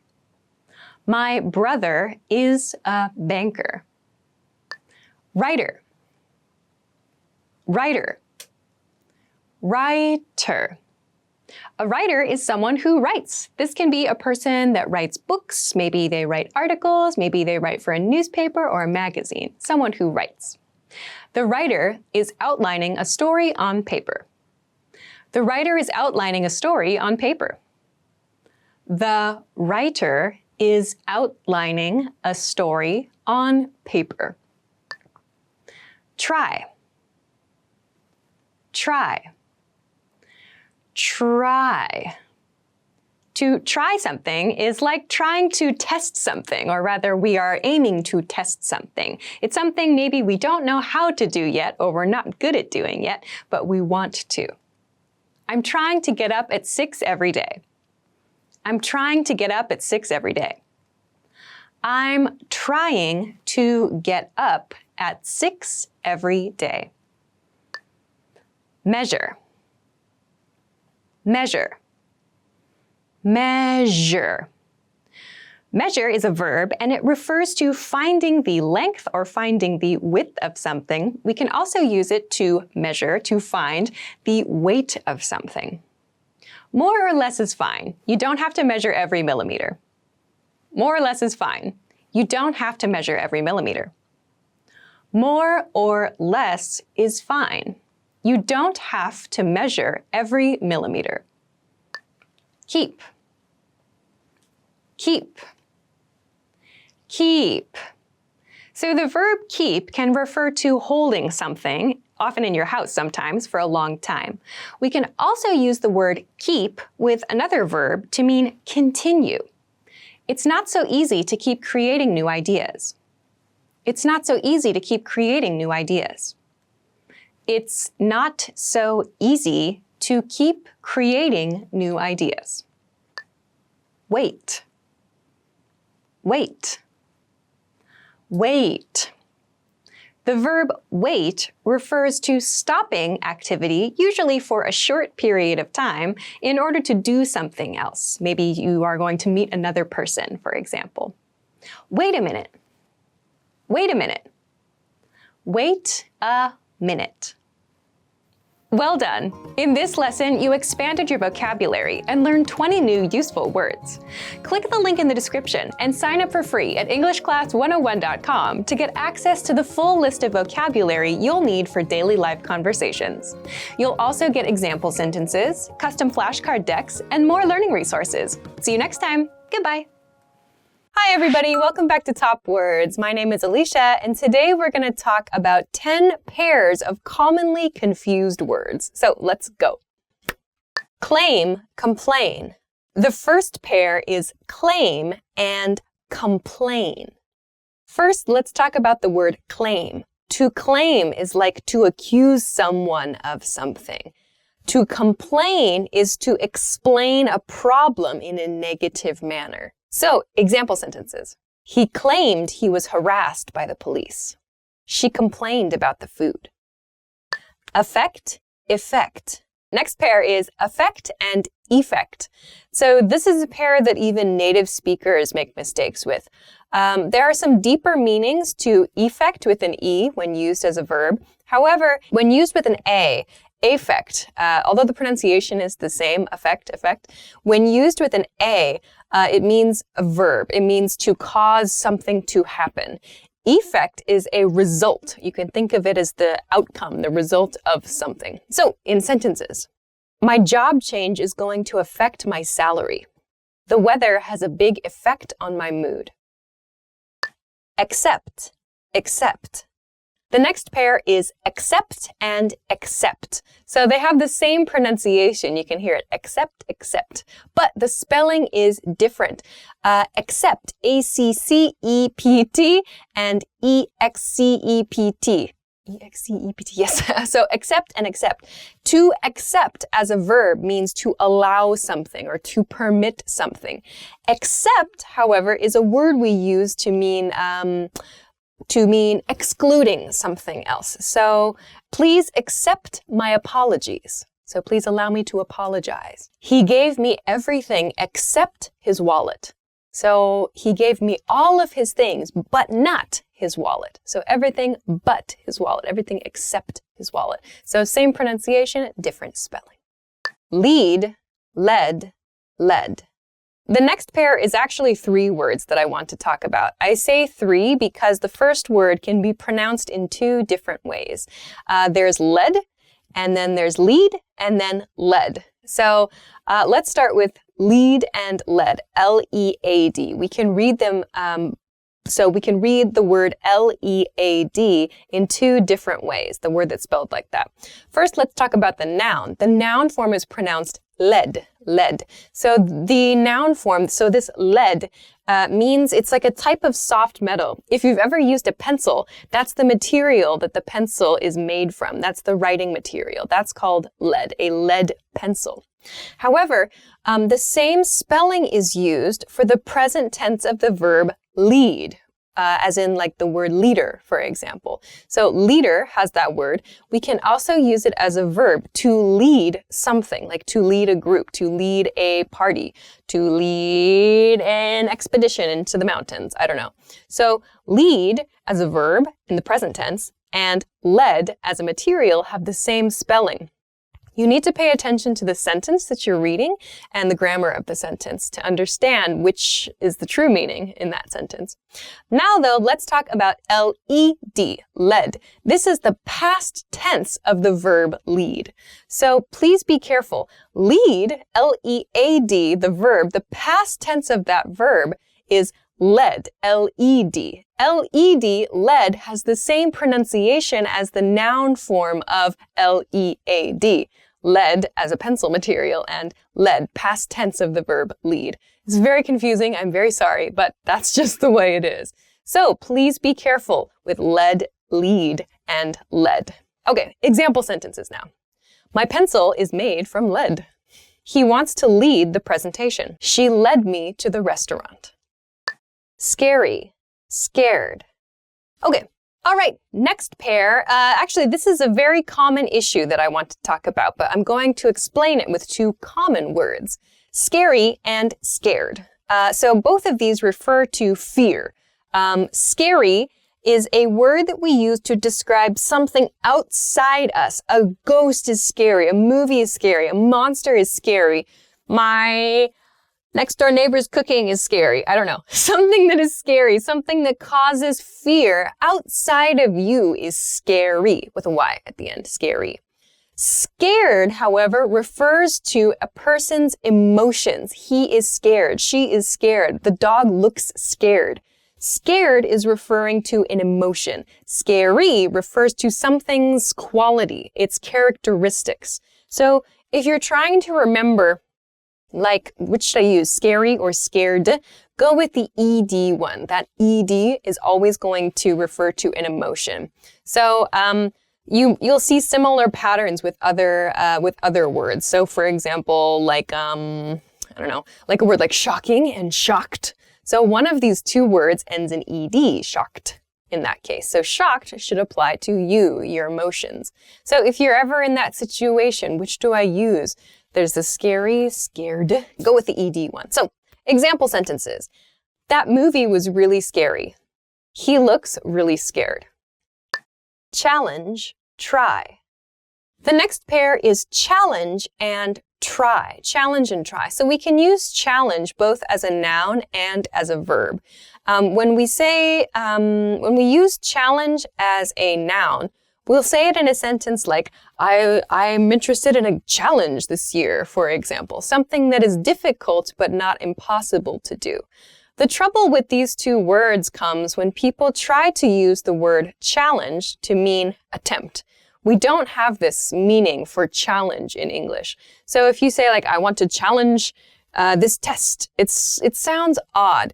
We have a verb meaning of challenge, which means like to, it sounds like to initiate a fight with someone, like he challenged his boss.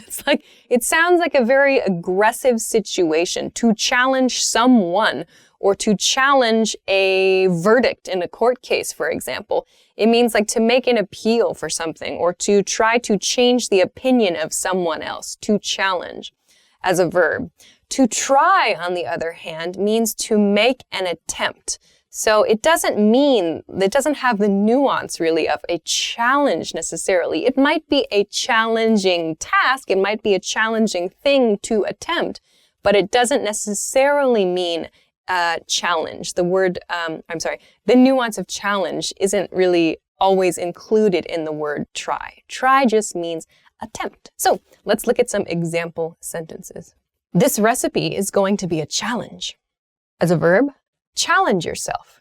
And then try, I'm excited to try making this cake. Every day, every day. Okay, the next pair of words is every day and every day. So the difference here is there's a word with no space, every day, and then there's two words with a space, every day. There is a difference between these two words. Every day with no space is used, this is an adjective, so it means something that is common, something that is a regular behavior or something that is kind of expected. An everyday behavior, an everyday activity, for example. Every day refers to something that happens regularly, but it is not an adjective. It's like we use it as an introduction to a phrase. Every day I brush my teeth. Every day I take a shower. Every day he goes to work. However, when we use every day, we use it as an adjective. So for example, going to work is an everyday activity. Taking a shower is an everyday activity. We can use these two words to describe the same things, to describe similar activities and similar actions. However, grammatically, they have different functions. So please be careful. Every day, adjective. Every day refers to a series of activities each day. All right. Example sentences. I study every day. It's an everyday task for me. Then, than. Next is a common spelling error, I think even for native speakers. It's then and than. T-H-E-N and T-H-A-N. Then is like a connecting word. We say first, next, then, after that, for example. Or then, meaning like it leads to or it connects to another idea in a sequence. Than, however, is used typically to make comparisons, like my hair is longer than her hair, for example, or my rent is cheaper than Donald Trump's. I don't know. I don't know. Why was that the first? I don't know. But than is used to make comparisons. Then is used to make connections. So please try to keep these two in mind. That vowel does make a difference. That sounds very similar, I know, but then, than, then, and than. Example sentences. I took a shower, then went to bed. He has more time than me. Borrow, lend. The next pair is borrow and lend. Borrow and lend are so confusing, I know, and actually I mix up these words in like other languages when I study them too. I don't know why they're so difficult to remember. I feel your pain.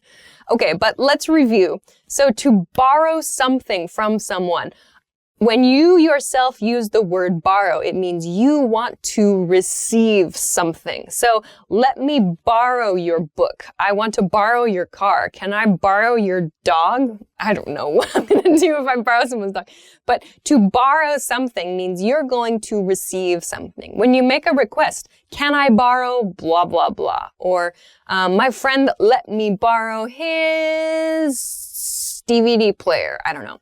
Borrowing, to borrow means to receive that thing. Lend, on the other hand, means to provide something, to give someone something. So the confusion, I think, comes in with an expression like, will you lend me your car? Because the speaker is asking the other person to take the action of giving something. But we use the word lend, like lend me your car. In American English, I think I tend to say, can I borrow? I'll put myself as the subject there. Can I borrow your pen, for example? Is it okay if I borrow your pen? I typically don't use the expression, lend me your pen. That's just not a word that I tend to use. However, I think it can cause confusion because I'm using the word lend. However, I want to receive that thing. So I'm using the command form for the other person. I'm telling them, lend me something. So I think that's where the confusion comes in. So if you use an expression, depending on the kind of English you'd like to use, of course, you can use borrow, you can use lend. Either of these patterns are fine. But just keep in mind, if you want to borrow something, you should say, can I borrow? If you want to use the verb lend, you should say, lend me. You can say, will you lend me something? But just keep in mind who the subject of the sentence is. Like, will you lend me this thing? Will you lend me your pen is correct. And can I borrow your pen is correct. Keep in mind who the subject of the sentence is. So if the other person is giving you a thing, you can use like, I want to, if I'm the subject, I want to borrow that thing.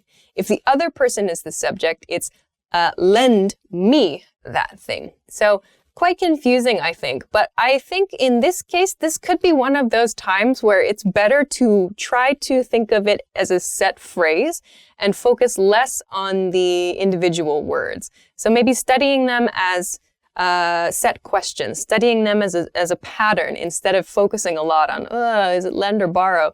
I think trying to repeat as a question or as a statement could be more useful if this is difficult for you. So let's look at some more example sentences. I borrowed a lot of money from the bank. Hey, can you lend me your car for the afternoon? Loose, lose. The last one is another spelling problem and pronunciation problem, I suppose. The last pair is loose and lose. Loose and lose. You can hear maybe the difference in vowel sound. Loose and lose. So loose is an adjective. So loose means something that is not the opposite of tight. So if your bag comes together, you pull a string, your bag becomes tight. The opening in the bag becomes tight. If you relax the string, the bag becomes loose, perhaps, and you can put items inside it. So loose is an adjective, which kind of means like relaxed or open. So the opposite of tight. Lose, however, is a verb. So to lose something, like I don't want to lose my wallet, or oh my gosh, I'm going to lose my job. Not true. But to lose something means it disappears, it goes away. So loose and lose have very different meanings. However, there's one O that is different there. Example sentences. Okay. I lost a lot of weight, and now my pants are loose. Be careful not to lose your keys.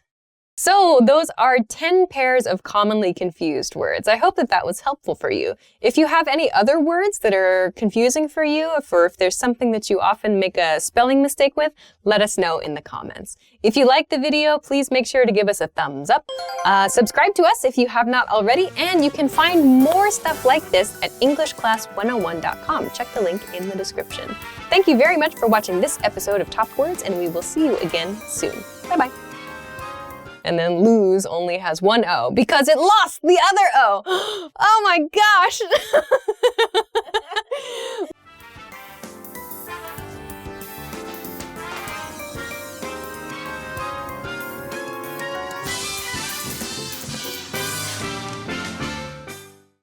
Hi everybody, welcome back. I'm joined today again in the studio by Michael. Hey everybody. And today we're going to be talking about our favorite English that we use without even thinking about it. So these are things that we just say. We say just so often, and they come really, really naturally to us. So that might be kind of helpful for you to hear about some of the things that we like to say. So I guess I'll start us off for this one. Go ahead. The first one that I've picked, I think I picked really simple phrases this time around. The first one that I've chosen is the phrase, I know. I know. I like to use this to agree with my friends a lot. So if my friend gives me some kind of interesting information, I go, I know, or I know, or something just to show that I'm listening to them and that I agree. It doesn't necessarily mean that I'm already, I don't know, like I've learned the information or something like that. It's an agreement phrase that I like to use with my friends. Is this something that, yeah? Yeah. That's funny you said that, because before you explained like the tone and gave an example of how you say it, I thought of it on the opposite side. To me, it sounded like a kid who's just like, I know, mom. Giving them like, you need to do this and this and this. I know.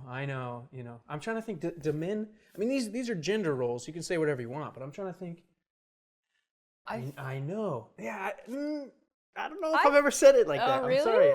Maybe it is a gender thing. Maybe it's more common among women than it is among men. But I feel like maybe it's just in a movie, or maybe it's because of where I'm from, that people will say, like, if you watch the last video, for example, dude, I know, that kind of thing. Yeah. Yeah, but your point about kids saying that is so funny. Like when you get in trouble, I know, saying it like that, it has a different meaning. It's another exercise in intonation, maybe, this word, I know, or this phrase rather. Okay, cool. So there's one. What's your first one? So my first word is not really a word. It's spelled a couple different ways, is psh. Psh. So this is something I didn't realize that I do a lot or say a lot or whatever, but it's it's a sound that English speakers make that shows disapproval. So I don't know, like, okay, for example, the kid who's talking to a parent, and then the parent says, you need to do your homework. I know, but no, seriously, you need to get into a good psh, mom, whatever. Yeah. So maybe the same as like whatever. Psh. Yeah, psh is good. There are a lot of variations on psh. Whenever you don't want to hear what the other person is saying, you can use psh. Or I see another one that I like to use, PFFFFT. That one's harder to say, though. It's not so natural, but I think psh is good. Any sort of p kind of sound, or nah, just any sort of just nonsensical phrase said like that means I don't want to listen to what you're saying. Yeah, that's a great one. That's a great one. I use that all the time too. Oh, I wish I didn't use it as much as I did, but oh, I suppose so. I see what you mean. Okay. All right. Well, onward, I guess. My next word is anyway. Anyway, I like to use to transition between two things, to transition between ideas. I also like to use it when I've been talking for way too long and I need to make an exit from the conversation. Usually I use anyway with kind of a ... at the end, like anyway. And I don't finish saying anything after that. It's just sort of a little sidle out of the conversation. Yeah. Anyway. So I use this word a lot, actually. I'm glad you said that. Actually, some of my students asked me, they said, what are some good words that connect two ideas or something like that, like a beginning, like first, second, these kinds of words. And I noticed, and I never noticed this before, it actually relates to this question, that a lot of the things that you look up that are transition words we don't ever use in speech. It doesn't sound natural, but you have to use synonyms. You have to switch it up if you're writing. Yeah. Speaking, I say anyway almost every other sentence. Really? Maybe I do it too much. Well, not that much, but a lot. I realize that even typing, even business emails, I say it all of the time. Like it's kind of like, well, Yeah. anyway. Yeah. Maybe because I go on tangents a lot. So for me, I use it not as much as the anyway, ... I usually do the anyway, back to what I was saying, blah, blah, blah, blah, blah. Yeah, yeah, yeah. So. Yeah, that's a good point about it being used for transitions. So a lot of my students are the same way. They'll pick like a really, really formal, almost businessy term to use to transition in their speech, and it doesn't really sound so natural. But something like anyway, or like you said, well, or so is much better to use in conversation, I think. Cool. Okay. Anyway. Anyway. Seriously.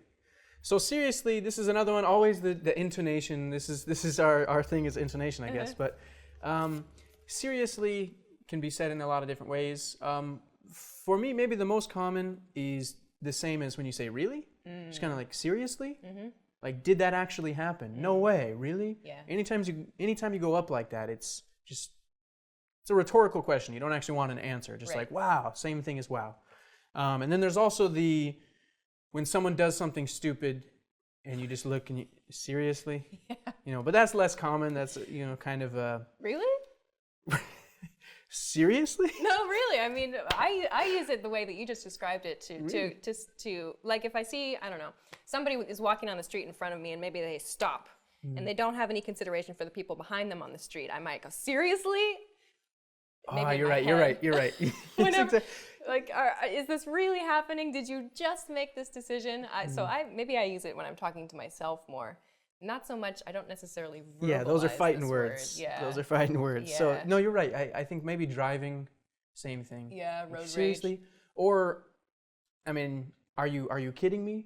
Well, I don't want to say the bad version of it, but this is what I'm thinking when I'm driving. Like, are you kidding me? Yeah. Seriously? Yeah. You're right. But it's usually to yourself, because otherwise it's pretty aggressive. That's true, yeah. So don't say it to the other person. But yeah, you're right in terms of when you're talking to your friends and you want to ask, did that really happen to you? Seriously? Yeah, it's super useful. Okay. Is it my turn again? Okay, last one for me. My last one is one I use all the time in a number of situations. I've chosen I don't know. This is great for, of course, when you don't know the answer to something.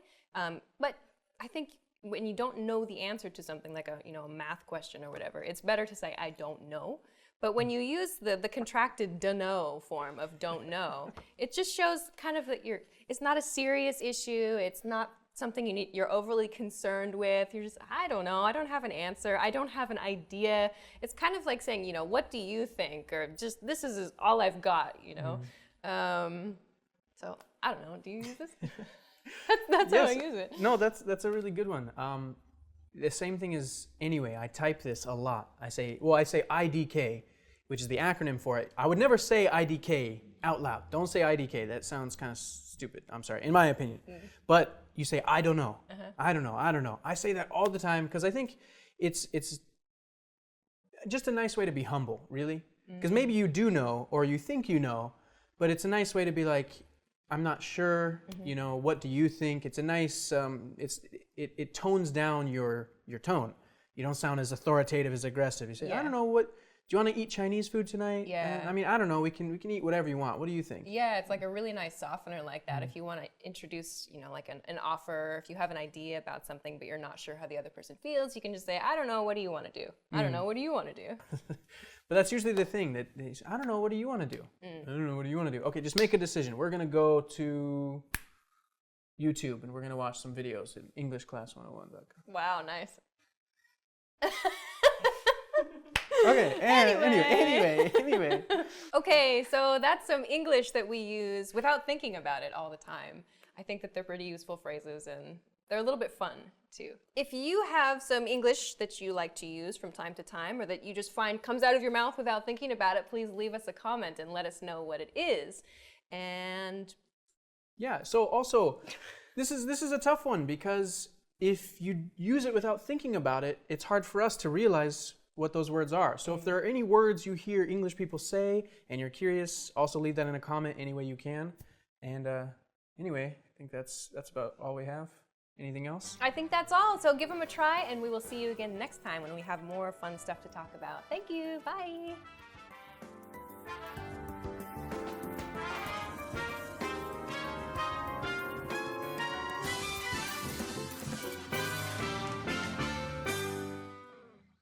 In this video, you'll learn 20 of the most common words and phrases in English. Hi everybody, my name is Alicia. Welcome to the 800 Core English Words and Phrases video series. This series will teach you the 800 most common words and phrases in English. But there's a twist. With each new lesson in this series, we'll include the previous lessons at the end. So after you've learned the new words and phrases, stick around and review what you learned in previous lessons. Reviewing is one of the most important parts of learning a language. You can also get the full list right now at EnglishClass101.com. Click the link in the description to access more example sentences, create your own flashcard deck, and finally master English. Okay, let's get started. First is watch. Watch. Watch. So when we use watch to talk about a noun, it's referring to the clock you can wear on your wrist. Do you have a watch? Do you have a watch? Do you have a watch? Glasses. Glasses. Glasses. So glasses are eyewear. We wear glasses so that we can see better or so that we can block the sun from our eyes. I don't wear glasses. I don't wear glasses. I don't wear glasses. Jacket. Jacket. Jacket. So a jacket is usually a light piece of clothing. It keeps you a little bit warmer in autumn or maybe in spring. That jacket looks nice on you. That jacket looks nice on you. That jacket looks nice on you. Receive. Receive. Receive.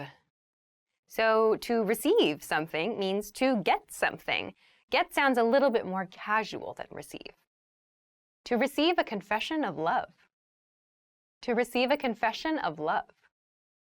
To receive a confession of love. Search. Search. Search. So the word search means to look for something. Search tends to sound a little bit more formal than look for. It'll show up if you search on the internet. It'll show up if you search on the internet. It will show up if you search on the internet. Take. Take. Take. So take means to remove something from another place or to choose something. Please take me home. Please take me home. Please take me home. Week.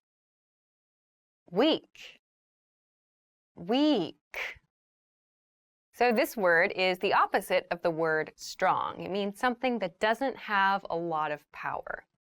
A weak team. A weak team. A weak team. Strong. Strong. Strong. So strong is the opposite of weak. Strong refers to something that has lots and lots of power. Be strong and don't give up.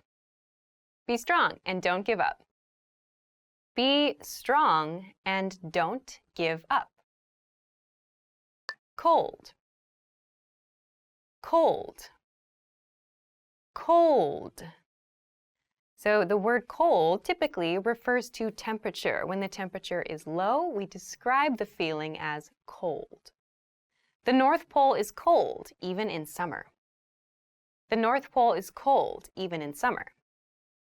The North Pole is cold, even in summer. Hot. Hot. Hot. So hot is the opposite of cold.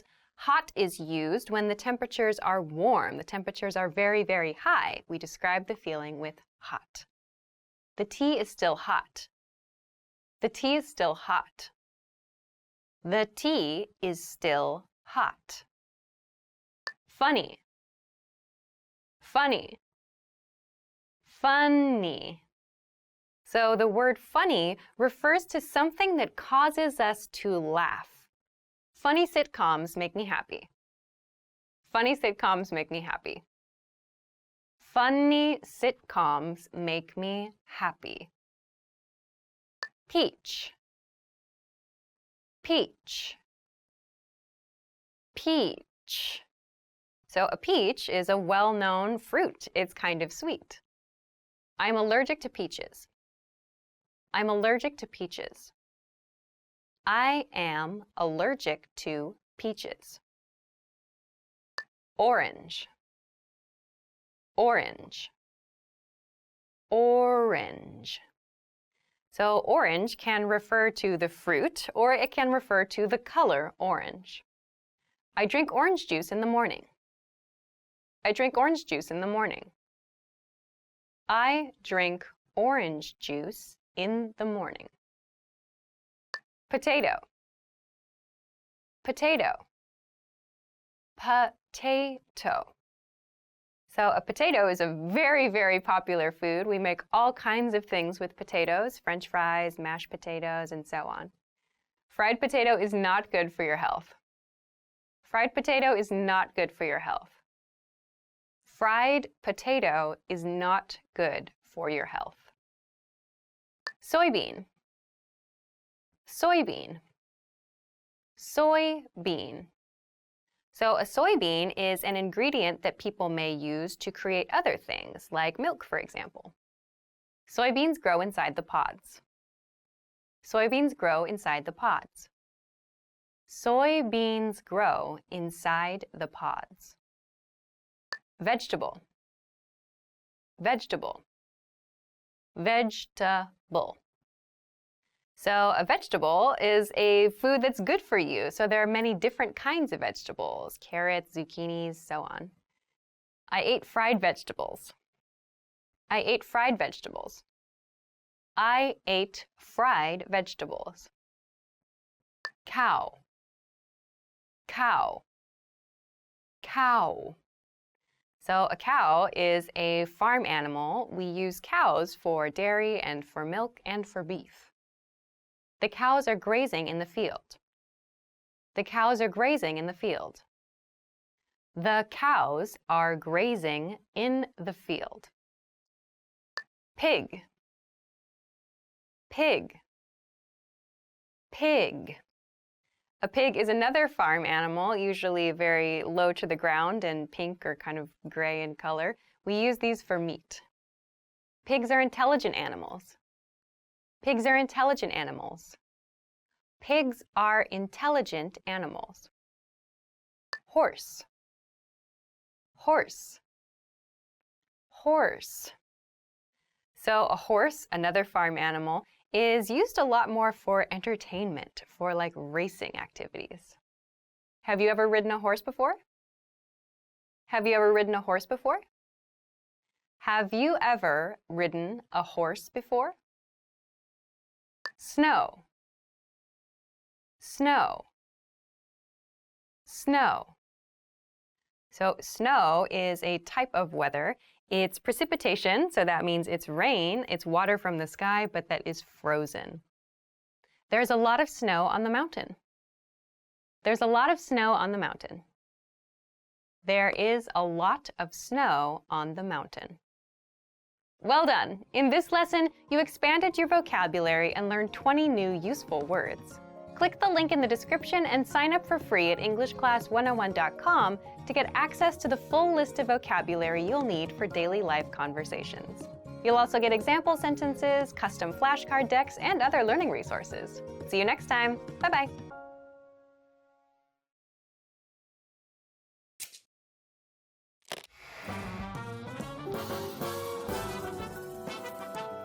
Welcome to EnglishClass101.com's English in 3 Minutes. the fastest, easiest, and most fun way to learn English. Hey everyone, I'm Alicia.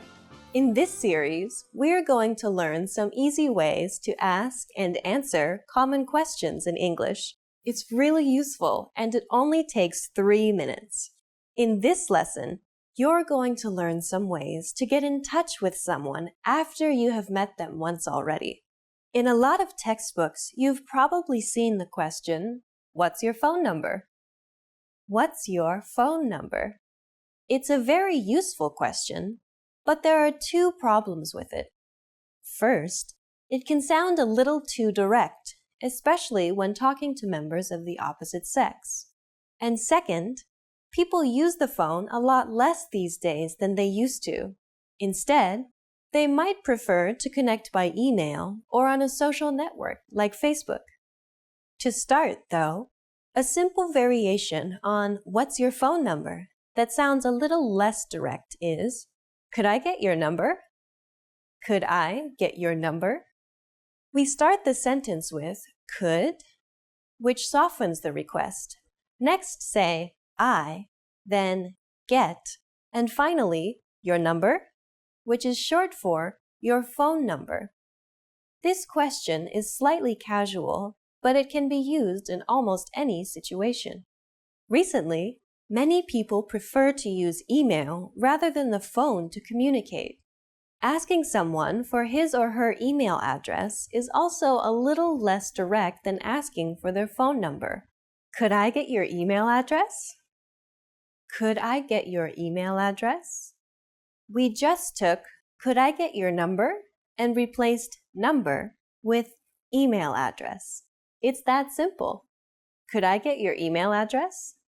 If someone asks you either of these questions, you can reply by saying, sure, my phone number is, sure, my phone number is, or sure, my email address is, sure, my email address is, or sure, it's, and then say your phone number or email address at the end. By the way, if you're having any trouble with numbers, check out EnglishClass101.com's core word lists for these and other key vocabulary words. Each word comes with a picture, audio samples so you can perfect your pronunciation, and sample sentences and phrases so you can master its use in a sentence. Recently, many people use social networks like Facebook or LinkedIn or an online chatting service like Skype to communicate.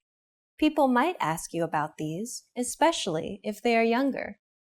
If someone wants to connect with you through one of these services, they may simply ask, are you on, followed by the name of the service.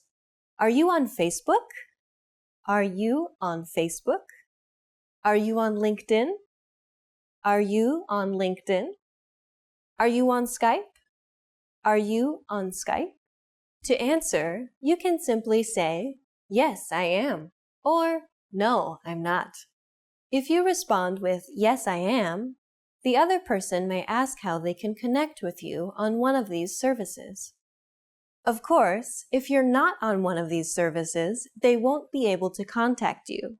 If you still would like to stay in touch with the person, though, you can say, no, but my email address is, or no, but my phone number is, and then say your email address or phone number. By telling the other person a different way they can contact you, you'll show them that you want to hear from them. Now it's time for Alicia's advice. If you ask someone for their phone number, their email address, or some other form of contact information, they will usually give it to you if you have gotten to know them a little beforehand. If you ask too early in the conversation, though, they may be hesitant about sharing that information. The key is to make sure you talk for some time before requesting this kind of personal information. In this lesson, we learned how to ask for a person's contact information. But what's the best way to ask someone to meet you later? Find out next time in the 7th English in 3 Minutes lesson. See you next time!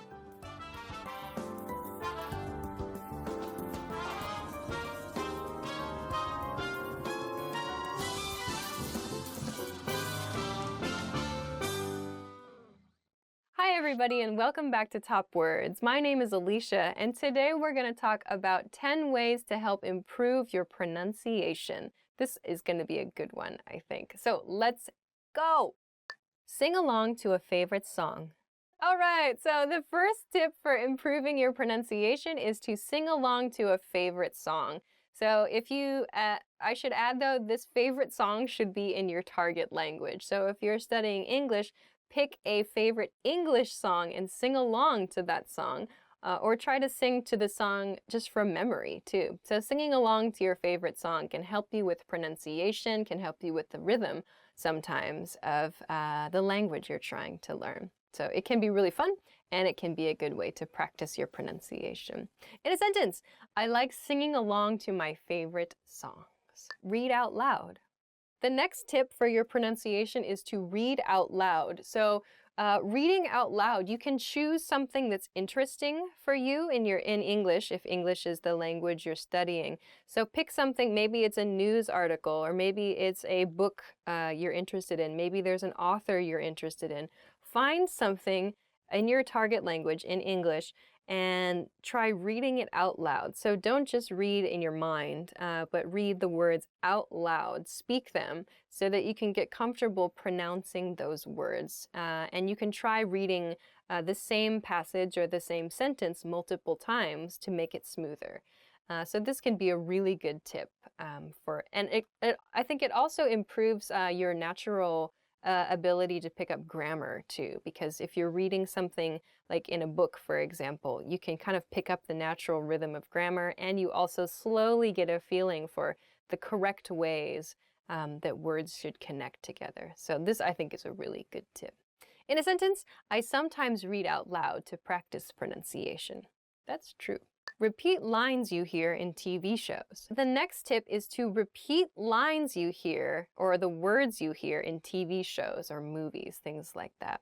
So this means not only words, don't only repeat single vocabulary words. Yes, maybe you find a vocabulary word that is really interesting, or it sounds funny or something like that. But by repeating a full sentence or a full line in a TV show or in a movie, you're putting the words together. So not just one word, but making a whole sentence. So feeling kind of the flow of your language that you're studying. So this can be a better way to actually practice making sentences and repeating sentences instead of just words. So you can repeat after characters in TV shows. I sometimes do this when I'm like watching Japanese TV. I'm like, and then I try and spit it back out. It's hard to do sometimes when it's like the first time you've heard a word or the first time you've heard a grammar point, but you can still understand that sentence. It's interesting, so try to say it. It's kind of fun, actually, I think. In a sentence, try repeating lines from TV shows to practice. Practice speaking in phrases, not single vocabulary words. The next tip, this is very similar to my TV show tip, is to practice speaking in phrases, not in vocabulary words, not just single vocabulary words. Even if you're not repeating lines from TV shows, when you practice speaking, don't just speak in nouns. So sometimes, for example, I'll hear people just use noun, like they'll use a noun and maybe a verb, like I, tomorrow, beach, something like that. And yes, we can probably guess based on that how, like the meaning, the speaker's meaning, but you need to practice making a whole sentence. So yes, you know those words, I, tomorrow, and beach, and the listener can probably guess what you mean, but you need to practice all those little words in the middle, like I'm going to the beach tomorrow. So make a full sentence. Practice making full sentences. Don't only practice single vocabulary words. Make the whole line. It's really good. Sometimes I think my students get irritated. Like I force them to practice full sentences. Like, so I'll say like, have you ever been to Germany? And they'll say, yes. I'm like, okay, for the purposes of practice, can you make a full sentence? And they'll say, I have been to Germany. Like, that's an extreme example, but like I try to push that, you know, making the full sentence. It's silly sometimes, but just trying to do that. Okay, so in a sentence, speaking in entire phrases is helpful for practicing the rhythm of a new language. Speak a lot with your teacher and ask them to be strict with you. Onwards. Okay, so the next tip is to speak a lot with your teacher and ask them to be strict with you. So this is kind of 2 tips in one. One, speak with your teacher. So if you have a teacher, make sure you're speaking in their class if wherever possible. Sometimes I'll have students join my class and maybe they feel shy or whatever, and they don't speak very much. But please speak with your teacher so that your teacher can correct you. Your teacher can give you, at least if they're a native speaker, or maybe even if they aren't a native speaker, your teacher can give you corrections. And if you don't speak, your teacher cannot help you in most cases. So please speak with your teacher. And if you like, you can tell them, please be strict about my pronunciation. So sometimes people will say, please help me with my pronunciation specifically. And then I can stop them every time they make a mistake, and we practice that sound, especially TH sounds, like the th, like using your mouth a little bit differently can be really uncomfortable for some people, but if your teacher can point out those things, like TH sounds, the, this, that, these, those TH sounds, ending ER sounds, practicing those with your teacher can be a really good way to work on your pronunciation. So in a sentence, speak a lot with your teacher. They can correct you and help you improve. Try recording yourself speaking and play it back. The next tip for practicing your pronunciation is to try recording yourself speaking and listen to it. Play it back and listen to it. So it might sound a little bit strange, but when we're speaking, maybe we don't hear certain things, maybe our little idiosyncrasies or the little special things that we do when we speak. Maybe we don't hear them as we speak. But when we listen to ourselves later, we notice them. So for example, when I watch this video, when I watch any of these videos, I notice little things that I didn't notice now when I'm filming the video. So the same can apply to your pronunciation. When you listen to yourself speak, you might hear something that you don't notice when you're speaking. So this can be a good way to kind of remove yourself, to go outside your body a little bit and listen to yourself from the listener's perspective. So this might be a tip to try. In a sentence, sometimes you hear yourself more clearly on a recording. Do shadowing exercises. All right, the next tip for pronunciation is to do shadowing exercises. So a shadowing exercise, there are textbooks and I think resources on the maybe on the website. Actually, I think you could use the website. Any English listening or anything in your target language, when you listen to that, as the speaker is speaking, you quickly repeat back what the speaker is saying. So as you're listening to it, you repeat it almost immediately. So you're trying to match their pronunciation as closely, as accurately as possible. This is called a shadowing exercise. So I've seen some cases where people or textbooks will recommend doing 15 minutes of shadowing each day or something like that. Or maybe you can do a shadowing exercise listening to a podcast or listening to the news or something you might find on the website here. So that's a really good way to work on your pronunciation and to get familiar with using those sounds kind of more naturally, the way a native speaker would. So this can be a good tip to improve your pronunciation. In a sentence, try shadowing a native speaker to improve your pronunciation. Chat with native speakers. So yeah, the next tip is to chat with native speakers. So chatting with native speakers, of course, is a great way, A, to make friends, B, to pick up new vocabulary, C, to get familiar with grammar and slang, but also it can help your pronunciation. Not all native speakers speak with exactly the same pronunciation, so you might hear slight differences depending on the country, depending on the region in a country a native speaker comes from.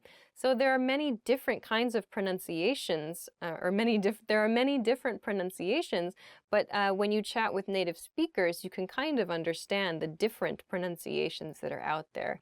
And maybe it can help you be more consistent in your presentation, in your pronunciation too. So this could be a good way to improve your pronunciation, but of course it's important in general for learning a language, I think. In a sentence, chatting with native speakers is an important part of learning a language. Do pronunciation drills. The next tip is to do pronunciation drills. So if you know that there's a sound, if you know that there's something that you always struggle with, try drilling it. So a drill, to drill something means to repeat a lot. So you might hear this word used for like sports and fitness, like you drill a skill, which means to practice something a lot and intensively. So if you know that there's like the TH sound is really difficult for you, maybe take 10 minutes and do a pronunciation drill on those sounds for, every day for a month or something.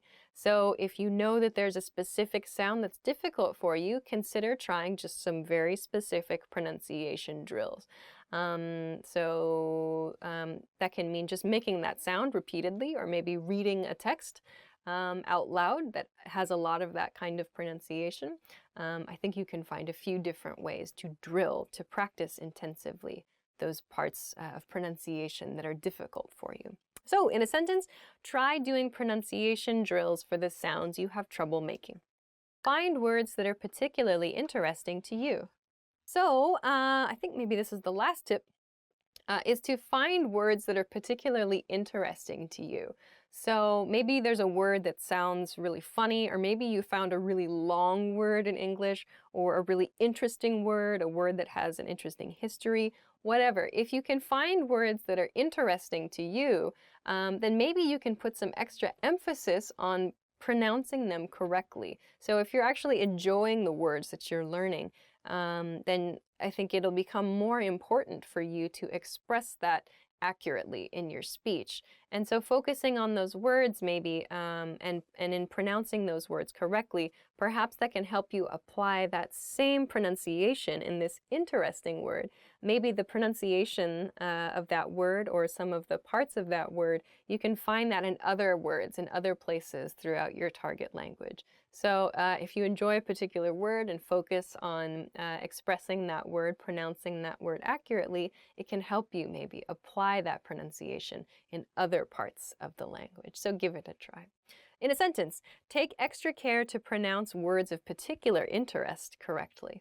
That's the end. So those are 10 tips to help you improve your pronunciation. If there's anything else that you do to work on your pronunciation, or if you have any questions, please leave us a comment and let us know about it. Please make sure to like this video too if you haven't liked it already, and also subscribe to our channel as well. Thanks very much for watching this episode of Top Words, and we will see you again soon. Bye!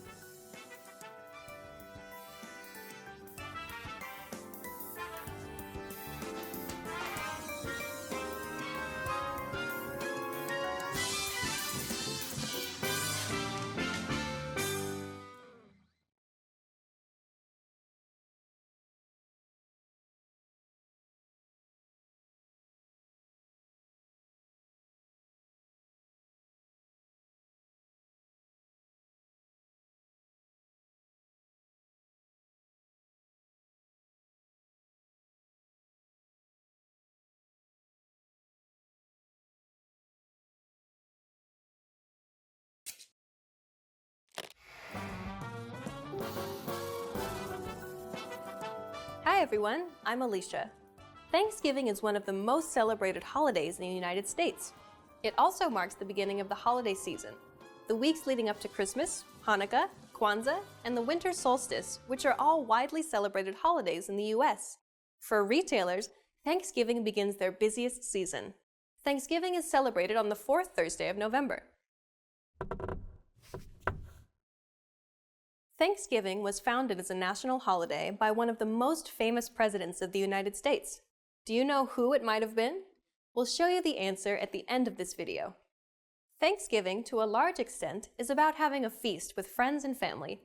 Turkey is the traditional main course, with yams, squash, pumpkin pie, cranberries, and other rich and filling foods rounding out the meal. Some families spend weeks preparing for their Thanksgiving feast, and to stuff oneself is most certainly encouraged. The Thanksgiving meal of today is rooted in the meal that the Pilgrims from Europe shared with the Native Americans on the first Thanksgiving. This was quite a feast. Turkey, duck, goose, squash, corn, and a plethora of other foods were shared between the Europeans and the Native Americans. This original fete was said to go on for 3 full days. Football is another tradition during Thanksgiving celebrations in the United States. Watching the football game while preparing the Thanksgiving meal is an important part of the celebration for many families. Families that aren't sports fans, however, may opt to spend the time outside, enjoying the crisp autumn air, or may find other diversions to enjoy while the turkey cooks.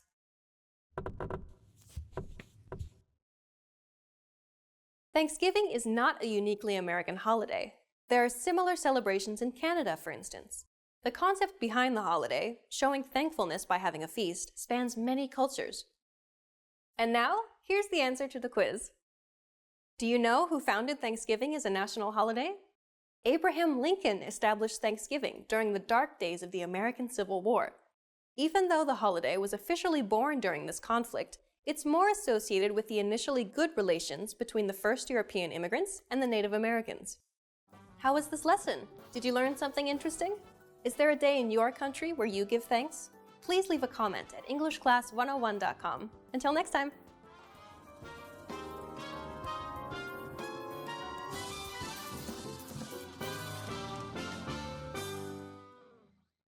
Hi everybody, my name is Alicia. Welcome back to Top Words. In this lesson, we're going to look at the top 20 useful phrases for small talk.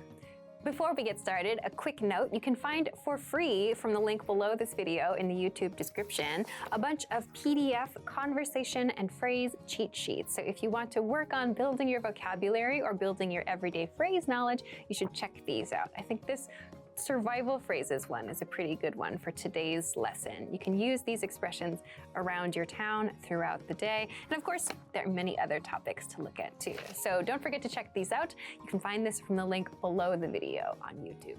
Okay, let's get on with the video. You look great. You look great. So, you look great is a good way to greet another person. You should use this when someone has had a new haircut, or maybe they have a new shirt or something cool that they're wearing. You want to express that someone looks really nice, you can say, you look great. Next is, how are things? How are things? So how are things is like a more casual way of saying, how are you? How are things means like, how are things in your life? Things here means everything, your job, your work, whatever, your school, your relationships, your family. How are things in general? Okay, let's go to the next phrase. What a coincidence. What a coincidence.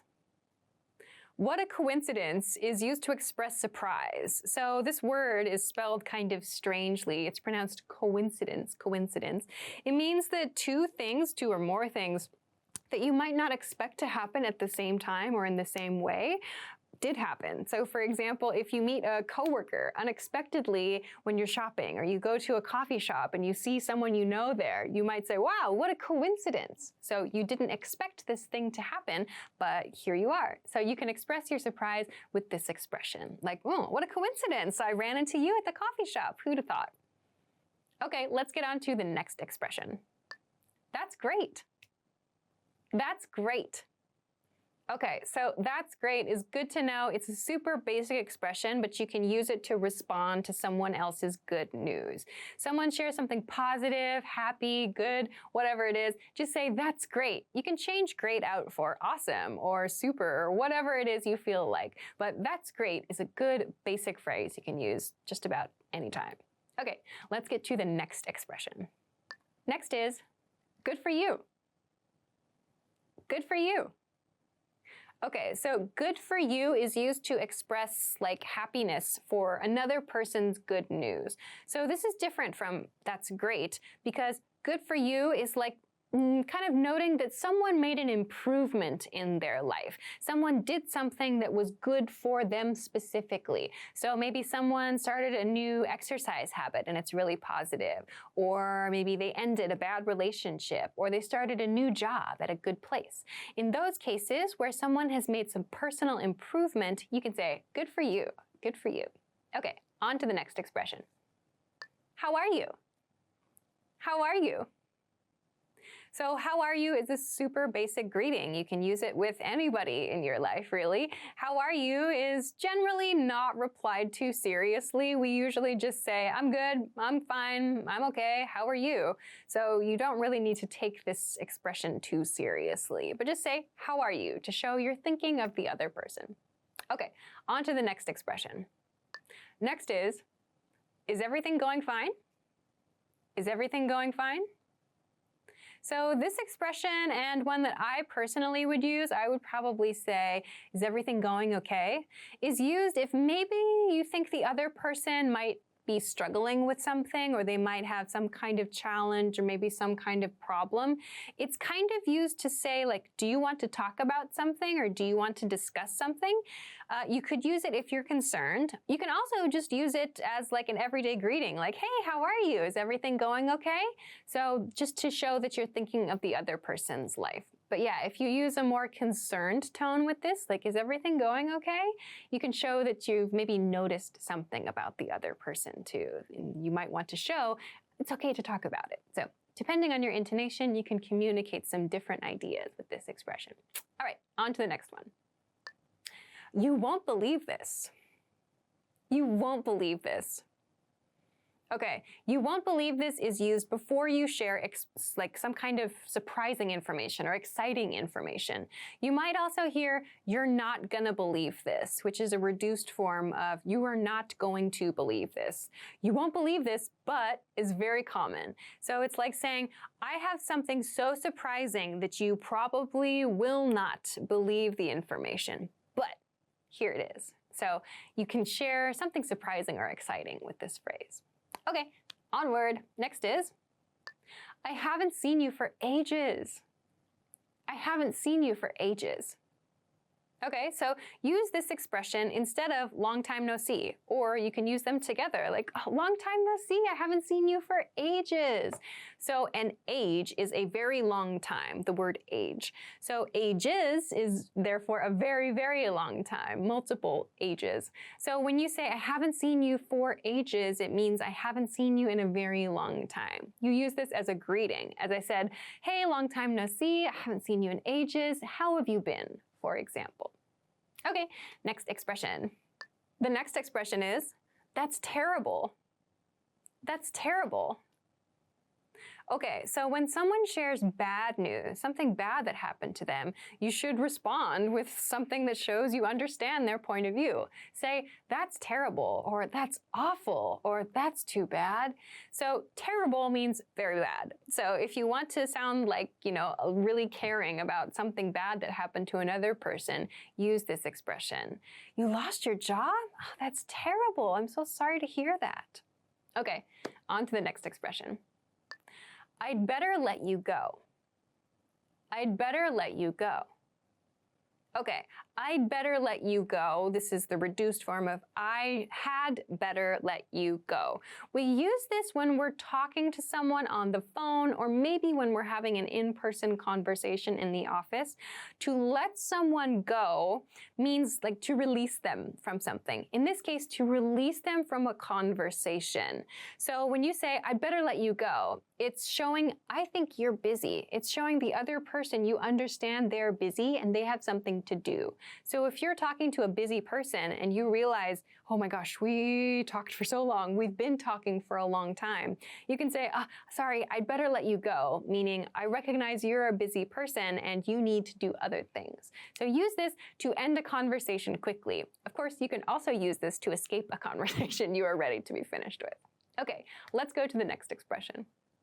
Next is, did you catch the news today? Did you catch the news today?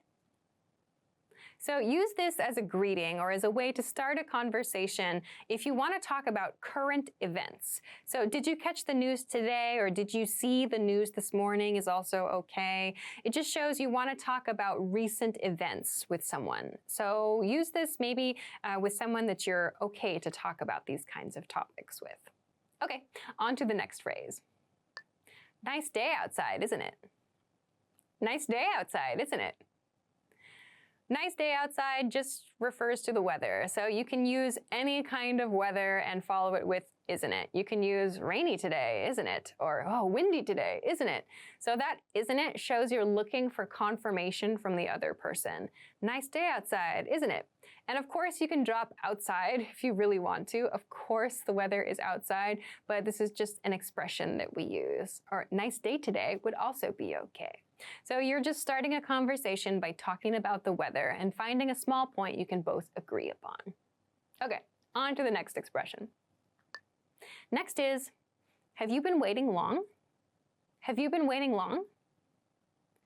Use have you been waiting long when you are supposed to meet another person and maybe they arrive before you and you're worried that they waited a long time for you. So if you, for example, were supposed to meet at 1 o'clock and you arrive at 1:15, you might say to the other person, have you been waiting long?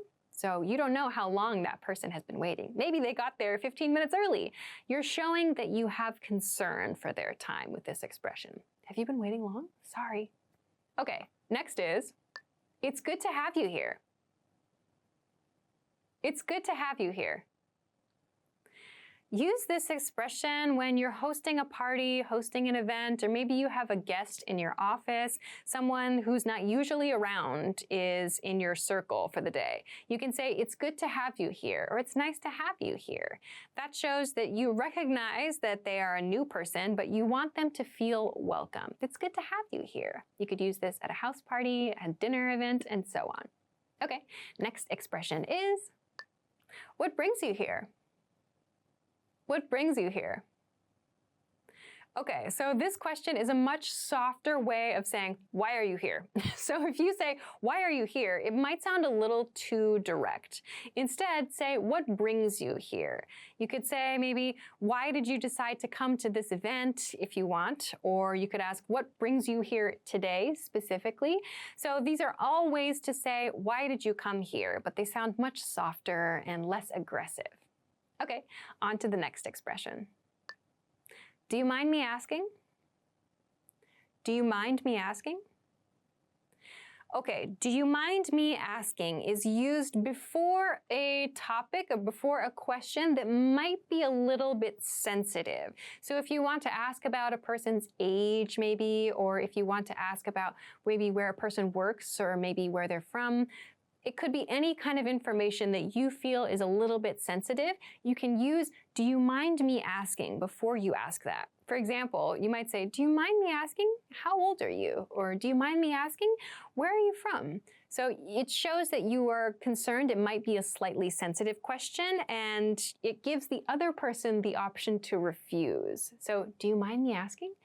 So you can use this in more sensitive topics, I think. Okay, next expression. Are you from around here?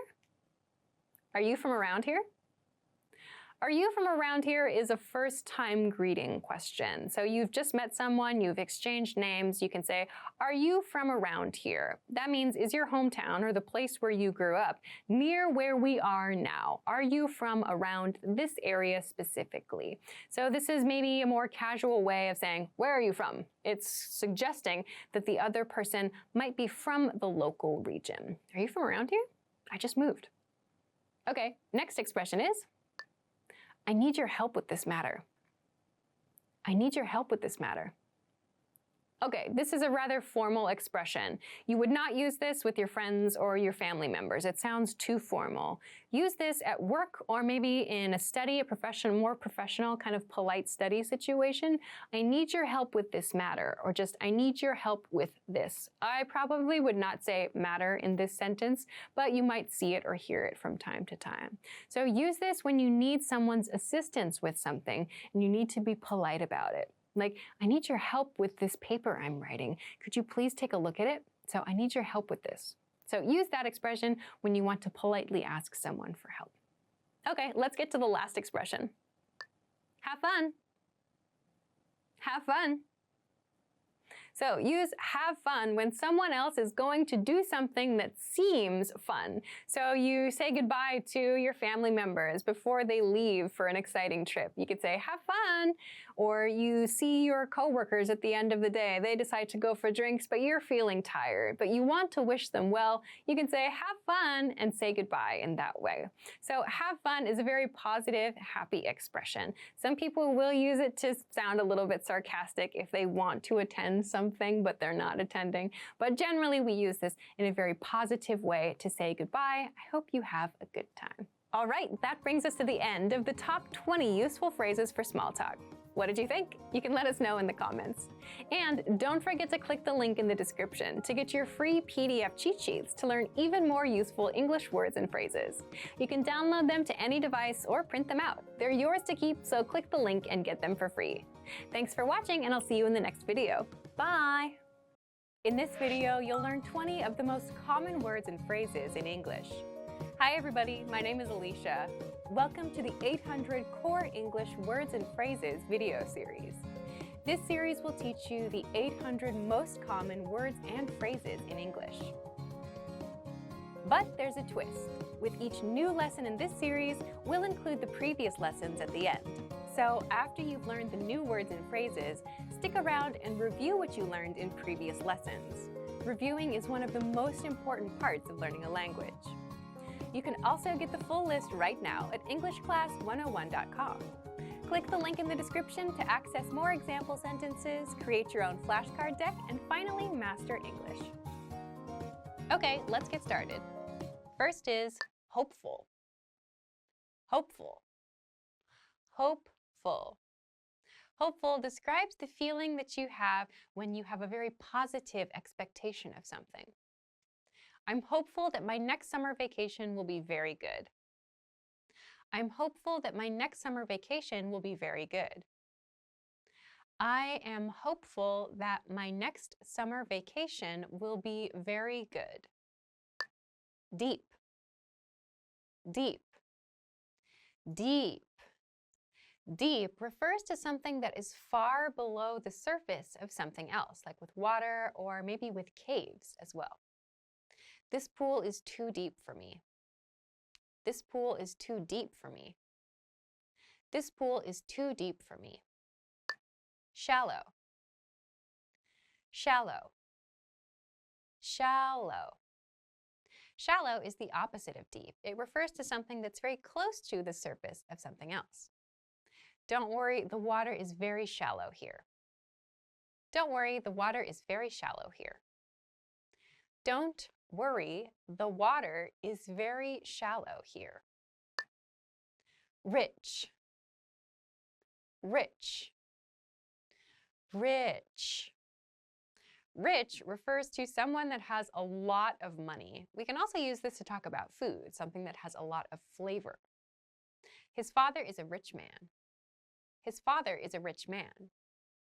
His father is a rich man. Poor. Poor. Poor. Poor is the opposite of rich when talking about wealth. It refers to someone who does not have a lot of money. We also use the word poor to refer to something that is not of good quality. The man is poor. The man is poor. The man is poor. Monitor. Monitor. Monitor. A monitor is a screen that you use to look at information. If you have a computer at home, you probably have a monitor. This monitor is broken. This monitor is broken. This monitor is broken. Keyboard. Keyboard. Keyboard. A keyboard is the device that you use to type letters, to type words in your computer. This computer doesn't have a keyboard. This computer doesn't have a keyboard. This computer doesn't have a keyboard. Headphones. Headphones. Headphones. Headphones are the devices that you use to listen to music. You can put them on your ears or in your ears. The girl is listening to music with headphones. The girl is listening to music with headphones. The girl is listening to music with headphones. Hiccup. Hiccup. Hiccup. A hiccup is something that happens in your body. It's like when air gets caught in your chest. It often happens many times in a row and can be very uncomfortable. When you have to hiccup, it's hard to talk. When you have to hiccup, it is hard to talk. When you have to hiccup, it is hard to talk. Blueberry. Blueberry. Blueberry. A blueberry is just as it sounds. It's a berry that is the color blue. They can be a little sweet or a little sour. Blueberries are round. Blueberries are round. Blueberries are round. Prune. Prune. Prune. A prune is a dried fruit. It's a dried plum. Prunes are dried plums. Prunes are dried plums. Prunes are dried plums. Mango. Mango. Mango. A mango is a tropical fruit. It's usually bright orange or a yellowy orange, and it's very sweet. How much is that mango? How much is that mango? How much is that mango? Lemon. Lemon. Lemon. A lemon is a bright yellow citrus fruit. It's used a lot in cooking and it has a very sharp flavor. I like tea with lemon. I like tea with lemon. I like tea with lemon. Buttocks. Buttocks. Buttocks. So the buttocks refers to the part of the body that we sit on. This is often abbreviated to just butt. She fell backwards, landing hard on her buttocks. She fell backwards, landing hard on her buttocks. She fell backwards, landing hard on her buttocks. Shoulder. Shoulder. Shoulder. The shoulder is this part of the body. It connects our arm to our torso. He broke his shoulder while playing football. He broke his shoulder while playing football. He broke his shoulder while playing football.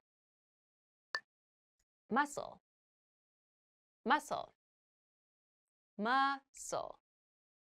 Muscle is the part of the body that allows us to move. Muscles are all throughout the body, and when we exercise, they become stronger. If you lift weights, you can build your muscles. If you lift weights, you can build your muscles. If you lift weights, you can build your muscles. Bone. Bone. Bone. Bone is the hard part of the body inside the body that creates the structure of our body. I have strong bones. I have strong bones. I have strong bones. Beard. Beard. Beard. A beard refers to hair grown on the face around the chin. Some men really like to grow beards. Santa Claus has a long white beard. Santa Claus has a long white beard. Santa Claus has a long white beard. Sweet potato. Sweet potato. Sweet potato. A sweet potato is as it sounds. It's a type of potato that is very sweet. You might eat these in cold weather in particular. Today I had sweet potatoes for breakfast. Today I had sweet potatoes for breakfast. Today I had sweet potatoes for breakfast. Mushroom. Mushroom. Mushroom. A mushroom is a fungus that you can eat. There are many different kinds of mushrooms, and they lend interesting flavors to many dishes. I love eating mushrooms. I love eating mushrooms. I love eating mushrooms. Well done! In this lesson, you expanded your vocabulary and learned 20 new useful words. And with this lesson, you've learned the 800 most common words in English. You've completed the series. Great job. Stick around to review all the words from the series one more time at the end of this video. Click the link in the description and sign up for free at EnglishClass101.com to get access to the full list of vocabulary you need for daily life conversations. You'll also get example sentences, custom flashcard decks, and more learning resources. Thanks so much for watching this series. We'll see you again in another video. Bye!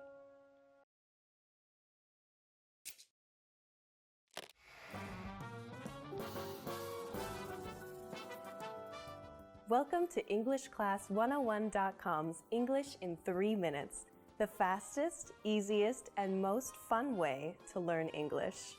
Hey everyone, I'm Alicia. This series explains some easy ways to ask and answer common questions in English. It's really useful and it only takes 3 minutes. In this lesson, you're going to learn some different ways people will ask you, "Where are you from?"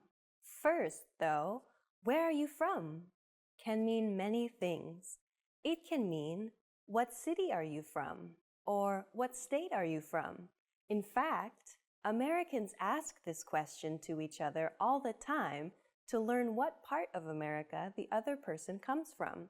Of course, though, it can also mean, "What country are you from?" If you want to answer this question, there are 2 ways to do it. You can say, "I'm" plus your nationality, as in, "I'm Japanese," or "I'm Brazilian." Or you can say, "I'm from" plus the country you are from, as in, "I'm from Italy," or "I'm from Thailand." If you're from a really famous city or place, you can say that too.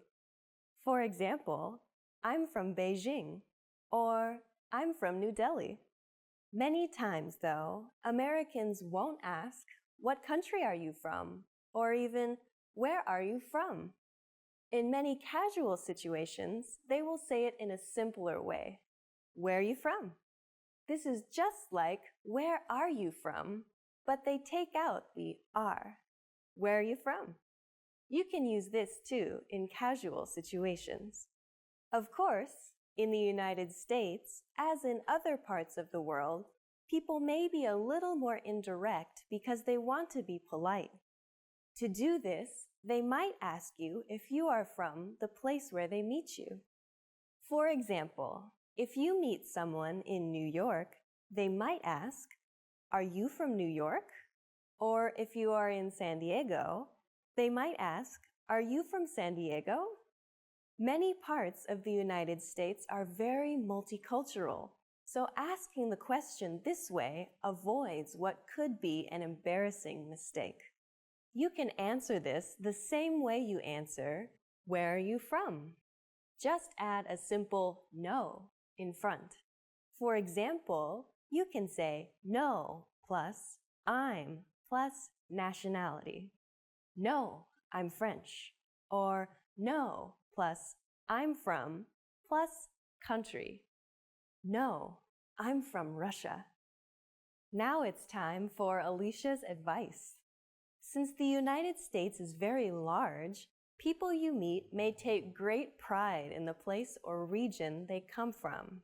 If you ask someone about where they're from, they may respond by saying something like West Coast, or the East Coast, or California, or the South, or the Midwest. If they answer in this way, it usually means they are interested in talking more about their region and how it differs from others. In this lesson, we learned some different ways to ask, "Where are you from?" Do you know what to ask when you don't know someone's name? Of course you do. But what do you say when you have forgotten someone's name? Find out next time in the 5th English in 3 minutes lesson. See you next time.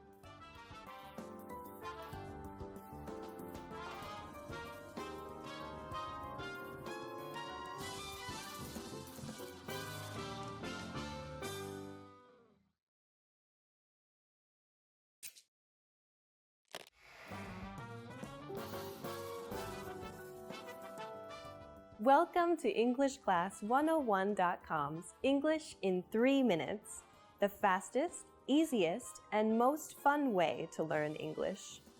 Hey everyone, I'm Alicia. This series will teach you some easy ways to ask and answer common questions in English. It's really useful and it only takes 3 minutes. In this lesson, you're going to learn some new ways to ask someone, "What's your name?" including one that you can use when you have forgotten someone's name. Now, "What is your name?" was probably one of the first questions you learned when you started studying English.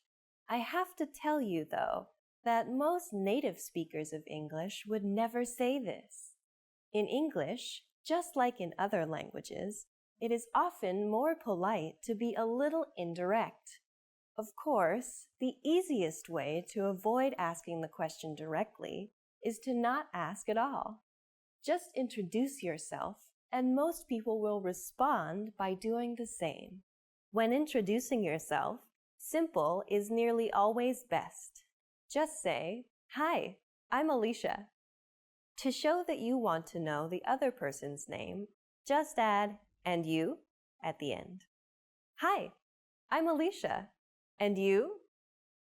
"Hi, I'm Alicia. And you?" Just like before, take out my name, Alicia, and put your name in its place. After you say this, the other person will tell you his or her name. Okay, now let's talk about an embarrassing situation that happens to everybody.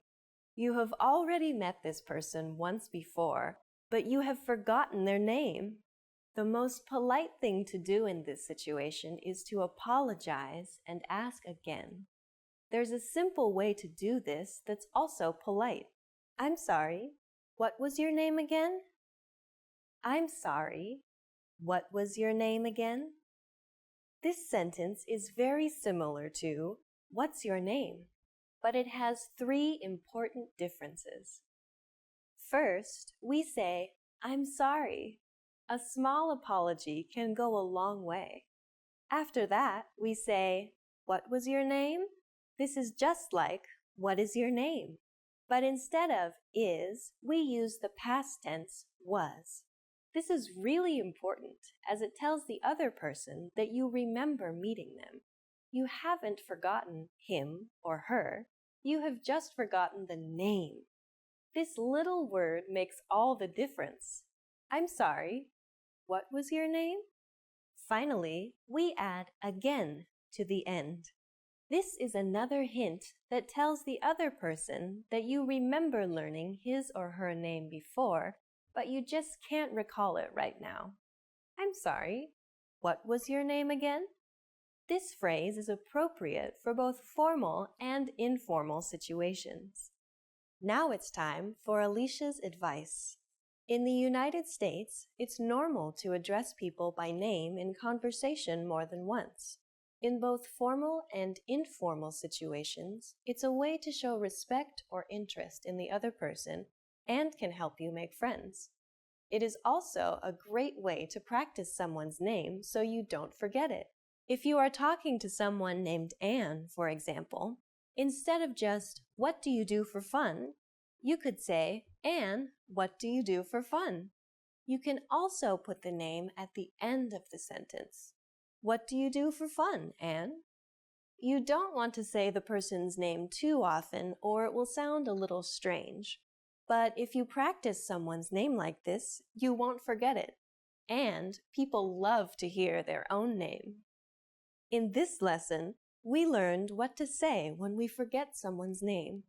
In the next lesson, you'll learn what to say when you want to get in touch with someone, whether by telephone, email, or even newer ways to communicate. What's your favorite? Let us know in the comments and join us next time for the 6th English in 3 minutes lesson. See you next time.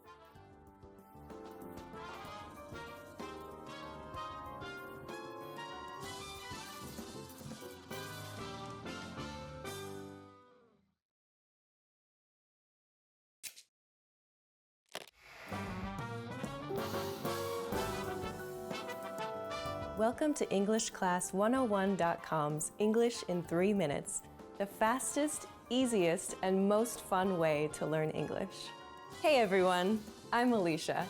In this series, we're going to learn some easy ways to ask and answer common questions in English. It's really useful and it only takes 3 minutes. In this lesson, you're going to learn how to ask what someone's job is in natural English. Of course, you can just say, "What is your job?" This is correct English, but it sounds too direct and awkward. Native English speakers almost never say this in a social situation. Instead, they use a different question. But before we master that, we need to compare it to a very similar question. What are you doing? I'm presenting a video about English. What do you do? I'm an English teacher. Do you see the difference? These two questions, what are you doing and what do you do, sound similar but mean different things. The first one is asking what you are doing right now, this minute. You answer it using an ing verb. What are you doing? I'm reading. I'm watching TV. While the second is actually a shortened version of what do you do for a living? This is how we ask, what is your job in natural English? Let's practice this question. What do you do? What do you do? When native speakers of English ask this question, it can come out very fast and sound more like, what do you do? In order to tell it apart from, what are you doing? Just listen for the ing sound on the end of the question. If it's not there, then you're being asked what your job is. So how would you answer this question? Just think of it as if the other person is asking you, what is your job? You could answer with, I am, plus your job. I'm a teacher. I'm a teacher. Or, I'm an engineer. If you want to learn more job names, go to EnglishClass101.com and check out the core word lists. These cover job vocabulary and more, and include a picture and audio to help you perfect your pronunciation.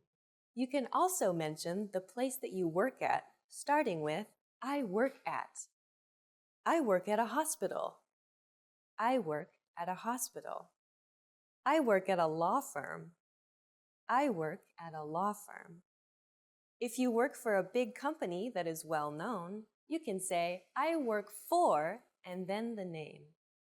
I work for Microsoft. I work for Microsoft. I work for the New York Times. I work for the New York Times. Now it's time for Alicia's advice. When you ask the question, what do you do? And the other person tells you their job, it's polite to make some kind of positive comment about his or her job. For example, how interesting, or that must be exciting, or even, oh, really? Remember to sound sincere. Do you know how native English speakers ask each other what their hobbies are? Hint, we don't use the word hobbies. Find out next time in the third English in 3 minutes lesson. See you next time.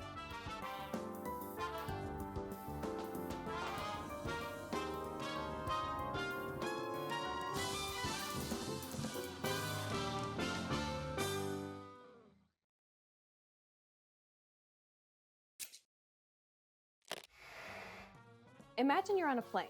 There's someone next to you. What do you say? Hi, Alicia here. Introducing yourself in English is easy. In this lesson, you're going to learn how with Gustavo and Henry, who meet on a plane. Gustavo's moving to New York. His family is going to join him later in the month. Henry is in the seat when Gustavo gets on the plane. Let's watch. Excuse me. Sorry about that. Hi, how do you do? I'm Gustavo. Nice to meet you, Gustavo. I'm Henry Edens. I'm sorry. Can you say that again, please? A bit slowly? Henry Edens. Henry Edens. That's it, but please call me Hank. Hank, nice to meet you. Now with subtitles.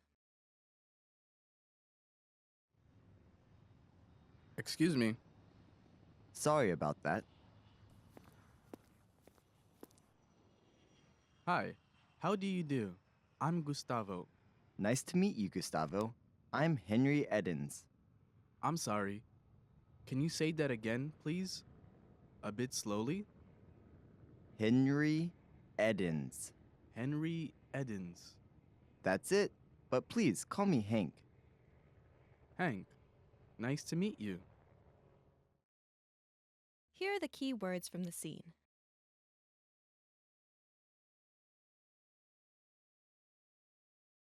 Hi. Hi. Hi. Hi. But. But. But. But. Excuse me. Excuse me. Excuse me. Excuse me. Two. Two. Two. Two. Nice to meet you. Nice to meet you. Nice to meet you. Nice to meet you. How do you do? How do you do? How do you do? How do you do? Here are the key phrases from the scene. How did Henry apologize when he realized he was in Gustavo's way? Sorry about that. Sorry about that. In general, this expression, when used to respond to "excuse me," shows a friendly willingness to help the other person. In this case, Henry wanted to show he was happy to move out of Gustavo's way. You can also use it to apologize for a small mistake, like bumping into someone on the street or blocking someone's way in the aisle of a supermarket. Now you try. Say Henry's line after Gustavo speaks. Excuse me.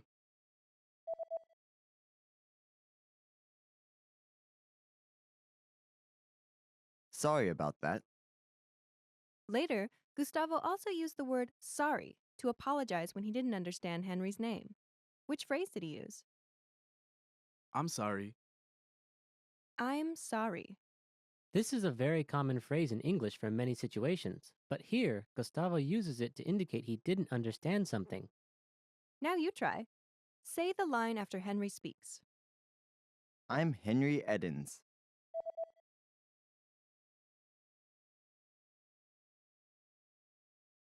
I'm sorry. Because Gustavo did not understand something, he asked Henry to repeat what he said. To do this, what polite question did he use? Can you say that again, please? Can you say that again, please? In response, English speakers will usually repeat what they have said and will use the same words. Now you try. Ask the question after Gustavo says, I'm sorry. I'm sorry.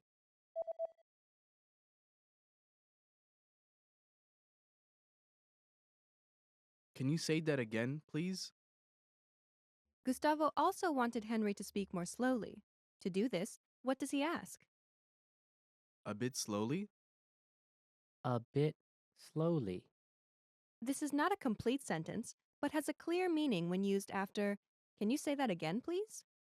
In response, English speakers will slow their speech down. Now you try. Say the phrase after Gustavo says, Can you say that again, please? Can you say that again, please?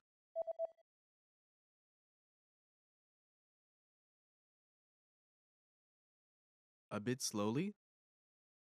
After Gustavo said Henry's name, Henry confirmed he said it correctly. How did he do that? That's it. That's it.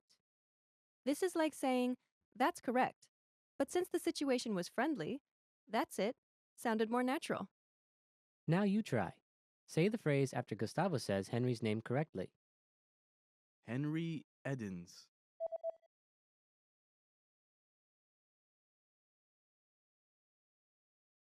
That's it. Now the lesson focus. Here's how to introduce yourself. Ready? Do you remember how Gustavo introduced himself? Hi, how do you do? I'm Gustavo. When Gustavo introduced himself, he started with hi, and then used a set phrase. How do you do? How do you do? This is a polite expression people often use with an introduction.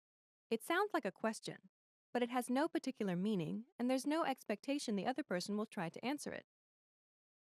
Next, he says, I'm Gustavo. the first part of this sentence is a contraction of two words, I and am. The am here functions like an equal sign in math. I'm. I'm The next word in the sentence is a name. Gustavo. Together it's. I'm Gustavo. The structure of the pattern is Hi, how do you do? I'm plus. your name. Now you try. Imagine your name is John. Say, hi, how do you do? I'm John.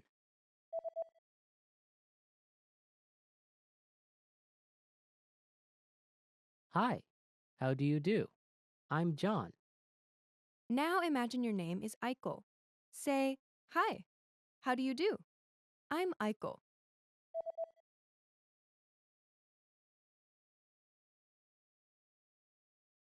Hi, how do you do? I'm Eichel. Now use your name.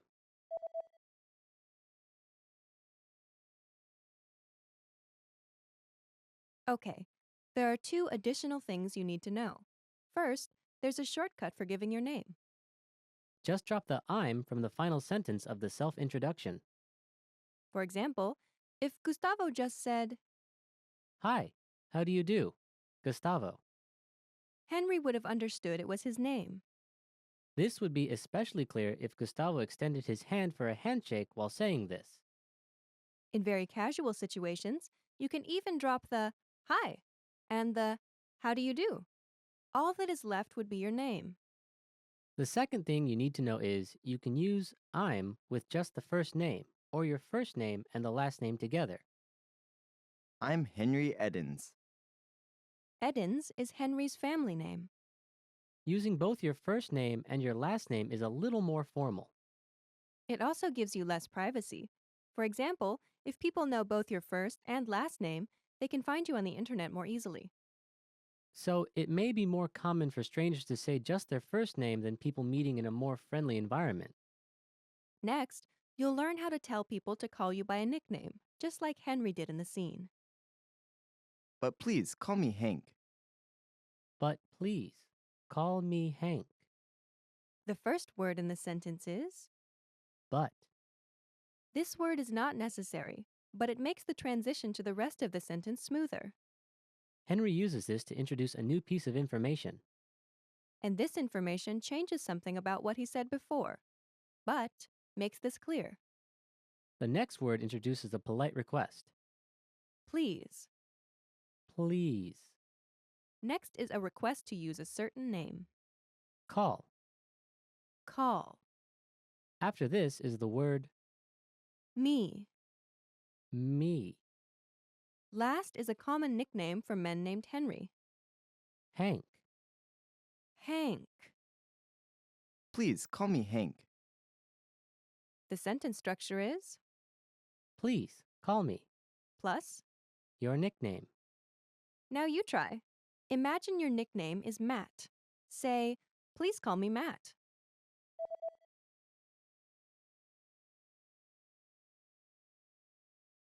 Please, call me Matt. Now imagine your nickname is Lulu. Say, please call me Lulu.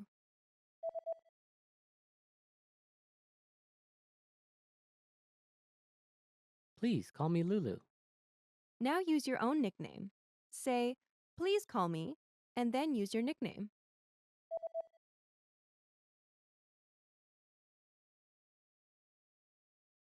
Finally, when you meet someone for the first time, it's polite to say a set phrase at the end. Nice to meet you.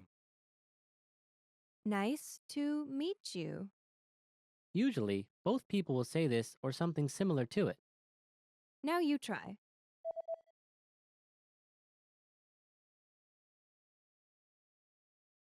Nice to meet you. Now it's time to practice your new ability. Let's practice. This is your chance to introduce yourself. Try to remember what you learned and practice by speaking aloud. It's your first day in the US, and you're meeting your new neighbor. Ready? Here we go. What's the first thing you say to someone you've just met?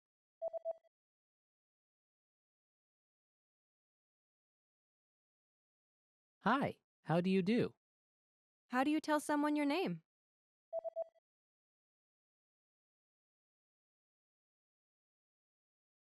I'm name. I'm Henry Edens. How do you tell someone your nickname?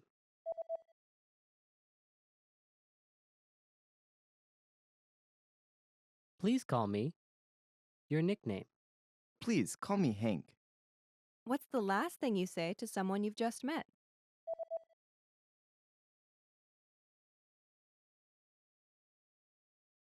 Nice to meet you. Great job. You've just introduced yourself. You'll follow this same pattern many times, so be sure to practice it. Well done. Now, watch the scene one more time. After that, go and practice with all your American friends, or with us in the comments. Bye! Excuse me. Sorry about that. Hi, how do you do? I'm Gustavo. Nice to meet you, Gustavo. I'm Henry Edens. I'm sorry. Can you say that again, please? A bit slowly? Henry Edens. Henry Edens. That's it, but please call me Hank. Hank, nice to meet you.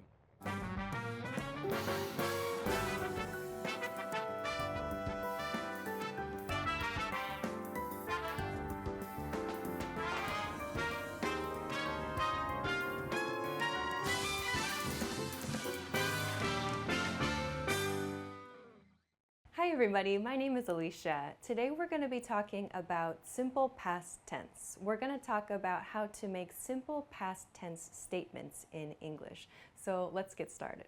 Okay, so first let's talk about when we should use the simple past tense.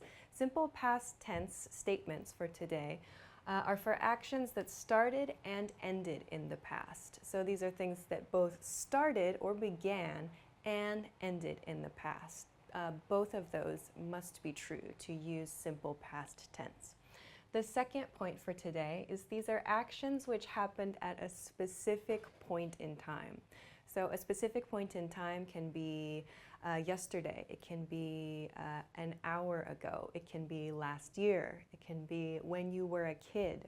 All of these are a specific point in time. But the key is that we know when the action happened. So specific point in time is point 2 for this grammar point.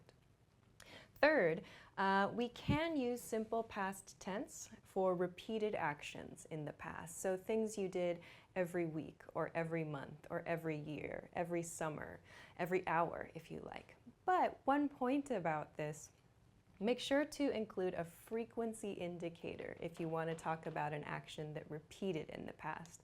Frequency indicator, for example, I just mentioned a few: every week, every month, every year. So frequency meaning how often. An indicator shows how often you did that.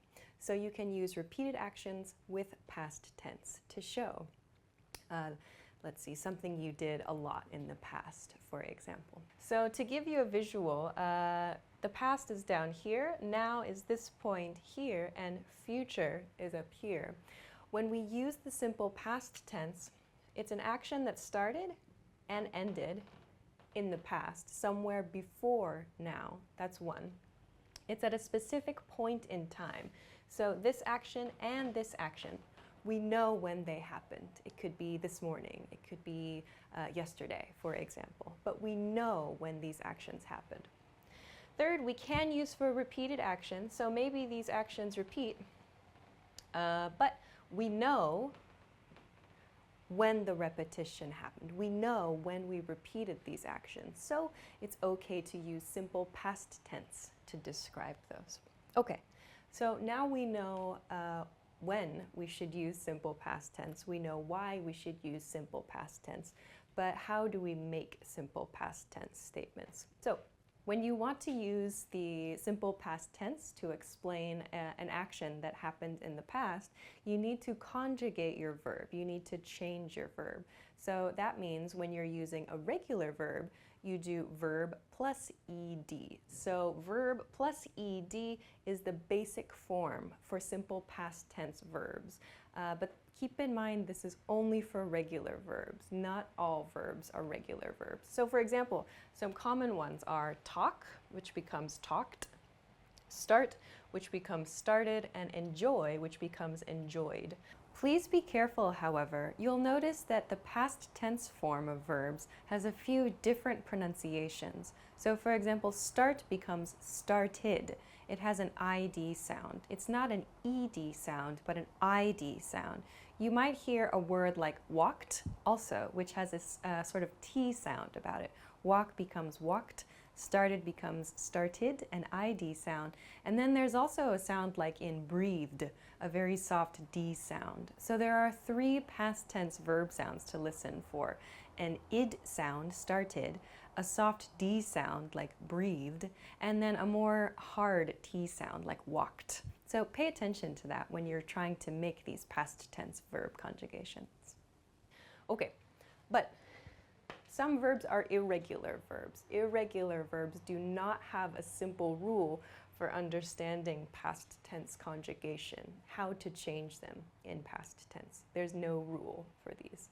You simply have to practice. You have to remember them, read them, listen to them, until you can remember the correct conjugation, the correct way to change these verbs into the past tense. So, for example, some common ones are eat, which becomes ate, speak becomes spoke, and make becomes made. If you see a verb somewhere that seems a little odd or you're not sure what the present tense form would be, you can check a dictionary and try to remember it from there. So now we've talked about simple past tense irregular and regular verbs. Let's try to use them to make some sentences. I prepared a few example sentences, so let's take a look. Okay. First sentence, he, something, something, a towel and sunglasses to the beach. So the verb here is bring. I want to use the verb bring. Bring, however, is an irregular verb, so I can't use the ed rule for regular verbs. The correct conjugation is brought. B-R-O-U-G-H-T. He brought a towel and sunglasses to the beach. This is the correct conjugation here. So bring is an irregular verb. Okay. Let's go to the next sentence. They, something, something, to the gym every day last week. So here I'm showing you a repeated action. Here I'm using every day. This is a frequency indicator. How often did I do that action?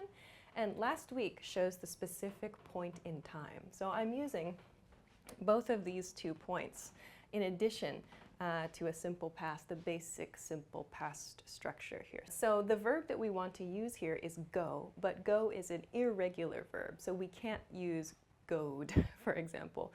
Go changes to went in the past tense, so went is the correct answer for this sentence here.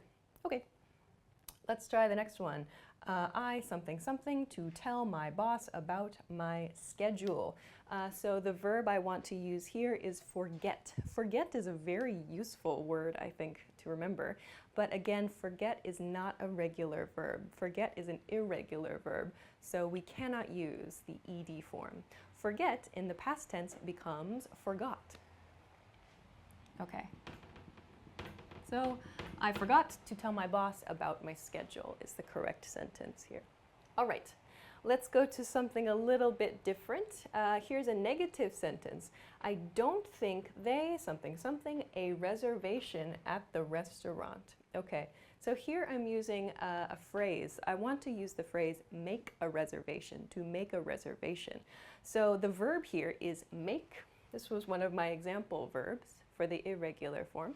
So make becomes made. I don't think They made a reservation at the restaurant is the correct verb form to use here. All right. The next sentence, we something something junk food almost every day last month. So here, again, I have every day, but I have almost here. So almost every day, not every day, but close to every day. And then last month is my specific point in time in this case. So here we have junk food. That means that the verb we want to use is probably eat. And we learned that eat is an irregular verb. There's no rule for conjugating this. We just know that eat becomes ate. We ate junk food almost every day last month. Great. Okay. So next sentence has 2 spaces for verbs, actually. Okay, so the next sentence that I've prepared, I included because a lot of my students ask about how to report information. When you want to report information, share something that you heard from a friend, a past tense action, you need to conjugate the reporting verb. For example, say becomes said, or hear becomes heard.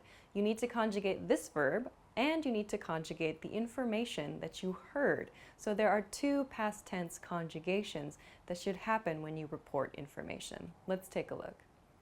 So here we have she something something, she something something, a great time at the party. So here, she blah blah blah, a great time at the party.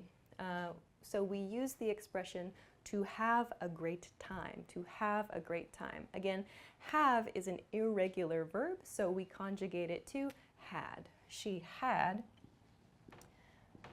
a great time at the party. Okay. But then to report your speech, so someone gave you information, past tense, give becomes gave you information. So the verb for giving information, a neutral way to pass information is say. So to conjugate say into the past tense, it's an irregular verb, so we use said. Say becomes said. So she said she had a great time at the party. Okay. Please be careful of your pronunciation with the word said. A lot of people I've heard use said. Said is not correct, so please use said. It sounds like S-E-D, the pronunciation, but it's said. S-A-I-D is the spelling. Say becomes said. She said she had a great time at the party. Okay, so last one. Okay, so the last example sentence for today includes spaces for a few different verbs. I included this because I wanted to show you that you can use a lot of different information in one sentence just by connecting your past tense verbs together. So let's take a look. Okay, yesterday I something something late, something something shopping, and something something to my mother. Okay, so the verbs I want to use for this sentence are sleep, go, and speak. Sleep, go, and speak. These are all irregular verbs. There are no regular verbs in this sentence. So sleep in past tense becomes slept. Go in past tense becomes went. And speak in past tense becomes spoke. So here in one sentence, I have explained 3 things about my day yesterday.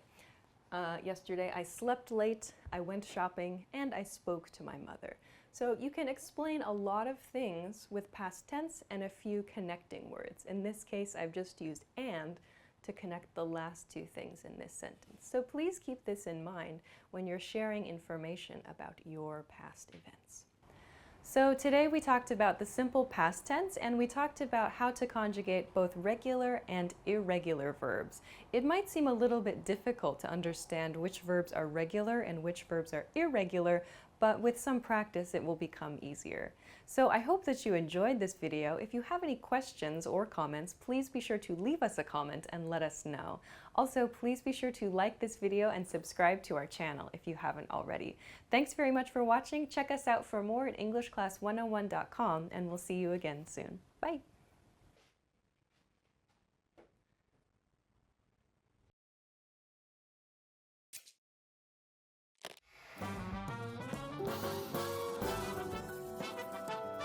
Welcome to EnglishClass101.com's English in 3 minutes, the fastest, easiest, and most fun way to learn English. Hey everyone, Alicia here. In this series, we're going to learn some easy ways to ask and answer common questions in English. It's really useful and it only takes 3 minutes.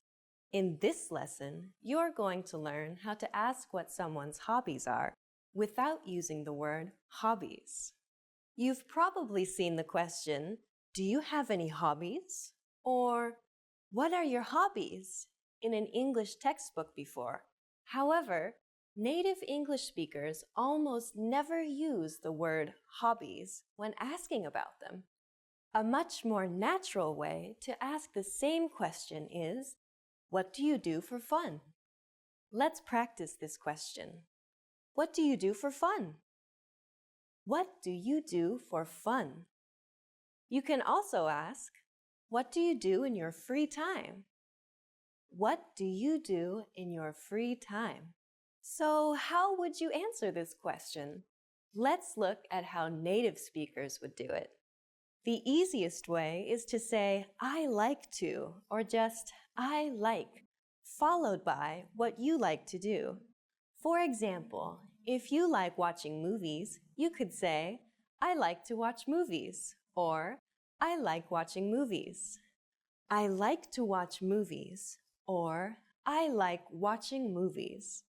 And if you like golf, you could say, I like to play golf, or I like playing golf. I like to play golf, or I like playing golf. You can emphasize how much you like your hobby by adding a word like really in front of like. For example, I really like watching movies. On the other hand, if you want to play down how much you like something, you can say kind of. For example, I kind of like playing tennis. Now it's time for Alicia's advice.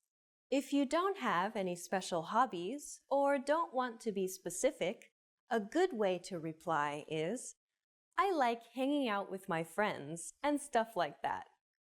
I like hanging out with my friends and stuff like that. Just use I like and add hanging out with my friends and then add and stuff like that. How do you answer the question, where are you from? It doesn't even have a verb. We'll cover this and more in the next English in 3 minutes lesson. See you next time.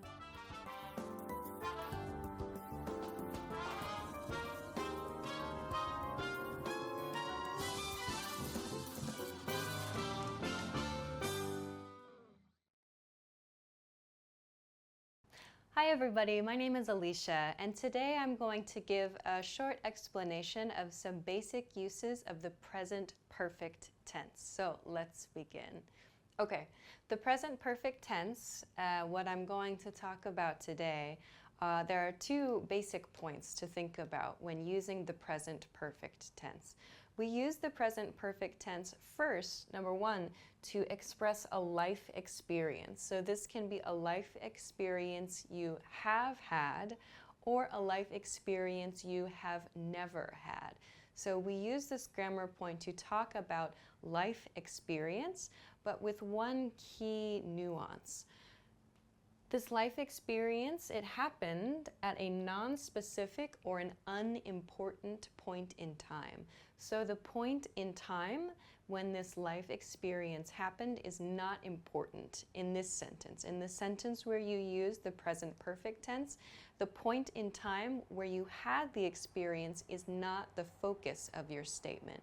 The focus of your statement is just the life experience. So to give a visualization of this, on a timeline with past, present, and future, the present perfect tense is used to express a life experience at a non-specific point in time, meaning we use it for some experience you had at some point before the present. some point before the current conversation. So we use the present perfect tense to talk about a life experience that happened at a non-specific point in the past. So when specifically this experience happened is not important. This grammar point allows us to simply say that we have or have not had an experience. So this is the first grammar point about the present perfect tense, the simple use of the present perfect tense. The next point I want to talk about, though, is this second point, number 2 here. We use the present perfect tense to talk about an action that started in the past and continues to the present. The effect of an action that started in the past continues to the present. So this is a grammar point that's slightly different from number 1 that I talked about. So the image here is an action that started at some point in the past. It began at some point in the past, and it continues to the present. Or the effects of that action continue to the present. So this is something we can use to talk about where we live, our studies, our work experience, for example. I'll show you in a couple of example sentences a little bit later. But this is the second use, the second grammar point I want to talk a little bit about today. So it's important to note that when we use this second point, when we use the second use of this grammar point, we often use the words for and since to express that action that began in the past and continued to the present. It gives the listener some extra information about the duration, about how long that action has continued. So the difference between for and since, many people make a mistake with this. So use of for and since is important with grammar point number 2 here especially because it gives the listener some information about how long the action has been happening. So in an example sentence you could say I have lived in Paris for 3 years, or you could say I have lived in Paris since 2014. So you can hear for is used for a period of time. I have lived in Paris for 3 years. 3 years is a period of time. Your period of time can be years, months, days, minutes, hours, and so on. Any period of time can be used with the word for. I have been teaching this lesson for a few minutes. I have been standing up for about an hour, for example. You can use a different time duration for different expressions. You can use this actually a lot in your everyday life. But on the other hand, let's talk about since. So since is used for a point in time. When we want to talk about a point in time where an action began, where an action started, we can use since. So for example, in my sentence, I said I have lived in Paris since 2014.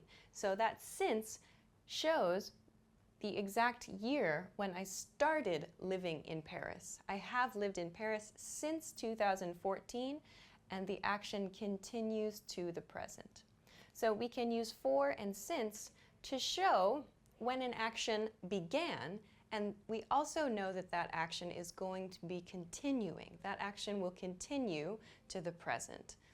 So these are kind of the 2 grammar points I'd like to talk about. Then lastly, I want to talk about how to make this grammar point, how to make the present perfect tense. So I have 3 categories here. There's positive statements, negative statements, and question statements. These are just the basic forms of these 3 types of sentences. So let's talk about a few different sentence patterns that we can make. I have positive statements, negative statements, and question statements. These are just a few examples of the type of sentences and questions that you can make with this grammar point. So first, to make a positive statement, we'll use have or has depending on your subject. If your subject is I, for example, we'll say I have, you have, and we have. For he and she has, she has, and so on. So depending on your subject, we will use have or has. Next, we need to include the past participle form of the verb. So for example, I have lived in Paris. Lived is the past participle form of the verb live. I have been to Paris. So we can use these past participle forms of verbs, been in this case, to talk about the present perfect tense, to use the present perfect tense. Please try to remember your past participle forms of verbs, but I find that one of the best ways to get used to using the correct form of the verb here is just practicing in sentences. It's a little bit difficult to memorize all the verbs just from a list, so try practicing them in sentences to remember. Let's talk then about how to make a negative statement. So a life experience you have not had. This is the sentence pattern that you can use to describe that. So again, depending on your subject, use have or has. I have, he has, and so on. Next we'll include never. So I have never, he has never, they have never, you have never, and so on. So this never shows no experience. This is our negative expression. Then finally, we'll include the past participle form of the verb. So I have never eaten horse. He has never visited Italy, and so on. These make negative statements with never. Okay, and finally, a couple of different question patterns that we can use. There are a lot of different questions, yes and no questions, information questions. Let's take a look at a simple one, a simple yes-no pattern. So again, we begin with our has and have, depending on the subject here. So have you been, for example, with the past participle verb. Has she seen, and so on. So again, we need to use this past participle form of the verb when making our questions. You might have heard people use ever. I have here at the bottom this ever in this sentence style. Have you ever been to France? Have you ever eaten something? This ever, the nuance of this ever is in your whole life experience.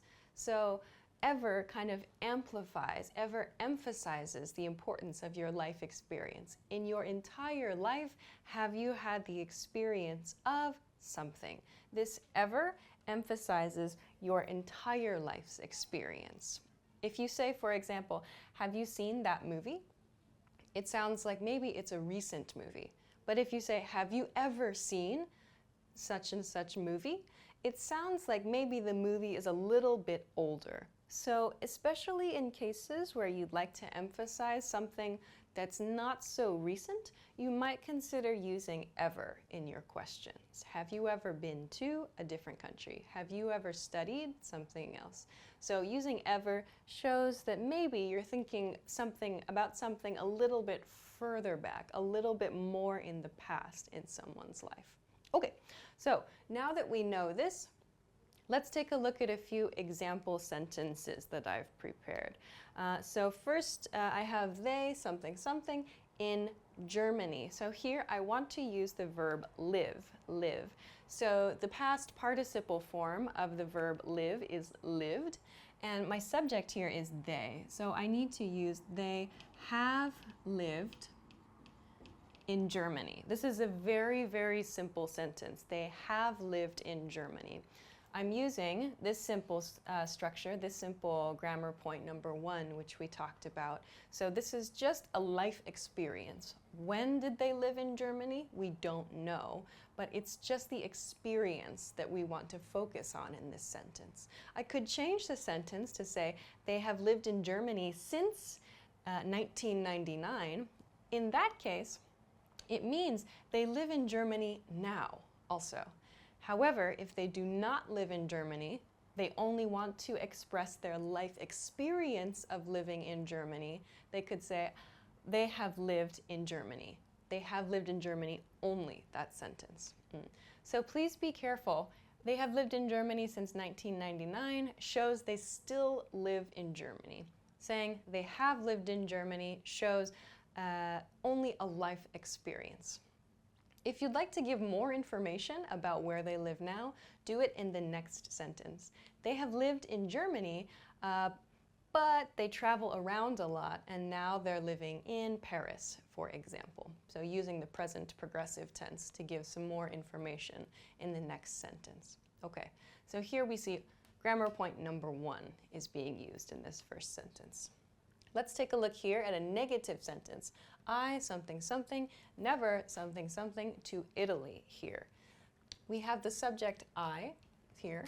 We know that it's a negative sentence because it's never, so we need to use I have never. And then if I want to use the verb be, if I want to use the verb be, the past participle form of the verb be is been. I have never been to Italy is the correct sentence here.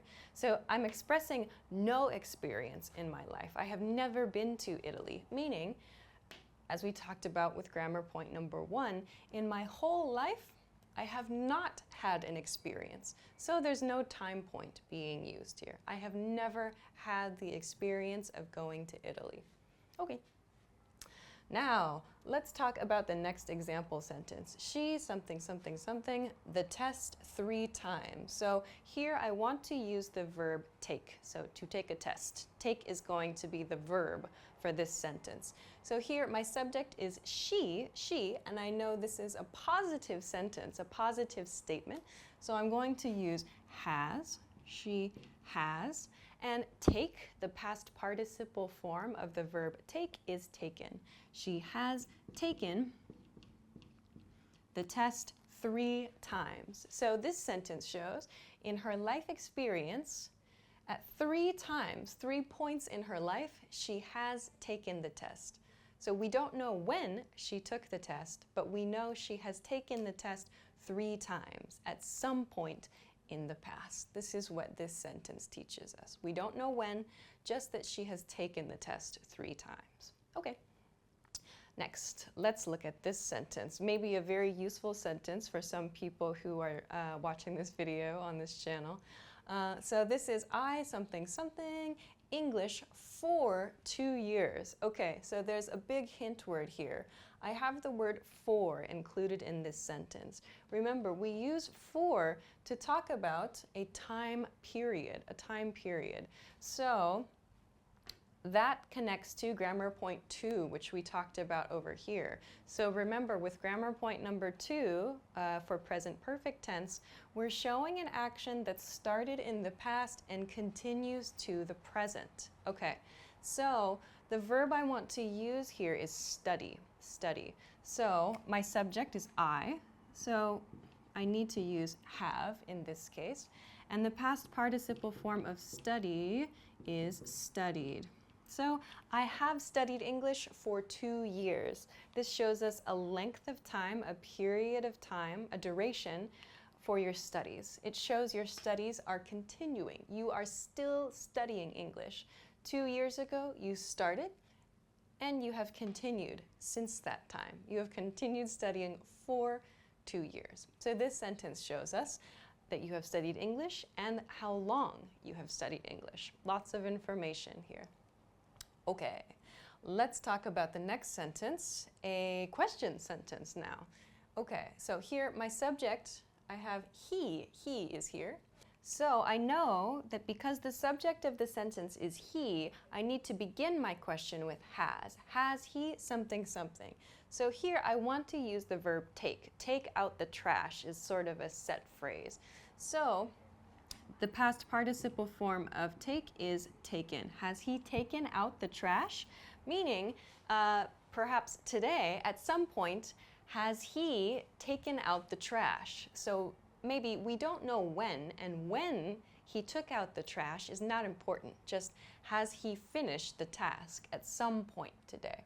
So we use the present perfect tense for that. So we can use the simple past sentence, did he take out the trash? But the reason that it sounds a little bit more natural to say, has he taken out the trash, is because of this point we talked about here, the effects of that action. So if he did or did not take out the trash, it could affect the people around him or the environment around him. So has he taken out the trash? If the answer is no, it might mean there's some negative effect in the environment. If the answer is yes, perhaps it means the people in the environment will be happy. There will be a happy effect of that. So this is the consideration. It's a very, very small point. If you ask, did he take out the trash? It's okay to use. But keep in mind though, you may hear people say, has he taken out the trash as well? And this is the reason why. The effect of taking out the trash is what's kind of the nuance of this expression. Great, so let's talk about the next example sentence. Which country something something use something something to? So in casual, kind of more everyday friendly spoken English, it's okay to end your sentence with a preposition, in this case to. So here I have an information question. Which countries, I need to use have or has here, plus you. So that tells me I should use have. Which countries have you? And I want to use, again, the verb be here. So I know it should be been. Which countries have you been to? So again, in your life experience, which countries have you been to? When is not important, just in your life. Where, which countries? Okay, let's look at the next one. You'll see I have a little apostrophe. Maybe you can see it on the screen there. There's a little apostrophe here, which is a pronunciation hint. So this is a yes or no question. You, something, something, never, something, something, a motorcycle. So motorcycle, the verb I want to use with motorcycle is ride, ride. The past participle form is ridden. You've never ridden a motorcycle is the complete sentence here.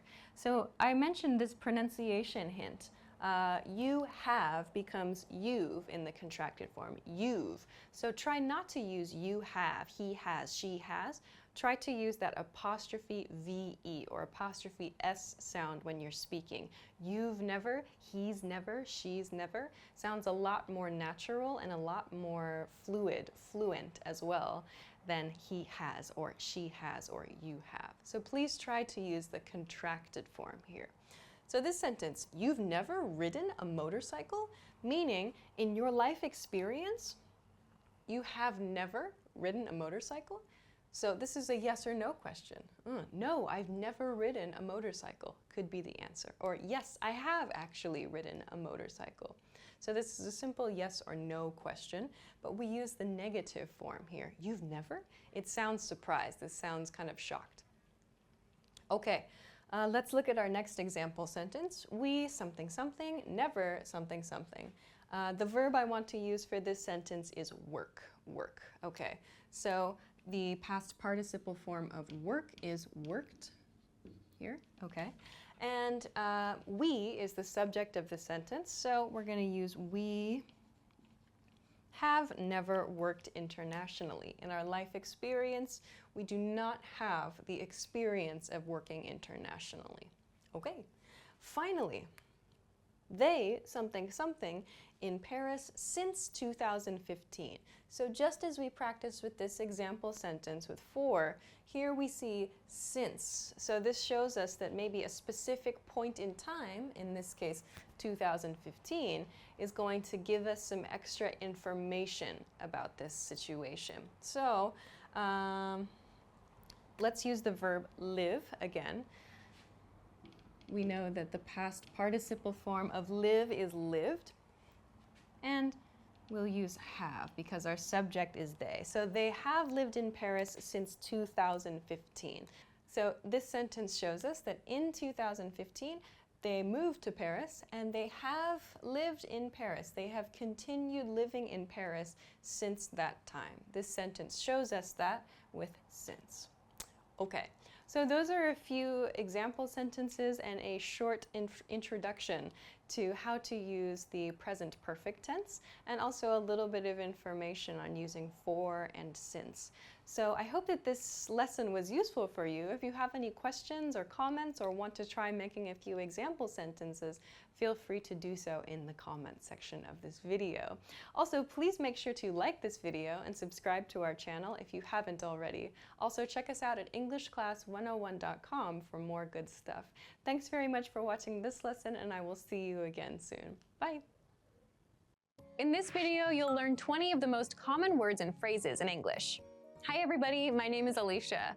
Welcome to the 800 Core English Words and Phrases video series. This series will teach you the 800 most common words and phrases in English. But there's a twist. With each new lesson in this series, we'll include the previous lessons at the end. So after you've learned the new words and phrases, stick around and review what you learned in previous lessons. Reviewing is one of the most important parts of learning a language. You can also get the full list right now at EnglishClass101.com. Click the link in the description to access more example sentences, create your own flashcard deck, and finally master English. Okay, let's get started. First is frying pan. Frying pan. Frying pan. A frying pan is a very common item to have in a kitchen. It's usually quite large and it has a handle on it. We use it to make eggs, pancakes, many different things. This frying pan is very cheap. This frying pan is very cheap. This frying pan is very cheap. Cutting board. Cutting board. Cutting board. A cutting board is as it sounds. It's a board that can be wood or plastic or maybe another material that we use to cut on. This is to keep our counters clean and safe. The cook is cutting a hard-boiled egg on the cutting board. The cook is cutting a hard-boiled egg on the cutting board. The cook is cutting a hard-boiled egg on the cutting board. Sink. Sink. Sink. A sink is a place where you wash your hands, or in the kitchen, a place where you wash your dishes. The sink is almost full. The sink is almost full. The sink is almost full. Bowl. Bowl. Bowl. A bowl is something that we use to eat soup or stew or perhaps ice cream, anything that is kind of liquid-like. The bowl is empty. The bowl is empty. The bowl is empty. Exit. Exit. Exit. The exit is the opposite of the entrance. An exit is a way out of somewhere. Where is the exit? Where is the exit? Where is the exit? Map. Map. Map. A map can be a physical item or a digital item. It's a guide to the area around us, or it can be a guide to a larger region, like a state, a city, or even the world. Check the map to find your way to your destination. Check the map to find your way to your destination. Check the map to find your way to your destination. Suitcase. Suitcase. Suitcase. A suitcase is something that we use to keep our belongings in when we travel. A suitcase can be very small or it can be very large. Do not leave valuables in your suitcase. Do not leave valuables in your suitcase. Do not leave valuables in your suitcase. Tourist. Tourist. Tourist. A tourist is someone who visits a city or a country just to see the sights. They don't live there, they're just there temporarily for a short time to enjoy famous places. The tourist is taking pictures of the animals. The tourist is taking pictures of the animals. The tourist is taking pictures of the animals. Politics. Politics. Politics. Politics refers to the government of a country or to the government of a world. It's a popular discussion topic. People like to talk about policies, about people, and about ideas relating to world governments. The politician is talking politics. The politician is talking politics. The politician is talking politics. Biology. Biology. Biology.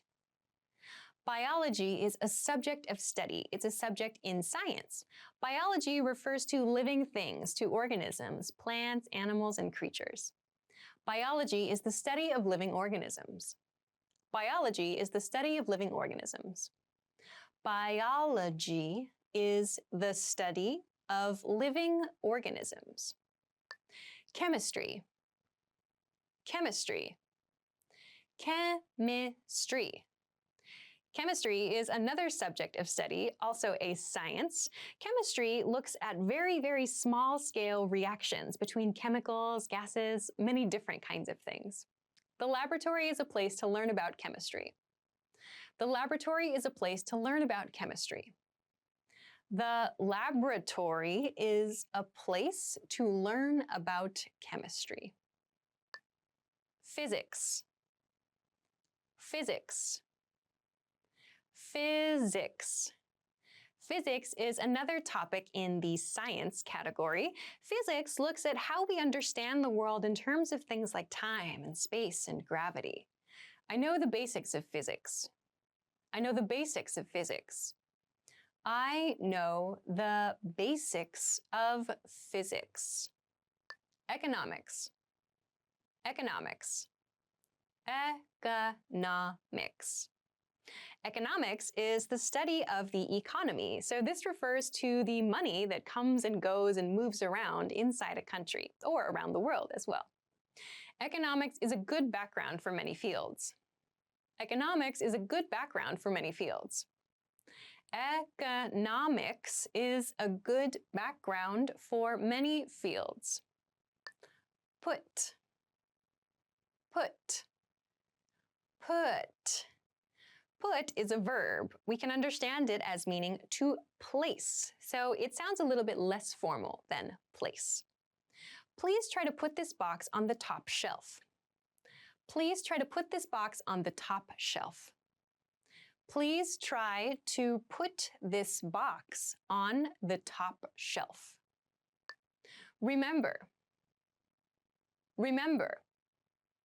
Remember. Remember is a verb. It means to recall information, to be able to think of something that you saw or heard or learned about in the past. I'll try to remember. I will try to remember. I will try to remember. Hold. Hold. Hold. Hold is a verb which refers to keeping something, usually in your hand. Hold on to the handrail. Hold on to the handrail. Hold on to the handrail. Shopping cart. Shopping cart. Shopping cart. A shopping cart is something we use in the supermarket. They're generally kind of large. We can push them around the store and we put our items inside. The shopping cart is empty. The shopping cart is empty. The shopping cart is empty. Plastic bag. Plastic bag. Plastic bag. A plastic bag is the bag that we get from many stores like supermarkets or convenience stores or maybe other retail stores. We get a plastic bag after we purchase items. The man is carrying a plastic bag full of groceries. The man is carrying a plastic bag full of groceries.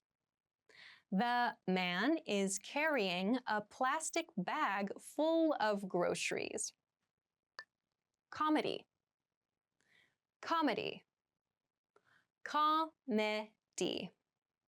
Comedy is an art form. It's the art of making people laugh. Comedy is also a movie genre. They're watching a comedy and laughing. They're watching a comedy and laughing. They're watching a comedy and laughing. Novel. Novel. Novel. A novel is a type of book. It's a long story. So there are many different kinds of books. Books that are novels refer to these long stories, often with complex plots and interesting characters. I like suspense novels. I like suspense novels. I like suspense novels. Well done.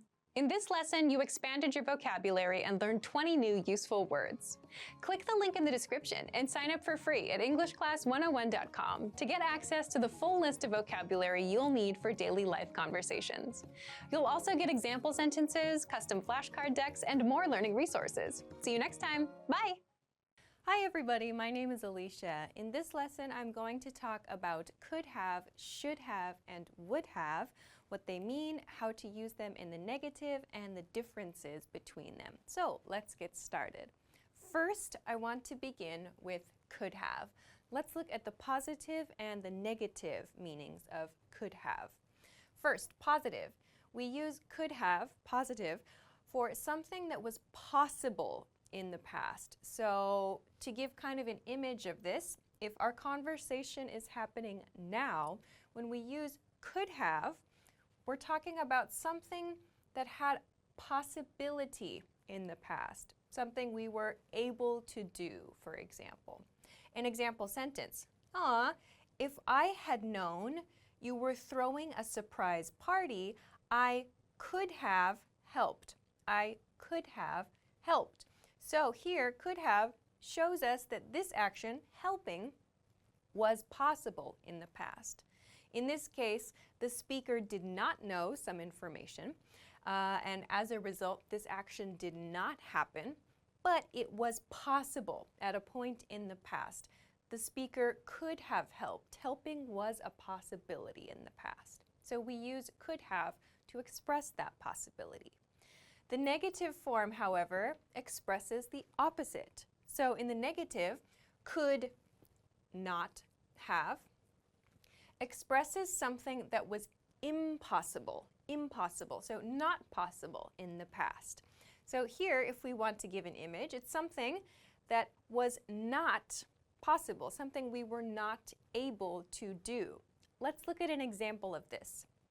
No, that couldn't have been Sarah in the cafe just now. She's at the office. So here I'm using couldn't have, could not have, contracted, reduced, becomes couldn't. So that couldn't have been Sarah in the cafe just now. In other words, it's impossible that just now we saw Sarah in the cafe. Why? She's at the office. So in this case, maybe Sarah is the speaker's colleague, coworker. So we know Sarah is at the office. So we saw someone maybe who looks like Sarah at the cafe just now. But it's not possible it was Sarah because Sarah's at the office. So we can say that couldn't have been. So it's impossible that that was Sarah. So couldn't have been sounds much more natural than it's impossible that that was Sarah. So we use couldn't have been or could not have been. So positive form, something that was possible in the past. So be careful in maybe contrast. A key difference here is this is only about possibility. We're not talking about like a plan to do something or regret necessarily. We're only talking about possibility when we use could or could not here. So with this, let's move along to the next part. The next part, I want to focus on should have. So let's look at the positive form. Should have in the positive expresses regret for something we did not do in the past. So an image of this here, if our conversation is happening now, we want to talk about something we did not do in the past, and that now maybe we think, oh, it's a good idea, like I should have done this thing. I did not do this thing in the past. That's why I marked it with an X here. So I did not do this thing, but I feel bad now. I feel regret. Like I should have done that thing in the past. So an example sentence of this. I should have studied more when I was in school. Here is the should have. I should have, and this action, studied more. So, in other words, the speaker did not study enough in the past. The speaker feels he or she did not study enough in the past, regrets that, and wants to express the change. Like, I wish I had done this thing. I should have studied more when I was in school. So here we have more. This is a common pattern with should have or should not have. When we use more, it means I should have studied more than I did when I was in school. So here, the speaker is expressing regret, sadness about something they did not do. Therefore, when we use the negative form, the speaker, again, expresses regret, yes, but they're expressing regret for something that happened in the past, something they did in the past. So I've marked it here with a check. This action did happen, and we feel regret about that action. We feel bad about something we did in the past. An example, I shouldn't have spent so much time playing video games when I was a kid. So here I've used shouldn't have. So should not have is how we make the negative form. I've reduced it shouldn't have in rapid speech, shouldn't have. I shouldn't have spent so much time playing video games. So what's the action here? The speaker played video games when he or she was a child. The speaker now regrets that. The speaker says, I shouldn't have spent so much time. I should have spent less time playing video games. So I could use positive should have. I should have spent less time playing video games when I was a kid. Here, I shouldn't have spent so much time. So here, a key point with should have is that we're expressing regret. Remember, with could have, we're talking just about possibility. With should have, we're expressing a regret for something that did or did not happen in the past. So, with this in mind, let's go on to the last point for this lesson. The last point is would have, would have. So, when we say would have, we often say would have, would have. I mentioned it here with should have, we say should have or shouldn't have. Same thing with could have, like could have or couldn't have is the correct pronunciation in fast speech. So when we talk about would have, or when we look at would have, and we look at the positive form, we use it to express a plan for something that did not happen. So we're talking about something in the past. So from a point in the past, something in the future at that time, we had a plan for that thing, or we thought something was going to happen. But in the positive form, it did not happen. This is kind of tricky. Let's look at an example situation. Here, I would have arrived on time today, but there was terrible traffic, so I did not arrive on time. So first, here's my action. I would have arrived on time. So I had a plan, or I had a desire. I was thinking I was going to arrive on time. So at this point in time, I would have arrived on time today. Maybe we're thinking when I left the house, maybe this is where the action starts. My plan was to arrive on time. So again, this is all happening in the past. My conversation is here. I was planning to arrive on time, but there was terrible traffic. Terrible traffic means lots and lots of cars. It was difficult to drive or difficult to get to work. So I did not arrive on time. I would have arrived on time, but I didn't because of terrible traffic. So this shows us, this would have shows us all of this information, everything here happened in the past on like a timeline. So I thought I was going to arrive on time. Something happened and I didn't. So we can use would have to show like our thinking in this point, would have in the past, about a future action that is also in the past. So a couple of past points there at the same time. Okay, so let's compare this then to the negative form. The negative form then expresses the opposite. So we have a lack of plan, or a lack of a desire. So lack of something means no plan or no desire. So lack of plan for something that happened in the past. It did happen, yes. So we commonly use both of these to talk about other people's choices, like when we're giving advice. This example sentence is a very common way that we use would not have or wouldn't have. Let's look. If I were you, I wouldn't have quit my job before I found a new position. So here, is my would not have. I've reduced it to wouldn't have. I would not have quit my job before I found a new position. So that means if I were you, this is how we're beginning this. This is a very common way that this would have or would not have is used. So if I were you, I'm not you, but if I were, at this point in time in the past, my decision would not have been to quit my job. However, your decision was to quit your job. This did happen. You quit your job. In my case, I would not have done that. So here, in opposite to the positive form, I'm talking about a point in the past, like if I were you, just in general, and I'm talking about a future decision I might make. In this case, the person listening did choose to quit his or her job. I'm saying I would not have quit my job. That would not have been my decision for the future. So again, there's kind of this idea of 2 points in the past, like a kind of a general, I guess, a starting point in the past, if I were you, in this case, and some decision, some plan, some like desire or lack of desire in this case in the negative form. So we use these, like I said, to talk about like other people's choices when we're giving advice. Like, oh, if I were you, I would have done this in the past.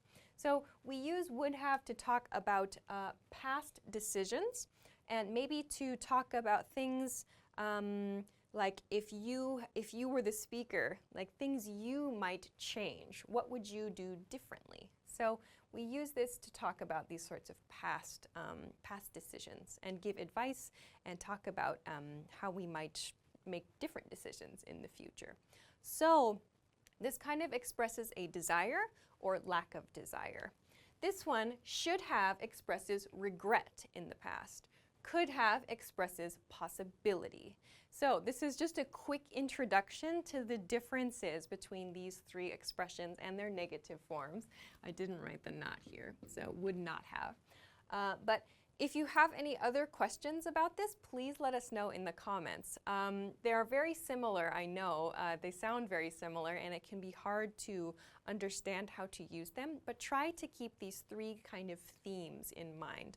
Possibility and regret, and then kind of desire or advice here.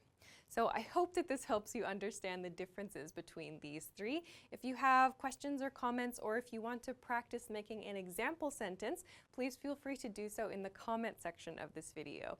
Of course, if you like the video, don't forget to give it a thumbs up, subscribe to our channel, and check us out at EnglishClass101.com for some other things that can help you with your English studies. Thanks very much for watching this lesson, and I will see you again soon. Bye-bye.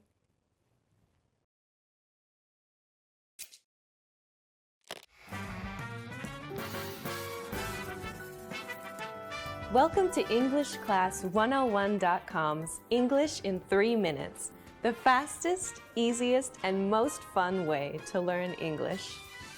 Hi, how's it going? I'm Alicia. Nice to meet you. In this series, we're going to learn some easy ways to ask and answer common questions in English. It's really useful, and it only takes 3 minutes. In this lesson, you're going to learn new, more common ways to ask and answer the question, "How are you?" in English. You've probably learned, "How are you?" and "I'm fine" in textbooks before, but in the United States, people will usually ask this question and answer it in a different way. First, let's review. If someone says, "How are you?" you can say, "I'm fine." I'm fine. Here are some other ways to answer. Pretty good. This means about the same thing as I'm fine. Pretty good. We also have not bad. You can use this if you are feeling just okay or so-so. Not bad. Let's look at our question again. How are you? This is the most well-known way of asking how someone is. You could use it when you want to be polite. But now, let's look at some different ways to ask how someone is. These ways are more casual and much more common. First, hey, how's it going? Hey, how's it going? You can answer this in many ways. If you're feeling good, you can say good, good, pretty good, pretty good, not bad, not bad.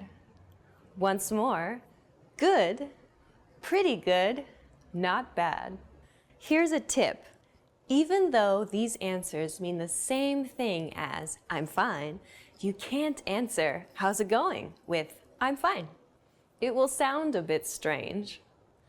If you're not feeling good, you can say not so good, not so good, not great, not great, or not so well, not so well. Be careful. If you say one of these, the other person will usually ask, why? What's wrong? To be polite. Then you will have to explain. Another casual but very common version of how are you is what's up? What's up? To reply, use a cheerful voice as you say not much, or nothing much, nothing much. This means you're free and able to chat. Since what's up is just another way of saying hello, you can also reply with hey or hi. Now it's time for Alicia's advice. A lot of the time, when we ask questions that mean, how are you, in English, we're not actually asking about the other person's health. We're only asking to be polite. You should think of these questions as another way of saying hello, a way for the conversation to get started, instead of actual, literal questions. In fact, when someone asks you, what's up, you don't even have to answer. Just say, what's up, in reply. Do you know the difference between what do you do and what are you doing? It's a little tricky, but we'll explain it simply in the next English in 3 minutes lesson. See you next time.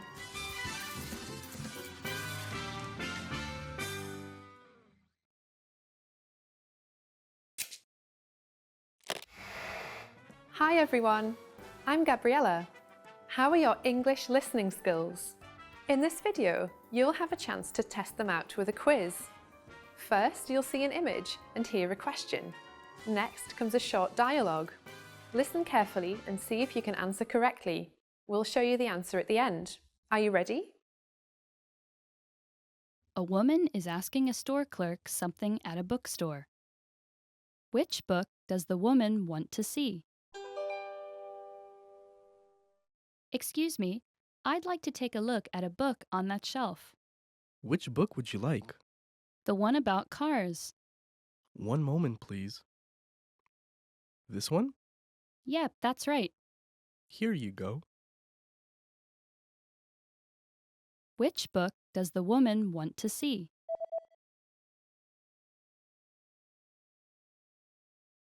A woman is asking a store clerk something at a bookstore.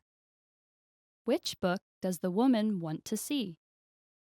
Excuse me, I'd like to take a look at a book on that shelf. Which book would you like? The one about cars. One moment, please. This one? Yep, that's right. Here you go. Did you get it right? I hope you learned something from this quiz. Let us know if you have any questions. See you next time.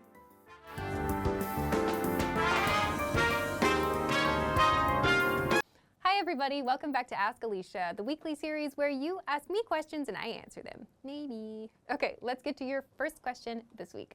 First question this week comes from Sadaf. Hi Sadaf. Sadaf says, hi Alicia, my question is when do we use actually and when do we use really? I'm always confused about whether to use really or actually in a sentence. Love from Pakistan. Cool, thanks for the question. Sure, yeah, let's talk about really and actually. Let's start with the word really. We use really to emphasize something. We tend to use it a lot, for example, in front of adjectives, when we want to show that something is especially or extra that adjective. For example, This is really beautiful, or that dinner was really delicious. You can think of this use as similar to very, right? So when we want to emphasize something, we say that it is really something. In contrast, actually is used to talk about things that are truly something else. So I can understand why really and actually might seem like they have similar uses, but we use actually when we want to clarify something, when we want to express that something is true or something was real. So we use this when maybe someone has made a comment that is not true or is not correct, and we want to correct their comment.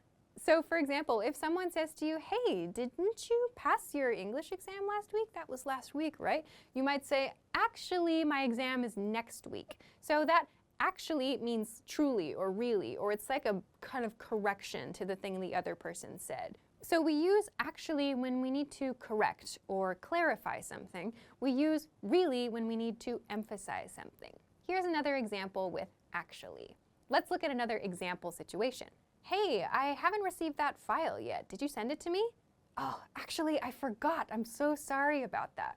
So in that example situation, it might be someone clarifying the situation for another person.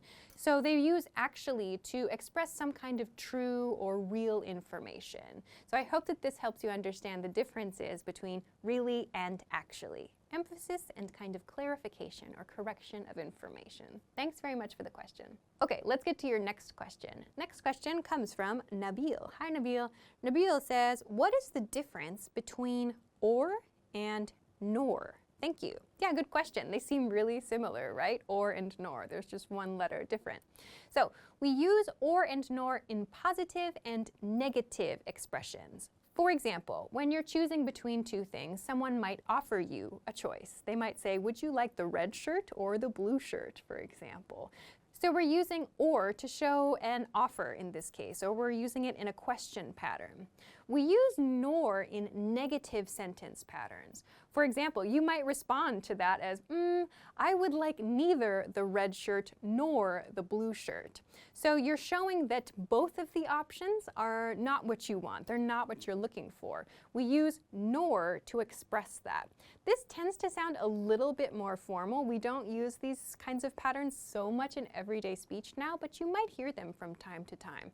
So the key here, though, is that you're using it in a negative sentence. In this example, I said, I would like neither the red shirt nor the blue shirt. So using or in this example sentence would be incorrect. I would like neither the red shirt or the blue shirt would be totally incorrect.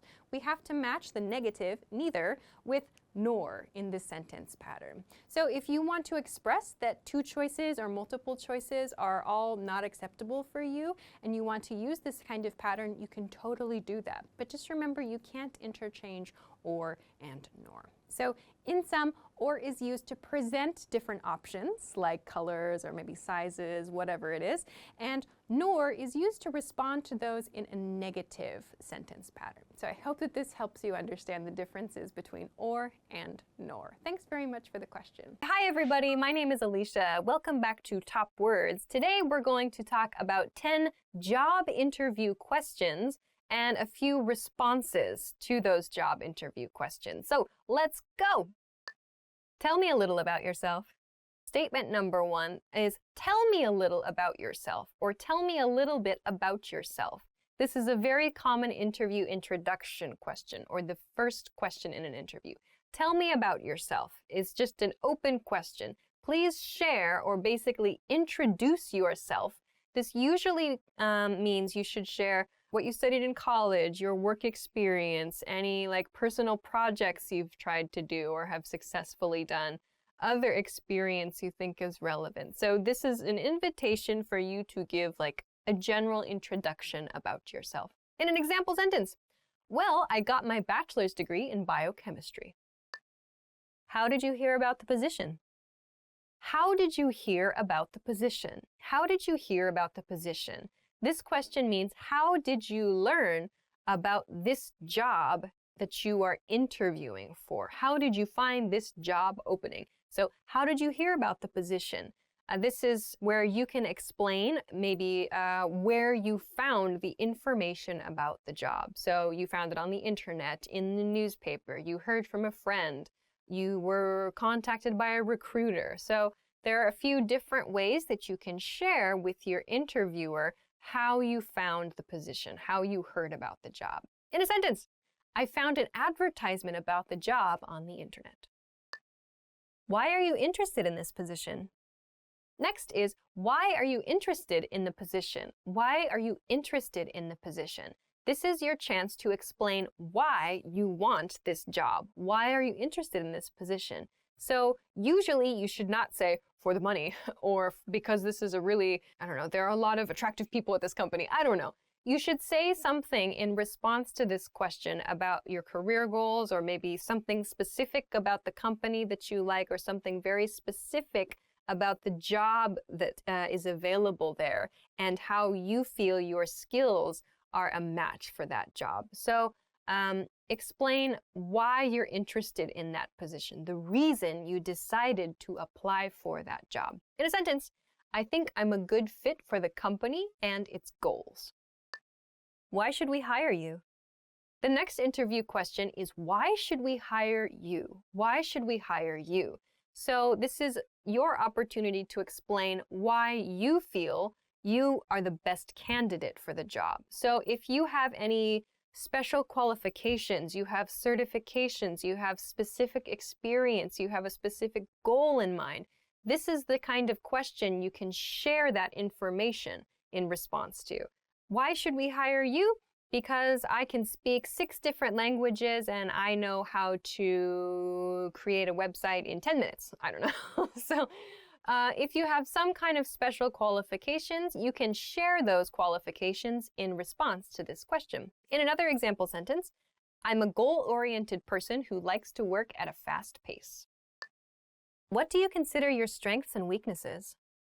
The next question is a common question. What do you consider your strengths and weaknesses? What do you consider your strengths and weaknesses? Or what are your strengths and weaknesses? So strengths means strong points, things you are good at. Weaknesses is your weak points, things you are not very good at. So you should be honest to a degree, but be careful. So this should be in a professional setting. Keep that in mind. It's a professional setting. If you want to talk about your weaknesses, don't say like, I eat too much chocolate, or don't say like, I love sleeping, or whatever. Talk about your professional strengths and your professional weaknesses. And also with your weaknesses, it would be a good idea to talk about how you improve those weaknesses, or how you work with your team members or work in a company to try to reduce the effect of those weaknesses. So for example, I'm very detail-oriented, but I often take on too much at one time. So like in my case, that's the case. Like I'm very detail oriented, but I often take on too much. So do too many things at one time. So I could explain, okay, so I'm very detail oriented, but if I'm trying to take on too much, maybe I say I communicate with my coworkers about what should be prioritized, and that helps me organize my time better. So when you introduce your weakness, talk about the ways you try to reduce the effect of that weakness. That can be one technique. So your good points and your bad points in this question. Tell me about a time when you overcame a challenge at work. Some interviewers may ask this question. Tell me about a time when you overcame a challenge at work. So it's not really a question. They're asking you to tell a story. So tell me about a time when you overcame a challenge at work. So they want to hear an example from your professional experience about how you solved a problem. What did you do to solve a problem at work? They want to know what kind of problem it was and how you approached the problem and the result of that problem. So you could say, for example, our company party was scheduled for the day before Christmas, but the restaurant exploded and I had to find a new place to have the party. I don't know. That's not, of course, a crazy example, but giving your employer an idea of how you solve problems and maybe the kind of mental state you have when you solve the problems can be helpful in making a hiring decision. So, in an example, when I was having trouble communicating with a client, I reached out to a coworker for support. What are your career goals? The next question is, what are your career goals? Your career goals. So not necessarily in this company, but in your career overall. In the interview, it's probably a good idea to include the company where you are currently interviewing in your career goals. But keep in mind, like, you should be explaining a goal, or you should be sharing a goal that is in line with the company's work. So if your goal is to open a cupcake shop, but you're interviewing for like an IT job where you're going to be like, I don't know, installing Windows 10 on people's computers, maybe this doesn't really match. So make sure that your career goal and the job you're interviewing for align. Those two should be kind of aligned. It'll help your interviewer and it will help you, I think. So in an example sentence, I want to create a global advertising campaign strategy. So maybe you're interviewing for a marketing job, for example. You could say that's your career goal. I would love to design a global marketing campaign strategy, for example. Where do you see yourself in 5 years? The next question, a very common one, where do you see yourself in 5 years? Where do you see yourself in 5 years? This question means after 5 years, 5 years from this point in time, what is your vision for you? What is your vision of yourself professionally? So what do you want to have achieved after 5 years? So a good tip for this question is to explain where you will be having made contributions to the company where you are interviewing. So if I'm interviewing at Apple and Apple says, where do you see yourself in 5 years, Alicia? And I say, I see myself at Microsoft. Like, that sounds really bad. So try to share your goals for yourself in a 5-year period, but again, try to align them with the company where you're interviewing and explain like how you plan to contribute to the company and develop yourself professionally. That can be a really good way to answer this question. For example, I see myself in a managerial position in this company, working on multiple projects for multiple markets. Ooh. Why do you want to work here? The next question is, why do you want to work here? Why do you want to work here? So similar to why are you interested in this position? That one's like, that question is very much about this job in particular.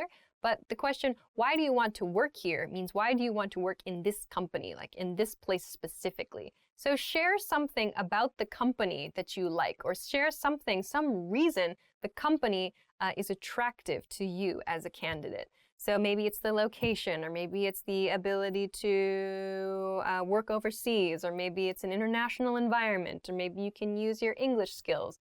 Some reason why you're interested in working at this company specifically. Share that after this question. So example, I think there's a lot to learn, and I think there are opportunities for promotion. Do you have any questions for me? Last one. The last question is very common. Do you have any questions for me? Do you have any questions for me? Interviewers will often ask this question at the end of an interview, inviting the candidate to ask questions about the company. It is usually a very good idea to prepare some questions for the interviewer. So it's also a good idea to research your company or research the university you're interviewing for before the interview. So if you have questions about the company policy, that sort of thing, it's a great chance to ask your interviewer. Generally, however, it's not a good idea to ask specific questions about pay or vacation in the interview, as you can be seen as maybe being too money or too vacation focused. That might come a little later. If you say, what's the salary for this job? Like, unless it's a kind of a close situation, that might be too direct a question. But instead, ask some things about the company. Ask your interviewer what it's like to work there, what your interviewer thinks is good about working for the company, or maybe what your interviewer thinks the company's planning to do over the next few years. Ask something of your interviewer. So it shows that you are interested in that company and that you want to learn more and participate more with that company. So make sure to have some questions prepared when your interviewer asks, do you have any questions for me? So example question, what do you think is the most rewarding part about working here? So those are 10 job interview questions and a few different ways you can respond to them. So I think those are useful for job interviews, yes, but maybe if you interview for like a university or interview for a scholarship or something, You can use similar responses to similar questions. So if you have any questions or comments, please let us know in the comment section below this video. If you liked the video, please make sure to give it a thumbs up and subscribe to our channel as well. Check us out at EnglishClass101.com for more good stuff, and thanks very much for watching this episode of Top Words. I'll see you again soon. Bye!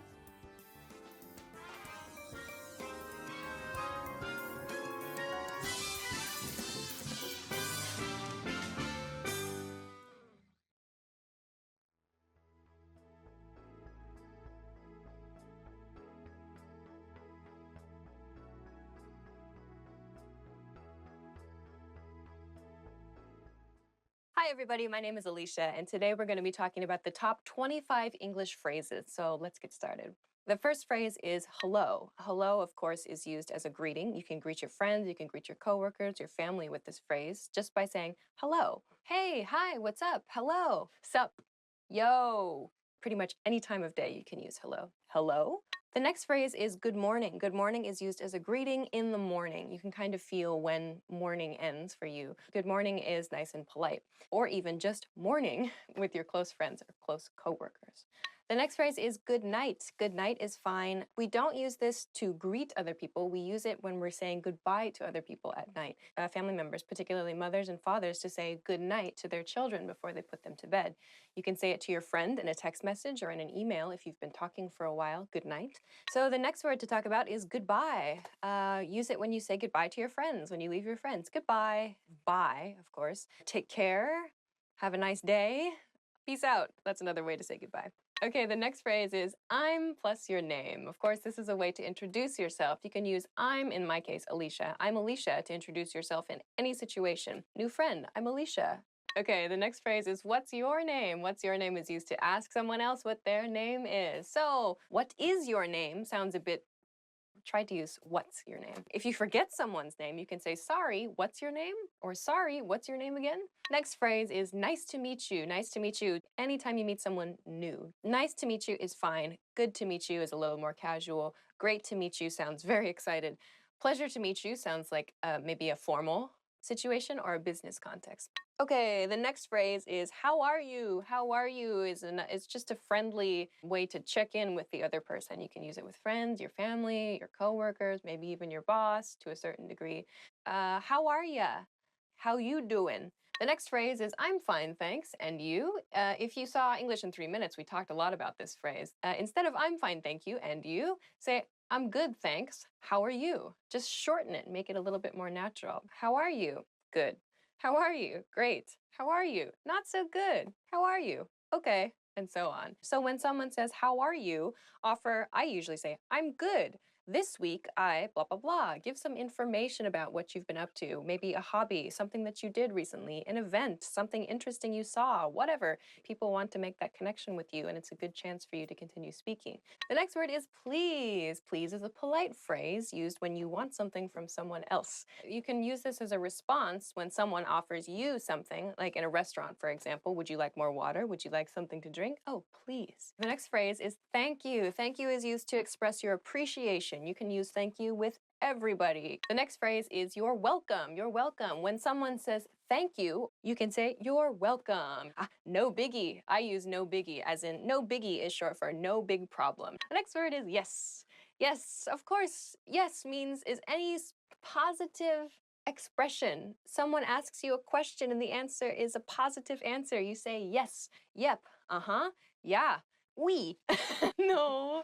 Next, I'm guessing I know it. Yep. The next word is no. No is a negative response to something when you have to give a negative answer. So as you can probably guess, the long form of no is negative. I like to use nope. It's very, very casual. Not gonna happen. My parents would use that with me. To soften that a little bit, if you want to show a negative response to something, like let's go out for dinner tonight.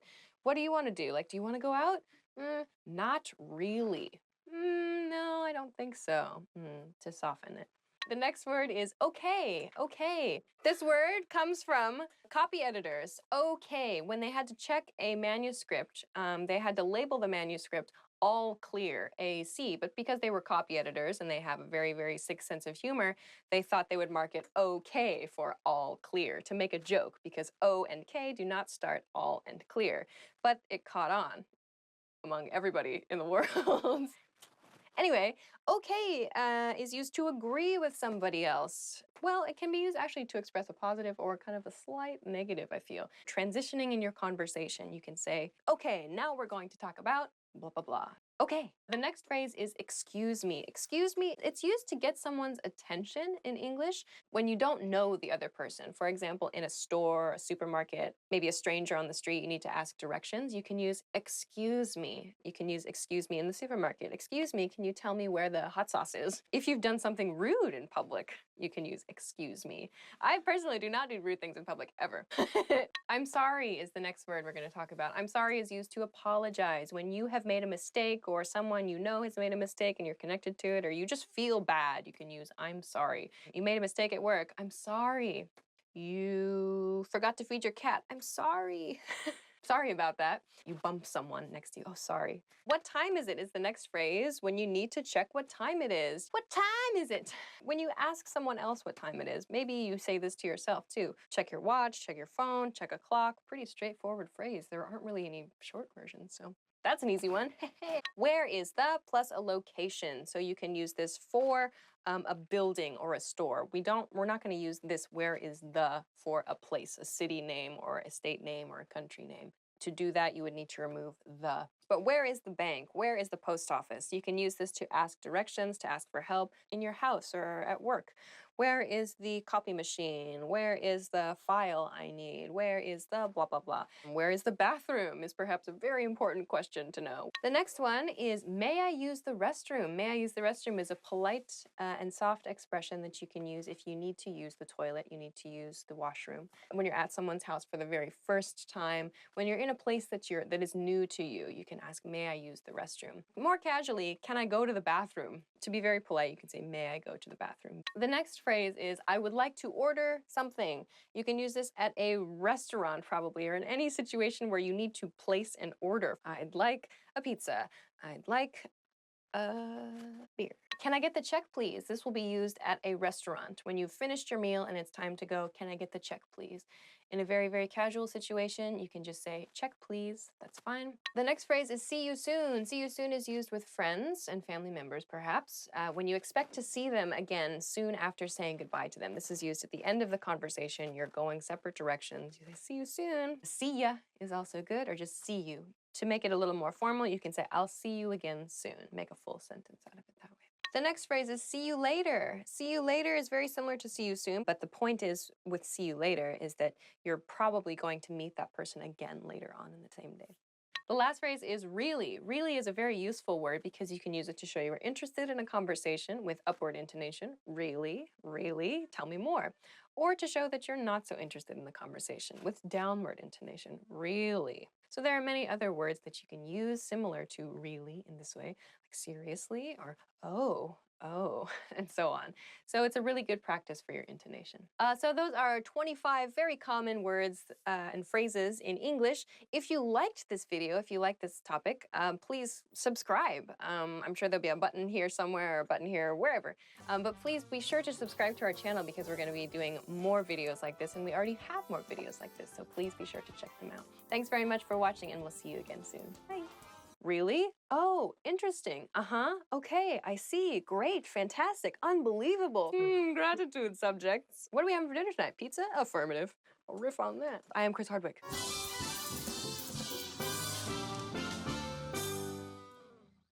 In this video, you'll learn 20 of the most common words and phrases in English. Hi everybody, my name is Alicia. Welcome to the 800 Core English Words and Phrases video series. This series will teach you the 800 most common words and phrases in English. But there's a twist. With each new lesson in this series, we'll include the previous lessons at the end. So after you've learned the new words and phrases, stick around and review what you learned in previous lessons. Reviewing is one of the most important parts of learning a language. You can also get the full list right now at EnglishClass101.com. Click the link in the description to access more example sentences, create your own flashcard deck, and finally, master English. Okay, let's get started. First is hello. Hello. Hello. Hello is the most basic greeting that you can use. You can use it with your friends, with your family members, with your coworkers. Any time of day is fine. Hello.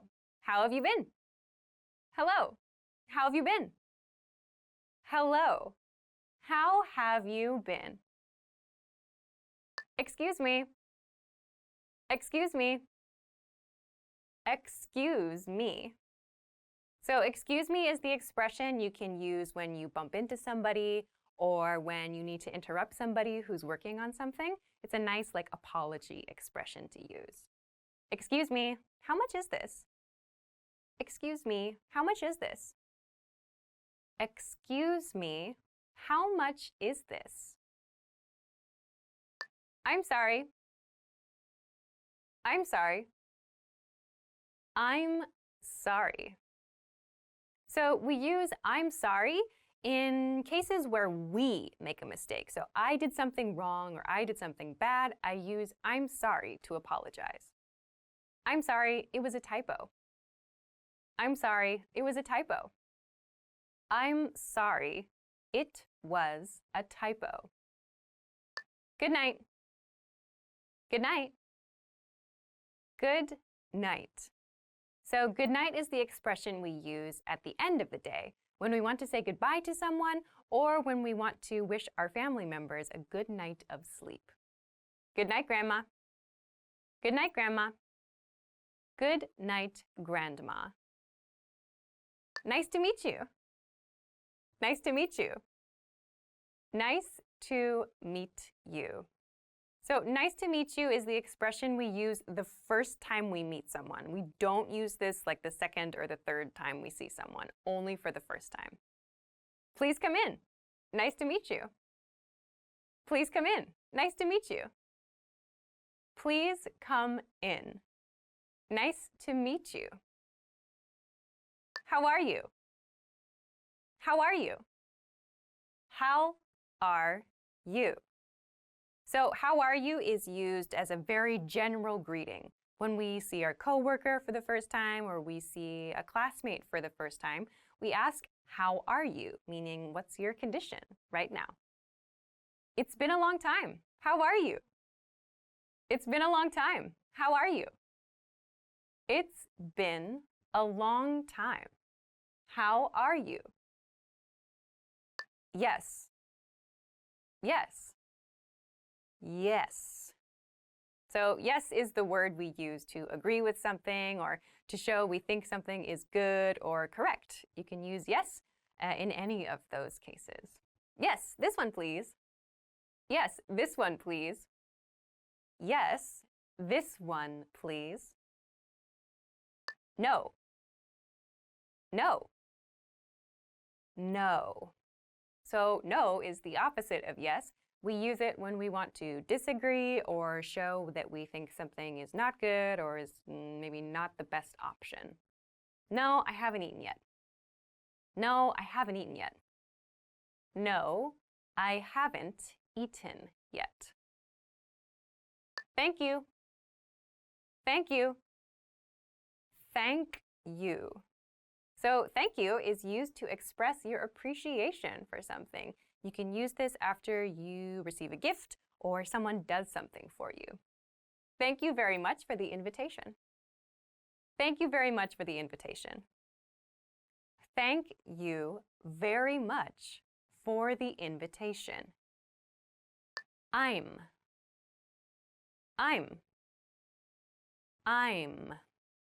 So I'm is the reduced form of I and am. It becomes I'm. Make sure to clearly pronounce that sound, like when you're introducing yourself. I'm John. I'm John. I'm John. Goodbye. Goodbye. Goodbye. So goodbye is one way to say something at the end of the day, usually, to say bye to someone. Goodbye sounds a little bit more formal than just bye, but you can use it to sound polite. Goodbye, see you again. Goodbye, see you again. Goodbye, see you again. Bad, bad, bad. Okay, so bad is a word that means not good. You can use it to describe something you don't like or that you think is inappropriate. Be careful of bad people. Be careful of bad people. Be careful of bad people. Good. Good. Good. So good is the opposite of bad. You can use it when you want to express that you like something or that you think something is positive. My teacher is a good person. My teacher's a good person. My teacher is a good person. Pretty. Pretty. Pretty. So pretty is used to describe someone or something's physical appearance, something that we think is beautiful. I have a pretty girlfriend. I have a pretty girlfriend. I have a pretty girlfriend. Ugly. Ugly. Ugly. So ugly is the opposite of pretty. We use this word to describe something that we think is not pleasing or is unpleasant. Ugly face. Ugly face.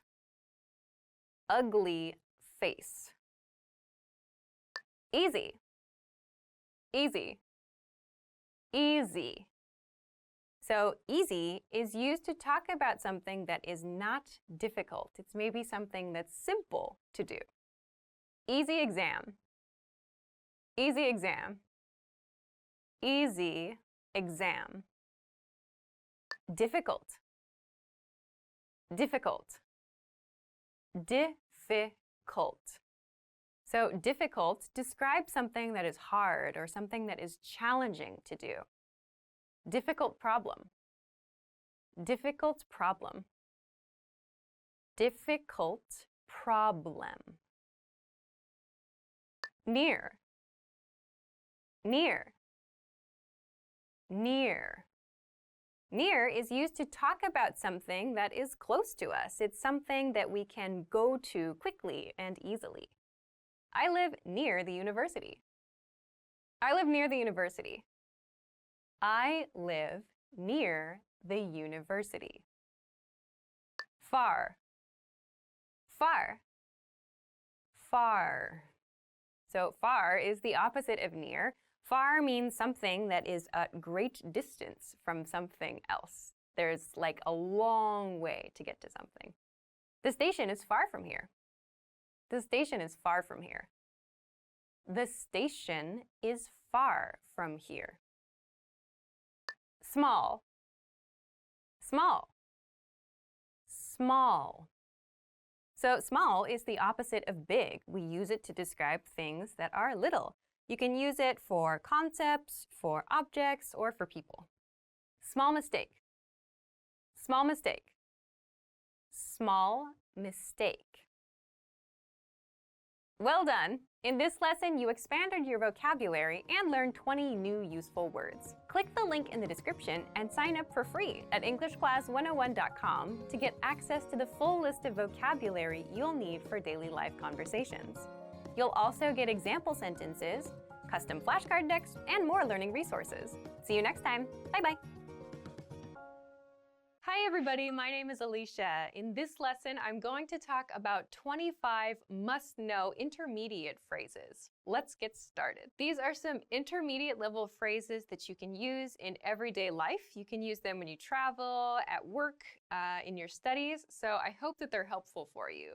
They're for asking and answering questions. So after you learn these phrases, check out the link in the description where you can make an account at EnglishClass101.com and practice your English even more. All right, let's get started. How's it going? How's it going? You'll notice with how's it going that there's an apostrophe at the end of this. It's not how's it going or how is it going. If you say how is it going, it sounds too stiff.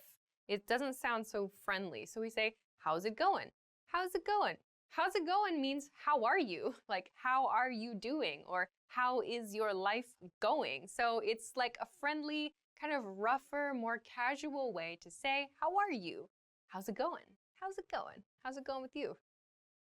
Fine. See, that's the correct response. How's it going? Fine. How's it going? Good. How's it going? Not bad. How's it going? How's it going? Okay, let's go on to the next expression. What have you been up to? What have you been up to? What have you been up to? What have you been up to? What have you been up to is a more advanced version of like, what are you doing? So what have you been up to means what did you do since the last time I saw you? What have you been up to? So what have you been up to? It's like, I've been blah, blah, blah. We're going to talk about this in the next expression. So what have you been up to? Or what have you been doing is another popular variation. What have you been up to? How have you been? How have you been? How have you been? More naturally. How have you been? Sounds like how have you been in everyday speech. So how have gets reduced to how of. How have. How have you been? How have you been? How have you been since the last time I saw you is what this means. How have you been? So that you sound also gets shorter. How have ya been is kind of what it sounds like if I slow it down a lot. How have you been? How you been, you might also hear too. So this means since the last time I saw you, what has your condition been like? Good? Bad? Busy? In most cases, the answer is just good. You? Fine. Fine. Anyway, moving along. I've been blah, blah, blah. I've been. This is the reduced form of I have been something, something. This is a good response to questions like, how have you been? Or what have you been up to? Numbers 2 and 3 in this episode. So if someone says, what have you been up to? You can say, I've been busy, or I've been working, I've been studying, I've been planting a garden in front of my house, I've been looking for a new car, I've been making videos on the internet. So I've been blah, blah, blah. So I've is short for I have been. So this is a present perfect tense expression. I've been something, something. You can use the progressive form. You can use an adjective here. You can use whatever suits your situation. So yeah, what have you been up to? I've been sleeping a lot. How about something, something? How about dinner? How about drinks? How about we do this later? How about something? This is a very simple and easy way to make a suggestion to someone. How about blah, blah, blah. So in fast speech, how about sounds like how about, how about, how about we, how about you, how about I, how about. So the A sound kind of disappears. How about we see a movie later? How about we go to the beach this weekend? How about we take a trip to Guam? How about we bake cookies? How about we go on to the next expression? Okay, sorry, I can't. Sorry, I can't. So sorry, I cannot. This is a way to refuse an invitation. So to say, no, I cannot do that thing and I feel bad about it. Sorry, I can't. Sorry, I can't. So like, sorry, I can't, you can add like the thing you are refusing if you like. You could say, sorry, I can't go to the beach with you this weekend. Or sorry, I can't meet you for dinner tonight. I have to work late. Sorry, I can't help you make your treehouse. I broke my leg. That was very specific. Sorry, I can't cook dinner tonight because I don't know how to cook. When you want to refuse and you maybe don't want to give specific reasons, you can say, sorry, I can't. I used this recently. Sorry, I can't go. Sure, sounds good. Sure, sounds good. So, sure, sounds good. You can put those two together. Sure means yes. Sounds good means like your idea seems to be a good thing. Like I'm hearing your idea. It sounds like a nice idea. So this is a good way to accept an invitation. Sure, sounds good. Or sounds nice, sounds great, sounds awesome, sounds cool, sounds fantastic. You can change your adjective there if you like. Sure, sounds rad. Do you want to something, something? Do you want to something, something? Do you want to plus an activity? Like, Do you want to get dinner? Do you want to go for drinks? Do you want to ride bikes? Do you want to make videos for the internet? Do you want to study English with me? Do you want to, I don't know, do you want to get a Charizard tattoo? Already has one. Do you want to is a friendly and easy way to make an invitation for some kind of activity. When we say this expression, we kind of put the sounds together. So not do you want to, but do you wanna, do you wanna, do you wanna, do you wanna. So it's, you can imagine, it's like D apostrophe Y-A W-A-N-N-A. Do you wanna, do you wanna. Not do you want to, but do you wanna. Do you wanna go to the next one? I do. What do you call this? What do you call this? So when you don't know the vocabulary word for something, or you just forget it, you can use this expression. What do you call this? So again, that do you becomes reduced. Do you becomes dia. What do you call this? So to call something is like to name something. What is the name you use for this thing? So what do you call this? Like, what do you call this? What do you call that? What do you call these? What do you call this? So you can use that when you don't know the word for something, when you find something new as well. How do I get to location? How do I get to? So how do I get to, for example, the station? How do I get to this hotel?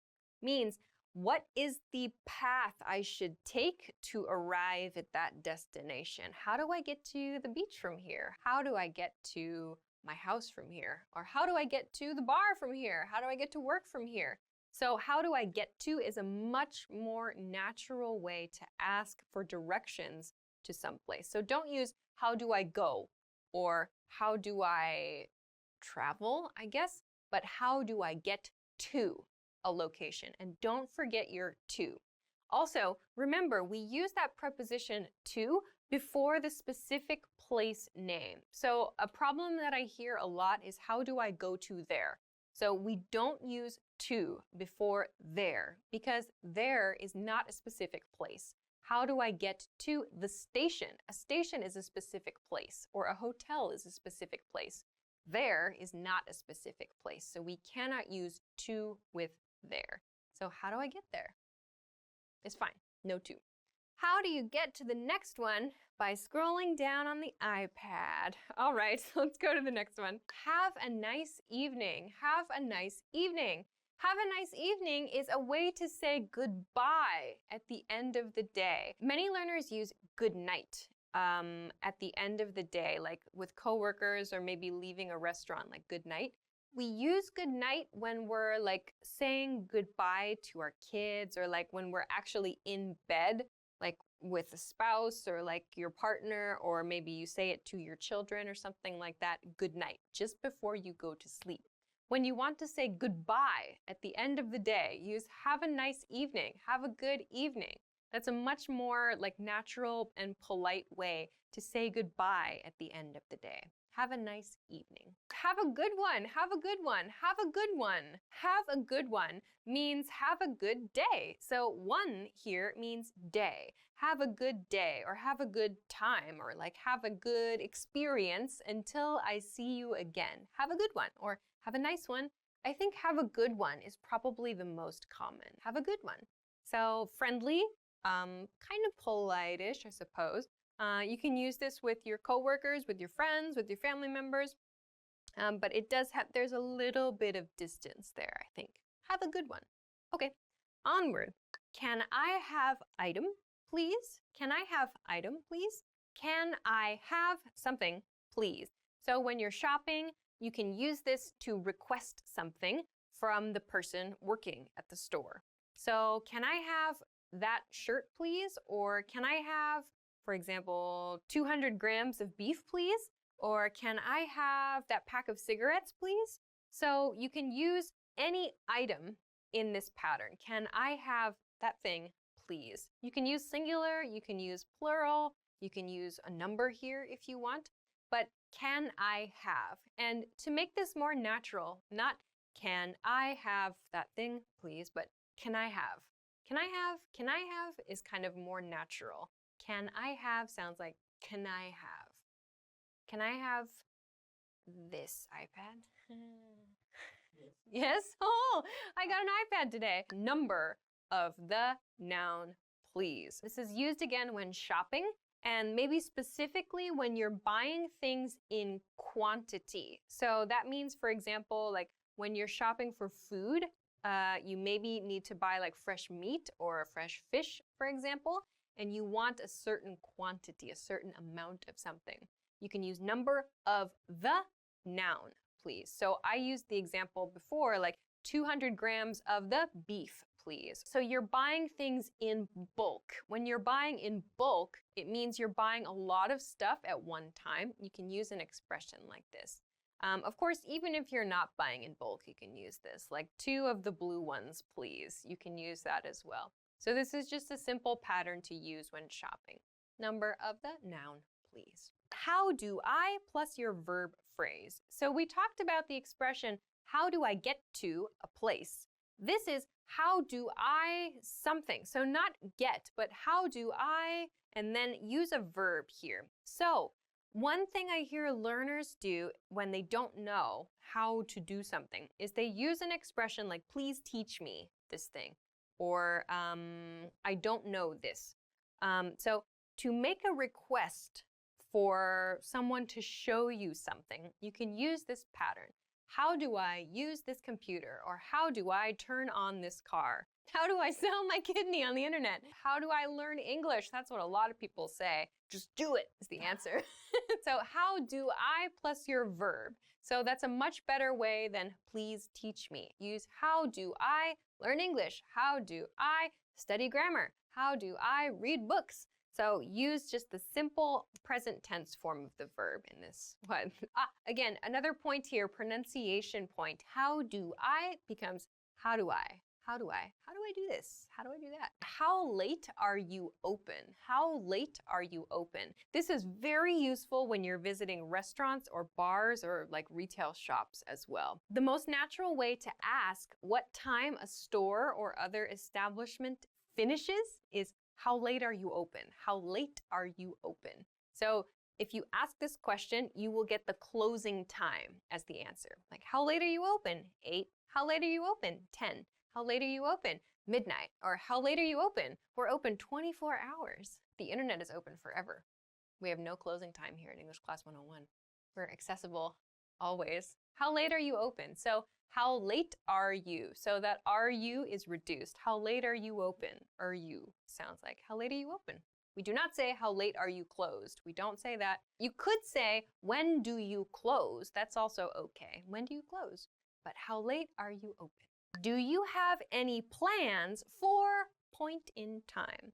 Do you have any plans for point in time? Do you have any plans for this weekend? Do you have any plans for tomorrow?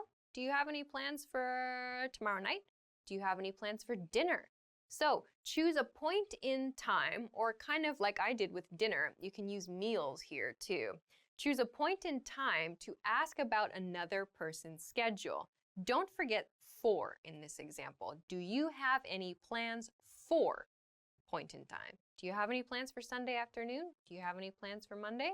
So this is a quick way to ask about a schedule. Very nice, and it's kind of polite as well. Okay, on to the next one. My body part hurts. My body part hurts. This is an important and natural expression to use when you are not feeling well. So instead of like, I have a pain in my arm or something, or I have a pain somewhere, I hear many learners use that pattern.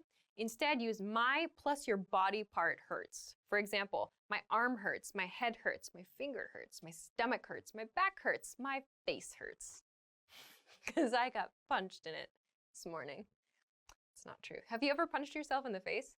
Myself? Yeah, I did it once and I'm never gonna forget it. Really, yes. Yeah, I was trying to pull like the blankets up. It was like 6 in the morning. I was cold, it was winter. I tried to pull the blankets up and my blanket was kind of like shiny and slick, and I was like half awake and I was like, bam! So my body part hurts. My body part hurts. That's the quickest way to explain that you do not feel well in some way. My body part hurts. Don't forget that S. My body part hurts. My eyeball hurts. That's not something birds say. My ear hurts. My throat hurts. How much is this? How much is this? This is a cost-related expression when you are shopping. How much is this? How much is that? You probably don't need to use this so much because in most cases the price is clearly written in stores. But every once in a while you do need to ask, or you need to talk to someone about a price in a conversation. So how much is this? Or how much is that? You can change that. Of course, you can use the plural here. How much are these? How much are those? In present tense. And you can also ask about past tense information. How much was that? For example, how much was your car? Or how much was this apartment? Or how much were those donuts? It's a very important question. How much did your sandwich cost? You could ask that as well. How much does something cost is another expression you can use. But yeah, how much did your sandwich cost? It looks good. Or how much for a dozen burgers to be sent to my office tomorrow at 1 o'clock? What did you say? What did you say? Native speakers use this all the time. You can use this too. Please, it's important, probably more important for you to use this expression, and don't feel bad about it. What did you say? Naturally, what did you say? What did you say? What did you say is a question about the thing the other person in the conversation just said. Like you couldn't catch it, or you think you misheard something, or maybe you didn't understand something they said. What did you say? It's a little more polite than just, what? So, what did you say? Yeah, anytime you need to confirm something that someone else said, you can use, what did you say? Try to use a nice intonation with this also. What did you say? What does that mean? What does that mean? And native speakers use this too. Like, we don't understand everything. Like, sometimes everybody needs an explanation. So, what does that mean is a great way to ask for it. What does that mean in fast speech is, what does that mean? What does that mean? So the TH in that becomes like a S or a Z sound. What does that mean? So it connects to that Z sound in does. What does that mean? What does that mean? So what does that mean? It's like you don't understand something that's written, or maybe you don't understand the implications. Implications means like the background information of a situation. So what does that mean? Or you don't understand something someone else said, but they're gone. So you can't say, what did you say? You ask someone else, what does that mean? What that person just said, what does that mean? So what does that mean is another really important expression for learners especially. I don't feel so good. I don't feel so good. So if you don't want to specifically say like my stomach hurts or my arm hurts or my head hurts, you can say, I don't feel so good. So this tends to be used more for like stomach problems. So I don't feel so good. I ate a huge lunch. I don't feel so good. Or maybe you ate something bad. Ooh, I don't feel so good. We often use I don't feel so good when we actually feel very bad very suddenly. Like in the examples I mentioned, when we eat something and our body is not happy with it and we suddenly feel sick, we might use the expression, I don't feel so good. I need to go home. So you can use this to talk about like a sudden and unpleasant feeling in your body. I don't feel so good. I need to go to location. I need to go to location. I need to go to location is useful for talking about errands. So errands is like small tasks you need to do throughout the day. We also use this expression when we need to visit the restroom urgently. So you can say, I need to go to the restroom. That's great. That's a very natural and polite way to talk about visiting the restroom. Otherwise, when you're talking about your daily tasks, you can say, I need to go to the bank. I need to go to the store. I need to go to the car wash. I need to go to the pet sitter and pick up my neighbor's poodle. What? That was very specific. So you can talk about your responsibilities with need to. Yes, you can substitute have to here. I have to go to the bank. I have to go to the store. Keep in mind also, when you want to use the negative form, I don't have to or I don't need to, you can, but make sure you use it with something you don't have a responsibility to do. I hear lots of learners use expressions like I don't have to go to the bar today, for example. Like, if going to a bar is part of your regular responsibilities, like you work at a bar or like part of your business is at a bar, fine. But if it's just something you occasionally do, it sounds really unnatural to use, I don't have to go to the bar today. So we use this in the negative form for things we can naturally and reasonably be expected to have responsibility to do. So keep that in mind when you use the negative form. Okay, onward. I have to. So my previous one was I need to go to a place. If you want to just talk in general about responsibilities, you can use I have to. I have to get up early in the morning. I have to study for my tests. I have to think of a new hairstyle for my cat. Yesterday I had to, past tense, I had to buy new clothes because my director was making fun of me for wearing shirts that they were falling apart on camera, because that's how much I love shopping. Yeah. So past tense, I had to buy new clothes yesterday, or I had to go out in the rain yesterday. So again, I had some responsibility to do that. So past tense, had to. When are we leaving? When are we leaving? I included this here because it's a common question, surprisingly, like when are we leaving? Not when do we go? That's one that I hear sometime, like when do we go, or when we go, or something like that. Don't use those. Oh, sorry, Mr. iPad. The question is, when are we leaving? So we use this when we're at an event. We're at a party, we're maybe at work, whatever. You're going somewhere else with another person or with a group. When are we leaving? When are we leaving this place, in other words? So natural pronunciation, when are we leaving? When are we leaving becomes when are we leaving? Okay, so those are 25 must-know intermediate phrases. I hope that those are helpful for you. Many of the phrases that I introduced here are in present tense, but remember, you can use them in past tense and in future tense too. So don't stick only to present tense. Make sure to go outside of present tense and think about the different ways that you can use these expressions to talk about the past and the future. Okay, so that's everything for this lesson. Thanks very much for watching. Please make sure to click on the link in the description to learn more English at EnglishClass101.com.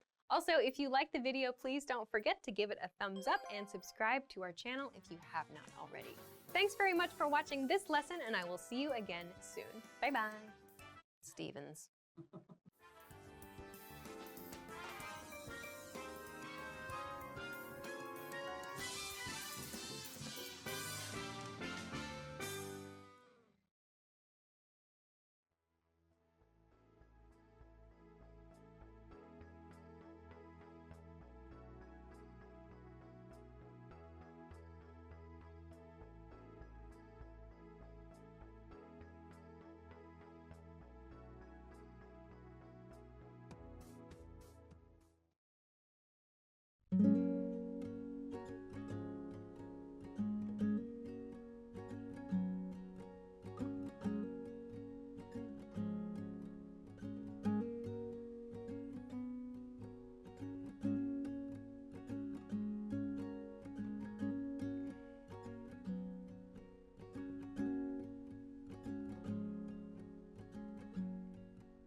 Sing me your favorite song.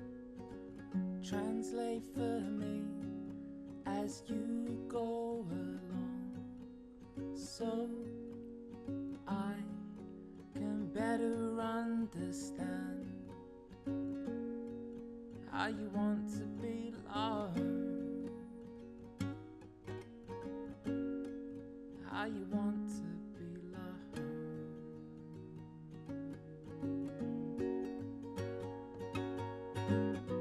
Living it up, you came in on a high tide, calling to court all my fears,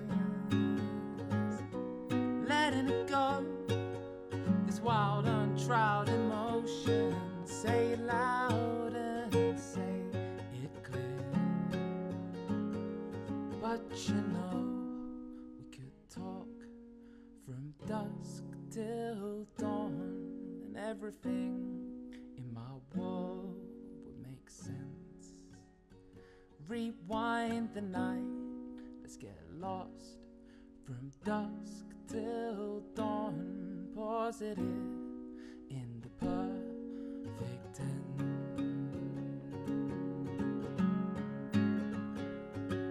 And sing me your favorite song.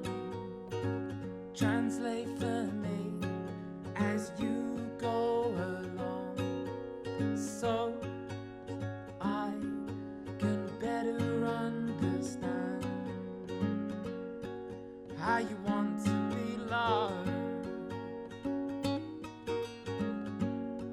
how you want to be loved.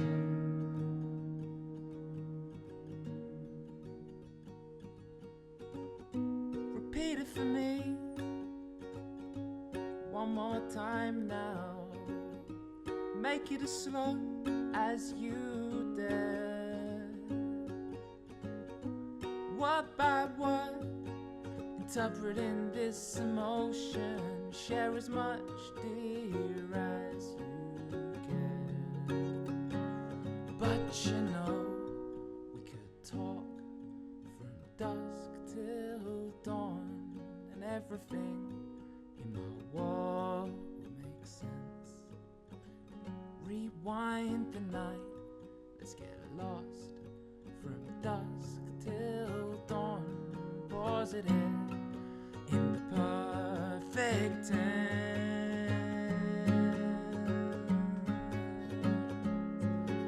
Sing me your favorite song. Translate for me as you go along, so I can better understand how you want to be loved, how you want to be loved, how you want to be loved, how you want to be loved, how you want to be loved.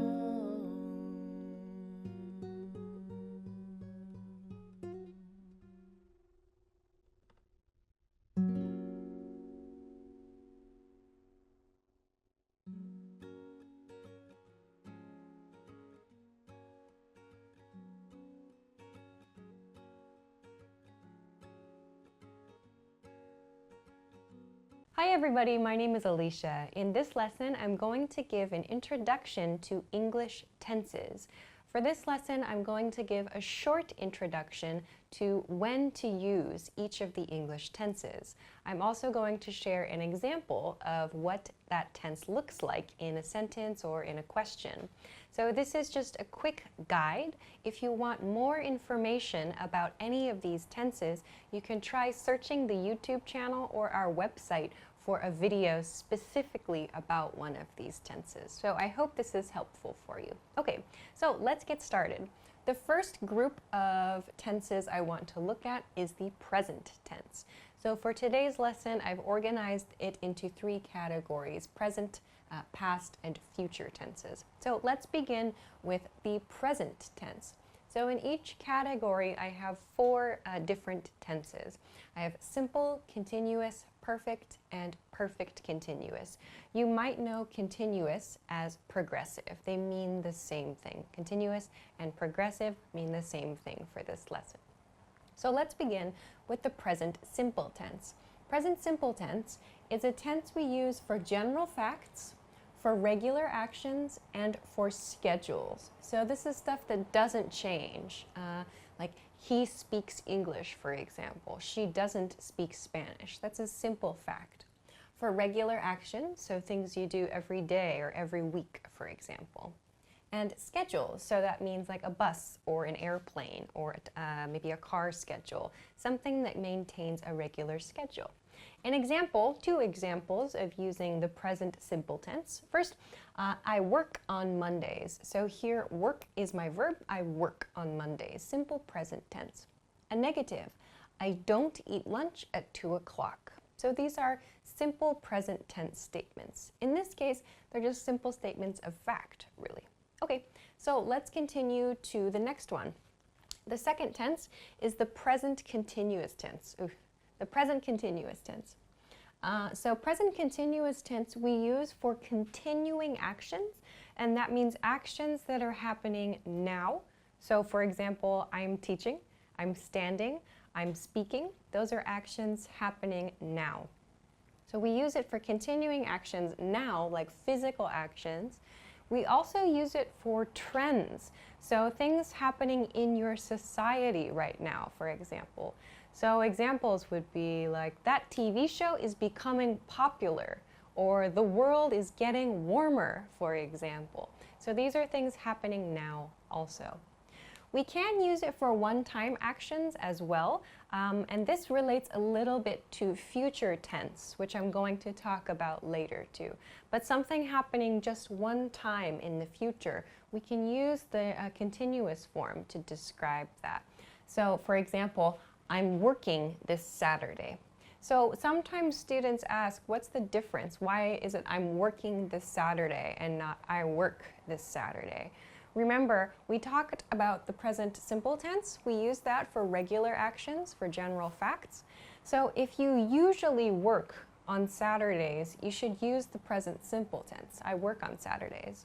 If, however, this Saturday is special and you don't usually work on Saturdays, you should use the continuous tense. I'm working this Saturday. So it sounds like that's not a typical thing for you. I'm working this Saturday.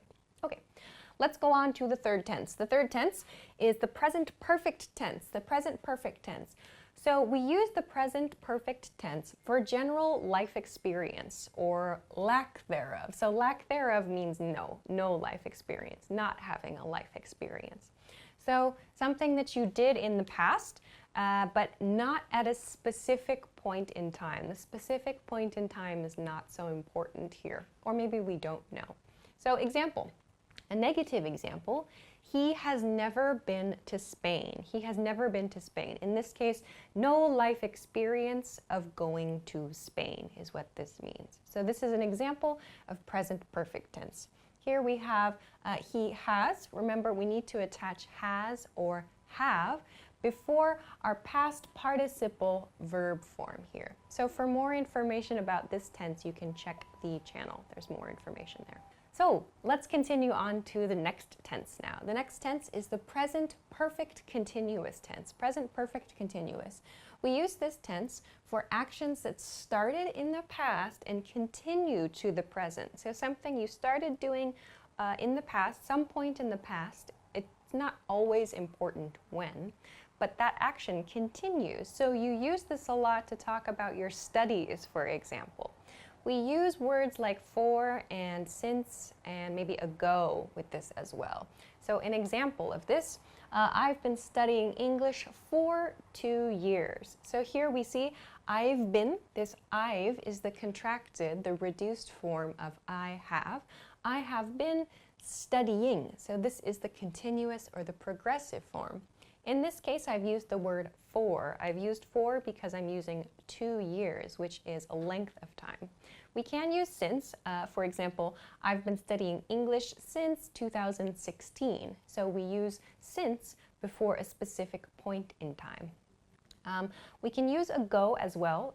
Usually we pair it with since. I've been studying English since 2 years ago. You'll notice when we use ago, however, we change from using, in my first example, 2016 to a length of time, since 2 years ago. So there are a few different changes you need to make there. But you can check the other video on the channel for more information about that grammar point. Okay, let's move on to the second group for today, which is the past tense. Let's look at the 4 points in the past tense here.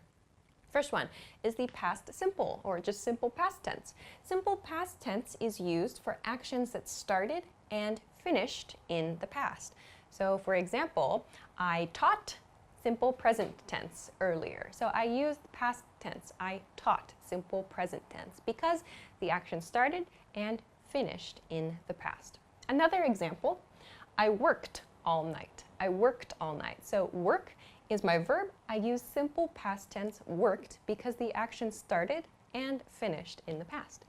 Another example, a negative, they didn't come. They didn't come to the party. They didn't come to the office. The action was in the past. It refers to something that did not happen in the past. So there was no action in the past, but it's over, it's finished. So we use simple past tense to talk about these simple actions that started and finished in the past. Okay, let's go on to the past continuous tense then. Past continuous is for actions that were continuing in the past. So this one is one we often use with a specific point in time along with it. So let's look at an example first. We were listening to music. We were listening to music yesterday, or we were listening to music at 8 p.m. When were you listening to music? When was that action continuing? At 8 p.m. or yesterday. So it's common to include a point in time with this grammar point. Another example, like I was doing something something, ing form there. So this is one that's some people have questions about, like why should I use that? When should I use that? It's typically used in response to someone's question, like what were you doing last night, for example, or what were you doing this morning? So you want to know someone's activities at a specific point in time. You can use this grammar point to respond to that question. Okay, let's move along to the past perfect tense, our next one. Past perfect tense is for actions that were completed or not completed at a non-specific point in the past, at a non-specific point in the past. So this one is kind of difficult, and it's perhaps not used quite so much in everyday conversation. This is used a bit more in writing. This is a grammar point that's especially helpful when we want to show kind of a timeline in our writing. To show that an action happened before another action in the past, we can use the past perfect tense. So here's a couple of examples. First one, they hadn't departed yet. So here, hadn't is the reduced form of had not. They hadn't departed yet. And I had taken my lunch break. So we would use sentences like these if we're telling a story. So we're telling a story about the past, and we want to show that one action happened before another action. When we want to talk about the earlier action, so the thing that happened earlier, like more in the past, we use the past perfect tense. Then we can use the simple past tense to explain the action that happened closer to the present.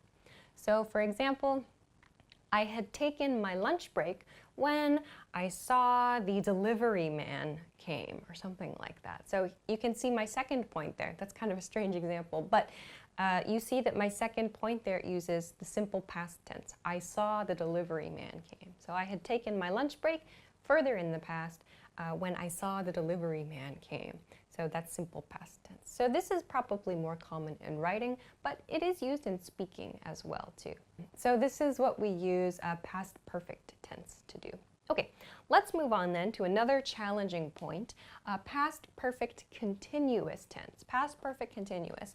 These are sentences or questions for actions that started in the past and continued to like an unspecified point in the past. So the action has finished as well. That's a key difference with the present perfect continuous. With present perfect continuous, the action is happening now still. That behavior still continues. Key point though with past perfect continuous is that the action started at some point in the past and then continued and finished as well, but at some unspecified point. So maybe we don't know exactly when the action finished, but it's done, it's complete. So let's look at an example. They had been waiting since 3 p.m. So here, they had been waiting. This shows us that there was some waiting period. So the waiting started at 3 p.m. and the waiting continued and continued and continued. We don't know when the waiting finished, but this grammar point shows us that the waiting has finished. We're finished waiting. That's done.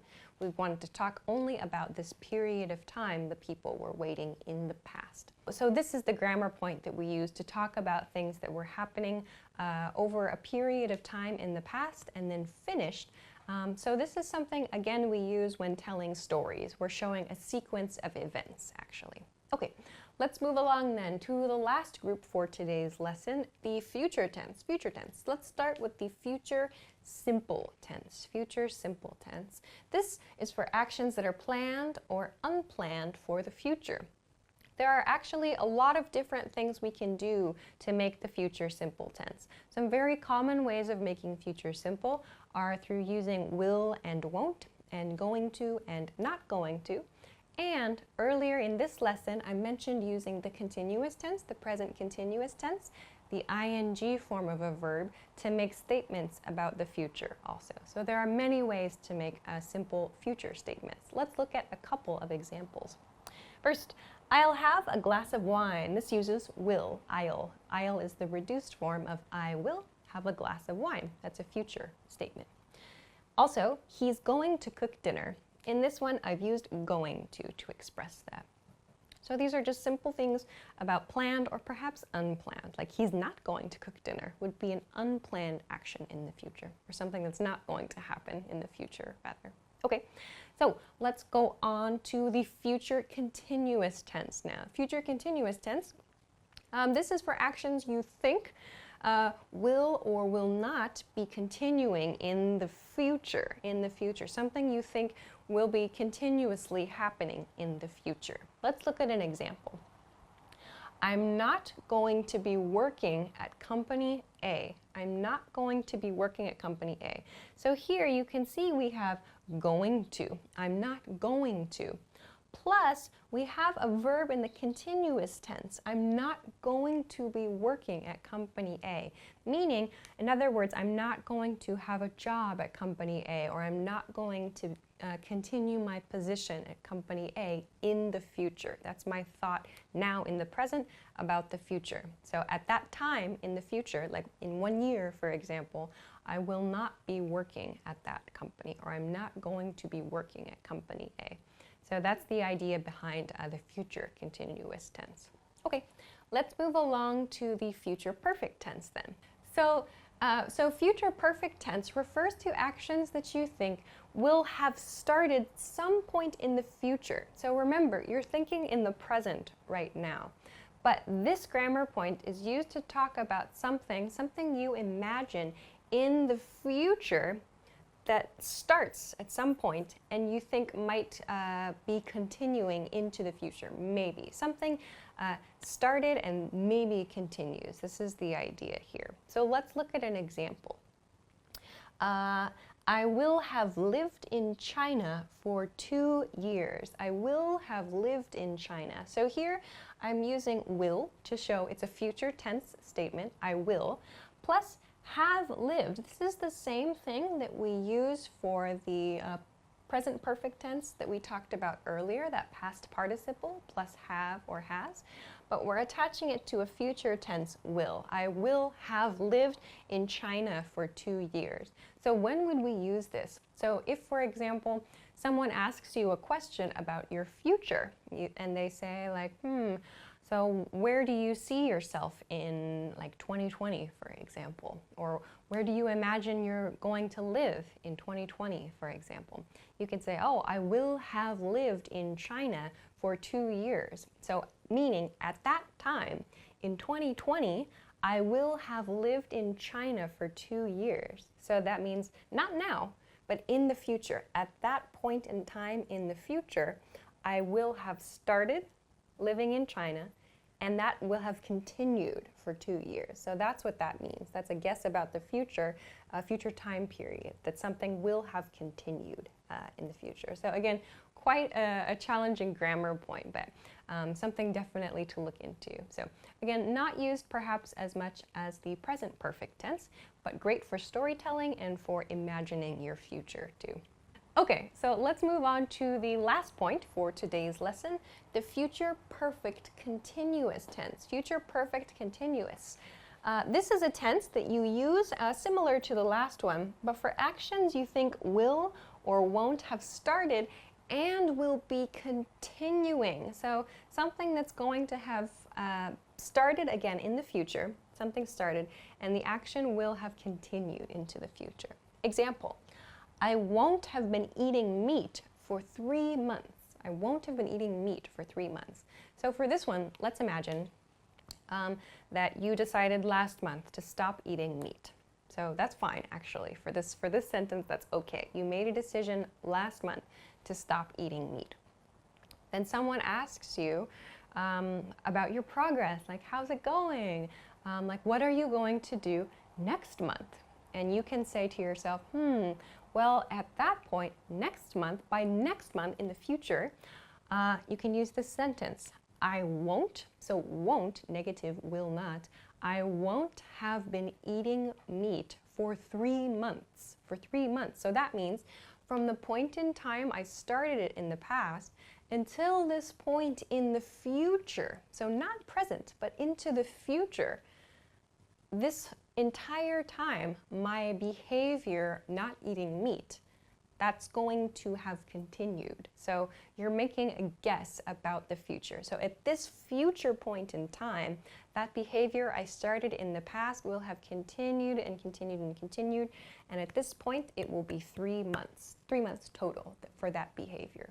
So we use this to talk about something, some future thing that will have continued or will be continuing into the future. So will have continued, meaning something that started in the past and continues into the future, or will be continuing, meaning it's still going into the future as well. So there are a couple of like very, very subtle grammar points to consider there too. So those are a couple of maybe tough grammar points, but they're really good for storytelling and for talking about your future as well. Okay, so I know that this was a lot of information in this lesson. If you have some questions about where to find more details about any of these grammar points, you can check the YouTube channel. Our YouTube channel has some resources for these grammar points. There's also some information on the website. If you don't see it on the website or on the YouTube channel yet, please have a little bit of patience. We are making new stuff all the time and we'll hopefully have this available for you soon. So please keep checking back in with us. Great, so that's everything for this lesson. I hope that it was useful for you. If you have any questions or comments, please feel free to leave a comment below the video. If you like the video, please don't forget to give it a thumbs up, subscribe to the channel, and check us out at EnglishClass101.com for lots of other things that you can use to study English. Thanks very much for watching this lesson, and I will see you again soon. Bye-bye.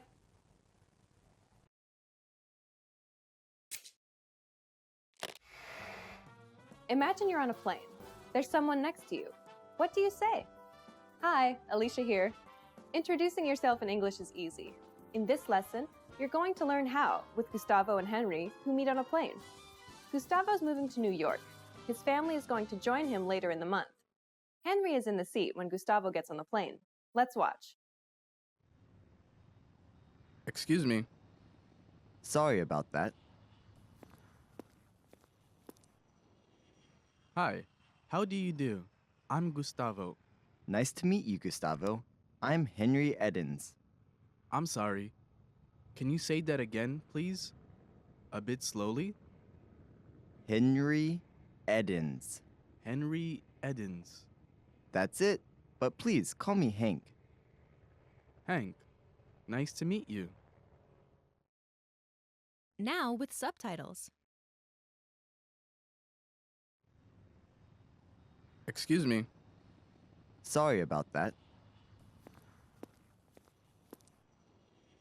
Hi, how do you do? I'm Gustavo. Nice to meet you, Gustavo. I'm Henry Edens. I'm sorry. Can you say that again, please? A bit slowly? Henry Edens. Henry Edens. That's it, but please call me Hank. Hank, nice to meet you. Here are the key words from the scene.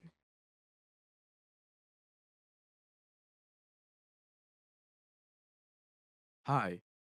Hi. Hi. Hi. But. But. But.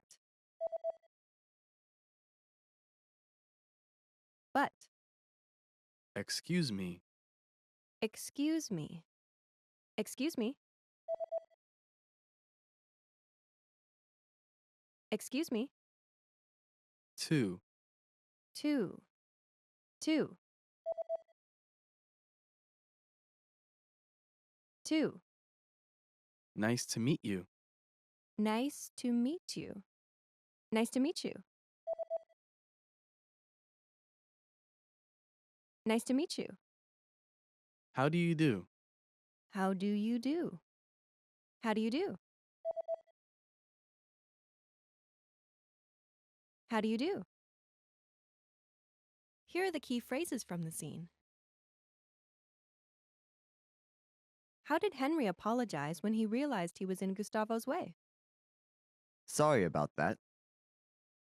Sorry about that. In general, this expression, when used to respond to "excuse me," shows a friendly willingness to help the other person. In this case, Henry wanted to show he was happy to move out of Gustavo's way. You can also use it to apologize for a small mistake, like bumping into someone on the street or blocking someone's way in the aisle of a supermarket. Now you try. Say Henry's line after Gustavo speaks. Excuse me.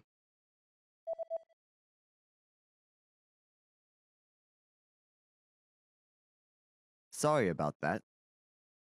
Later, Gustavo also used the word sorry to apologize when he didn't understand Henry's name. Which phrase did he use? I'm sorry. I'm sorry. This is a very common phrase in English for many situations, but here, Gustavo uses it to indicate he didn't understand something. Now you try. Say the line after Henry speaks. I'm Henry Eddins.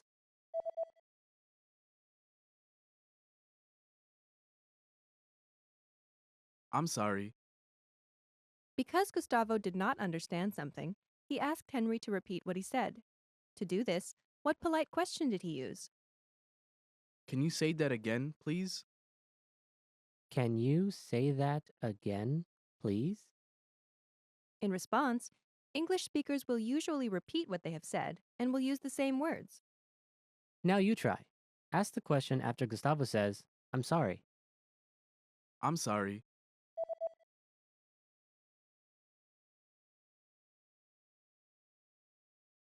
Can you say that again, please? Gustavo also wanted Henry to speak more slowly. To do this, what does he ask? A bit slowly? A bit slowly. This is not a complete sentence, but has a clear meaning when used after, "Can you say that again, please?" In response, English speakers will slow their speech down. Now you try. Say the phrase after Gustavo says, Can you say that again, please? Can you say that again, please?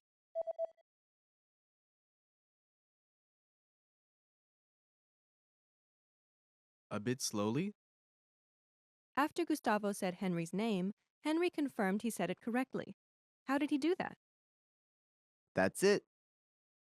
That's it. This is like saying, "That's correct." But since the situation was friendly, "That's it" sounded more natural. Now you try. Say the phrase after Gustavo says Henry's name correctly. Henry Eddins.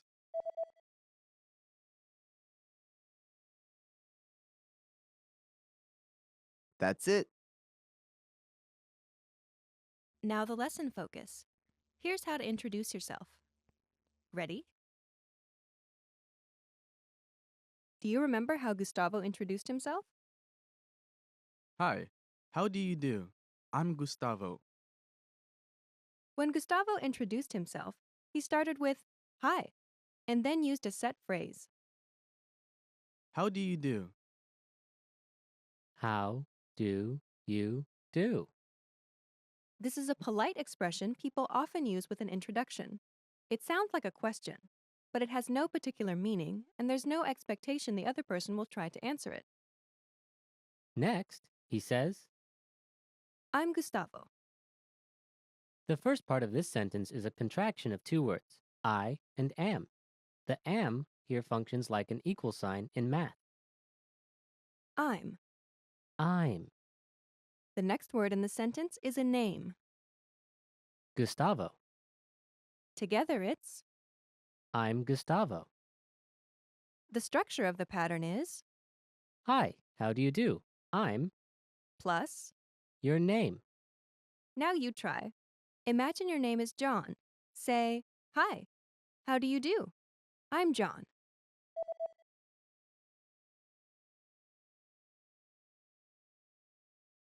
Hi, how do you do?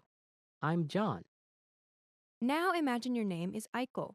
Say, hi, how do you do? I'm Eichel.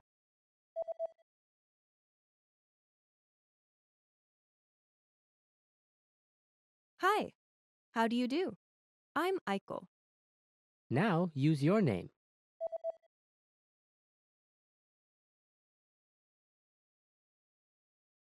Okay, there are two additional things you need to know. First, there's a shortcut for giving your name. Just drop the I'm from the final sentence of the self-introduction. For example, if Gustavo just said, Hi, how do you do? Gustavo. Henry would have understood it was his name. This would be especially clear if Gustavo extended his hand for a handshake while saying this. In very casual situations, you can even drop the hi and the how do you do. All that is left would be your name. The second thing you need to know is you can use I'm with just the first name, or your first name and the last name together. I'm Henry Edens. Edens is Henry's family name. Using both your first name and your last name is a little more formal. It also gives you less privacy. For example, if people know both your first and last name, they can find you on the internet more easily. So it may be more common for strangers to say just their first name than people meeting in a more friendly environment. Next, you'll learn how to tell people to call you by a nickname, just like Henry did in the scene. But please call me Hank. But please, call me Hank. The first word in the sentence is But. This word is not necessary, but it makes the transition to the rest of the sentence smoother. Henry uses this to introduce a new piece of information. And this information changes something about what he said before, but makes this clear. The next word introduces a polite request. Please. Please. Next is a request to use a certain name. Call. Call. After this is the word Me. me. Last is a common nickname for men named Henry. Hank. Hank. Please call me Hank. The sentence structure is Please, call me. plus. Your nickname. Now you try. Imagine your nickname is Matt. Say, please call me Matt.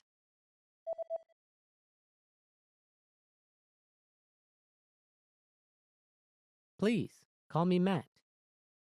Now imagine your nickname is Lulu. Say, please call me Lulu.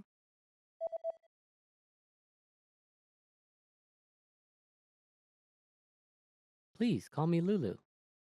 Now use your own nickname. Say, please call me, and then use your nickname.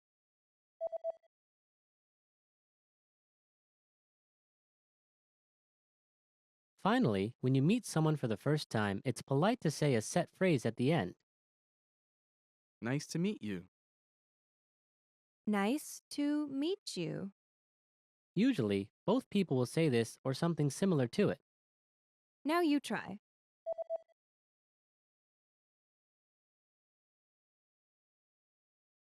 Nice to meet you. Now it's time to practice your new ability. Let's practice. This is your chance to introduce yourself. Try to remember what you learned and practice by speaking aloud. It's your first day in the US, and you're meeting your new neighbor. Ready? Here we go. What's the first thing you say to someone you've just met?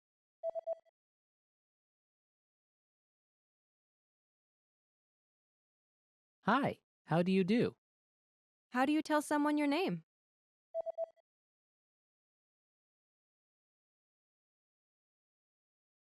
I'm name. I'm Henry Edens. How do you tell someone your nickname?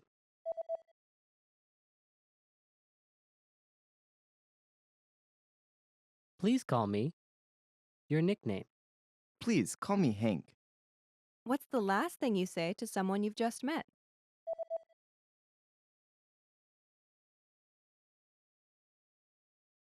Nice to meet you.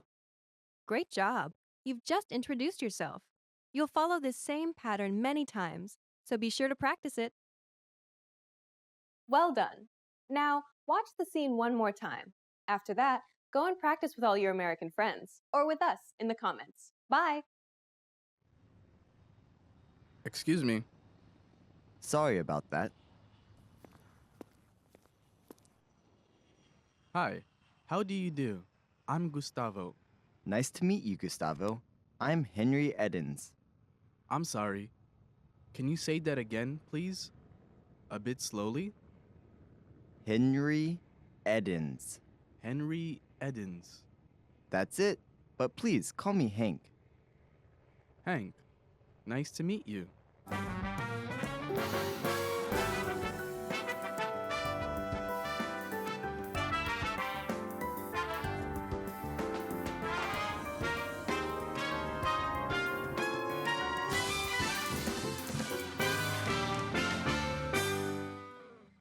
Yeah! Hi everybody, welcome back to Top Words. My name is Alicia, and today we're going to be talking about tongue twisters. Tongue twisters are phrases that are difficult to say, so they're really good chances to practice your pronunciation. Let's go. Sally sold seashells by the seashore. Sally sold seashells by the seashore. This one's difficult because of the s and sh sounds. Sally sold seashells by the seashore. Sally sold seashells by the seashore. Sally sold seashells by the seashore. That one's not so bad. Okay, okay, we'll move on. Next. Betty Botter bought some butter, but she said the butter's bitter. I've never seen this before. Okay. Betty Botter bought some butter, but she said the butter's bitter. That's a good one. That's a good one. I feel like you could have thrown the word like but in there somewhere too. Betty Botter bought some butter, but she said the butter's bitter. Ah, that's a good one. It's very bubbly. Betty Botter bought some butter, but she said the butter's bitter. It's like if I knew the words, I could probably say it faster. Betty Botter bought some butter, but she said the butter's bitter. Butter's bitter. Bitter, butter, bitter. But she bought some butter, but she said the butter's bitter. Is this enough? I don't know when to stop. How much wood would a woodchuck chuck if a woodchuck could chuck wood? The next tongue twister is also a classic one about woodchucks. Woodchucks are real creatures that exist on the west coast of the United States, primarily in Washington and Oregon. They're like beavers, but they don't live in rivers. They live in like forests and rocks. The tongue twister is, how much wood would a woodchuck chuck if a woodchuck could chuck wood? How much wood would a woodchuck chuck if a woodchuck could chuck wood? And then there's a common response to that, which is, it would chuck all the wood that a woodchuck could if a woodchuck could chuck wood. We definitely talked about this one in that English topics episode we did about tongue twisters. Lesser leather, never weathered, wetter weather better. Oh, I've never seen this. Lesser leather, never weathered, wetter weather better? Hang on, I'm just like astounded by the grammar of this sentence. Lesser leather, never weathered, wetter weather better. Oh, that's hard. It's the wetter weather better. Wetter weather better part. Those last three words. Lesser leather, never weathered, wetter better. Lesser leather, never weathered, wetter weather better. Wetter weather better. Weather. It's the weather better that's hard. Weather better. Weather better. Weather better. Wetter weather better. Yeah, that's it. Lesser leather, never weathered, wetter weather better. On to the next one. If two witches would watch two watches, which witch would watch which watch? If two witches would watch two watches, which witch would watch which watch? Did you write these? Did you write these? Did you find these on the internet? Someone's brilliant. If two witches would watch two watches, which witch would watch which watch? That one's a good one. If two witches would watch two watches, which witch would watch which witch would watch which watch? All right, that's the end. Wow, those are really good tongue twisters. The one that always gets me from that episode of English Topics that we did was Irish wristwatch. Irish wristwatch. Hard one. And one we came up with the other day was sushi session.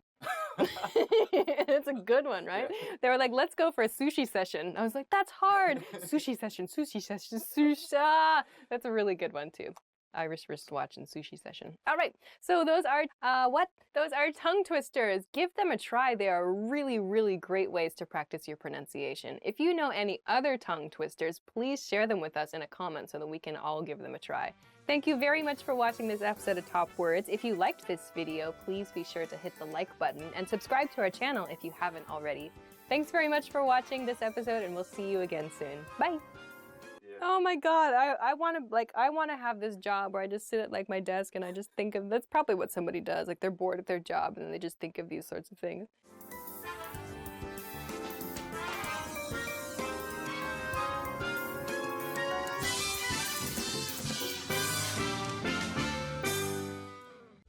Want to speed up your language learning? Take your very first lesson with us. You'll start speaking in minutes and master real conversations. Sign up for your free lifetime account. Just click the link in the description.